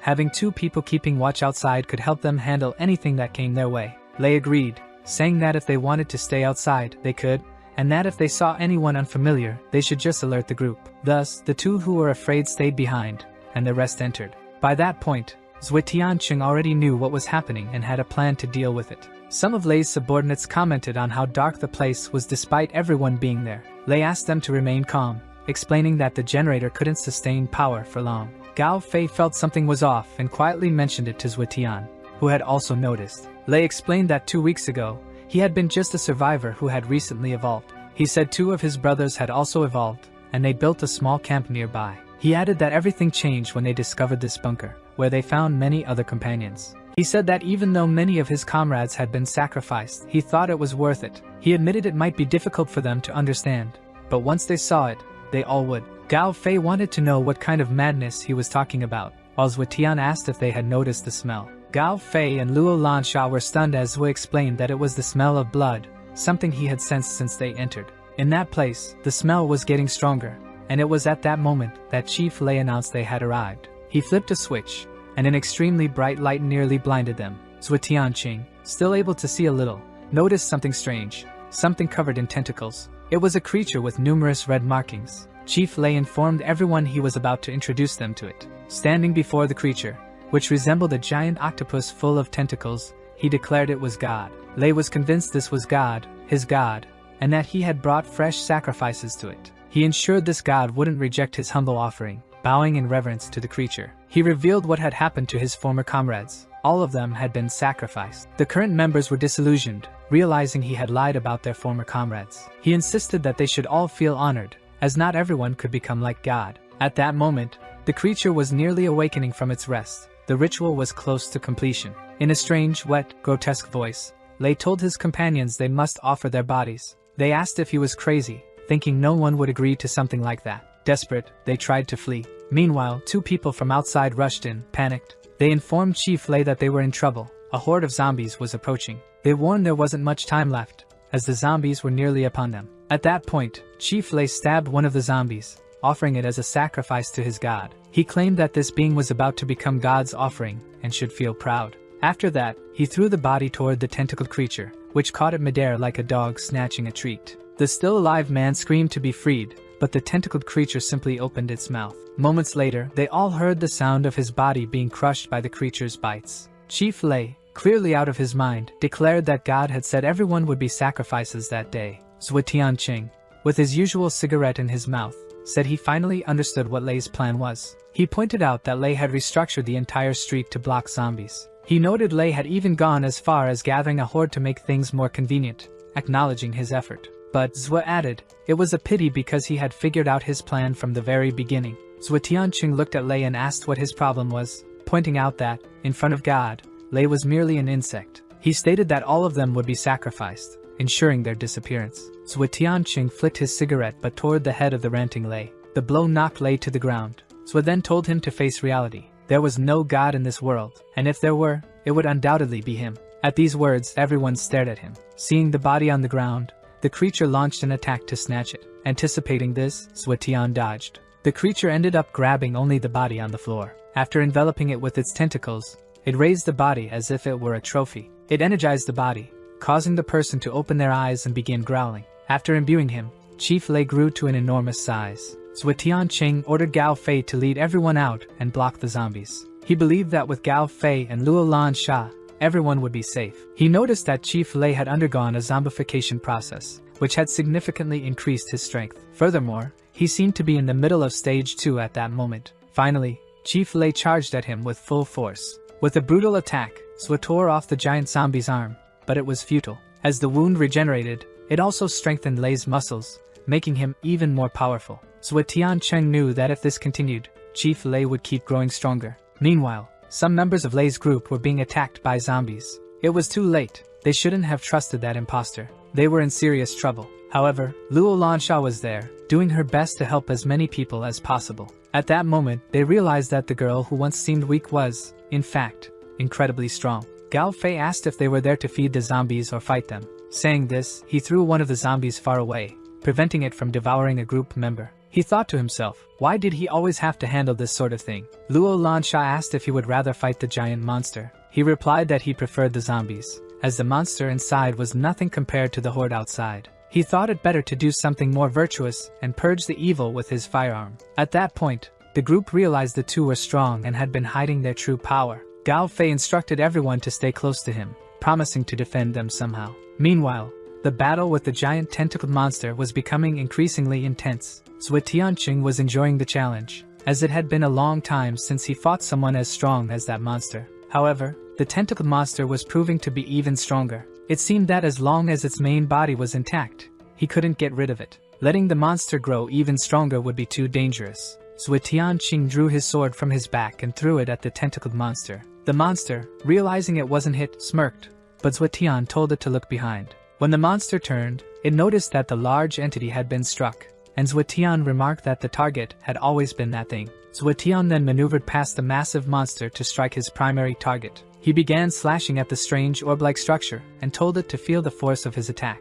Meanwhile, the monster inhabiting Chief Lei's body was terrified, not wanting him to turn against its god. In a short time, the tentacles drained the energy from what was once Chief Lei, leaving him completely weakened. All that remained was a skull with dry bones, but the monster still existed, with its ego intact. On the communicator, someone reported that the operation was proceeding as planned and asked if Zhuo Tian was finished. He responded for them to continue without retreating, as it seemed the creature had awakened. The giant tentacled eye began striking, and a flurry of blows followed between the tentacle and Zhuo Tian. The tentacled entity was more powerful than he had anticipated. Luckily, Zhuo Tian had evolved recently. He now had greater strength, speed, and resilience. He would need all of it. He decided to use a dynamic spinning move, tearing apart several tentacles. He even managed to throw the giant-eyed creature far away. However, the creature's regeneration was incredibly fast. It had already evolved too much. Yet, for it to control such a massive horde, it had to be stronger than it currently seemed.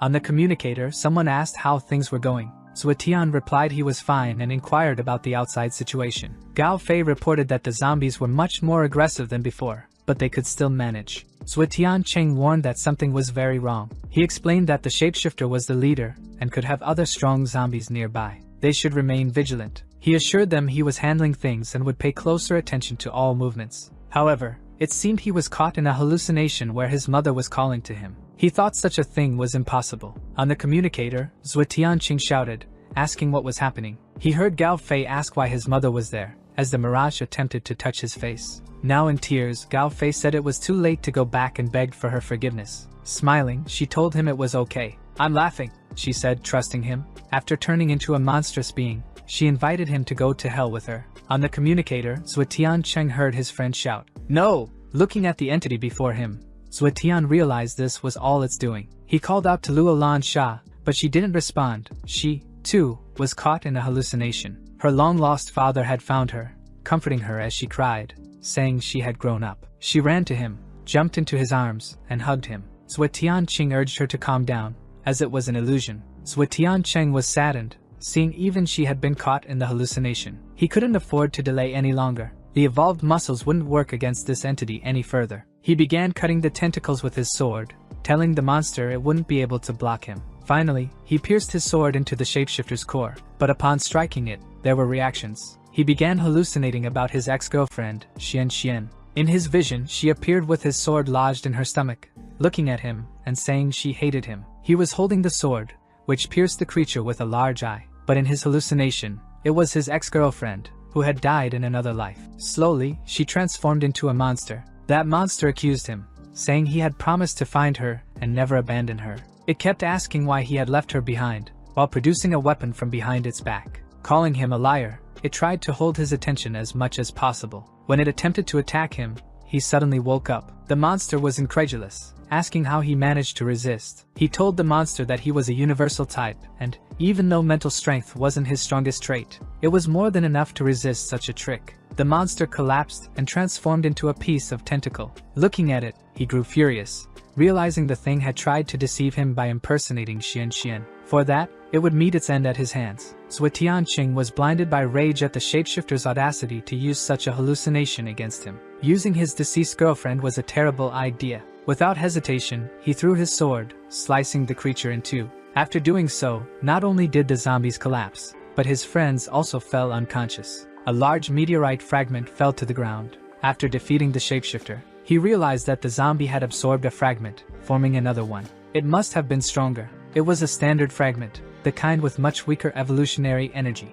A stage 2 evolved being could absorb it, but the virus would also become highly active. It was sufficient for basic use but had a high risk of causing uncontrollable mutations. He decided to save it for another time. After some time, people began waking up from their hallucinations. However, they noticed Gao Fei was taking longer to wake up. They said he had fainted. He was the only one who hadn't regained consciousness. Luo Lan Sha asked if she could slap him awake. Zuetianqing explained that his situation was a bit unusual, so they needed to leave. Suddenly, tremors began to shake the ground. It felt like an earthquake, but Zuetianqing knew it wasn't. He urged them to get Gao Fei out of there as quickly as possible. Rocks and dust began to rise rapidly, and someone asked if he could still run. That sensation was familiar to many of them. Looking up, they saw a 4-story tall zombie, leaving everyone stunned. They all began moving as fast as they could to get away. The sheer movement of the zombie caused the ground to shake violently. They weren't sure where to go. When the giant zombie slammed its hand on the ground, it crushed numerous other zombies nearby.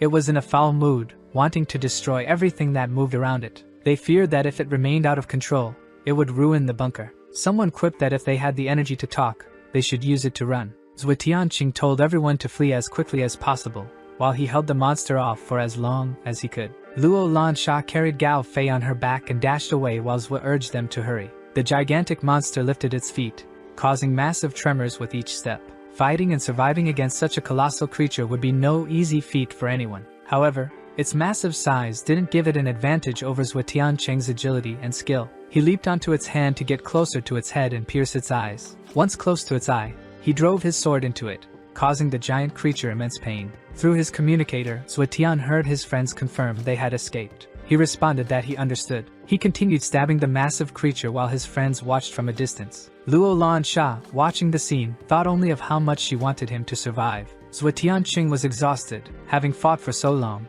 but it seemed the giant monster still had energy to spare. The difference in strength between him and the monster was immense. If things continued, he would be in trouble. He pulled out a grenade, removed the pin, and threw it into the giant zombie's mouth. Hoping the explosion would cause enough damage to let him escape, he ran as fast as he could, creating some distance. When the giant zombie stumbled and fell, he shouted for everyone to stop talking and run. He warned them that the massive creature wouldn't die from just one grenade. The attack seemed to have only made the zombie angrier than before. After much fighting, they were informed that the northern side was clear. Zhang Jin, on the other side, acknowledged and confirmed. They were informed that the horde had dispersed, and there weren't many zombies nearby. Teacher Luo was worried because the horde had been contained, yet Suetian Cheng had still not returned. Zhang Jinyu also found it odd, as the horde began retreating the day before yesterday, and it was already the second day. If Suetian Cheng had succeeded, he should have returned by now. However, he suddenly appeared, Gao Fei unconscious on his back,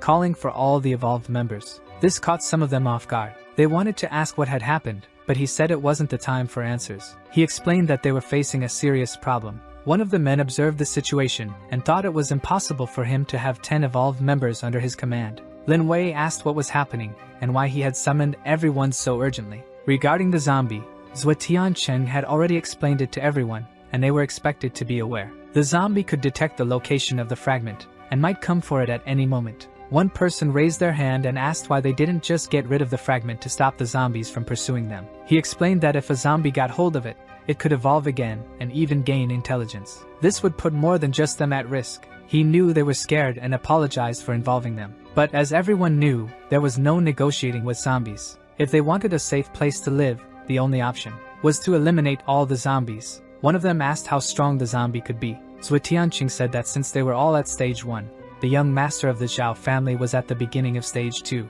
For someone at stage 1, it was hard to imagine there were more stages. But now they understood why that man seemed so strong. Zhang Jin concluded that since Suetian Cheng had defeated Zhao Yuling, it meant he was even stronger. Suetian Cheng revealed that he was midway through stage 2 and that no one below stage 3 was a challenge for him. He explained that his tattoos slowed his evolution but made his foundation stronger, allowing him to develop abilities and fight against evolved individuals of higher stages. Teacher Luo asked if, by working together as a team, they could eliminate the zombie. Suetian Cheng explained that the zombie was nearly at the peak of stage 3, and if it got hold of the fragment, it could easily reach stage 4. That was what they needed to prevent, fighting it before it could evolve further. He asked how many resources they still had. Zhang Jinyu replied that they didn't have much left. Suetian Cheng wanted to see for himself to calculate their options. They only had 2 boxes of explosives and a small amount of ammunition left, which wouldn't be very helpful. He noticed there weren't enough bombs and realized they had no other choice. Someone suggested leaving the 2 boxes exclusively for him.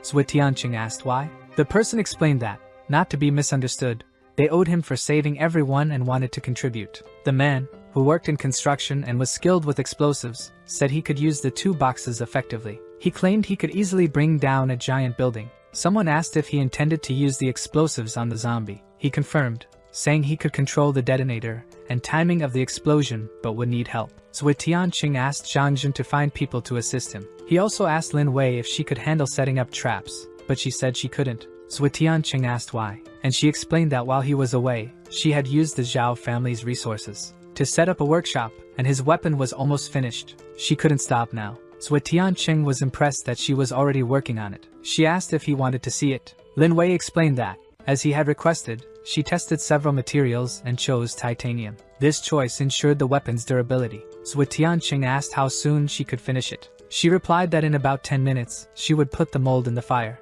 Unwrapping something, Suetian Cheng handed her an item and told her to include it as well. She asked what it was. He explained it was a meteorite fragment. He warned her not to touch it with bare hands, as it contained a concentrated virus. She questioned if he was sure about including such a thing in his weapon. He simply told her to proceed. Using the appropriate tools, she placed the meteorite fragment into the solution where she was forging the weapon. The solution began bubbling excessively. Afterward, she poured the liquid into the mold to forge the weapon. She explained that typically, it would take 3 days for the molten metal to set in the mold. But after she evolved, she gained a new ability that seemed to aid in forging. Her power, metal control, allowed her to shape the weapon in a much shorter time. Zhuetian thought that her metal control, combined with her expertise in forging, was the ability to melt metals into a perfect state. She yelled for everyone to get out of the way, saying it was almost ready. Watching her work, there was no doubt why she was considered the best blacksmith of all. She had already achieved the desired shape. Now, it was a matter of polishing,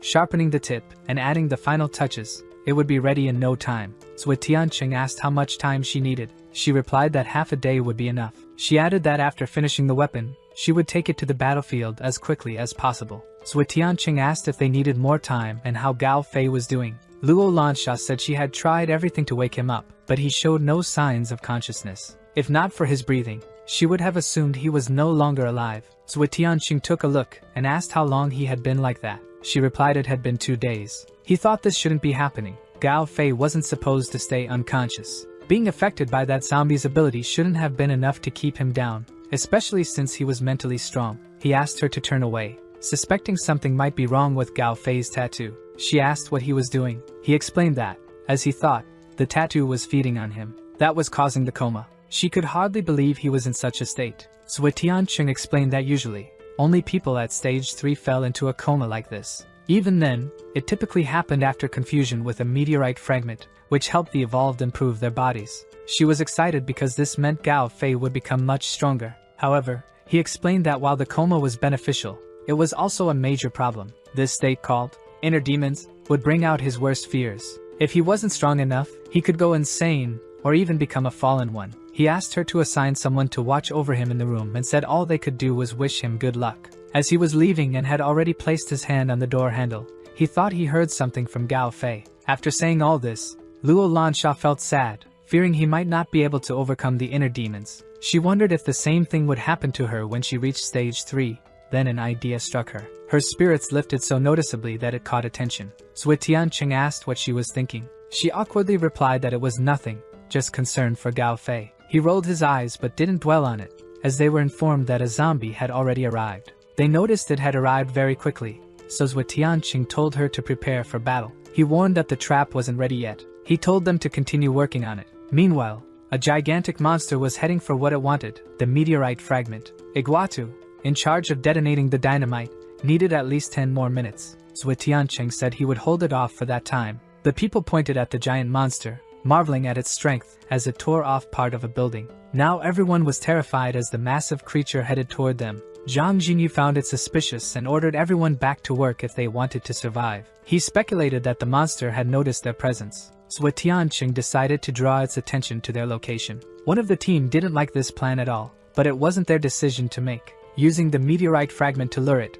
he appeared to be succeeding. The monster quickly shifted its focus to Zhuetianqing, now climbing the building in search of the fragment. Driven by curiosity and the promise of evolution, it advanced. After reaching the top of the building, Zhuetianqing began throwing pieces of the structure. He already had a plan and was skillfully dodging the monster. Using ordinary swords, however, he couldn't even scratch the beast. He asked if the person in charge of the explosives was ready or needed more time. He was told it was almost done, so he flashed the meteorite fragment again. After showing the fragment, he taunted the monster to come and take it if it dared. The giant zombie lunged at him with full force, attempting to grab him. At that moment, Zhuetianqing moved from his position, hanging onto his sword, which was embedded in the structure. Right then, the dynamite detonated, collapsing the entire structure along with the giant zombie. Afterward, with Douglas, Zhuetianqing noted that 10 minutes had passed, and everything was ready. Zhang Jinyu confirmed the vehicle was ready, and everyone was in their positions. The explosives expert reported that everything was set and could be activated at any moment. Zhuetianqing, after hearing this, signaled to Zhang Jinyu, who sped off, tires screeching. It seemed they were searching for something, and soon they were informed they had found the giant zombie. At that moment, Zhuetianqing abandoned the car and jumped out, letting the vehicle crash into the giant zombie. Zhang Jinyu announced that his part was done. Hearing this, Zhuetianqing rushed forward with significant speed. The person handling the dynamite ran after him, asking what they should do now. Zhuetianqing shouted for them to blow it all up. Yelling, he demanded they stop delaying and detonate everything immediately. The man barely had time to think. He quickly triggered the explosive, which detonated within a set perimeter. The explosion was massive, and the giant zombie was caught in the rubble. People covered their ears, still in pain from the deafening blast. The sound of twisting metal echoed everywhere, caused by the smoke and dust from the explosion. They thought it was over, that the explosion had been enough to finish it off. Some began to believe they could finally rest, but Zhuo Tianqing called for all the evolved to gather. He warned that the zombie was still alive and could cause significant damage. Zhuo Tianqing asked if they could still run. As he needed someone to summon Lin Wei and have her work faster, he instructed them to divide into 2 groups. Group 1 would attack the right arm, and Group 2, the left. He directed Teacher Luo and 2 others to focus on the arms, leaving the head for himself. If everyone understood, they could attack immediately. The assault had to be coordinated and swift before the zombie regained enough energy to strike back. Zhuo Tianqing charged toward the zombie's head with the intent to finish it off. Teacher Luo used the black armor to cause as much damage as possible. The zombie had already recovered and was back on its feet, ready to fight everyone. With extreme speed, Zhuo Tianqing launched himself toward the zombie's head. His goal was to end it quickly. The person sent to find Lin Wei informed her that Qing was battling the Titan zombie. They relayed his message to work faster, as he urgently needed the weapon. Smiling, she asked if he had sent the man to fetch her prized creation. Everyone was giving their all to stop the Titan zombie. Ordinary swords were ineffective against it, breaking with the first strike. "I'll take longer to eliminate it," Zhuo Tianqing remarked as the zombie's evolution was imminent. He ordered everyone to back away, as the zombie was about to evolve. The sheer force of its evolution caused a tremor, sending debris and people flying. The zombie was evolving to stage 4, and before anyone could react, it launched an attack. Zhuo Tianqing was thrown to the ground, injured, as the giant zombie began executing its plan. It prepared to stomp on him, aiming to crush him, but Luo Lansha intervened, determined to delay the zombie enough for her friend to escape and avoid being trampled. Despite her efforts, she couldn't stop it entirely and feared it was the end for him. However, Zhuo Tianqing, with immense effort, managed to brace himself as the giant's foot lifted slightly, allowing him to evade the stomp, though he was injured. Teacher Luo asked if he was okay and pleaded with him to get everyone out of there. She was alarmed and asked how he planned to handle the situation. He informed her that the zombie had already reached stage 4. Now, it could summon hordes of zombies, which they would need to defend the base. One of them urged Zhuo Tianqing to leave with him. He admitted he was deeply wounded, without a weapon or energy. All he had left was the meteorite fragment he was using to lure the zombie. At that moment, the weapon he had been waiting for was thrown to him. His expression brightened, impressed by Lin Wei's work and her skill. With his new sword crafted specifically for him, he managed to slice off the zombie's hand. However, the severed fingers quickly regenerated. Determined not to let the situation escalate, Zhuo Tianqing decided to sever the entire hand. As the giant zombie lost its hand, it roared in pain, its cry echoing far and wide. The roar attracted a massive number of zombies drawn to its anguish. Even those far away could hear the Titan zombie's call to its horde. Realizing the situation, they noticed something stirring ahead, possibly the awakening horde. Teacher Luo urged everyone not to panic and to block as many zombies as possible to buy time. The 2 Luos instructed the others to follow them and block as many zombies as they could. Facing the giant zombie, Zhuo Tianqing declared that it was now between the 2 of them to settle the matter. He hurled his sword at the other arm and, in a circular motion, launched himself to attack. He brought the sword down on the Titan zombie's head, determined to end everything in that moment. Not only did he strike once, but he repeated the blows multiple times to ensure a decisive result. Even so, he was struck by the enormous zombie as he tried to descend. Thrown to the ground, he realized the creature's weakness wasn't its brain. This much he confirmed. The monster was only regenerating even more. After a furious battle, Zhuo Tianqing lay on the ground, thinking this might be his end. As he was dazed from the collision, after the giant had slapped him and sent him flying to the ground, he began to see something. It was his beloved from the past, Xian, telling him that to protect her, he needed to climb those stairs. She extended her hand to him, reminding him of a promise he had made. He only needed to follow her. They would survive together until the end. Taking her hand, he promised they would always stay together. She asked him to never forget that. When he woke up, the only thing he could do was consume the meteorite. After eating it, he felt a strange reaction coursing through his body. As his transformation began, he let out a powerful roar that could be heard from far away. This drove the zombies mad. They didn't know whom to obey. His allies realized it was his voice. Zhuo Tianqing was still fighting. If he hadn't given up, they couldn't either, so they continued distracting the zombies. Now, he was completely transformed. His hair turned silver, and his eyes had changed. The massive zombie growled, trying to keep him at bay. Zhuo Tianqing gripped his sword and severed the Titan zombie's arm. This energized him, and he launched himself again to finish his target. Even as the zombie tried to flee,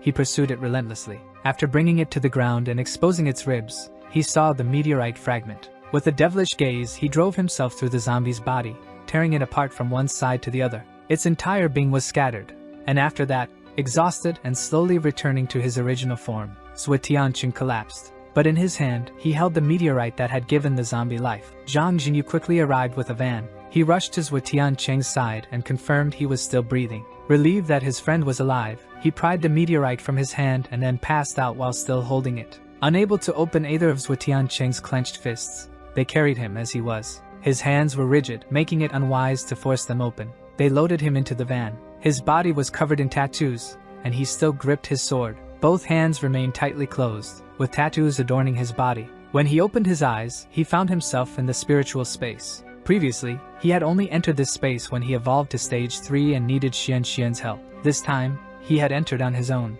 In that space, despite being at stage 2, he was puzzled by the presence of 3 energy cores in the spiritual realm. One belonged to the meteorite fragment, but its power was overwhelming and dominant. It must have been the sword's energy. The other 2 energies, further below, were invasive and violent, seemingly having appeared later. When he had consumed a common meteorite fragment and the one from the giant zombie, he understood that although they were strong, they balanced each other in form and equilibrium, which was why he wasn't affected by them. However, he realized this was his greatest opportunity. As long as the balance wasn't disrupted, he could absorb the energy. It was a lengthy process requiring patience. 2 weeks passed. Meanwhile, his group was gathering fuel at a station to stockpile supplies. That's when another organization arrived, demanding to take their supplies. They claimed Hu Feng no longer controlled the area and asked where their leader was. The group responded that they didn't need Hu Feng's authority to handle this. They could take care of it themselves. They stated that the area belonged to Zhuo Tianqing and that the supplies were his. The other group warned them to respect their leader,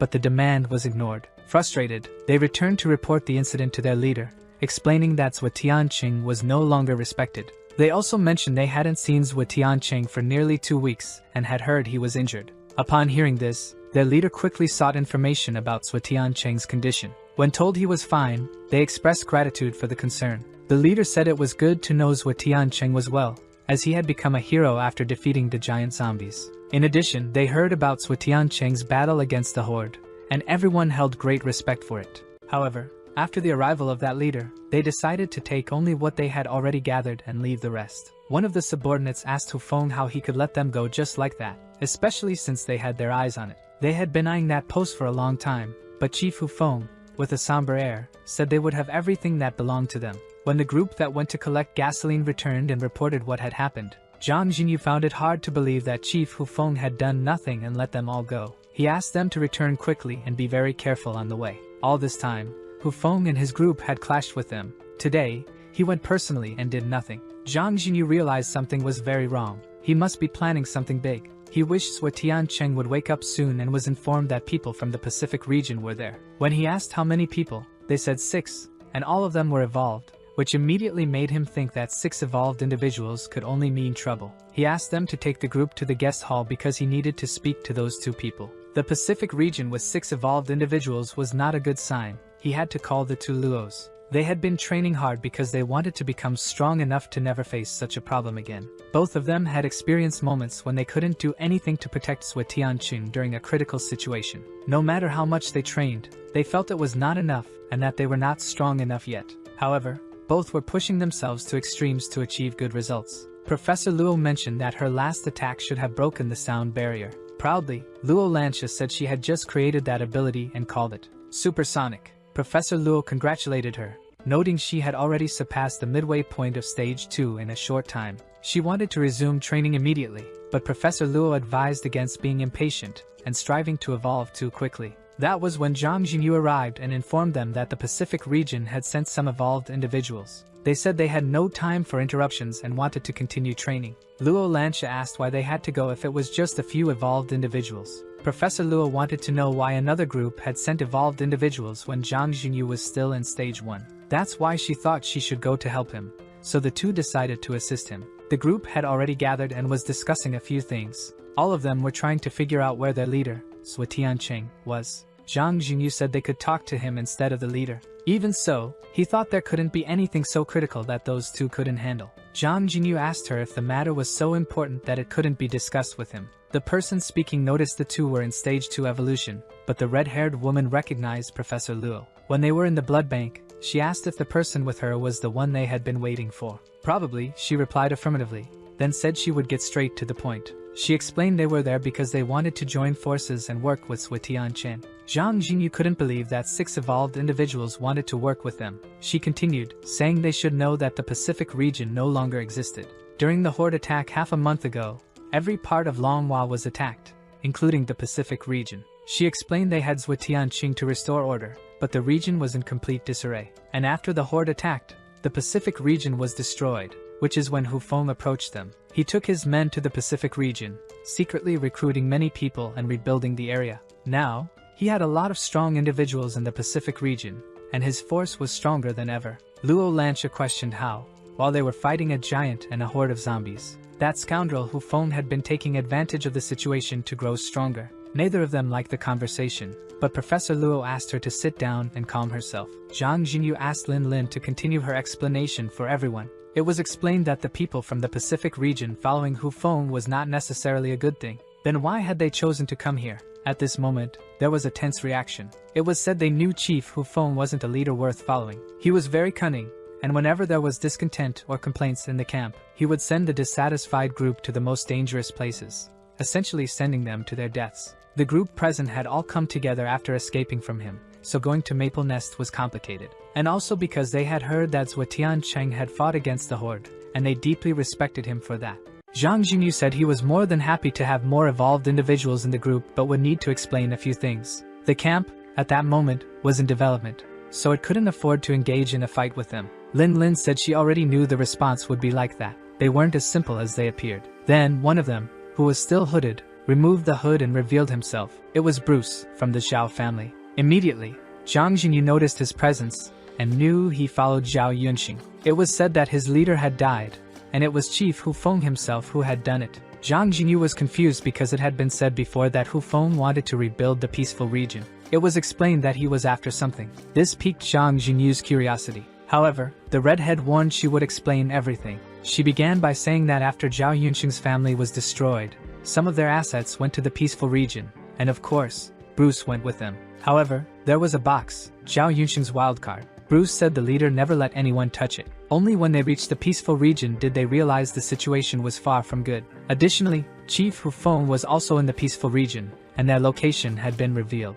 Because there was a traitor among them, it was Habu, who used to be part of Hu Feng's family. Zhang Jinyu asked why this happened, considering everyone originally knew where he came from. It was explained that when he betrayed Hu Feng, he presented the head of the younger brother as proof of loyalty. Because of that proof of loyalty, Zhao Yunxing had no trouble trusting him. Everyone was stunned to see that Hu Feng had killed his younger brother to stage a plan. At that moment, Bruce was the sole survivor, being pursued, but they had saved him. From the beginning, Hu Feng's plan was to gain control over the entire region. 2 families had fallen. Now, only the Blue Mountain Gang remained to be eliminated for Hu Feng to achieve his goal. He would sacrifice anything, just as he did with the life of his younger brother. Zhang Jinyu ordered them to find Lin Wei and gather all the evolved individuals there. Meanwhile, in the spiritual realm, Zhuotian Qing dealt with those energies. After all that time of absorption, the 3 energies were weaker than before. It seemed the balance had been broken, and the core was preparing to attack him. Now, his attack was less effective.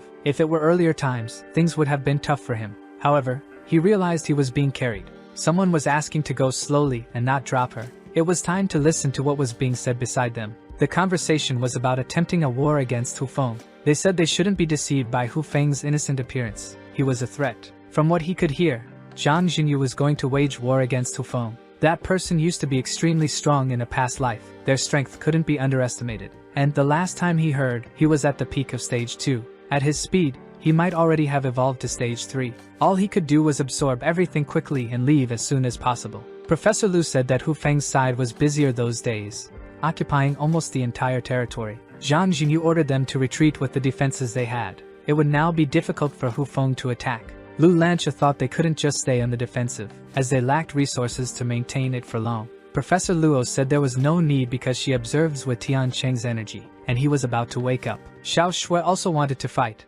saying he was evolved and had power too. However, Professor Luo told her she was just a child and should leave the fighting to the adults. She also said there was another mission for her, to take care of the warehouse and keep watch over her big brother. Zhang Jinyu received information via communicator that they were under attack. However, at first, he saw that only one person had come to talk. The individual arrived very confident, and as soon as he spoke, Zhang Jinyu became dissatisfied. It was Ha Bu, who was looking for Hero Cheng, asking if he had died. Zhang Jinyu said there was no need to worry because he was doing great and wouldn't bother him. Ha Bu, very ironic, remarked that this was Zhang Jinyu from the Blue Mountain Gang. However, he didn't want any conversation with that kind of person. Then his opponent said he had two pieces of news, one bad and the other terrible, and asked which he preferred. Angrily, the leader of the place demanded he leave or else he would have to use force. At that moment, he ordered everyone to leave, and 70 evolved individuals appeared.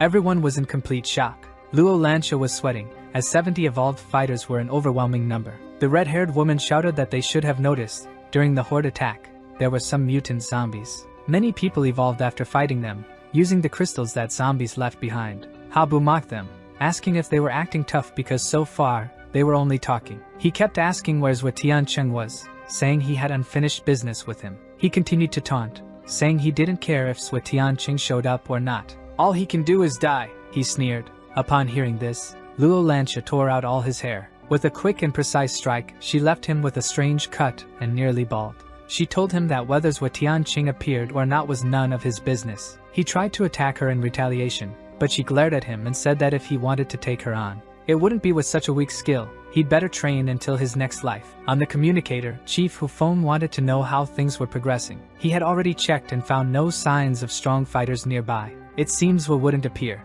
Then he was told to start moving, which made him very happy as he was eager to fight. He shouted for them to bring that thing to him, and suddenly a noise was heard, like a tractor, but far more powerful. They quickly realized it was a tank. No one knew how Hufeng had managed to acquire something of that magnitude. Teacher Luo volunteered to deal with the tank and left Zhang Jinyu with the others. Activating the black armor, she quickly assessed the situation. They noticed a bespectacled woman approaching. Bruce and Lin Wei were asked to assist Teacher Luo, but she insisted they keep the evolved fighters occupied. As for the tank, she would handle it herself, although it was too heavy for her to manage alone. Lin Wei realized the tank's weight was too much for Teacher Luo to stop on her own. That's when a voice stopped her momentarily. It was Little Xiao. Everyone saw how strong she was and requested that other evolved fighters help with the tank. It was ordered that 10 stay behind to handle it while the rest could attack. They then began surrounding Luo Lancia. The circular formation had been designed specifically for Zhou Tiancheng. Habu began using a mental connection to link the 10 evolved fighters under his command. This was his new ability, which had significantly enhanced his mental strength. They noticed a gap on the left side, and a group moved to exploit it. Then another group was ordered to the right to form a defensive line. Zhang Jinyu knew things couldn't continue like this. At this pace, they would all be overwhelmed. Teacher Luo had to deal with the tank and couldn't leave. Luo Lancia was surrounded and needed cover, but the other evolved fighters were already engaged in battle. There was no one available to help, so they had to defeat their opponents quickly. Meanwhile, in Gao Fei's realm of consciousness, he thought he heard someone calling him from afar. Finally, he realized it was his friend Zhou Tiancheng. Zhou Tiancheng asked where he was but didn't have much time to explain, as a major battle was happening outside. He needed Gao Fei's help urgently. Zhou Tiancheng explained that his mental strength was limited, so he couldn't stay long and needed Gao Fei to wake up quickly to help fight Hufeng. As his presence faded, he mentioned that he had reached stage 2 and gained new abilities. Gao Fei begged him to wait, but he awoke quickly, knowing he had work to do. Periodically, Chief Hufeng asked for updates on the battle. Reports came in saying the tank was being attacked by several strong evolved fighters, slowing their progress. Those fighting Luo Lancia also needed more time, as she was incredibly strong. Hufeng declared they had 5 minutes before he would personally intervene. Habu ordered everyone to activate their tattoos and end the battle quickly. Indeed, the 10 evolved fighters under his command activated their tattoos and secured their formation. Luo Lancia recalled that Zhou Tiancheng had exploited an opportunity when they activated their tattoos in the past. One of them shouted that the little girl wouldn't last long after being defeated by Zhou. He claimed he had improved and wouldn't repeat his earlier mistakes. Today, they would conquer all of Longhua. Suddenly, flames erupted from all directions, drawing the attention of many. Habu was turned to dust. Someone had completely erased him. Luo Lancia could hardly believe it was Gao Fei, who told her not to be so surprised and to keep fighting. Smiling from afar, he said it was indeed him, in the flesh, and with a much sharper aim.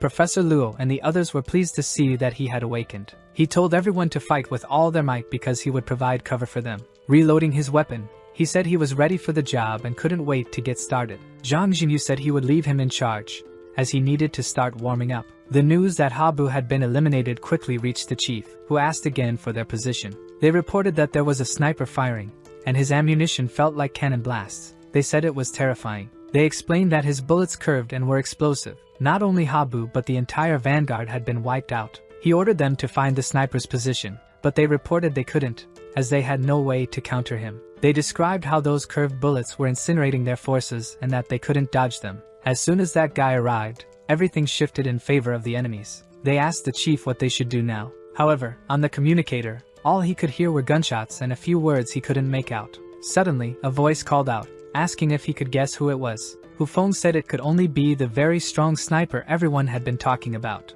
Boasting, the sniper said he had eliminated dozens of Hu Feng's men. He asked if Chief Hu Feng still wanted to play, because if he did, he could send more men. He had plenty of ammunition. He was confident he could take down everyone the chief dared to send. At that moment, he awakened the dark side of Chief Hu Feng, who ordered his men to prepare, because they were going to hunt down that sniper who had just spoken to him.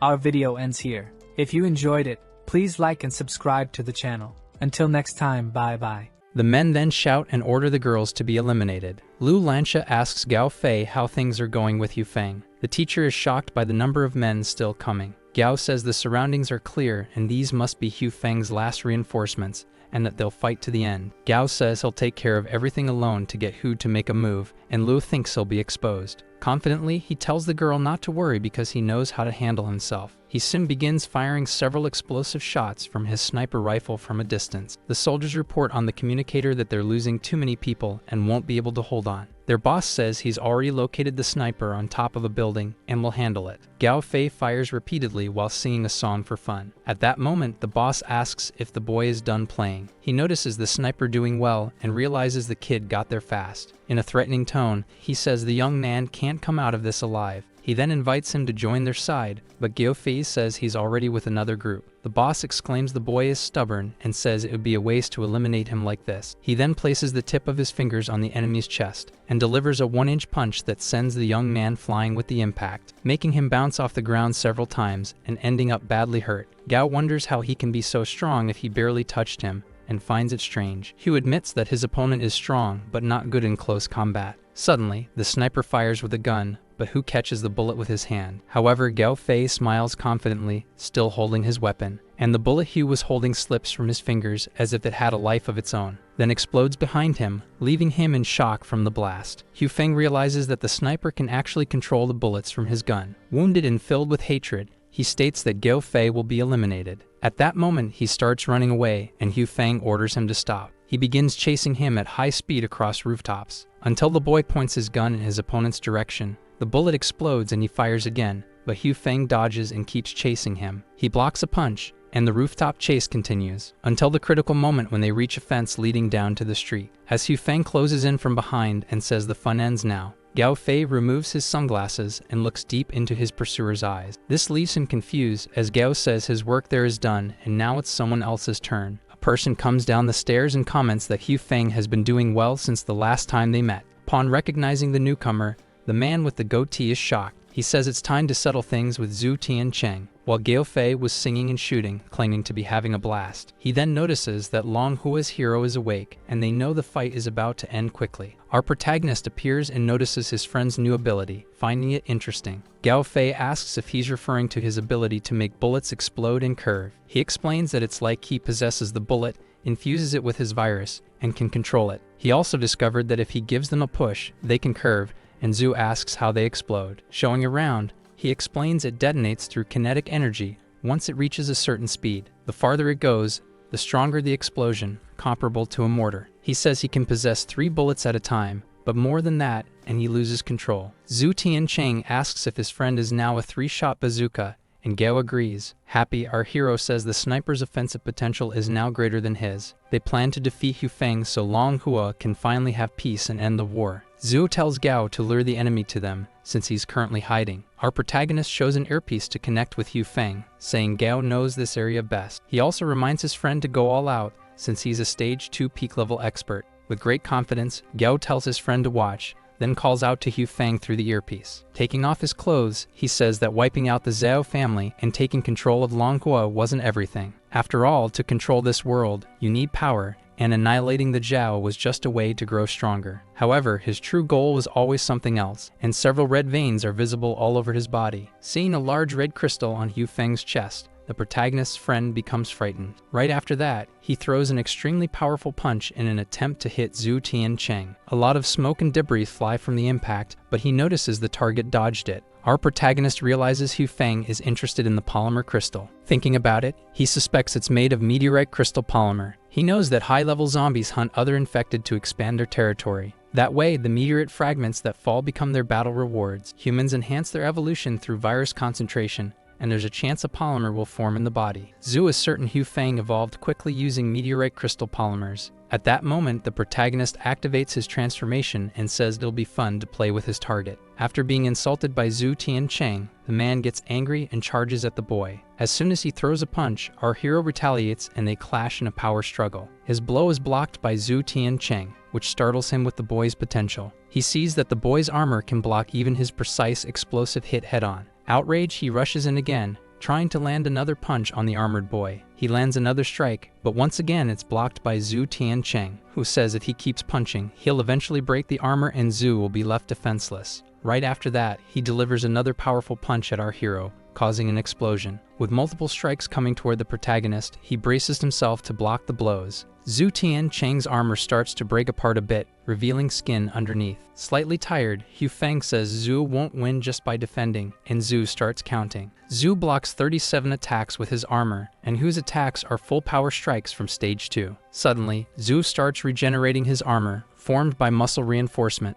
Hu Feng is shocked by the regeneration, and the protagonist wants to test his strength now against him, whose eyes go wide as he takes a powerful punch to the stomach. Zhu attacks and grins wickedly, and his enemy spits out tomato sauce after the hit. He then goes flying from the sheer force of the protagonist's blow. He crashes into a nearby building, breaking through the wall and getting thrown inside. As he lands on the other building's floor, he acknowledges how strong the boy really is. Entering the place, our hero says that the polymer fragment gave Hu Feng some benefits. He concludes that a normal stage 3 person would have been crippled or eliminated by that punch. Hu admits Zhu's body is stronger and wonders how his offense and defense are so powerful. He confesses that he underestimated the boy and has no doubt he defeated a Titan zombie. However, he claims Zhu's understanding of stage 3 is still shallow. As the first person to evolve in Manhua, his evolution rate is faster and he understands the virus better. The gap from stage 2 to 3 can't be closed through brute strength alone due to the virus's immense energy. When Hu Feng reached stage 3, he learned how to control energy,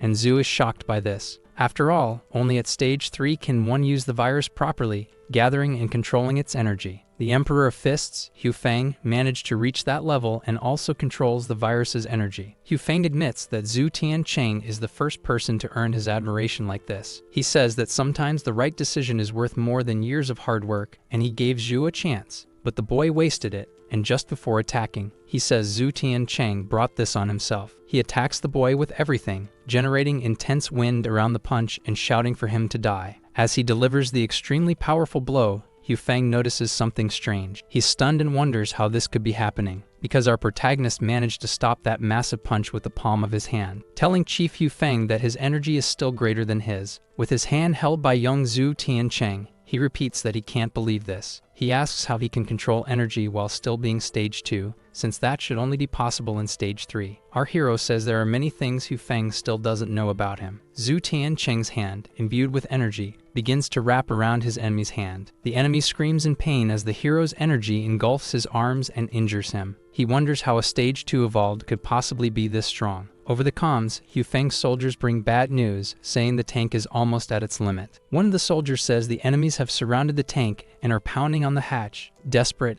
the man says that if the boss doesn't come soon, they'll break through and destroy the tank. Suddenly, someone breaks down the tank's door, and light from outside starts pouring in. Lu appears, saying that the metal box is tough because she had to punch it several times. Seeing the man in complete panic, she realizes he's the one driving the tank. In shock, he tells the girl not to come any closer, and Lu Lansha orders him to get out of the vehicle. Hu Feng's soldier piloting the tank screams for help. The soldiers call for reinforcements, saying the sniper is wiping them out and they're surrounded. Hu Feng becomes furious and shouts our hero's name. He says he sacrificed his own brother and spent 3 months, and even his most loyal followers betrayed him. Zhu Tiancheng shouts, asking where Li Wei and Lin Qingqin are. Hu Feng was betrayed by both, who had been sharing information with Dihao, and they are no longer alive. Zhu calls him a hypocrite, and Hu Feng argues that the ends justify the means. He admits Tiancheng is very strong, and under normal circumstances, he wouldn't want to be his enemy. He confesses he made a mistake by underestimating Zhu's strength and was reckless because of it.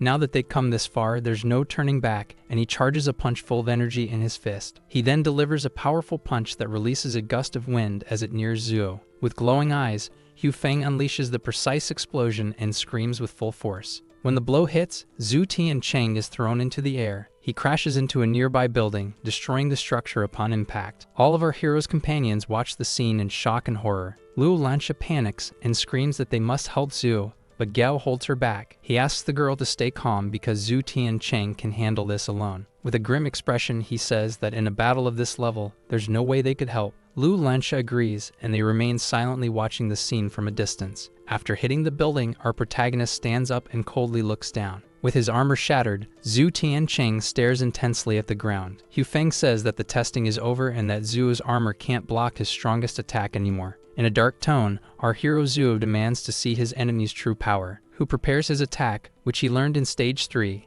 condensing his maximum energy and detonating it. About to deliver another precise explosion, he declares this will be the end of Zhu Tiancheng. A loud explosive sound is heard from the enemy's attack. However, Hu Feng's reaction is to widen his eyes in total shock. He wonders how Zhu Tiancheng blocked his strike using just his sword. Our survivor says it was a mid-stage 3 attack, and he easily defended it with his sword. Zhu says he'll now show his enemy how to use a Stage 3 skill at its full mastery. Spinning his sword and body, he says he's going to test his new ability on Hu Feng today. Hu Feng watches in awe as our hero's strike comes barreling toward him. After the massive explosion from Zhu's sword strike, we see Hu with his eyes dimmed. His body is covered in deep gashes, and bit by bit, he is completely annihilated. The teacher, Lu Lansha, and Zhu's other companions witness the scene in shock. Hu Feng's soldiers also watch in complete silence. Gao Fi and Lu Lansha are astonished by Zhu Tiancheng's incredible performance in the battle. After the victory and having annihilated his enemy,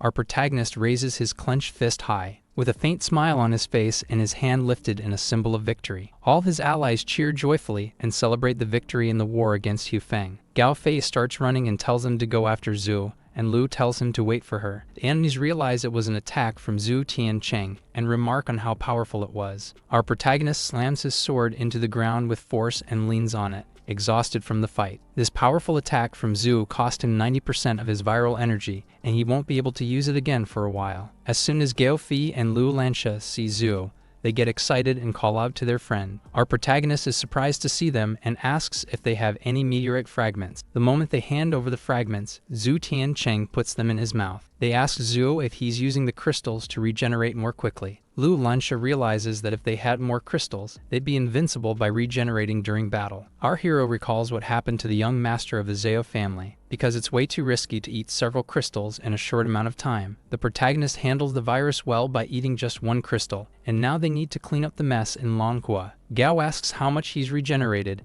and Zhu says 50%, which shocks Luo. Luo says if he has to spend 2 crystals on one attack, he'll run out. Fei warns about the side effects that will turn him into a one-hit-only guy. Our protagonist says he'll only use it at decisive moments. Zhu shows the polymer fragment he got, which has no side effect. He explains it works as a Stage 3 energy catalyst. With limited energy recovery, he chose to boost his strength and stabilize instead. Rather than using it for raw power, it's better to treat it like an energy bank. He explains that it can fully restore his energy and works like a second life. Luo tries to understand how it works, and Zhu says it's empty because Hu used it all. Zhu asks for time to recover and tells them to carry the crystal. Now isn't the time to use it. He says they should clean up Lanhua and loot Hu Feng's base. Zhang Zhenyu coordinates efforts to clear the place before nightfall. They didn't expect the city to be unified so quickly, or for Zhu to be so strong. Lu Xiao comments on Zhu's overwhelming power and says no one will dare oppose them. Meanwhile, the teacher looks at the situation with sadness. Suddenly, everyone stops what they're doing and talks about Zuo's arrival. Our protagonist asks about the situation and notices that Zhang has gathered new forces. He congratulates his friend, who says everyone wants to stay because of him. Noticing the sadness in the teacher's eyes, he thanks her for everything. The teacher is happy and shakes his hand,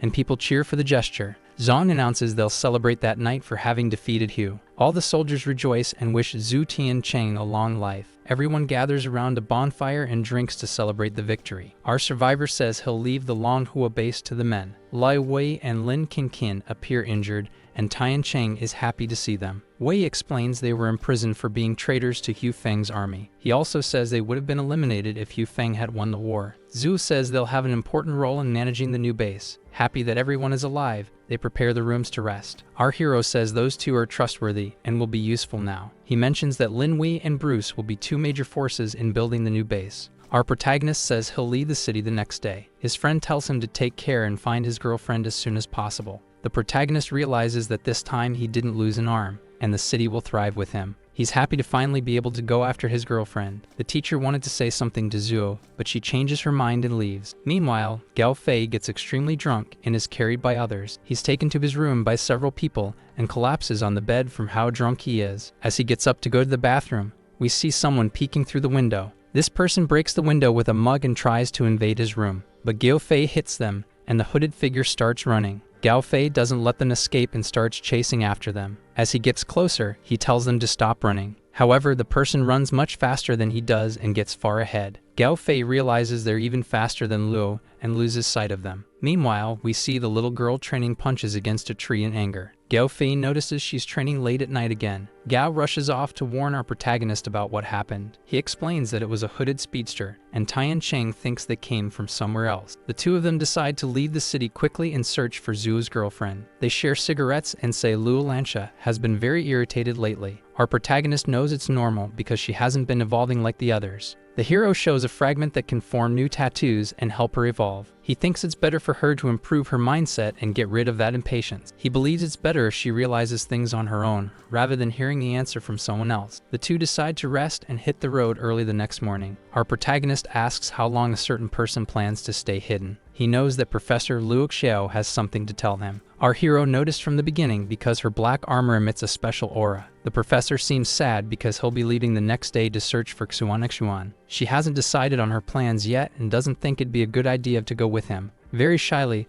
the professor runs in to hug our protagonist. He gets embarrassed, and the woman asks him not to say anything and just accept the hug. After a while, not knowing how to react, he puts his hand on her back. They remain in each other's arms for a long time, until she changes her expression and wishes him happiness and to find his girlfriend. As she walks away, she tells him he should get some rest since he'll be up early the next day. The moment she turns around, the professor begins to cry heavily and sits down on the floor. Gao and Luo make knives and hand one to each other to use in the mission. The woman says she embedded meteorite crystals in all the knives and they probably have new tricks. She comments that Zhu Tiancheng's sword needs a name. Our protagonist thinks she should name it, since she made the sword. The woman says it's the first weapon she's crafted using viral energy and meteorite fragments. Gao decides to call it Dragon Slayer, but Luo thinks Bloodthirsty sounds better. The two start arguing over a bunch of terrible name ideas until Zhu tells them to shut up. Our protagonist ends the argument and decides to name the sword Meteor. Lin Qinqin says it's a good name and asks him to take good care of the sword,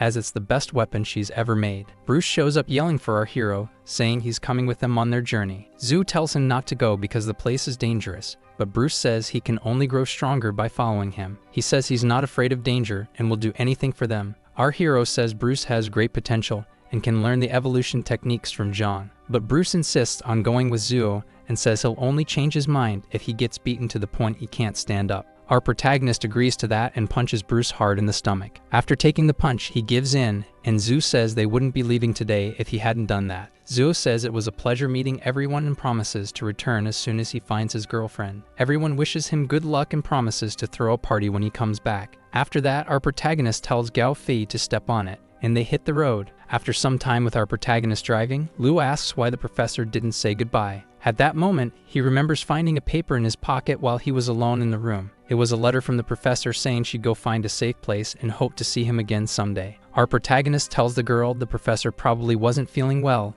and doesn't mention the letter, He tells them both to rest because they'll be taking turns driving. We then see a hooded person telling someone to inform their boss that Zuo has been found. The mysterious hooded figure says they'll go after them and won't let them stay there. Gao asks if they've heard the legend of the Ice Woman. He explains that the woman lived on a mountain and was frozen, and any man who looked at her didn't survive. One day, a student got lost in that mountain, and before dying, a beautiful girl rescued him. A beautiful ice woman saved him because no student was allowed to die on that mountain, and he had to keep her face a secret. If the student ever told anyone about her, she would eliminate him. Years later, the student got married to a beautiful woman who, curious, asked about that day in the mountains, until one day the man couldn't take it anymore and told his wife the truth. She revealed herself to still be the ice woman he had met that day, and the man begged for his life. Even so, the ice woman didn't care about his plea for mercy and said he had to die. The man died screaming in agony, and the woman disappeared after that. That is the origin of the Ice Woman, and they say her descendants have the snow character in their names. Gao says that all women with those characters in their names are horrible, but Lu argues that she has a friend with snow in her name, and she's a sweet girl. Gao gets interested in the girl and starts asking for details, but Lu refuses to tell him anything. The two start arguing inside the car, and then a heavy rain begins to fall. Our hero spots someone ahead coming out of a tunnel and starts accelerating. Zhu parks the car, and his two friends wonder whether the man needs help or is just crazy. Our protagonist tells them to stay in the car and starts walking out, saying he has no idea how strong the man is. Gao remembers that he's the guide who was watching them in the city. It's the first time the girl has seen Zhu Tiancheng act this way. Suddenly, the hooded man rushes forward and tries to snatch the sword from our hero's hand. Our protagonist reacts in time, grabbing the mysterious man's hand and throwing him backward. He notices the person was moving toward the car. He wonders if the man is after Gao Fei or Luo. He observes that the figure is fast and agile, but the scariest part is their mental strength. He notices his own sensory ability is being suppressed and realizes this person is a stage 3 evolved. He tells the figure it's their last chance to remove the mask and say what they want. Otherwise, he'll annihilate them, and a lot of energy begins to surge from Zuo. At that moment, Zhu Tiancheng starts a countdown from 1 to 3. Seeing that the hooded figure won't speak, he decides to rush in with his sword in hand. But the mountain begins to collapse due to the rain, and debris flies toward him. The two exchange glances, while their friends watch from the car in shock. They scream for Zhu, who is covered by debris and mud, then gets up with difficulty. He sees the woman in the distance, standing on a rock, and realizes she's still alive. The two climb onto the rocks as the mountain continues to collapse due to the rain. The hooded figure turns and flees, jumping from rock to rock. Our protagonist doesn't have time for that and decides to track them down quickly so they can get out of there. Meanwhile, some students argue about what to do with a classmate and decide to stay away from her. Lu Lansha slowly starts to wake up. A pink-haired girl argues with her classmates, saying they're talking about Lu Lansha and can't act like this. As the girl wakes up with her head spinning, the pink-haired girl is surprised. The little girl recognizes Ruek Sui, and they hug, asking what she's doing there. Her classmate explains that their PE teacher looked after them when they got separated and G-City was flooded. Then the teacher sacrificed himself when they were attacked by infected, and now they're staying at this place temporarily. The little girl recognizes all of them. They were in her grade at school. Only 2 of them were from other classes, and she doesn't know them very well. 3 really rude girls treat Lu Lansha badly and ask when she became so pathetic. The girls are Qian Du Diu, Zhao Xiao Fei, and Sexy Jing Jing. Lu Lansha remembers them. They were the ones who used to bully her at school. They call it karma that the once popular girl in 8th grade is now so miserable. The little girl didn't expect to see them again and comments that the world is way too small. Lu Lansha starts insulting all 3 of them, calling them ugly and useless, which makes them very angry. She says they still live up to the nickname she gave them, the 3 little pieces of trash. The girls get upset that Lu is insulting the people who saved her life and say they should have left her on the rock. The pink-haired girl tells everyone to stop fighting because they're all schoolmates. The tallest girl tells the pink-haired one to get out of the way and slaps her in the face. For now, the girl is thrown backward by the slap, and Lu Lansha catches her in her arms. Then the girl wonders how Lu moves so fast across the space to catch Ruixtui. Furious, the little girl demands that the tall girl apologize immediately. The girl is in shock, and with a threatening tone, Lu tells her again to say sorry. The 3 don't remember her ever behaving like this and feel very scared of the little girl. Meanwhile, the tall girl refuses to apologize. Sui asks Lu to drop it, but Lu says that as long as she's around, no one will lay a finger on her. She then commands the girl, with authority, to apologize to Ru immediately. At that moment of conflict and tension between them, a being suddenly descends from the sky at high speed. An infected comes spinning down from above and lands in front of them, causing a massive impact. All the boys start running away, and the girl notices that her weapons are gone. However, she realizes it's only a stage 2 infected and thinks she can handle it without weapons. As soon as the zombie hits the ground, it doesn't get up. Then a person starts crawling out from under it, saying it's Hetty. Gao Fei comes out from under the zombie and reunites with his friend Luo. They both asked at the same time what the other is doing there in the same place. The other students are surprised that the two already know each other. The girl asks what he's doing there and where Tian Cheng is, but Gao doesn't know. With things getting intense, he had no choice but to throw the girl out of the car. However, he wasn't as lucky and got swept away by the flood along with the car and just broke his leg. The girl asks if it hurts, and he tells her not to touch his leg, and everyone is shocked by Gao's strength. They wonder when the girl made such a strong friend and if by any chance he's her boyfriend. The tall girl starts flirting with Gao and takes back what she said about Luo. Gao asks if she's her friend, and Luo denies it, so he says he doesn't know who she is. The girl introduces her friend Rui Xui, and he recognizes the name because of the snow character. The boy says that besides being prettier, she also has a better personality, and Luo should learn from her. Luo gets irritated, and Rui says they've set up camp not far from there. Luo thinks it's a good idea to stay in one place for 2 days until Gao recovers and accepts the proposal. They arrive at a plane that's been cut in half and show the part that will be theirs. She apologizes for it being a bit basic, and Luo asks how they found that plane. Rui says it was the PE teacher who found it, and now they're split up and she doesn't know what'll happen to them. Luo knows that if they hadn't been separated, they would have found Zhu together, and none of this would have happened to Rui. Then she holds the girl's hand, and Rui says she's really happy to see her. The taller girl says it's time to sleep, and out of fear, Rui Xui obeys and leaves, treating Rui badly. The tall girl says everyone is waiting and threatens to throw her out. Hearing that, Luo gets angry and realizes everyone is picking on her. The tall girl says this is none of Luo Lancha's business. Then the little girl slaps the woman hard in the face. She's startled after being slapped, and Zhao calls their attention. Rui Xui takes Sha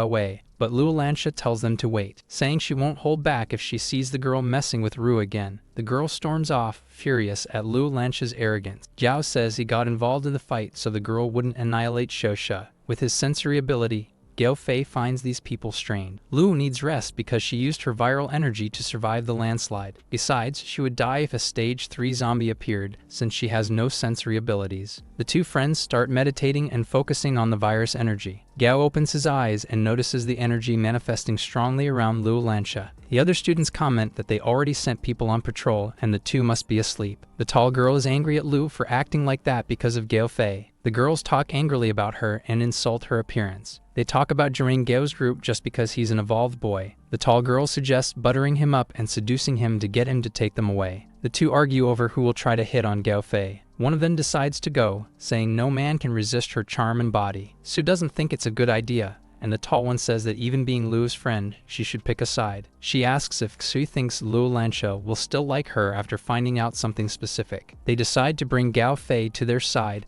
and tell Rui Xui to do whatever she wants with Luo. Gao Fei hums a song while peeing in the bushes. At that moment, someone throws something, and he catches it with his hand while saying it's rude to watch someone pee. Zhu Tian Cheng appears and says Gao is as lively as ever, even with a broken leg. Gao doesn't like being watched while doing his business, but Zhu doesn't care, and he gives Gao Fei his sniper rifle back. The protagonist hands over a weapon with only one bullet and an empty magazine, which leaves Gao irritated. Our hero comments that Lu's classmates are plotting something against them, and that it's more than just a student fight. Zhu doesn't want to always solve things for the girl, and tells Gao to only use the bullet in an extreme situation. The protagonist says he'll stay nearby, and asks his friend to contact him if needed. He gives Gao Fei the small hamster, Shang Biao, who helped him find them. Our hero asks his friend to let her handle everything on her own, and to only step in if she's in danger. That's necessary because she's still in the middle of stage 2, and the enemies around her are even stronger. She's reacting negatively because the teacher and Zhu himself surpassed her in terms of evolution speed. This is a good moment for her to gain confidence since Zhu is supposedly missing,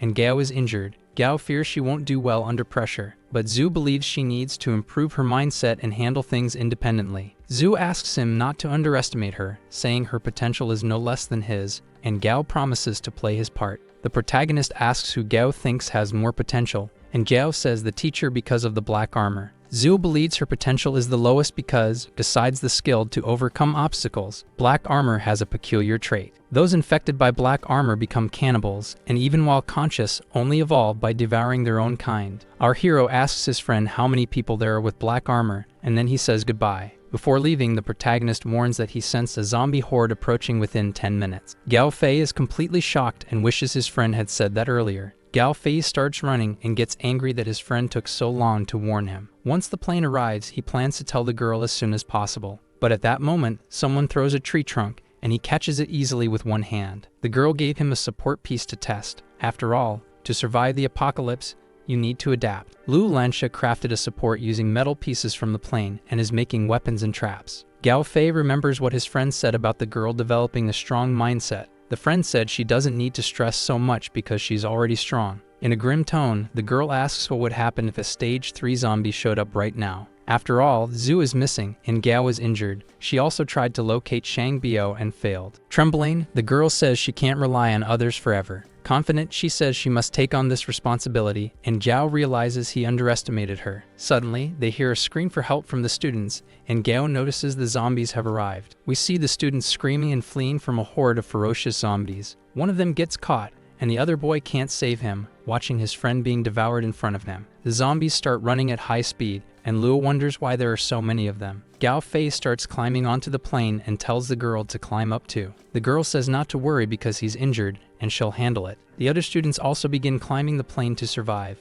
Ruixui sees her friend on the other plane and tells her to climb onto theirs. The tall girl tells her to stop shouting, and she says to let him serve as bait for the zombies that are coming. The girls argue that the boy isn't evolved and can handle the situation while they run. The tall girl threatens to throw Ruixui to the zombies if she keeps talking, and the girl goes quiet. Ruixui becomes worried for her friend Luo Lansha, who watches from atop the plane as the zombie horde runs closer and closer to them. Ruixu calls for her friend as the zombies run even faster and approach the plane. Gao Fi and Luo Lansha watch in shock along with the other girls, who are completely terrified. After all, the zombies are charging toward them at full speed. The three girls ask why the zombies are heading their way. Luo Lansha and Gao Fei have never seen anything like it and don't understand what's happening. The girl notices the zombies aren't even looking at them and wonders if they have something special. Gao points out that he already thought that group was strange and now knows for sure they're hiding something from her. That makes the girl question whether Ruixui is hiding something from her and why. At that moment, her friend loses her balance and ends up hanging from the airplane. She starts screaming for help and begs her friends to assist her. As one of the classmates moves to help, the tall girl orders him to stop and tells Ru to climb up by herself. With her fingers nearly giving out, she pleads for help, but the girl just watches in silence out of spite. The girl's fingers finally give in to the pressure,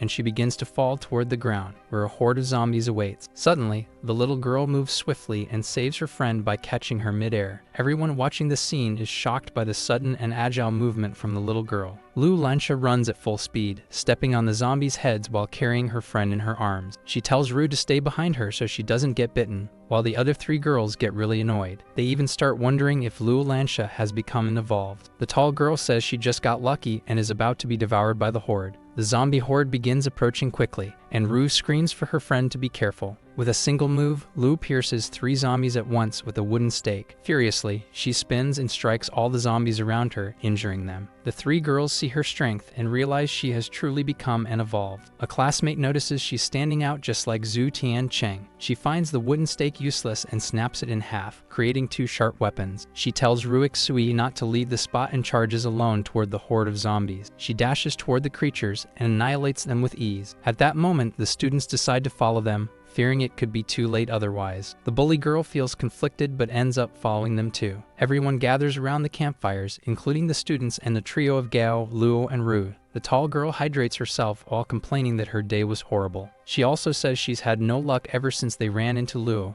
and the others warn her to be careful not to say that too loud. Another girl worries that their old plan won't work anymore since Luo is now evolved. Feeling very envious, the mean girl proposes a private meeting and doesn't invite Ruixui. The students think it's a bad idea to exclude Ru just because of Luo Lansha. Gao Fei comments that their schoolmates are now afraid of her. He says they don't even have the courage to sit near her and are holding a meeting without her. They must be in shock after discovering she's evolved now. Annoyed, the little girl asks what her friend is hiding from her. The mood around the campfire gets tense, and they remain silent for a few seconds. Ruixu says they should try to understand each other in a situation like this, and that this kind of mistrust is normal. The little girl says her friend can go with them once Gale recovers the next day. She tells her friend to decide what she wants to do. At that moment, one of Ruixu's friends discreetly calls her behind a tree. When the girl gets up to see what's going on, Lu Lansha grabs her hand. As the girl looks up, the student behind the tree suddenly runs at full speed toward her. She ends up face to face with the classmate and terrifies her with her gaze. The classmate falls backward and apologizes to Lu Lansha.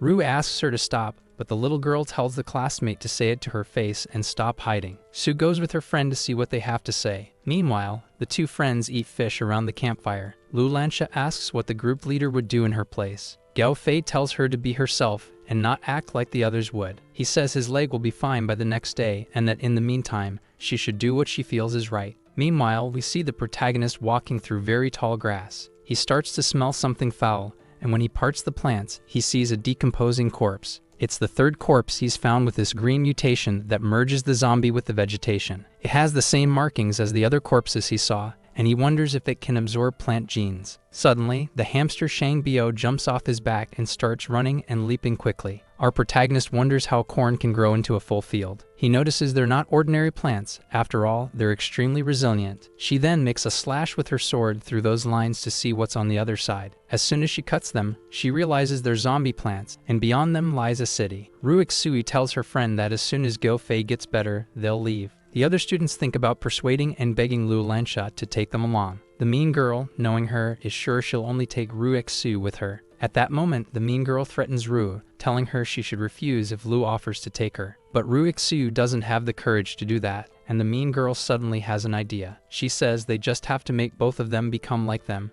and the problem will be solved. They plan to take the two to the secret location, but the students are afraid of going back there. The chubby girl knows it won't be easy to lure them to the place. However, the mean girl's strategy is to use Ruixui as bait, saying everyone is counting on her. At that moment, Ru remembers a promise she made to Luo, that they be friends forever. Lu Lansha is meditating until Ruixu returns, and Gao Fei warns her about it. He asks his friend if the students have left and tells her to be honest. However, her friend decides to show them something and lifts her shirt. The two friends are shocked when they see tattoos on Ruixu's stomach. She confesses they were infected by a virus, even though they can still keep their consciousness. All of them were planning to go to Longhua, but passed through Laihua and found something strange. There were huge plants that released spores, and the zombies were green and stronger than normal. The students were attacked by the vines while escaping, and all of them were infected. Now they become like zombies, with urges to drink ketchup and devour humans. Lu Lansha asks if they had wanted to annihilate her before, and Ruixu says no, because she's her friend. Now Lu is sure that if she weren't evolved, they would have tried to eliminate her, and she asks if Ru would have stopped them.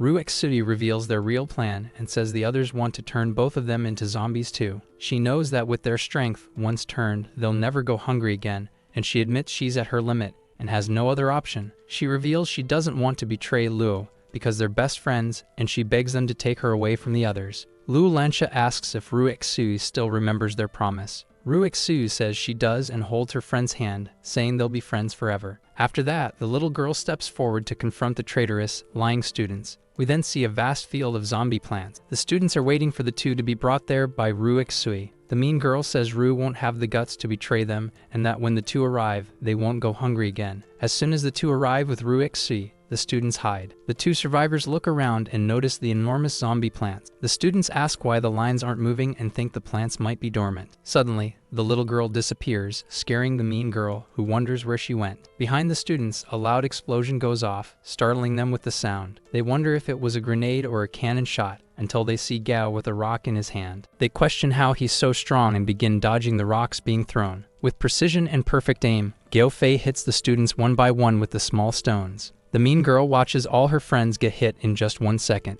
Then the little girl appears behind her, asking if she missed her. She follows up with a powerful punch to her face, sending her flying. The mean girl gets furious at Ru for betraying her and turning everyone against her. But Ruixu can't hold it in and says it was the mean girl who tricked her from the start and persuaded her to stay in that group. She confesses that she told Lu everything, and Lu still didn't abandon her. She also accuses the mean girl of lying to everyone the entire time just to exploit their fear. Lu Lansha tells her to step aside so she can handle this. The mean girl starts begging Lu for forgiveness, and asks her not to do anything to her. She kneels and says she had no other choice to survive, and that if Lu became infected, they could stay together. She confesses she was responsible for everything that happened at school and begs for mercy, asking for forgiveness. Even though the mean girl is apologizing, Gao Fei says she didn't hesitate for a second when it came to eliminating Lu earlier. At that moment, Gao Fei remembers a conversation he had with Zhu the day before. He says they need to be careful with her classmates because he overheard a conversation they had. In it, they talked about going 2 days without eating until they found a body buried in the mud. It was Lu Lansha, buried because of the landslide. Some of them said she was still alive and was a schoolmate,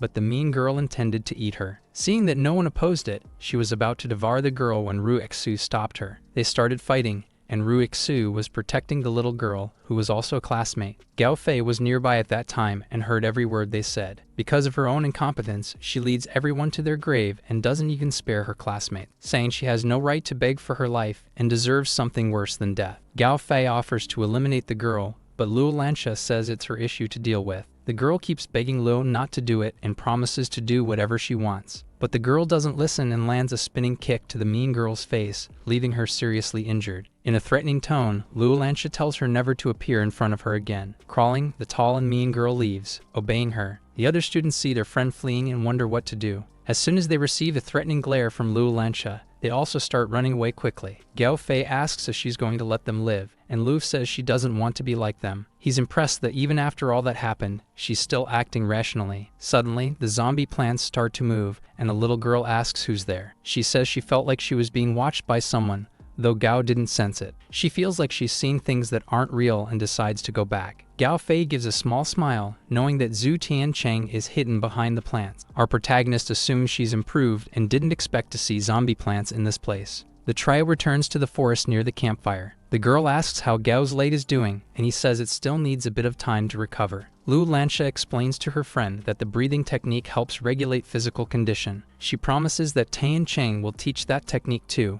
After all, she's one of them now. She thanks her and gets embarrassed, deciding to take a bath in the stream, and Gao Fei gets excited about that. We then see the students hiding in a house surrounded by zombie plants. They blame each other and argue over what happened, until suddenly, someone unexpected enters the house. Ru Xui appears and the tall girl starts fighting her over the betrayal. Suddenly, a lot of tomato sauce splashes, and we see Ru Xu stab the mean girl with a wooden stake. Then she places her hand on the girl's face, and her tattoos begin to manifest. With a twisted expression, she says the girl will now become part of her power. She then sucks out her life force, turning her into a lifeless, skeletal body. Ru Xui drops the girl's body and says it's the other students' turn now. They start screaming in fear. Time passes, and she walks out of the house stronger, thinking she can now face and evolve. She knows that if she learns the breathing technique Luo mentioned, her power will grow even more. However, until then, she decides to hide her tattoos and her true malicious intent. But just then, Gao Fei and Lu Lansha appear, and the little girl is deeply disappointed by her betrayal. In shock, Ru Xui asks what they're doing there. Luo says she hid it well, and they even thought she had reasons to keep something secret from them. But she started getting suspicious when Ru showed the marks on her stomach. After all, one of their friends had undergone a mutation just like that. She had to survive on human flesh, and the teacher can no longer eat or live normally. And just like Ru Xui,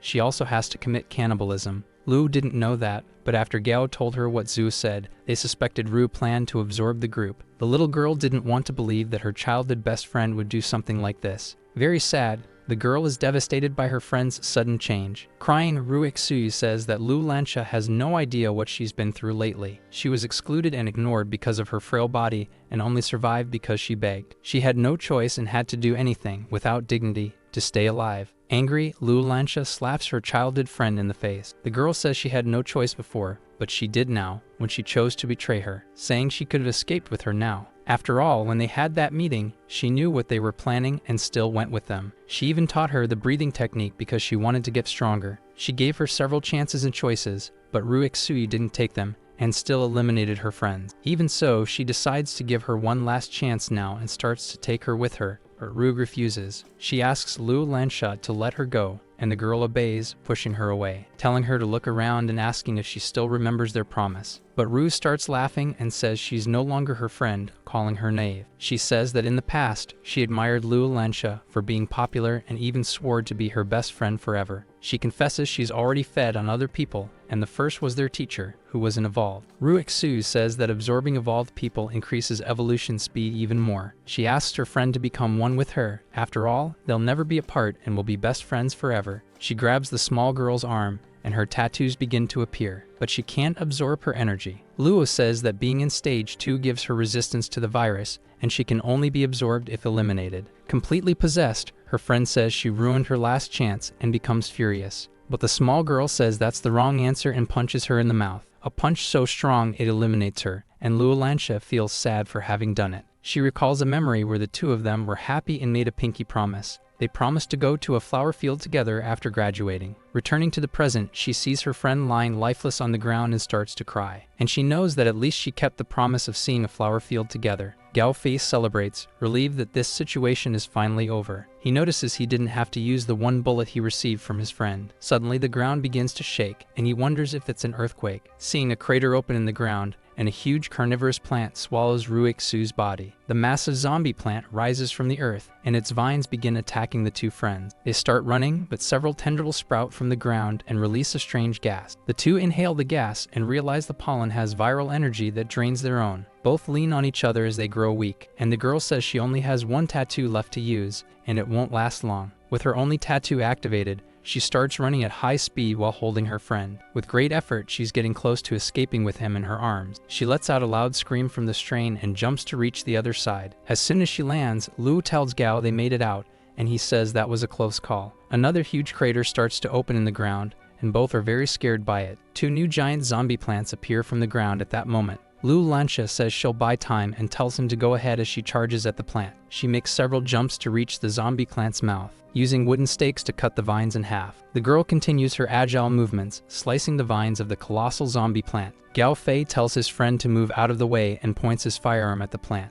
Then he fires his gun, even with his friend still in line of fire. Spinning at high speed, the bullet explodes as soon as it hits the zombie plant, throwing Luo Lansha away, leaving her slightly injured. Suddenly, the zombie plant begins to swallow Gao Fei, and his friend screams in despair. But the plant, now closed, is covered in cuts and bursts open. The girl is even more shocked, and we see someone approaching her. Zhu Tiancheng appears and says Luo Lansha did well, holding Gao Fei in his arms after destroying the colossal zombie plant and saving him. Finally, he says the little girl is much better than before. The girl is in shock and asks what her friend is doing there, with her hamster Shang Biao. Taking him in her hands, she says she hadn't been able to detect him and thought he died. Zhu Tiancheng had told him to suppress his presence. He had been observing everything to see how they'd act in a critical moment, but the plant ruined his plans. He explains that some plants go through mutations after absorbing zombie genes, and that's extremely rare. Their presence represents a threat level that can be compared to a horde of millions of zombies. Gao says the giant zombie plant was very strong, but the smaller ones were easy to defeat. Zhu says they must fear the difference between those plants and regular zombies because the plants can distinguish their prey. He says these plants are new and only attack weak evolved humans, but the more advanced ones compare to stage 2. People who have undergone a full mutation can fight against someone at stage 3. He tells them not to underestimate themselves, since they have the strength to defeat these plants. He mentions that the viral energy in their pollen restricts evolved individuals, and common humans are infected instantly. However, the pollen grains are large, and if they cover their bodies and wear a mask, they won't be affected. Lu acknowledges that without the pollen, the plants wouldn't have been able to surround them, and they could have resisted. The most dangerous thing is that the plants can infect humans, and if the number of infected rises, the area becomes unsafe. Zhu congratulates his friend for staying calm in front of the others and doing what was necessary with her former friend. He says she wasn't a coward and didn't act impulsively, that she's already become a true survivor. The girl gets really happy, jumps, and gives our protagonist a hug. Gao Fei thinks being the boss is nice, but even after helping, no one thanked him. Lu Lansha offers him a hug, but the boy declines. Zhu Tiancheng tells them to work hard because it's time to see the spoils of the mission. Just like stage 2 zombies give meteorite crystals, the plants give flower resin, a unique crystallization from the infected plants that can be used to heal wounds. It can even enhance viral resistance. If Lu's classmates had eaten a single grain before mutating, they would have returned to normal. In the protagonist's past life, a piece of flower resin would have sold for a high price on the market. He knows that until they find a queen zombie plant, they won't be in real danger. They see that the road is blocked due to the landslide, and they'll have to go through Manhua. However, our protagonist says the zombie plants must have taken over that region. Gao thinks it's risky to take that route since it's infested with zombie plants. Our hero tells Luo they wouldn't have defeated that plant due to lack of tools and knowledge. The plant's weakness is weapons with meteorite dust. If they had used the ones from Lin Wei, they would have won. The two are surprised and say they should head to Laihuan now. Our protagonist decides to go tomorrow, and then says Luo can't delay them any longer. Showing 2 stones, he says it's time to boost their strength. The 3 sit around a wooden log and begin meditating with the flower resins. Next, the 3 characters swallow the flower resins. Our protagonist tells Gao that even without getting a new tattoo, he's just as strong as he is. He tells the girl that she's at mid-stage 2, and now it's time to earn new tattoos, which will enhance her body. He prepared a crystal to help her reach the peak of stage 2, but first she needs to lower her energy to get the new tattoo. The resin will also strengthen her viral resistance during the process, and he'll transfer his energy into the polymer. He asks the girl to stay calm and advance gradually. She's a true survivor now. Then the 3 begin meditating and viral energy surrounds them. Our hero will finally be able to evolve to the next stage thanks to this resin. We see a new tattoo forming on the back of his hand. The 3 characters place their fingers on the flower resin at the center of the log. Tattoos then appear on their backs, abdomens, and arms. Several tattoos also appear on our protagonist's face. He then enters his spiritual space,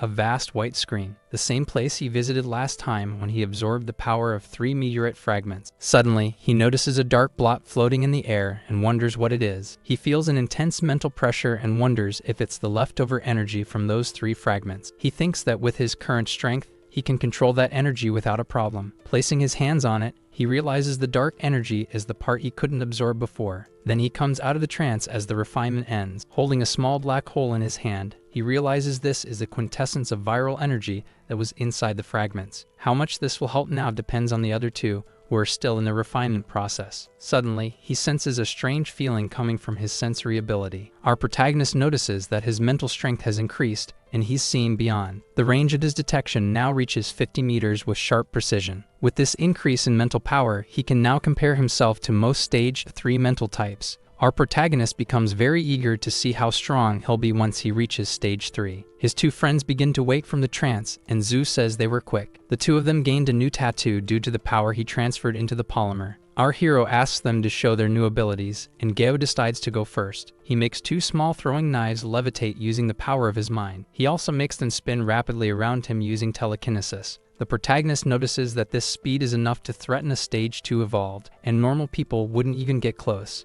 To demonstrate his power, he throws the knife at high speed towards Zuo, then controls it with his mind so it curves back to his hand. He can control at most 2, and with his viral energy, it's easier to control knives than other objects. Knowing his counterattack technique, he says that from any distance, no stage 3 opponent can threaten him now. When Zhu asks about Lu's new technique, she says she's going to show them a magic trick. Suddenly, moving at high speed, the girl dashes past the 2 and steals their items. She says she can move at the speed of sound for a full 2 seconds. Our hero realizes she can get close to anyone within a 700-meter radius. He celebrates because even though they used almost the entire polymer at once, they gained a great boost. He decides that the next day they'll head to Laihua and then go straight to Chu. Gao asks why he's wearing those strange, tight clothes. Our hero explains it's because of the pollen from the zombie plants. These clothes prevent contact with it. The protagonist calls the girl fussy for complaining so much about the outfit. They quicken their pace and begin walking down the road toward Chuzu. Our protagonist senses the presence of a huge masked man watching them. The hooded woman says his mental strength has increased and should now compare to hers. Shocked, the big guy asks if he wasn't just stage 2.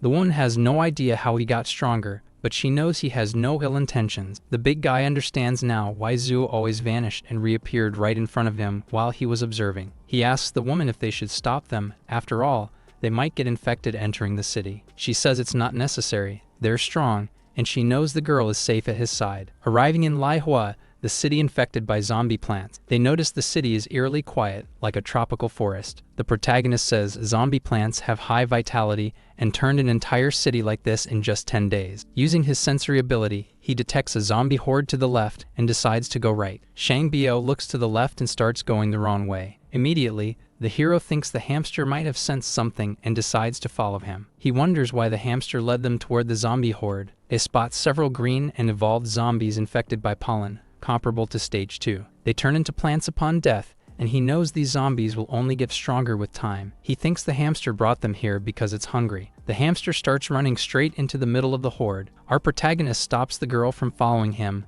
There are too many of them, and at least stage 2. He also says Shang Bio can suppress his presence, so the zombies won't go after him. He decides to use vision sharing to see what the hamster is after. Then he sees the hamster entering a very dark garage full of zombies. Our protagonist notices that he's in stage 2, hunting zombies that hide and behave nocturnally. Drawing his sword from the sheath, he decides to follow the animal and help him. As the little hamster enters the garage, several pollen grains float near him. Something very fast starts moving behind Shang Bio. The small hamster notices it, and the mark on his back starts glowing. Suddenly, he delivers a powerful strike and annihilates a zombie with his paws. But other strange zombies appear in the darkness. The little girl notices that those zombies are of the parasite type. She comments that there are 6 parasites surrounding him, and he's already taken down one. Our protagonist wonders if Shang Bio found the parasite nest. He starts running and says they need to save the little hamster. But first, they have to take down the horde of parasitic zombies. As soon as the trio finds the 6 parasitic zombies,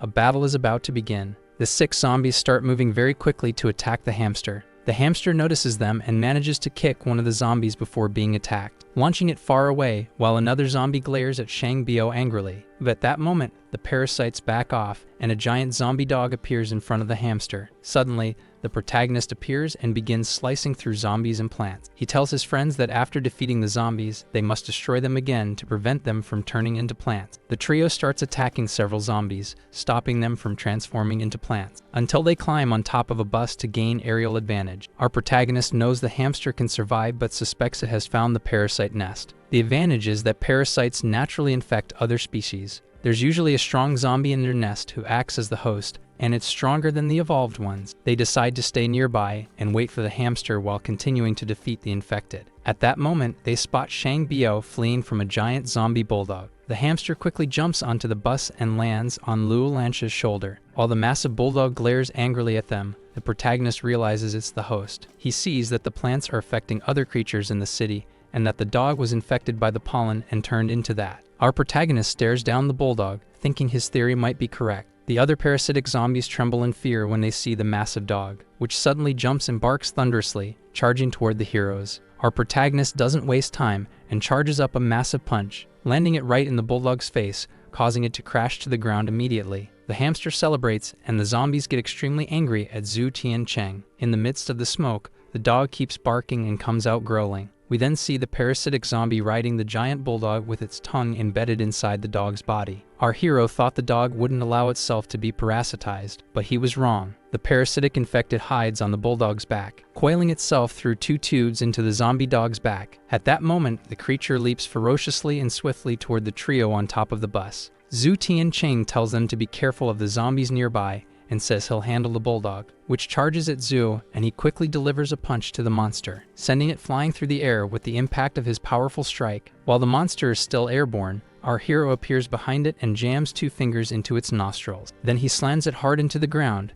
and the giant bulldog crashes with serious damage. He tells his friends to finish off the remaining 3 parasitic zombies. Still alive, the zombie dog gets up furiously and growls at Zhu Tian Cheng. Meanwhile, the trio fights the parasitic zombies with ease. The zombies begin to climb onto the bulldog and are absorbed into its body. It grows stronger, with plants and vines wrapping around it, and it lets out a deafening bark. Gao Fei is shocked as the other zombies also parasitize it, making it even stronger. One of the parasitic zombies on the ground gets stomped by the monster, which then charges at the characters at full speed. It lets out a roar at our protagonist, who responds with a powerful punch to the zombie bulldog's face. But at that moment, our hero notices the monster is withstanding even his punches. He then delivers a powerful kick to the monster's face to see if it can handle that. He manages to launch it far away while he and his friends fall back, needing more time to reach stage 4. They must wait for the dog to burn through all its energy, otherwise a meteorite crystal will form. The protagonist says he'll take the dog for a walk to drain its energy faster. Gao then says he'll defeat the zombies by firing his new curved bullet skill. As soon as the bullet hits a building, it begins to collapse. As it falls, several zombies are buried by the rubble. The trio tells the dog to stop barking since its subordinates have been eliminated. They decide to fight it directly to exhaust its energy. Gao Fei threatens the monster, saying he'll annihilate it. The little girl likes the idea, saying she'll train against a stage 3 monster. They start approaching the monster, and without wasting time, begin attacking it. They start arguing with the animal, which seems to understand what they're saying, responding with barks. The protagonist explains that the plants act like parasites that influence the host's behavior. After fusing with 4 parasites, the dog reached stage 3, and the mutation is reversible. That means the monster is no longer infected and doesn't need to be annihilated. However, he says that even if they are conscious, they're still enemies of humanity and don't deserve mercy. The zombie bulldog starts trembling all over, and they stay alert due to his instability. The zombie plants around its body begin to wither, and its paws and teeth shrink. Suddenly, the dog returns to its natural form, a blind bulldog. Our hero realizes it got rid of the zombie plants by using the parasite's viral energy. Suddenly, the bulldog sits down on the ground, and they get excited by this display of loyalty. However, Tian Cheng still thinks it's better to eliminate him and feed him to the hamster. Out of nowhere, the bulldog spits out a full green crystal from its mouth. Zhu Tian Cheng asks if he's offering the crystal in exchange for his life. The bulldog nods, and our hero agrees and seals the deal. He pets its head and tells it it's free to go. He also advises the dog not to get caught by anyone, because people won't be kind. Gao is impressed by his friend's good deed, but Zhu says he doesn't do bad deals. Even though the green crystal isn't worth as much as a polymer crystal, it can still help reach stage 3. However, Zhu Tian Cheng says they can't use the crystal for now. He says they shouldn't use it to evolve because they'll destroy their base, and they need to stabilize their viral energy. He also believes he wouldn't reach stage 3 even with several green crystals like that. Even stuck at stage 2, his strength is already comparable to stage 3, and he needs 10 times more energy than normal to evolve. That's why he thinks it's better to give the crystal to the hamster, who led them to the dog. Besides that, he left a trace of his mental power in the dog to sense his presence next time. He'll also let the dog go search for more green crystals, and his friends feel bad for the abandoned bulldog. The protagonist knows that Shang Bio's current strength isn't enough for what lies ahead, and the crystal will make him stronger. They decide to find shelter and have the hamster eat the green crystal. But the little animal doesn't seem very comfortable eating the green crystal. Lu wonders if he'll be able to swallow it, and Zhu says he put his mental energy into both of them and the hamster. With that, he knows where they are in their physical condition, so he's sure the little animal can handle it. Upon hearing this, the girl gets irritated with Shang Bio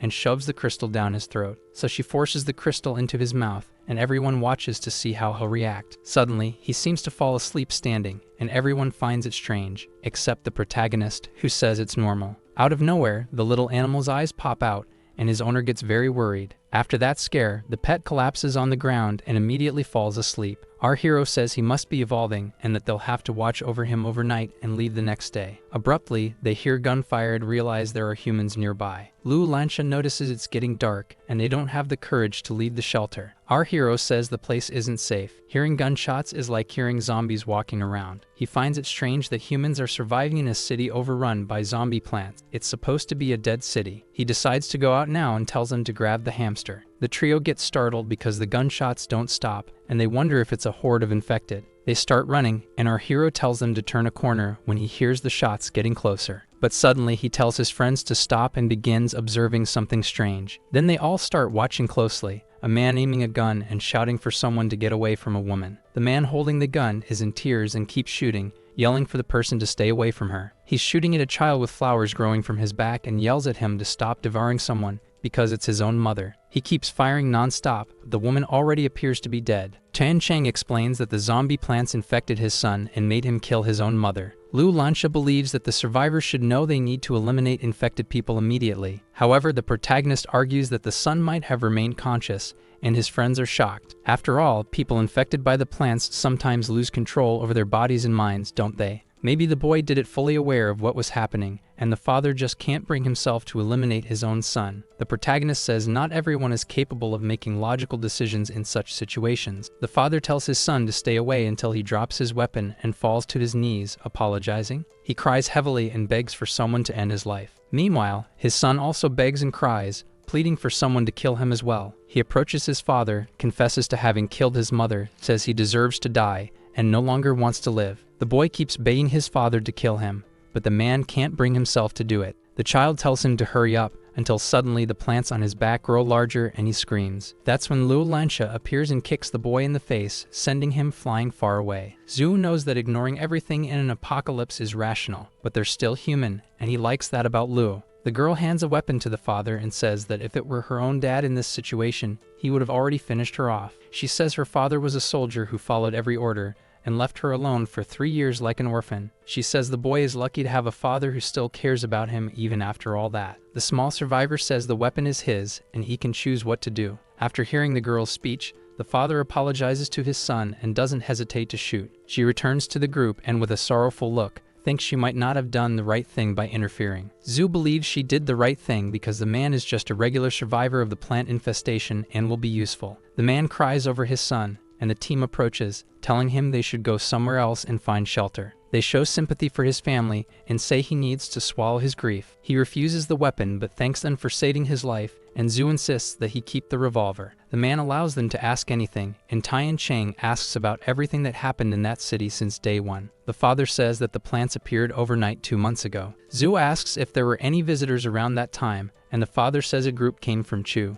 The whole team is surprised, and the protagonist had already suspected it because of his past life. Everyone is shocked that people came from Chu, and the protagonist has more questions. He asks if the people stayed there, and the father says most couldn't escape and ended up at the pear tree. He explains the city was built around a pear tree 1,000 years ago, and it's the only place the plants don't approach. Zhu had never heard about this ancient tree that resists the zombie plants in his past life. Then he asks why they left Chu, and the father says it became unbearable to stay there. He explains that people began going out in search of food, and he lost contact with the group. Seeing many people leaving, he didn't think much and left with his wife and son in a group of 30 people. Even though there were leaders in the observation groups, he knows they did it knowingly and dug their own graves. The protagonist thinks it's better to let a group go and have fewer mouths to feed. Then he asks how many people are in Chu, and the father says around 100 with evolved leaders. Zhu knows that if they had stayed calm and figured out how to build shelter, they would still be alive. Our hero reveals that he's heading to Chu, and the father says the place is swarming with zombies and they shouldn't go. Zhu tells him not to worry because they have their reasons for going, and the father realizes they're evolved. He tells them to take the main road, where they'll pass by the pear tree, but warns them to be careful with the people there. The trio decides to rest and leave the next morning. They hand him bullets and supplies since they can't go with him, and Zhu says the city is now safer. The man thanks them and pulls the girl aside to say something. He tells her not to blame herself for her father and imagines that he's doing his best to find her. And he says the girl should have faith that they will reunite someday, because there's no father who doesn't love his child. Lu Lansha thanks the man for his words. The trio tells him to head to a base in Manhua if he has nowhere else to go. Gao Fei asks his friend if the plants are from Chu, since that would be the only way for them to suddenly appear there. In Zhu's past life, the first zombie queen plant came from Chu, and it may have appeared earlier this time. Our protagonist says not to jump to conclusions about the group that came from Chu during the infestation. Gao Fei says that Xuan might still be in the city and in danger. But Zhu says that if he's right, his girlfriend is already at stage 2,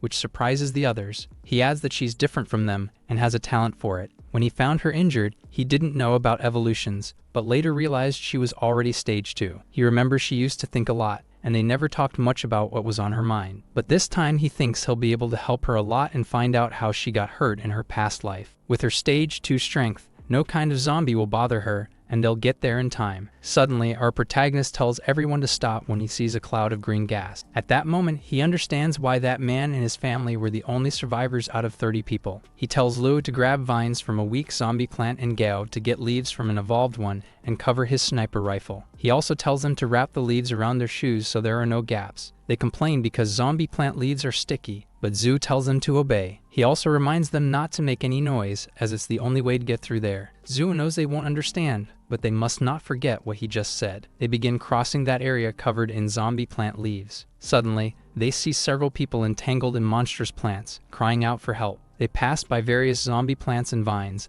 all of them holding human bodies screaming for help. Gao Fei wondered how this could have happened, and Zhu Tiancheng asks if they remember what he just said. He tells them not to do anything reckless no matter what happens and to keep walking without saying a word. They walk in silence, passing by people in despair, trapped by the zombie plants. They pass by these people with sadness in their eyes, knowing they can't do anything. Gao knows that if it weren't for Zhu's warning, they would have run to help them. He figures it must be a trap, which is why Zhu Tiancheng warned them. After a long time, they reach the end of the area infested with zombie plants. They ask their leader why there were so many people in that situation. Our protagonist says it was a gathering point for the plants and a trap to lure people in. They wrapped their shoes with leaves because they covered the ground, and stepping there would have alerted the creatures. Lu asks if they couldn't have gone around, and if those people are being kept alive on purpose since they could have died already. Our protagonist emphasizes that the threat level of the plants is like a massive zombie operation. They hunt and trap humans to use as bait, and even the three of them together couldn't defeat those plants. He says that even if they rescued those people, they turn into zombies and become enemies. It doesn't matter who it is, if they're infected, they're a lost cause and don't deserve mercy. The other two wonder if in that situation, they could ignore or eliminate Zuo. As strong as they are, they still hadn't seen so much violence, and today they saw the true apocalypse. Next he detects survivors and the 1,000-year tree nearby, and then they'll cross into another district. We see a horde of zombies attacking a group of masked men. They fight fiercely against each other, and the men, using wooden stakes, manage to push forward. A masked man with pink hair orders them to attack the zombies' legs and not finish them off. The masked group obeys, stabbing the wooden stakes only into the zombie's leg. The trio sees that the man knows what he's doing, as the zombies turn into plants as soon as they're killed. Zhu realizes they're all regular humans except the pink-haired one, who is evolved. Even though he's not that strong physically, he has mental strength and is probably at the peak of stage 1. Gao Fei is impressed because he's hitting the zombies with great speed. Our apocalypse hero figures it must be because of his weapons. Tian Cheng explains that the zombie plants infected his son and made him eliminate his own mother. Lu Lansha believes that the survivors should know they need to kill infected people right away. Tian Cheng notices that the leaders of this shelter have trained an elite group that seems very skilled. Next, they finish attacking the zombies and order Group 2 to set up a barricade. Group 2 quickly begins to raise a gate using concrete blocks. Gao Fei informs his leader that they're starting to set up defenses. They're putting effort into building a defense, probably aiming to take control of the underground supermarket. Our protagonist acknowledges that in a place overtaken by zombie plants, this isn't easy. He figures the supermarket must have lots of supplies that they can't carry all at once. Both of them get excited upon hearing about the supplies, since they have nothing left after losing the car. They only have enough food for 3 days because they gave some to the father. Our protagonist likes the idea and decides to attack this group by taking advantage of the situation. The group sets up the barricade and pours gasoline over the blocks where the creatures are. Then they set fire to the legless zombies crawling on the other side. They cheer as soon as they defeat the monsters. After clearing the entrance, the leader says they need to clean up the inside too. He also mentions they won't last long if they don't secure the supplies. He scolds one of his men who suggests going back to check on the leftover supplies. He decides to leave the inside of the market to Brother Fei and then move on to deal with the others. That's when the leader notices the arrival of a strange trio inside the barricade. All the men wonder who they are and whether they're evolved, since they'd never seen them before. The pink-haired man warns Brother Fei that some people are trying to steal their stuff. The trio begins to approach, and the masked men are left in shock. Our protagonist walks past the pink-haired man, ignoring him and bumping shoulders.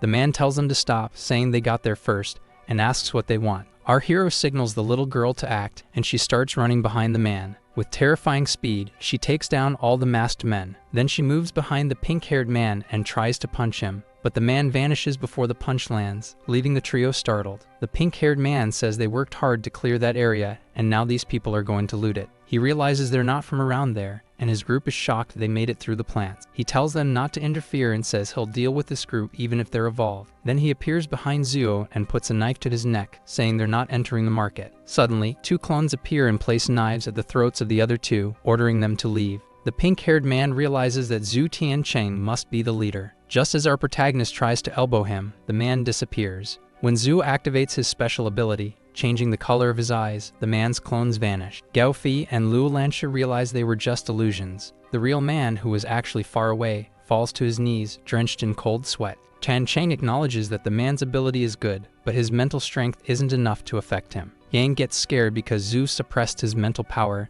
and his illusions don't work on him. After that, our hero ignores him and continues toward the underground market. Before the trio enters the place, the man gives them a warning. He says there's a giant zombie plant inside, and it's impossible to enter with just 3 people, even if they're strong. He offers to share the supplies and help, but Zhu instantly refuses. The man says they feel invincible just because they're stronger, but they're going to get screwed in there. He adds that if they come back asking for help, they won't get any, and he decides to wait for Brother Fei. The pink-haired man was the only one who went inside and saw a bunch of untouched supplies. He's been there for 10 days and finds it impossible that anyone could have gotten there before him. He creates illusions that even trick the zombies. The only problem he saw was the size of the plant. Its petals alone are bigger than he is. He knows they'll need an evolve to defeat it, and thinks that trio won't come out alive. Our protagonist, inside the market, tells them to grab as much food and water as they can. Gao Fei asks if he should go after the giant zombie plant, but our hero thinks it's better to let it find them. He says that ever since they arrived, he's been using mental strength to hide his true power so the plants would ignore them. While the little girl plays with her Rubik's Cube, something attacks her, but she dodges in time. As soon as the girl dodges, they all look and realize the giant zombie plant appeared out of nowhere. Outside, the masked group sees the creature and assumes the three must have provoked it. They know that if it keeps going like this, the market will collapse. 10 minutes pass, and the pink-haired man believes they didn't survive. He tells the soldiers not to feel invincible in the future, even if they evolve. After all, there's always someone stronger, and overconfidence becomes an obstacle. Then, a basketball starts bouncing across the floor and rolls over to them. Suddenly, the trio comes out of the market and starts arguing with each other. Zhu Tan tells them to find shelter and organize things while he carries supplies. The pink-haired man is shocked that they're still alive and managed to find so much food. He asks the protagonist how they found the plant, and if they ran from it. Lua says the monster wouldn't let her grab the Rubik's Cube, so they fought it, and she defeated it. The pink-haired man is completely stunned that the trio defeated the giant zombie plant so easily. He asks how they're so strong, and just then a vehicle arrives. A massive pickup truck approaches, and all the soldiers cheer at the arrival of Brother Fei. The pink-haired man remembers calling Fei over the radio to report the arrival of outsiders. All the masked men clear a path for the man's arrival. As soon as Brother Fei steps out of the truck, he asks how they dared steal what belonged to him. He immediately threatens our heroes, asking if they wish to be eliminated. Everyone celebrates Brother Fei's arrival and says they no longer need to fear the three Evolids. However, the pink-haired man warns that they're very strong and they shouldn't fight them. Before Brother Fei charges at them, the pink-haired one tries to explain the situation since he arrived too quickly. Fei tells them to step aside, saying he can't believe they can't handle such a simple situation. He then faces the trio and asks what their problem is. The protagonist recognizes that Fei is stage 2, but it's not enough to lead a base. Then he ignores the man and walks past him, assuming the true leader must be someone else. But as soon as he's ignored, the man jumps over our protagonist, landing right in front of him. Fei isn't willing to let them go after they stole his supplies. The pink-haired man tries to stop him, saying they're civilized people who can settle this through conversation.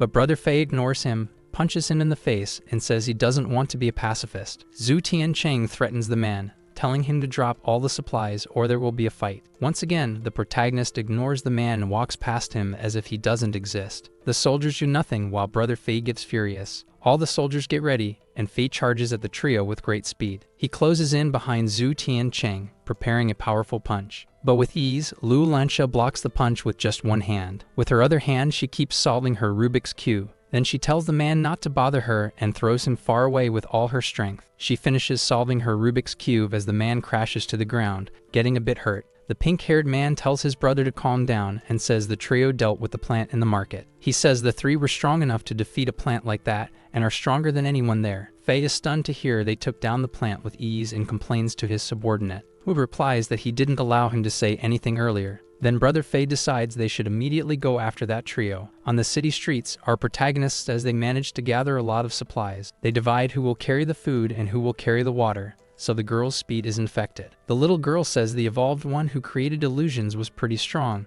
and if not for Zuo, they would have been in trouble. The protagonist acknowledges that even though he was stage 1, his attack functioned like that of a mental type expert. He says that Geo's mental strength can improve and that the pink-haired man's ability worked because it's unusual. He says that illusions are powerful, but attacking with them requires a high level of mental strength and doesn't work for most people. Zhu assumes that the ability is good, and if he uses it well, he can grow stronger during the apocalypse. Gao points out that they should have gone north instead of south if they're heading to Chu. He says that once they pass the base, they'll reach the city quickly, since it's a shortcut full of resources. He decides to stay there for the next 3 days to eliminate plants and collect resin and meteorite fragments. Suddenly, they see Brother Fei's pickup approaching them. As soon as the man steps out of the vehicle, he asks if the trio defeated the zombie plant in the market. When our protagonist confirms, Fei and his soldiers bow before him. They apologize and offer gifts to our protagonist. He says he didn't plan to take control of the market because of the plant. They had been trapped for 2 weeks until the trio showed up,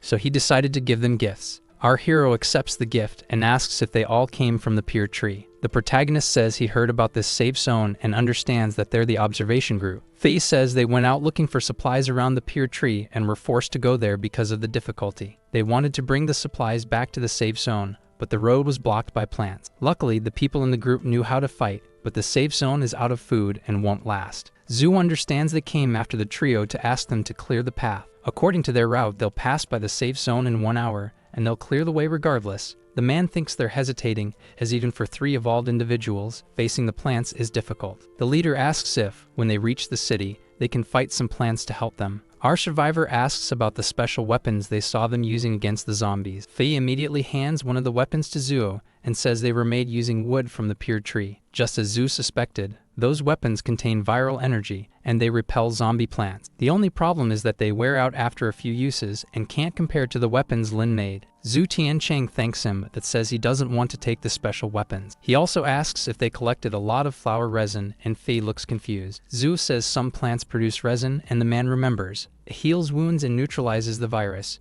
Our protagonist says they'll help clear the path under 2 conditions. First, he wants 30 pieces of flower resin, and the men are shocked. The pink-haired man says that even gathering everything they have wouldn't reach that number. Faye thinks it's an absurd demand but agrees, since his brother's lives are at stake. Calling Zhu a friend, he says he can give 15 pieces now. That's all he has, and will deliver the rest later. After our hero thanks him, Faye asks what the second condition is, and our protagonist says he just wants 1 person on loan. He asks to borrow the pink-haired man for 1 night, and says he'll return him the next morning. He tells Brother Fee that he thinks something's not right about this. The man says Yang Kong will sacrifice himself for the greater good. He immediately hands over the pink-haired man and says they won't mind. Our protagonist tells his 2 friends to stay with the observation group. After all, he's planning something special and thinks it's better if it's just him and Yang Kong. Suddenly, the little hamster Shang Bio starts making noise, and the whole team look. Our protagonist says he woke up early and tells him he can come along on the mission. Then he takes the pink-haired man with him and says he'll be back tomorrow. Brother Fei wonders why he's taking a hamster with him. The pink-haired man finds it strange that he's picking up plant vines and playing with them. He knows it won't be hard to escape using his speed since the place is large. Our protagonist notices that Yang Kong is nervous. He asks if he's afraid of him,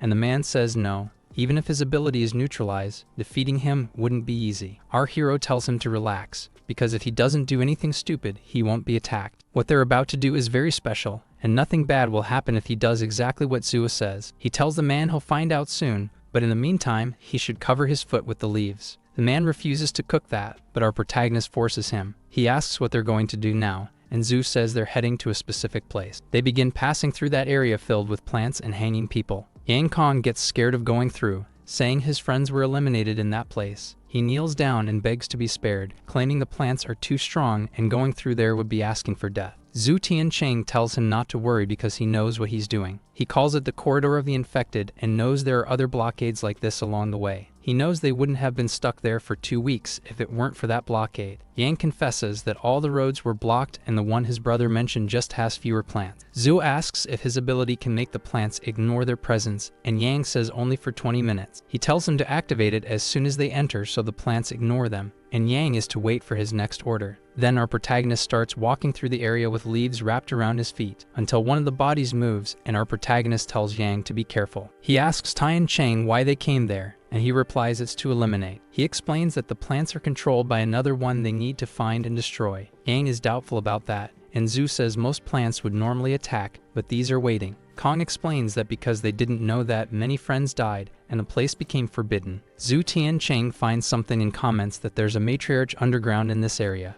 Kong assures him he can attack for half a second before his ability wears off. Then our protagonist tells the man to stay close and begins drawing his sword from his back. He delivers a horizontal slash to cut through the zombie plant vines. After that, he throws Yang Kong to advance more quickly and says they don't have much time. The masked man is surprised that Zhu cut all the plants in 1 second, and realizes that with him on their side, they really can defeat these zombie plants without any problems. He asks if there really is a matriarch underground, and our hero says it's nearby. He also says the people who were infected will be eliminated along with the matriarch and the plants. Our protagonist tells him to stop moving because he sensed something. Kong notices he's using his mental power and probably has a sensory ability. He comments that Zhu is feeling something up ahead and says Kang might have an ability like that. But the boy says his range doesn't even reach 5 meters. Our hero has detected a crossroads ahead, and the matriarch must be at the end of it. He explains that if you compress your mental power into a straight line, the detection range increases greatly. That way, when compressed, it becomes stronger and more effective for use against opponents. Yang Kong asks Zhu to teach him that technique, but Zhu explains he needs experience to acquire it. Tian Cheng calls the little hamster Shang Bio, who jumps toward Kong. He tells the boy to stay there because he might get caught in the crossfire, and the hamster will protect him.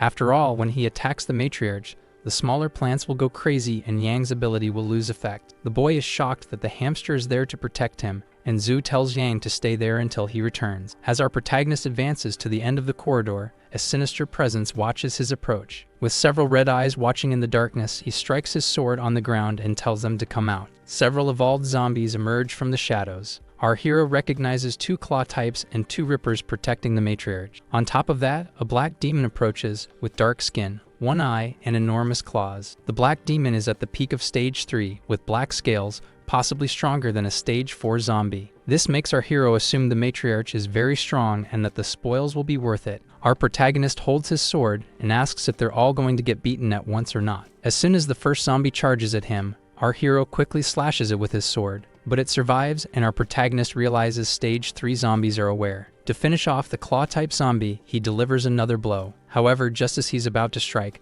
something pulls the wounded zombie away. Seeing black tentacles emerging from the smoke, he realizes it was the black demon who saved the other zombie. Attacking in a group and helping his teammates, Zhu notices that stage 3 hordes are harder to deal with. Even so, a claw type with no claws left makes Tian Cheng not care whether it's still alive. After the demon lets out a scream, Zhu asks if it's going to call for its master or fight. Our hero keeps attacking the zombies and completely destroys them, leaving everyone furious. He notices that a vine on the plant starts releasing a green gas. He realizes that the zombie has a strong collective instinct since it called for the matriarch's help. Even without knowing exactly where the matriarch is, the plants won't expose her main body. The protagonist doesn't want to waste any more time on the attacks and wants the matriarch to come out of hiding. Suddenly, when the plant starts releasing pollen, Yang hides the hamster so it won't get infected. He imagines that Zhu Tiancheng must have attacked the plant. Our survivor decides to play around with the zombies and continues attacking the dark demon. For now, he strikes with his sword and notices that the demon's scales are very resistant.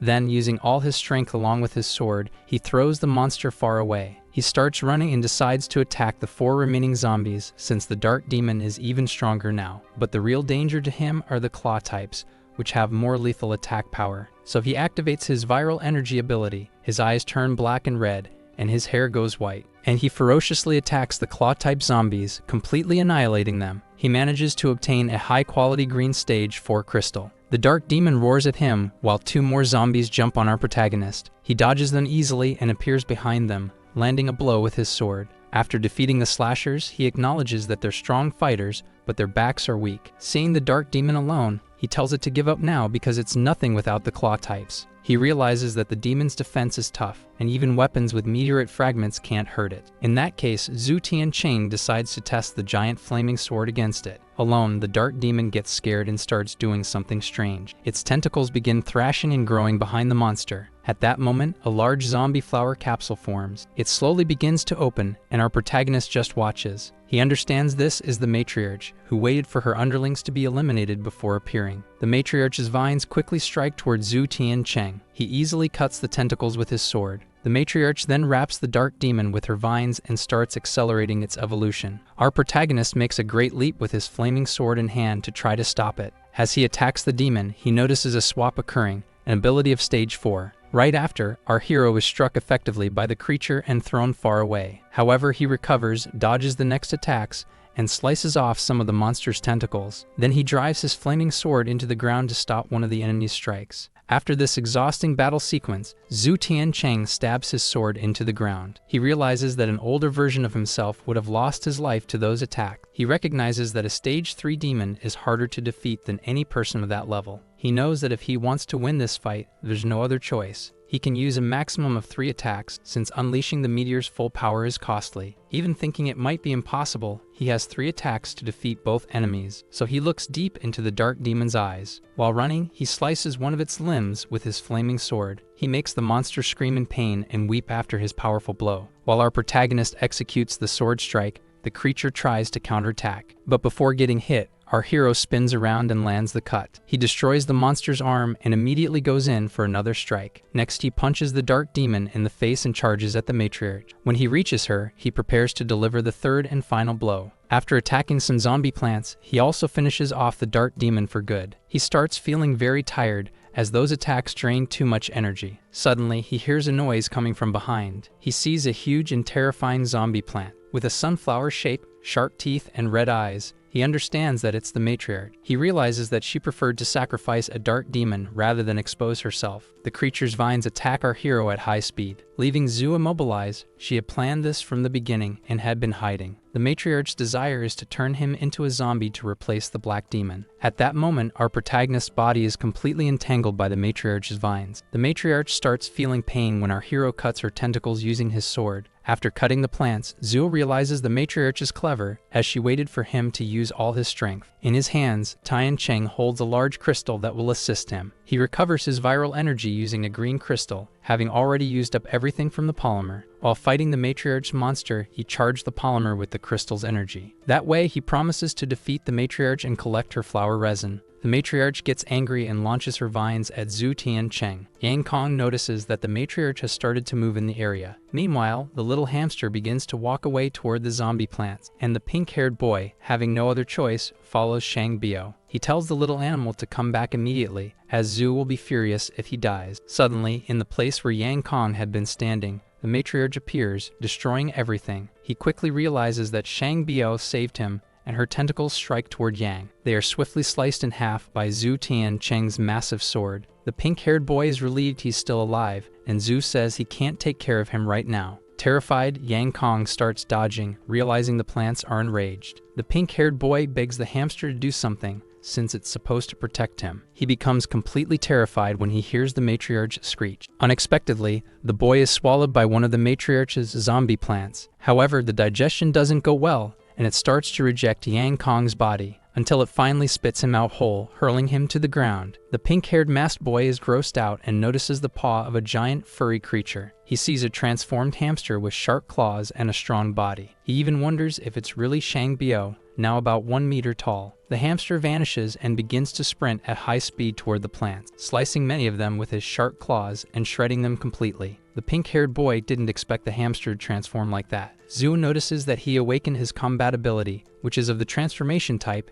after eating the crystal. Even though his transformation ability is rare and very good, he won't defeat the plants alone. That's why the hero decides the battle must end now, and he tells the little hamster to take care of the onion-haired man. While he charges toward the matriarch's main head, Yang Kong is shocked at the buff hamster and Zhu Tian Cheng going after the zombie plant. Meanwhile, the masked group notices that Zhu is about to eliminate the plant congregation point. The braided hair masked one is in disbelief upon learning he cleared the plant corridor. She tells her subordinate to return to the base and patch her up after they finish clearing the road. The masked leader decides she'll return to Chu when this is all over. After all, there are still matters to resolve there, and she knows she can't stop Zhu Tian Cheng anymore. She decides to respect his decision since he's made up his mind, and spits on the ground. After some time, the zombie plant is completely shredded and destroyed. Zhu Tian Cheng says the little hamster can't eat the remains of that plant, and starts scolding the little hamster while searching for flower resins. After collecting all the plant resins, they decide to leave. He's pleased that he managed to get a lot, in addition to the 30 pieces Faye promised him. Even though Shang doesn't have brute strength when fighting the plants, he seemed to be at stage 2 level. He also obtained a red piece of flower resin from the matriarch, which will be very useful in the future. He gives a resin to Onion Hair, who must have been infected by a zombie plant.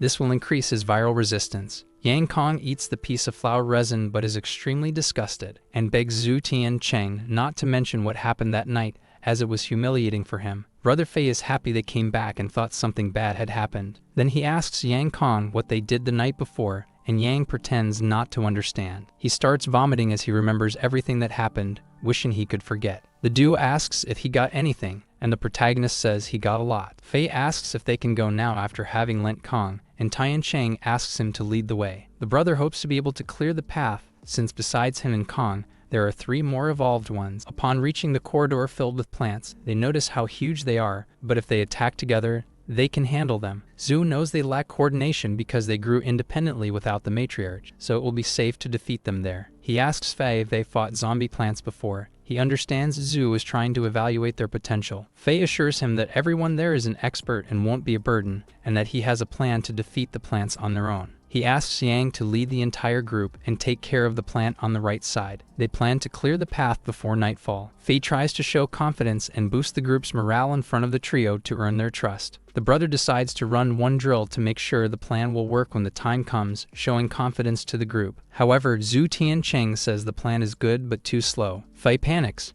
and says the method may be slow but it's effective, and they shouldn't rush into fighting the plants. The protagonist tells the pair of survivors to act quickly and attack the plants directly. The scared man thinks it's impossible for two evolved to face 5 zombie plants. He then orders his group to go help the 2 heroes, but Yang Kong tells Brother Fei that the duo doesn't need help. After all, the 2 are handling it on their own and have already destroyed most of the plants with overwhelming strength. They wonder how it's possible for them to have such power. At the end of the fight, which only lasted a few minutes, the 2 defeat all 5 plants and collect 5 pieces of resin. Brother Fei feels like he's won the lottery because the trio is so powerful. Yang is surprised that even Zhu's subordinates are strong, and is glad he stopped Fei from attacking them. One of Fei's soldiers says they could count this resin they got as repayment for their debt. Fei punches his man, saying he'll keep his word with no shortcuts. He then promises Zhu Tiancheng that he will be loyal to him and will honor his word. He says that when they arrive at his base, he'll deliver his part of the deal, and Zhu thanks the brother. At the base, people are happy that the observation group returned and feels safe. Brother Fei begins distributing boxes of supplies to his people. Gao Fei is impressed that he manages all of this, considering the base has so many people. Even though it's a simple place, it's a survivor base, and whoever planned it did a great job. He notices the pear tree is 10 meters tall, has very strong branches, and emits a strange viral energy. Fei introduces Brother Xu to the 3 heroes who save them on the road full of zombie plants. Xu thanks our protagonist, saying that if Fei had taken any longer to arrive, they wouldn't have held out. He tells Xu that they made a deal promising 30 pieces of resin, which are obtained from inside the zombie plants. He says they have 15 pieces and are missing the other half. Su, who manages the warehouse, thinks it's a high amount but says it's worth it for the observation group. Fei invites Zhu Tiancheng to drink at his house and thank him by celebrating with alcohol. Lu Lansha heads out for a walk in the meantime. They know Lu probably hasn't fully recovered from the problems with her childhood friends, so they send Gao to go with her. After all, this is someone else's territory, and she can't cause trouble. Meanwhile, he and Brother Fei toast and drink together. He says they found those bottles of alcohol in a hotel in G, the city Zhu Tiancheng came from. He wasn't even going to open the bottles, but the occasion is special, and he compliments Zhu on his strength. A man arrives and scolds Fei for calling himself leader of the observation group and drinking. The leader of the medical group gets irritated and asks if he already reported the status of the wounded and distributed the supplies. He tells the man to keep his voice down in front of the guest, and Wang tells him to return what he borrowed from Fei. He introduces the leader of the medical group, Wang Sanjin, to Tian Cheng and apologizes for his behavior. Fei and Wang San start arguing over the loan that was made. Our protagonist realizes the base is very well organized and that there are people in charge of medical treatment. He demands that Fei hand over medication as patients urgently need it, and asks for the resins that have healing properties. Wang gets irritated with Fei's behavior, saying he doesn't respect the rules and orders him to return what belongs to him. Xu tells his brother that there are only 5 pieces of flower resin left in the warehouse. This shocks everyone, as the amount is too small to pay off their debt. Su explains to Wang that the resin is the miracle medicine that eliminates the virus. Sanjin asks what they're going to do with 15 resins, since it's a valuable resource that can save lives. Brother Fei gets irritated with the doctor and says he needs the resin and will go out to get more over the next 2 days. Zhu sees that they discovered the effect of the flower resin, which together with the meteorite heals injuries and saves from death. Su tells the doctor that Fei wants to repay Tian Cheng with the flower resins. Wang Sanjin gets angry with his brother for promising 30 pieces of the miracle medicine. Fei tells him to shut up and says he can't go back on his word, then asks the doctor for the resin pieces. But the doctor immediately refuses and says Tian Cheng should come get it himself if he's so strong. Our protagonist remains indifferent,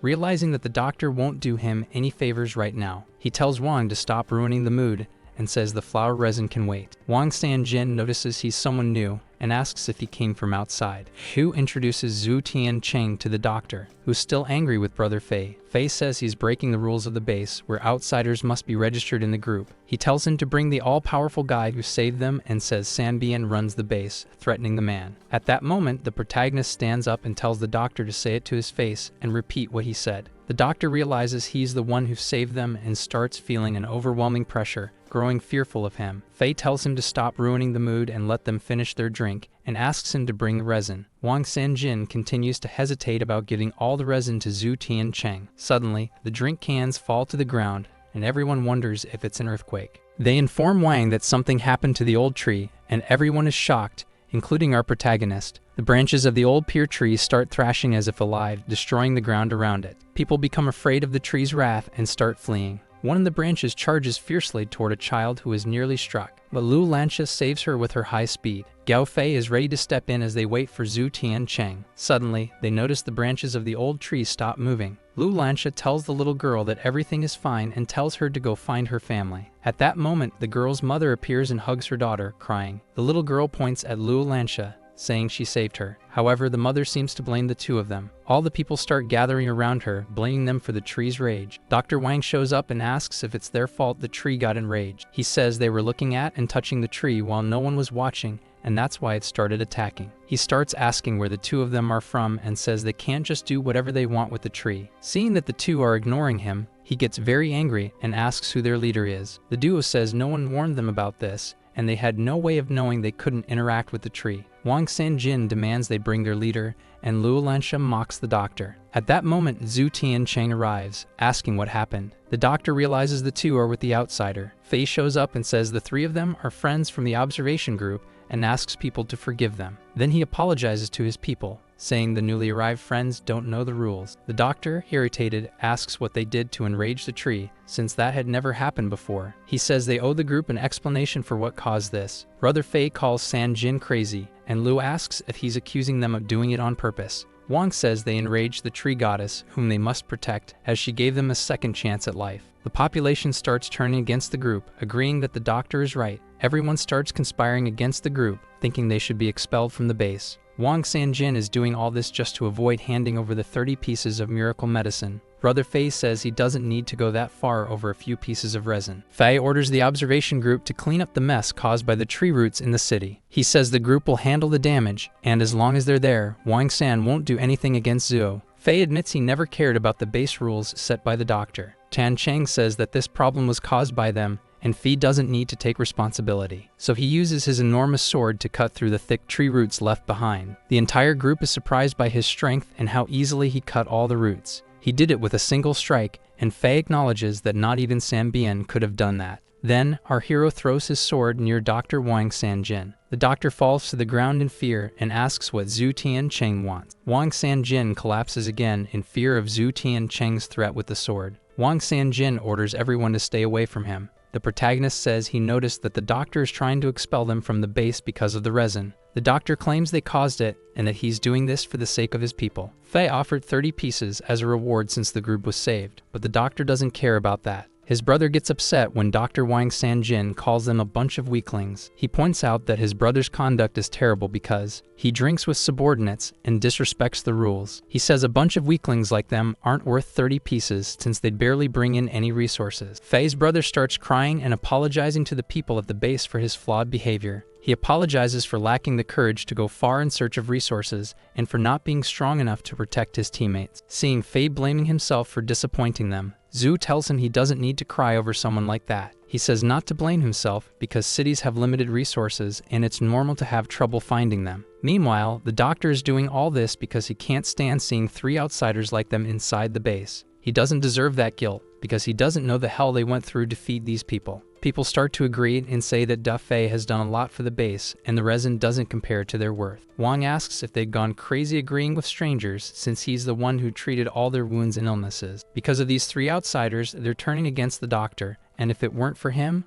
they all would have died. Sanbian's brother appears and orders everyone to be quiet, and the people are happy to see their leader back. Our protagonist recognizes the man and understands that he's the leader of the base. The man says he asked them to take care of the base and sees chaos the moment he returns. Da Fei blames himself again for the mess and says he'll take full responsibility. Sanbian tells him to stand up and asks in detail what happened. Da Fei explains everything and says that if it weren't for Tian Cheng, they would have been trapped in the city because they were surrounded by plants. After they brought Zhu Tiancheng to the base, Sanjin started arguing over the resin. Irritated, Sanbian slaps the doctor hard across the face. Then he asks Xiao Exo to go to the doctor's house and bring what Zhu is asking for. Our protagonist realizes that his group is strong because they follow military discipline. He notices the man is at the peak of stage 2 and will become even stronger in the future. He feels like he's met him before and recognizes that the person in black is also very strong. As Sanbian requested, Exu brings the resin to our hero. He apologizes to Zhu Tiancheng for the Dr. Wang's offense. He feels ashamed about the incident, since Zhu is very understanding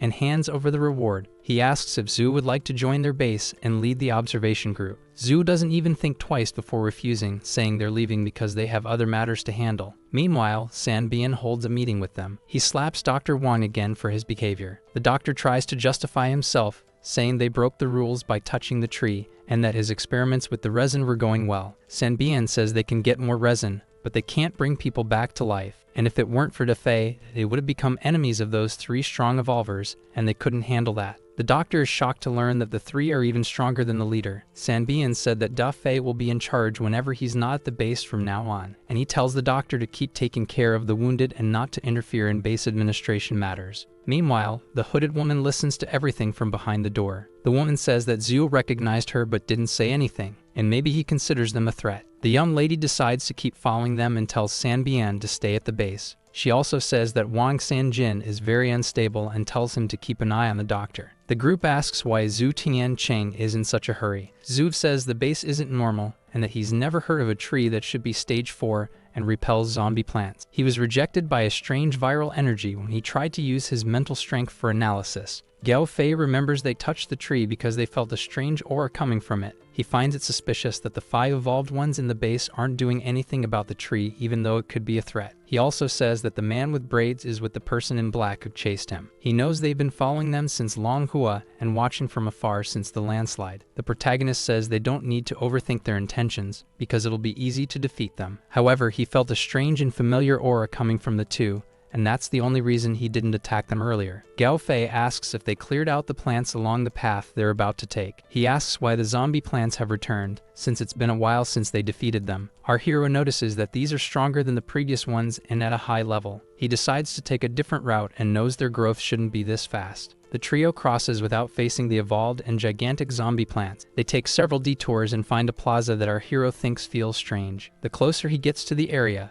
the shorter Zhu's sensory range becomes. At this point, his range doesn't even reach 20 meters. He says most plants have already taken over the routes out of the city, and the plaza seems like a trap. Suddenly, they hear barking and see a dog approaching. It's the one-eyed blind bulldog they saved from infection earlier. The little girl wonders what it wants there, and Jao sees it as a warning not to go any farther. Our protagonist decides to ignore the dog, but realizing this, it bites his ankle. The team then understands that it came to stop them from going there because it's dangerous. But the young lady asks if it can sense danger, and the dog nods. Even so, Zhu Tiancheng decides to move forward because they need the resin and green crystals. They decide to use the dog to gather more crystals and ask the hamster to protect the bulldog. They all walk together, protecting one another along the road ahead. After a few steps, several enormous zombie plants surround the trio and the animals. The bulldog gets scared, but Shang Biao begins to transform to protect them. The protagonist tells everyone not to hold back and to go all in. Charging at the plants, he tells them not to leave a single one behind. With his massive sword, he starts cutting through the vines of the zombie plants. Lu Lansha throws multiple daggers that hit the monsters. Gao Fei and Shang Biao attack wildly while the dog watches everything without doing anything. After an hour, they manage to defeat all the zombie plants and are extremely exhausted, except the dog, who did nothing, and our protagonist tells it to eat the remains. The bulldog begins to eat the flower resins. Zhu assures them that it will turn everything into crystals using the mental energy left in its body. After condensing the resins, the bulldog starts spitting out large crystals. Then Tian Cheng says he won't attack the dog as long as it keeps cooperating. Petting the dog, they realize the bulldog will never disobey Zhu Tiancheng. They then begin counting how much resin is left. Our protagonist says it's enough, and they don't eat more. He just wants to see how many crystals the dog will make. The dog has been sleeping for 2 hours since it finished eating, just like Shang Biao. Our hero tells them to protect the dog until it wakes up, while he and the hamster go do something else. Zhu thinks there's a trap involving that tree, since they were attacked as soon as they left the base. The little girl thinks they could just start attacking everything with the strength they have, but the protagonist says they used up 80% of their energy in that fight. Even though they are strong, if they have to fight again, they will need to spend a lot of energy and will start getting hurt. They should avoid major fights for now since they have a lot of supplies, and he tells them to find shelter until he returns. Meanwhile, he infiltrates that group's base during the night, running at high speed. He felt the mental strength of the person dressed in black during the day, but at night it vanished. He hears someone talking to the doctor, saying they are the one making decisions in the group. Zhu Tiancheng wonders what he's scheming this time and decides to spy. He orders the person to double the dosage, but the person is afraid to increase it because the tree attacked them earlier. Dr. Wang tells the person to do what he says, claiming he was a doctor in the United States. He says there won't be any problem increasing the dose, and that they are the only ones capable of handling it. He hands a syringe with 3 vials to this doctor. He realizes they are injecting the tree, controlling its actions with the medicine. The doctor thinks Da Fei wasn't made for leadership and says only his plan will work. Suddenly, the protagonist appears, startling the doctor, who asks what he's doing there. He kneels and says it's his fault for not knowing Zhu was that strong, and begs for mercy. He starts panicking because the man stronger than Sanbian has returned, and he can't afford any mistakes. He begins begging for forgiveness hundreds of times while slapping his own face. Zhu Tiancheng tells him to stop, and Wang Sanjin asks if he's not going to eliminate him. He simply says he has questions and wants answers, adding that he doesn't eliminate ordinary people. Then he asks why the doctor is injecting the 1,000-year-old tree. Wang says the tree behaves like an animal and has a near-human consciousness, so they tranquilize it to prevent attacks. The protagonist heard that zombie plants have animalistic traits, so they're limiting its actions. The doctor says he didn't cause the zombie plants to attack them when they left the base. He only controls the pure tree. In fact, our hero asks what the connection is between the tree and the zombie plants. Dr. Wang explains that the tree's roots resemble zombie plants and are intertwined with them. The tree rarely attacks humans, acting differently from zombie plants, being 2 different species. The doctor says everyone who leaves the base is attacked, especially if they're strong. Our protagonist becomes suspicious after hearing this and thinks he's lying. He asks if he ordered the doctor to inject the tree to reduce the risks, and he says yes. The doctor insists he's not hiding anything from him. With the tree asleep, the plants will start attacking for a while, which is why he doubled the dose. Zhu Tiancheng is completely shocked to hear that the plants are going to start attacking, and the doctor explains that his goal is not to destroy the base. He is injecting growth hormone A, which the tree is very sensitive to. Once it receives the injection, the tree will awaken and destroy all the zombie plants. Zhu understands that he wants to take advantage of the moment to increase his reputation in the base. The doctor insists they are not enemies and that all he wants is to improve his image. Zhu Tiancheng says that fools and traitors are the kinds of people he hates the most, and he declares that Dr. Wang Sanjin is both. The doctor reminds him that he promised not to eliminate him. Zhu says he's going to let the people know. After all, it's his fault. He throws the doctor to the ground and says he's about to see what will happen to him. The people in the city start screaming in desperation. The zombies have invaded, and they pray to the mother tree. Suddenly, a fire breaks out and the zombies catch fire. Da Fei orders his men to throw more gasoline on them. Su says they need Sanbian because they can't hold on much longer. Fei says he'll go get the leader and tells Xu to take care of the group. Meanwhile, the leader is fighting a plant and gets immobilized. Just when he accepts his fate, Da Fei saves him. He attacks the plant and makes it release him. He doesn't understand why so many plants appeared there. The 2 of them plan to attack together from the left and right. The ground begins to shake, startling them both. Suddenly, 2 huge zombie plants burst out of the ground. The young lady can't help them because she's on another mission. Sanbian thinks they can't always rely on her. They decide to face the 2 plants on their own. The 2 begin slicing through the creature's tentacles. They are shocked by the strength and ferocity of the plants, until one of them captures Da Fei's body. He also immobilizes Dr. Wang Sanjin with the vines. When they're losing hope, Zhu appears. He hands the tranquilizer syringe to Da Fei to wake up the pure tree. As he goes, the leader of the base is caught by the zombie plant. Our hero saves Sanbian and checks if he's okay. Zhu notices that the monsters are strong because they badly injured a stage 2. Sanbian tells him to attack with the sword while he provides cover. Chan Cheng says he'll handle it alone since Sanbian is injured. Terrified, the leader says those 2 are too high level to be fought that way. However, the protagonist doesn't listen and slices the plant into pieces. This surprises Sanbian with his strength. He agrees with his lady, who said Luo would be safe at Zhu's side. The protagonist throws the doctor to the ground and says it's his fault. The leader is shocked to hear that. The tree roots begin emerging from the ground, making the people happy because they believe it's the goddess tree. They assume the tree is alive and the goddess has not abandoned them. They shout that they're going to be saved by her. Da Fei thanks Zhu Tiancheng for coming and changing the course of things. Sanbian blames the other doctor, who says he was forced by Wang. The base leader orders both traitors to be tied up. San and Zhu talk about the fate of the 2. The protagonist knows he'll make them suffer to maintain order in the base. Zhu Tiancheng shows interest in studying the old tree. San acknowledges him and allows him to study the tree as thanks. 20 minutes pass, and they splash water on the doctor's face. Wang Sanjin is hung from a light post. The subordinate doctor keeps blaming Wang, who finally realizes that it was Zhu who turned him in. One of the soldiers approaches with a knife, scaring the doctors. Sanbian doesn't want to kill him so quickly. He'll let him leak ketchup to attract nearby zombie plants. Wang begs for forgiveness and says he's a great doctor who did a lot for the base. Dafei says his mistake cost lives and resources, and that he doesn't deserve forgiveness. Sanbian says traders don't deserve a second chance. As drops of tomato sauce hit the ground, he screams. A small plant begins to sprout from the soil, until it becomes a giant zombie plant. Wang Sanjin screams in total despair and fear of the creature. Our protagonist begins to study the old tree. He notices it has the vital energy of a zombie plant, and the others don't recognize it. Because it has the energy of an evolved being, Zhu thinks someone at stage 3 created it. He suspects the hooded woman after all. She followed them and may have caused the plant attacks. Sanbian thanks him, and Zhu says he wants to talk about the problem between them. Zhu is honest about being followed, about the creation of the tree, and the attack they suffered. San doesn't have the patience or time to explain everything. Zhu understands they're going after Gao Fi and Lu Lansha. He threatens to run off with the two of them to avoid facing them. Sanbian asks him to wait until the woman returns and talk it over with her. Suddenly, Gao Fi shows up calling for Zhu. He says that after they fought the plants, the hooded woman took Lu.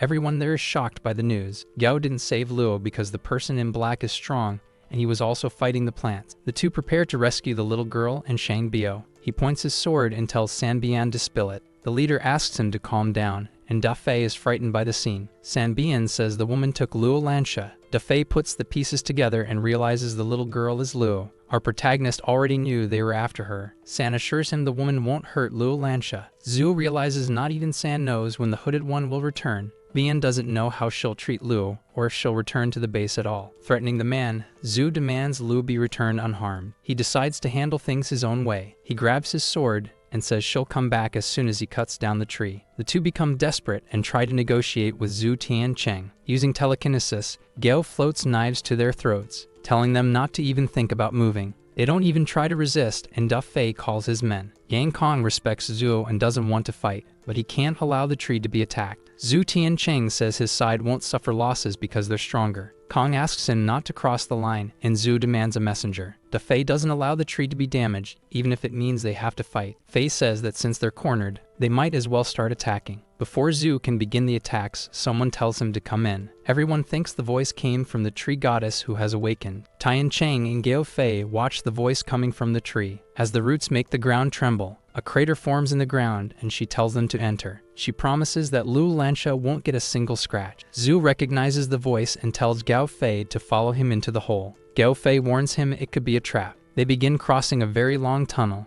They feel a dense viral energy coming from the tree. Zhu says the old tree must be stage 4. Seeing enormous spaces, they finally reach the roots of the 1,000-year-old tree. A person comes out from inside the root and thanks them for bringing Lu. As the person fully exits the capsule, they realize it's a dryad. The man promises not to harm them because he's human and fused to the tree's root. He introduces himself as Lu Wuhang, Lu Lansha's father. Our protagonist drops his sword and is left in shock. The little girl wakes up in a strange place. As she groggily wakes from her sleep, Shang Bio is there with her. The woman in black notices that she's woken up. Lu realizes she's without her weapons, and the woman throws them on the ground. Our survivor knows the hooded woman attacked them earlier. She charges at her at high speed with a punch, which is blocked by the woman who had predicted the attack. Next, she tries to kick, and the hooded woman dodges. She attempts a knife strike and fails after another dodge. Lu realizes she dodges everything because she predicts all her moves. She decides to use her sonic speed to escape the place. The woman removes her hood and knows Lu Lansha recognizes her. Then the little girl recognizes Sue. She gets excited. After all, the group had been searching for Sue. She says that Zhu had been looking for her at the school, and that's why he saved Lu Lansha. Sue doesn't understand why he's looking for her since they don't know each other. Lu Lansha says that Tian Cheng loves the girl for her incredible beauty. The girl decides to take her to Zhu and says they're a good match, having similar strength. Sue says she has something important to tell her. Sue says that Lu Lansha's father might die in the coming days. Meanwhile, Tian Cheng asks how this happened to Lu Wuhang. Gao Fei has never seen his leader so shaken. Lu Wuhang asks if they know each other. Zhu can't talk about his past life and says he just knows Lu Lansha. They introduce themselves as friends of Lu and call him Uncle Lu. The girl's father says they did well bringing her there because it wasn't easy. Our hero just did what was right. Uncle Lu had saved him and Suan Xuan in his past life and taught him everything he knows. Lu Wuhang feels a familiar and yet unknown presence in Zhu. Zhu's strength and experience were similar to Uncle Lu's because he learned a lot from him. Our protagonist asks if he shouldn't be in Zhu right now. Uncle Lu begins to tell them his whole story. When the apocalypse began, he was in the army saving people. Seeing the city overcrowded, they evacuated the survivors out of Zhu. When they returned, they saw the entire army wiped out by zombies. In the past life, Lewis said they had gone back to the group, and a giant horde appeared afterward. The main military group wasn't defeated by zombies, who were still weak back then. Clenching his fist in anger, Lewis says it was a demon, and that this demon is the reason for Uncle Lou's current state. Luo Lanche's father. He says it was the red demon. It has red skin, the stature of a human, and the ability to speak. Gao Fei is shocked to learn about the existence of a rational zombie. Zhu knows this type is rare and asks if it captured people alive. Tian Cheng knows the crimson demon that arrived early in Zhu. The protagonist says they're stage 4 with stage 2 strength but possess human intelligence. A crimson demon can control up to 5,000 zombies that will obey an attack on command. Uncle Luo says they set an ambush and then began experimenting on humans. Zhu Tian Cheng says their second ability is zombie mutation. They transform humans into high-level zombies because their bodies are filled with viral energy. Lu Wuhang was scratched on the leg and ended up like this. The other soldiers were scratched and turned into zombies. After the wounds healed, they gained powers and great strength. After that, the soldiers used their powers to escape. Just as Zhu thought, they spread the virus because they were infected by the red demon. They served to spread the virus because the mutation is parasitic. Everyone fled to Laihua, and one of them turned into the first zombie plant in the area. Even though the plant was strong, they survived. They realized that sooner or later, they would turn just like their friend. Because they discovered the tree, they survived after all. It repels zombie plants. They noticed the virus calmed down and no enemies came near the tree. Our video ends here. If you enjoyed it, please like and subscribe to the channel. Until next time, bye bye.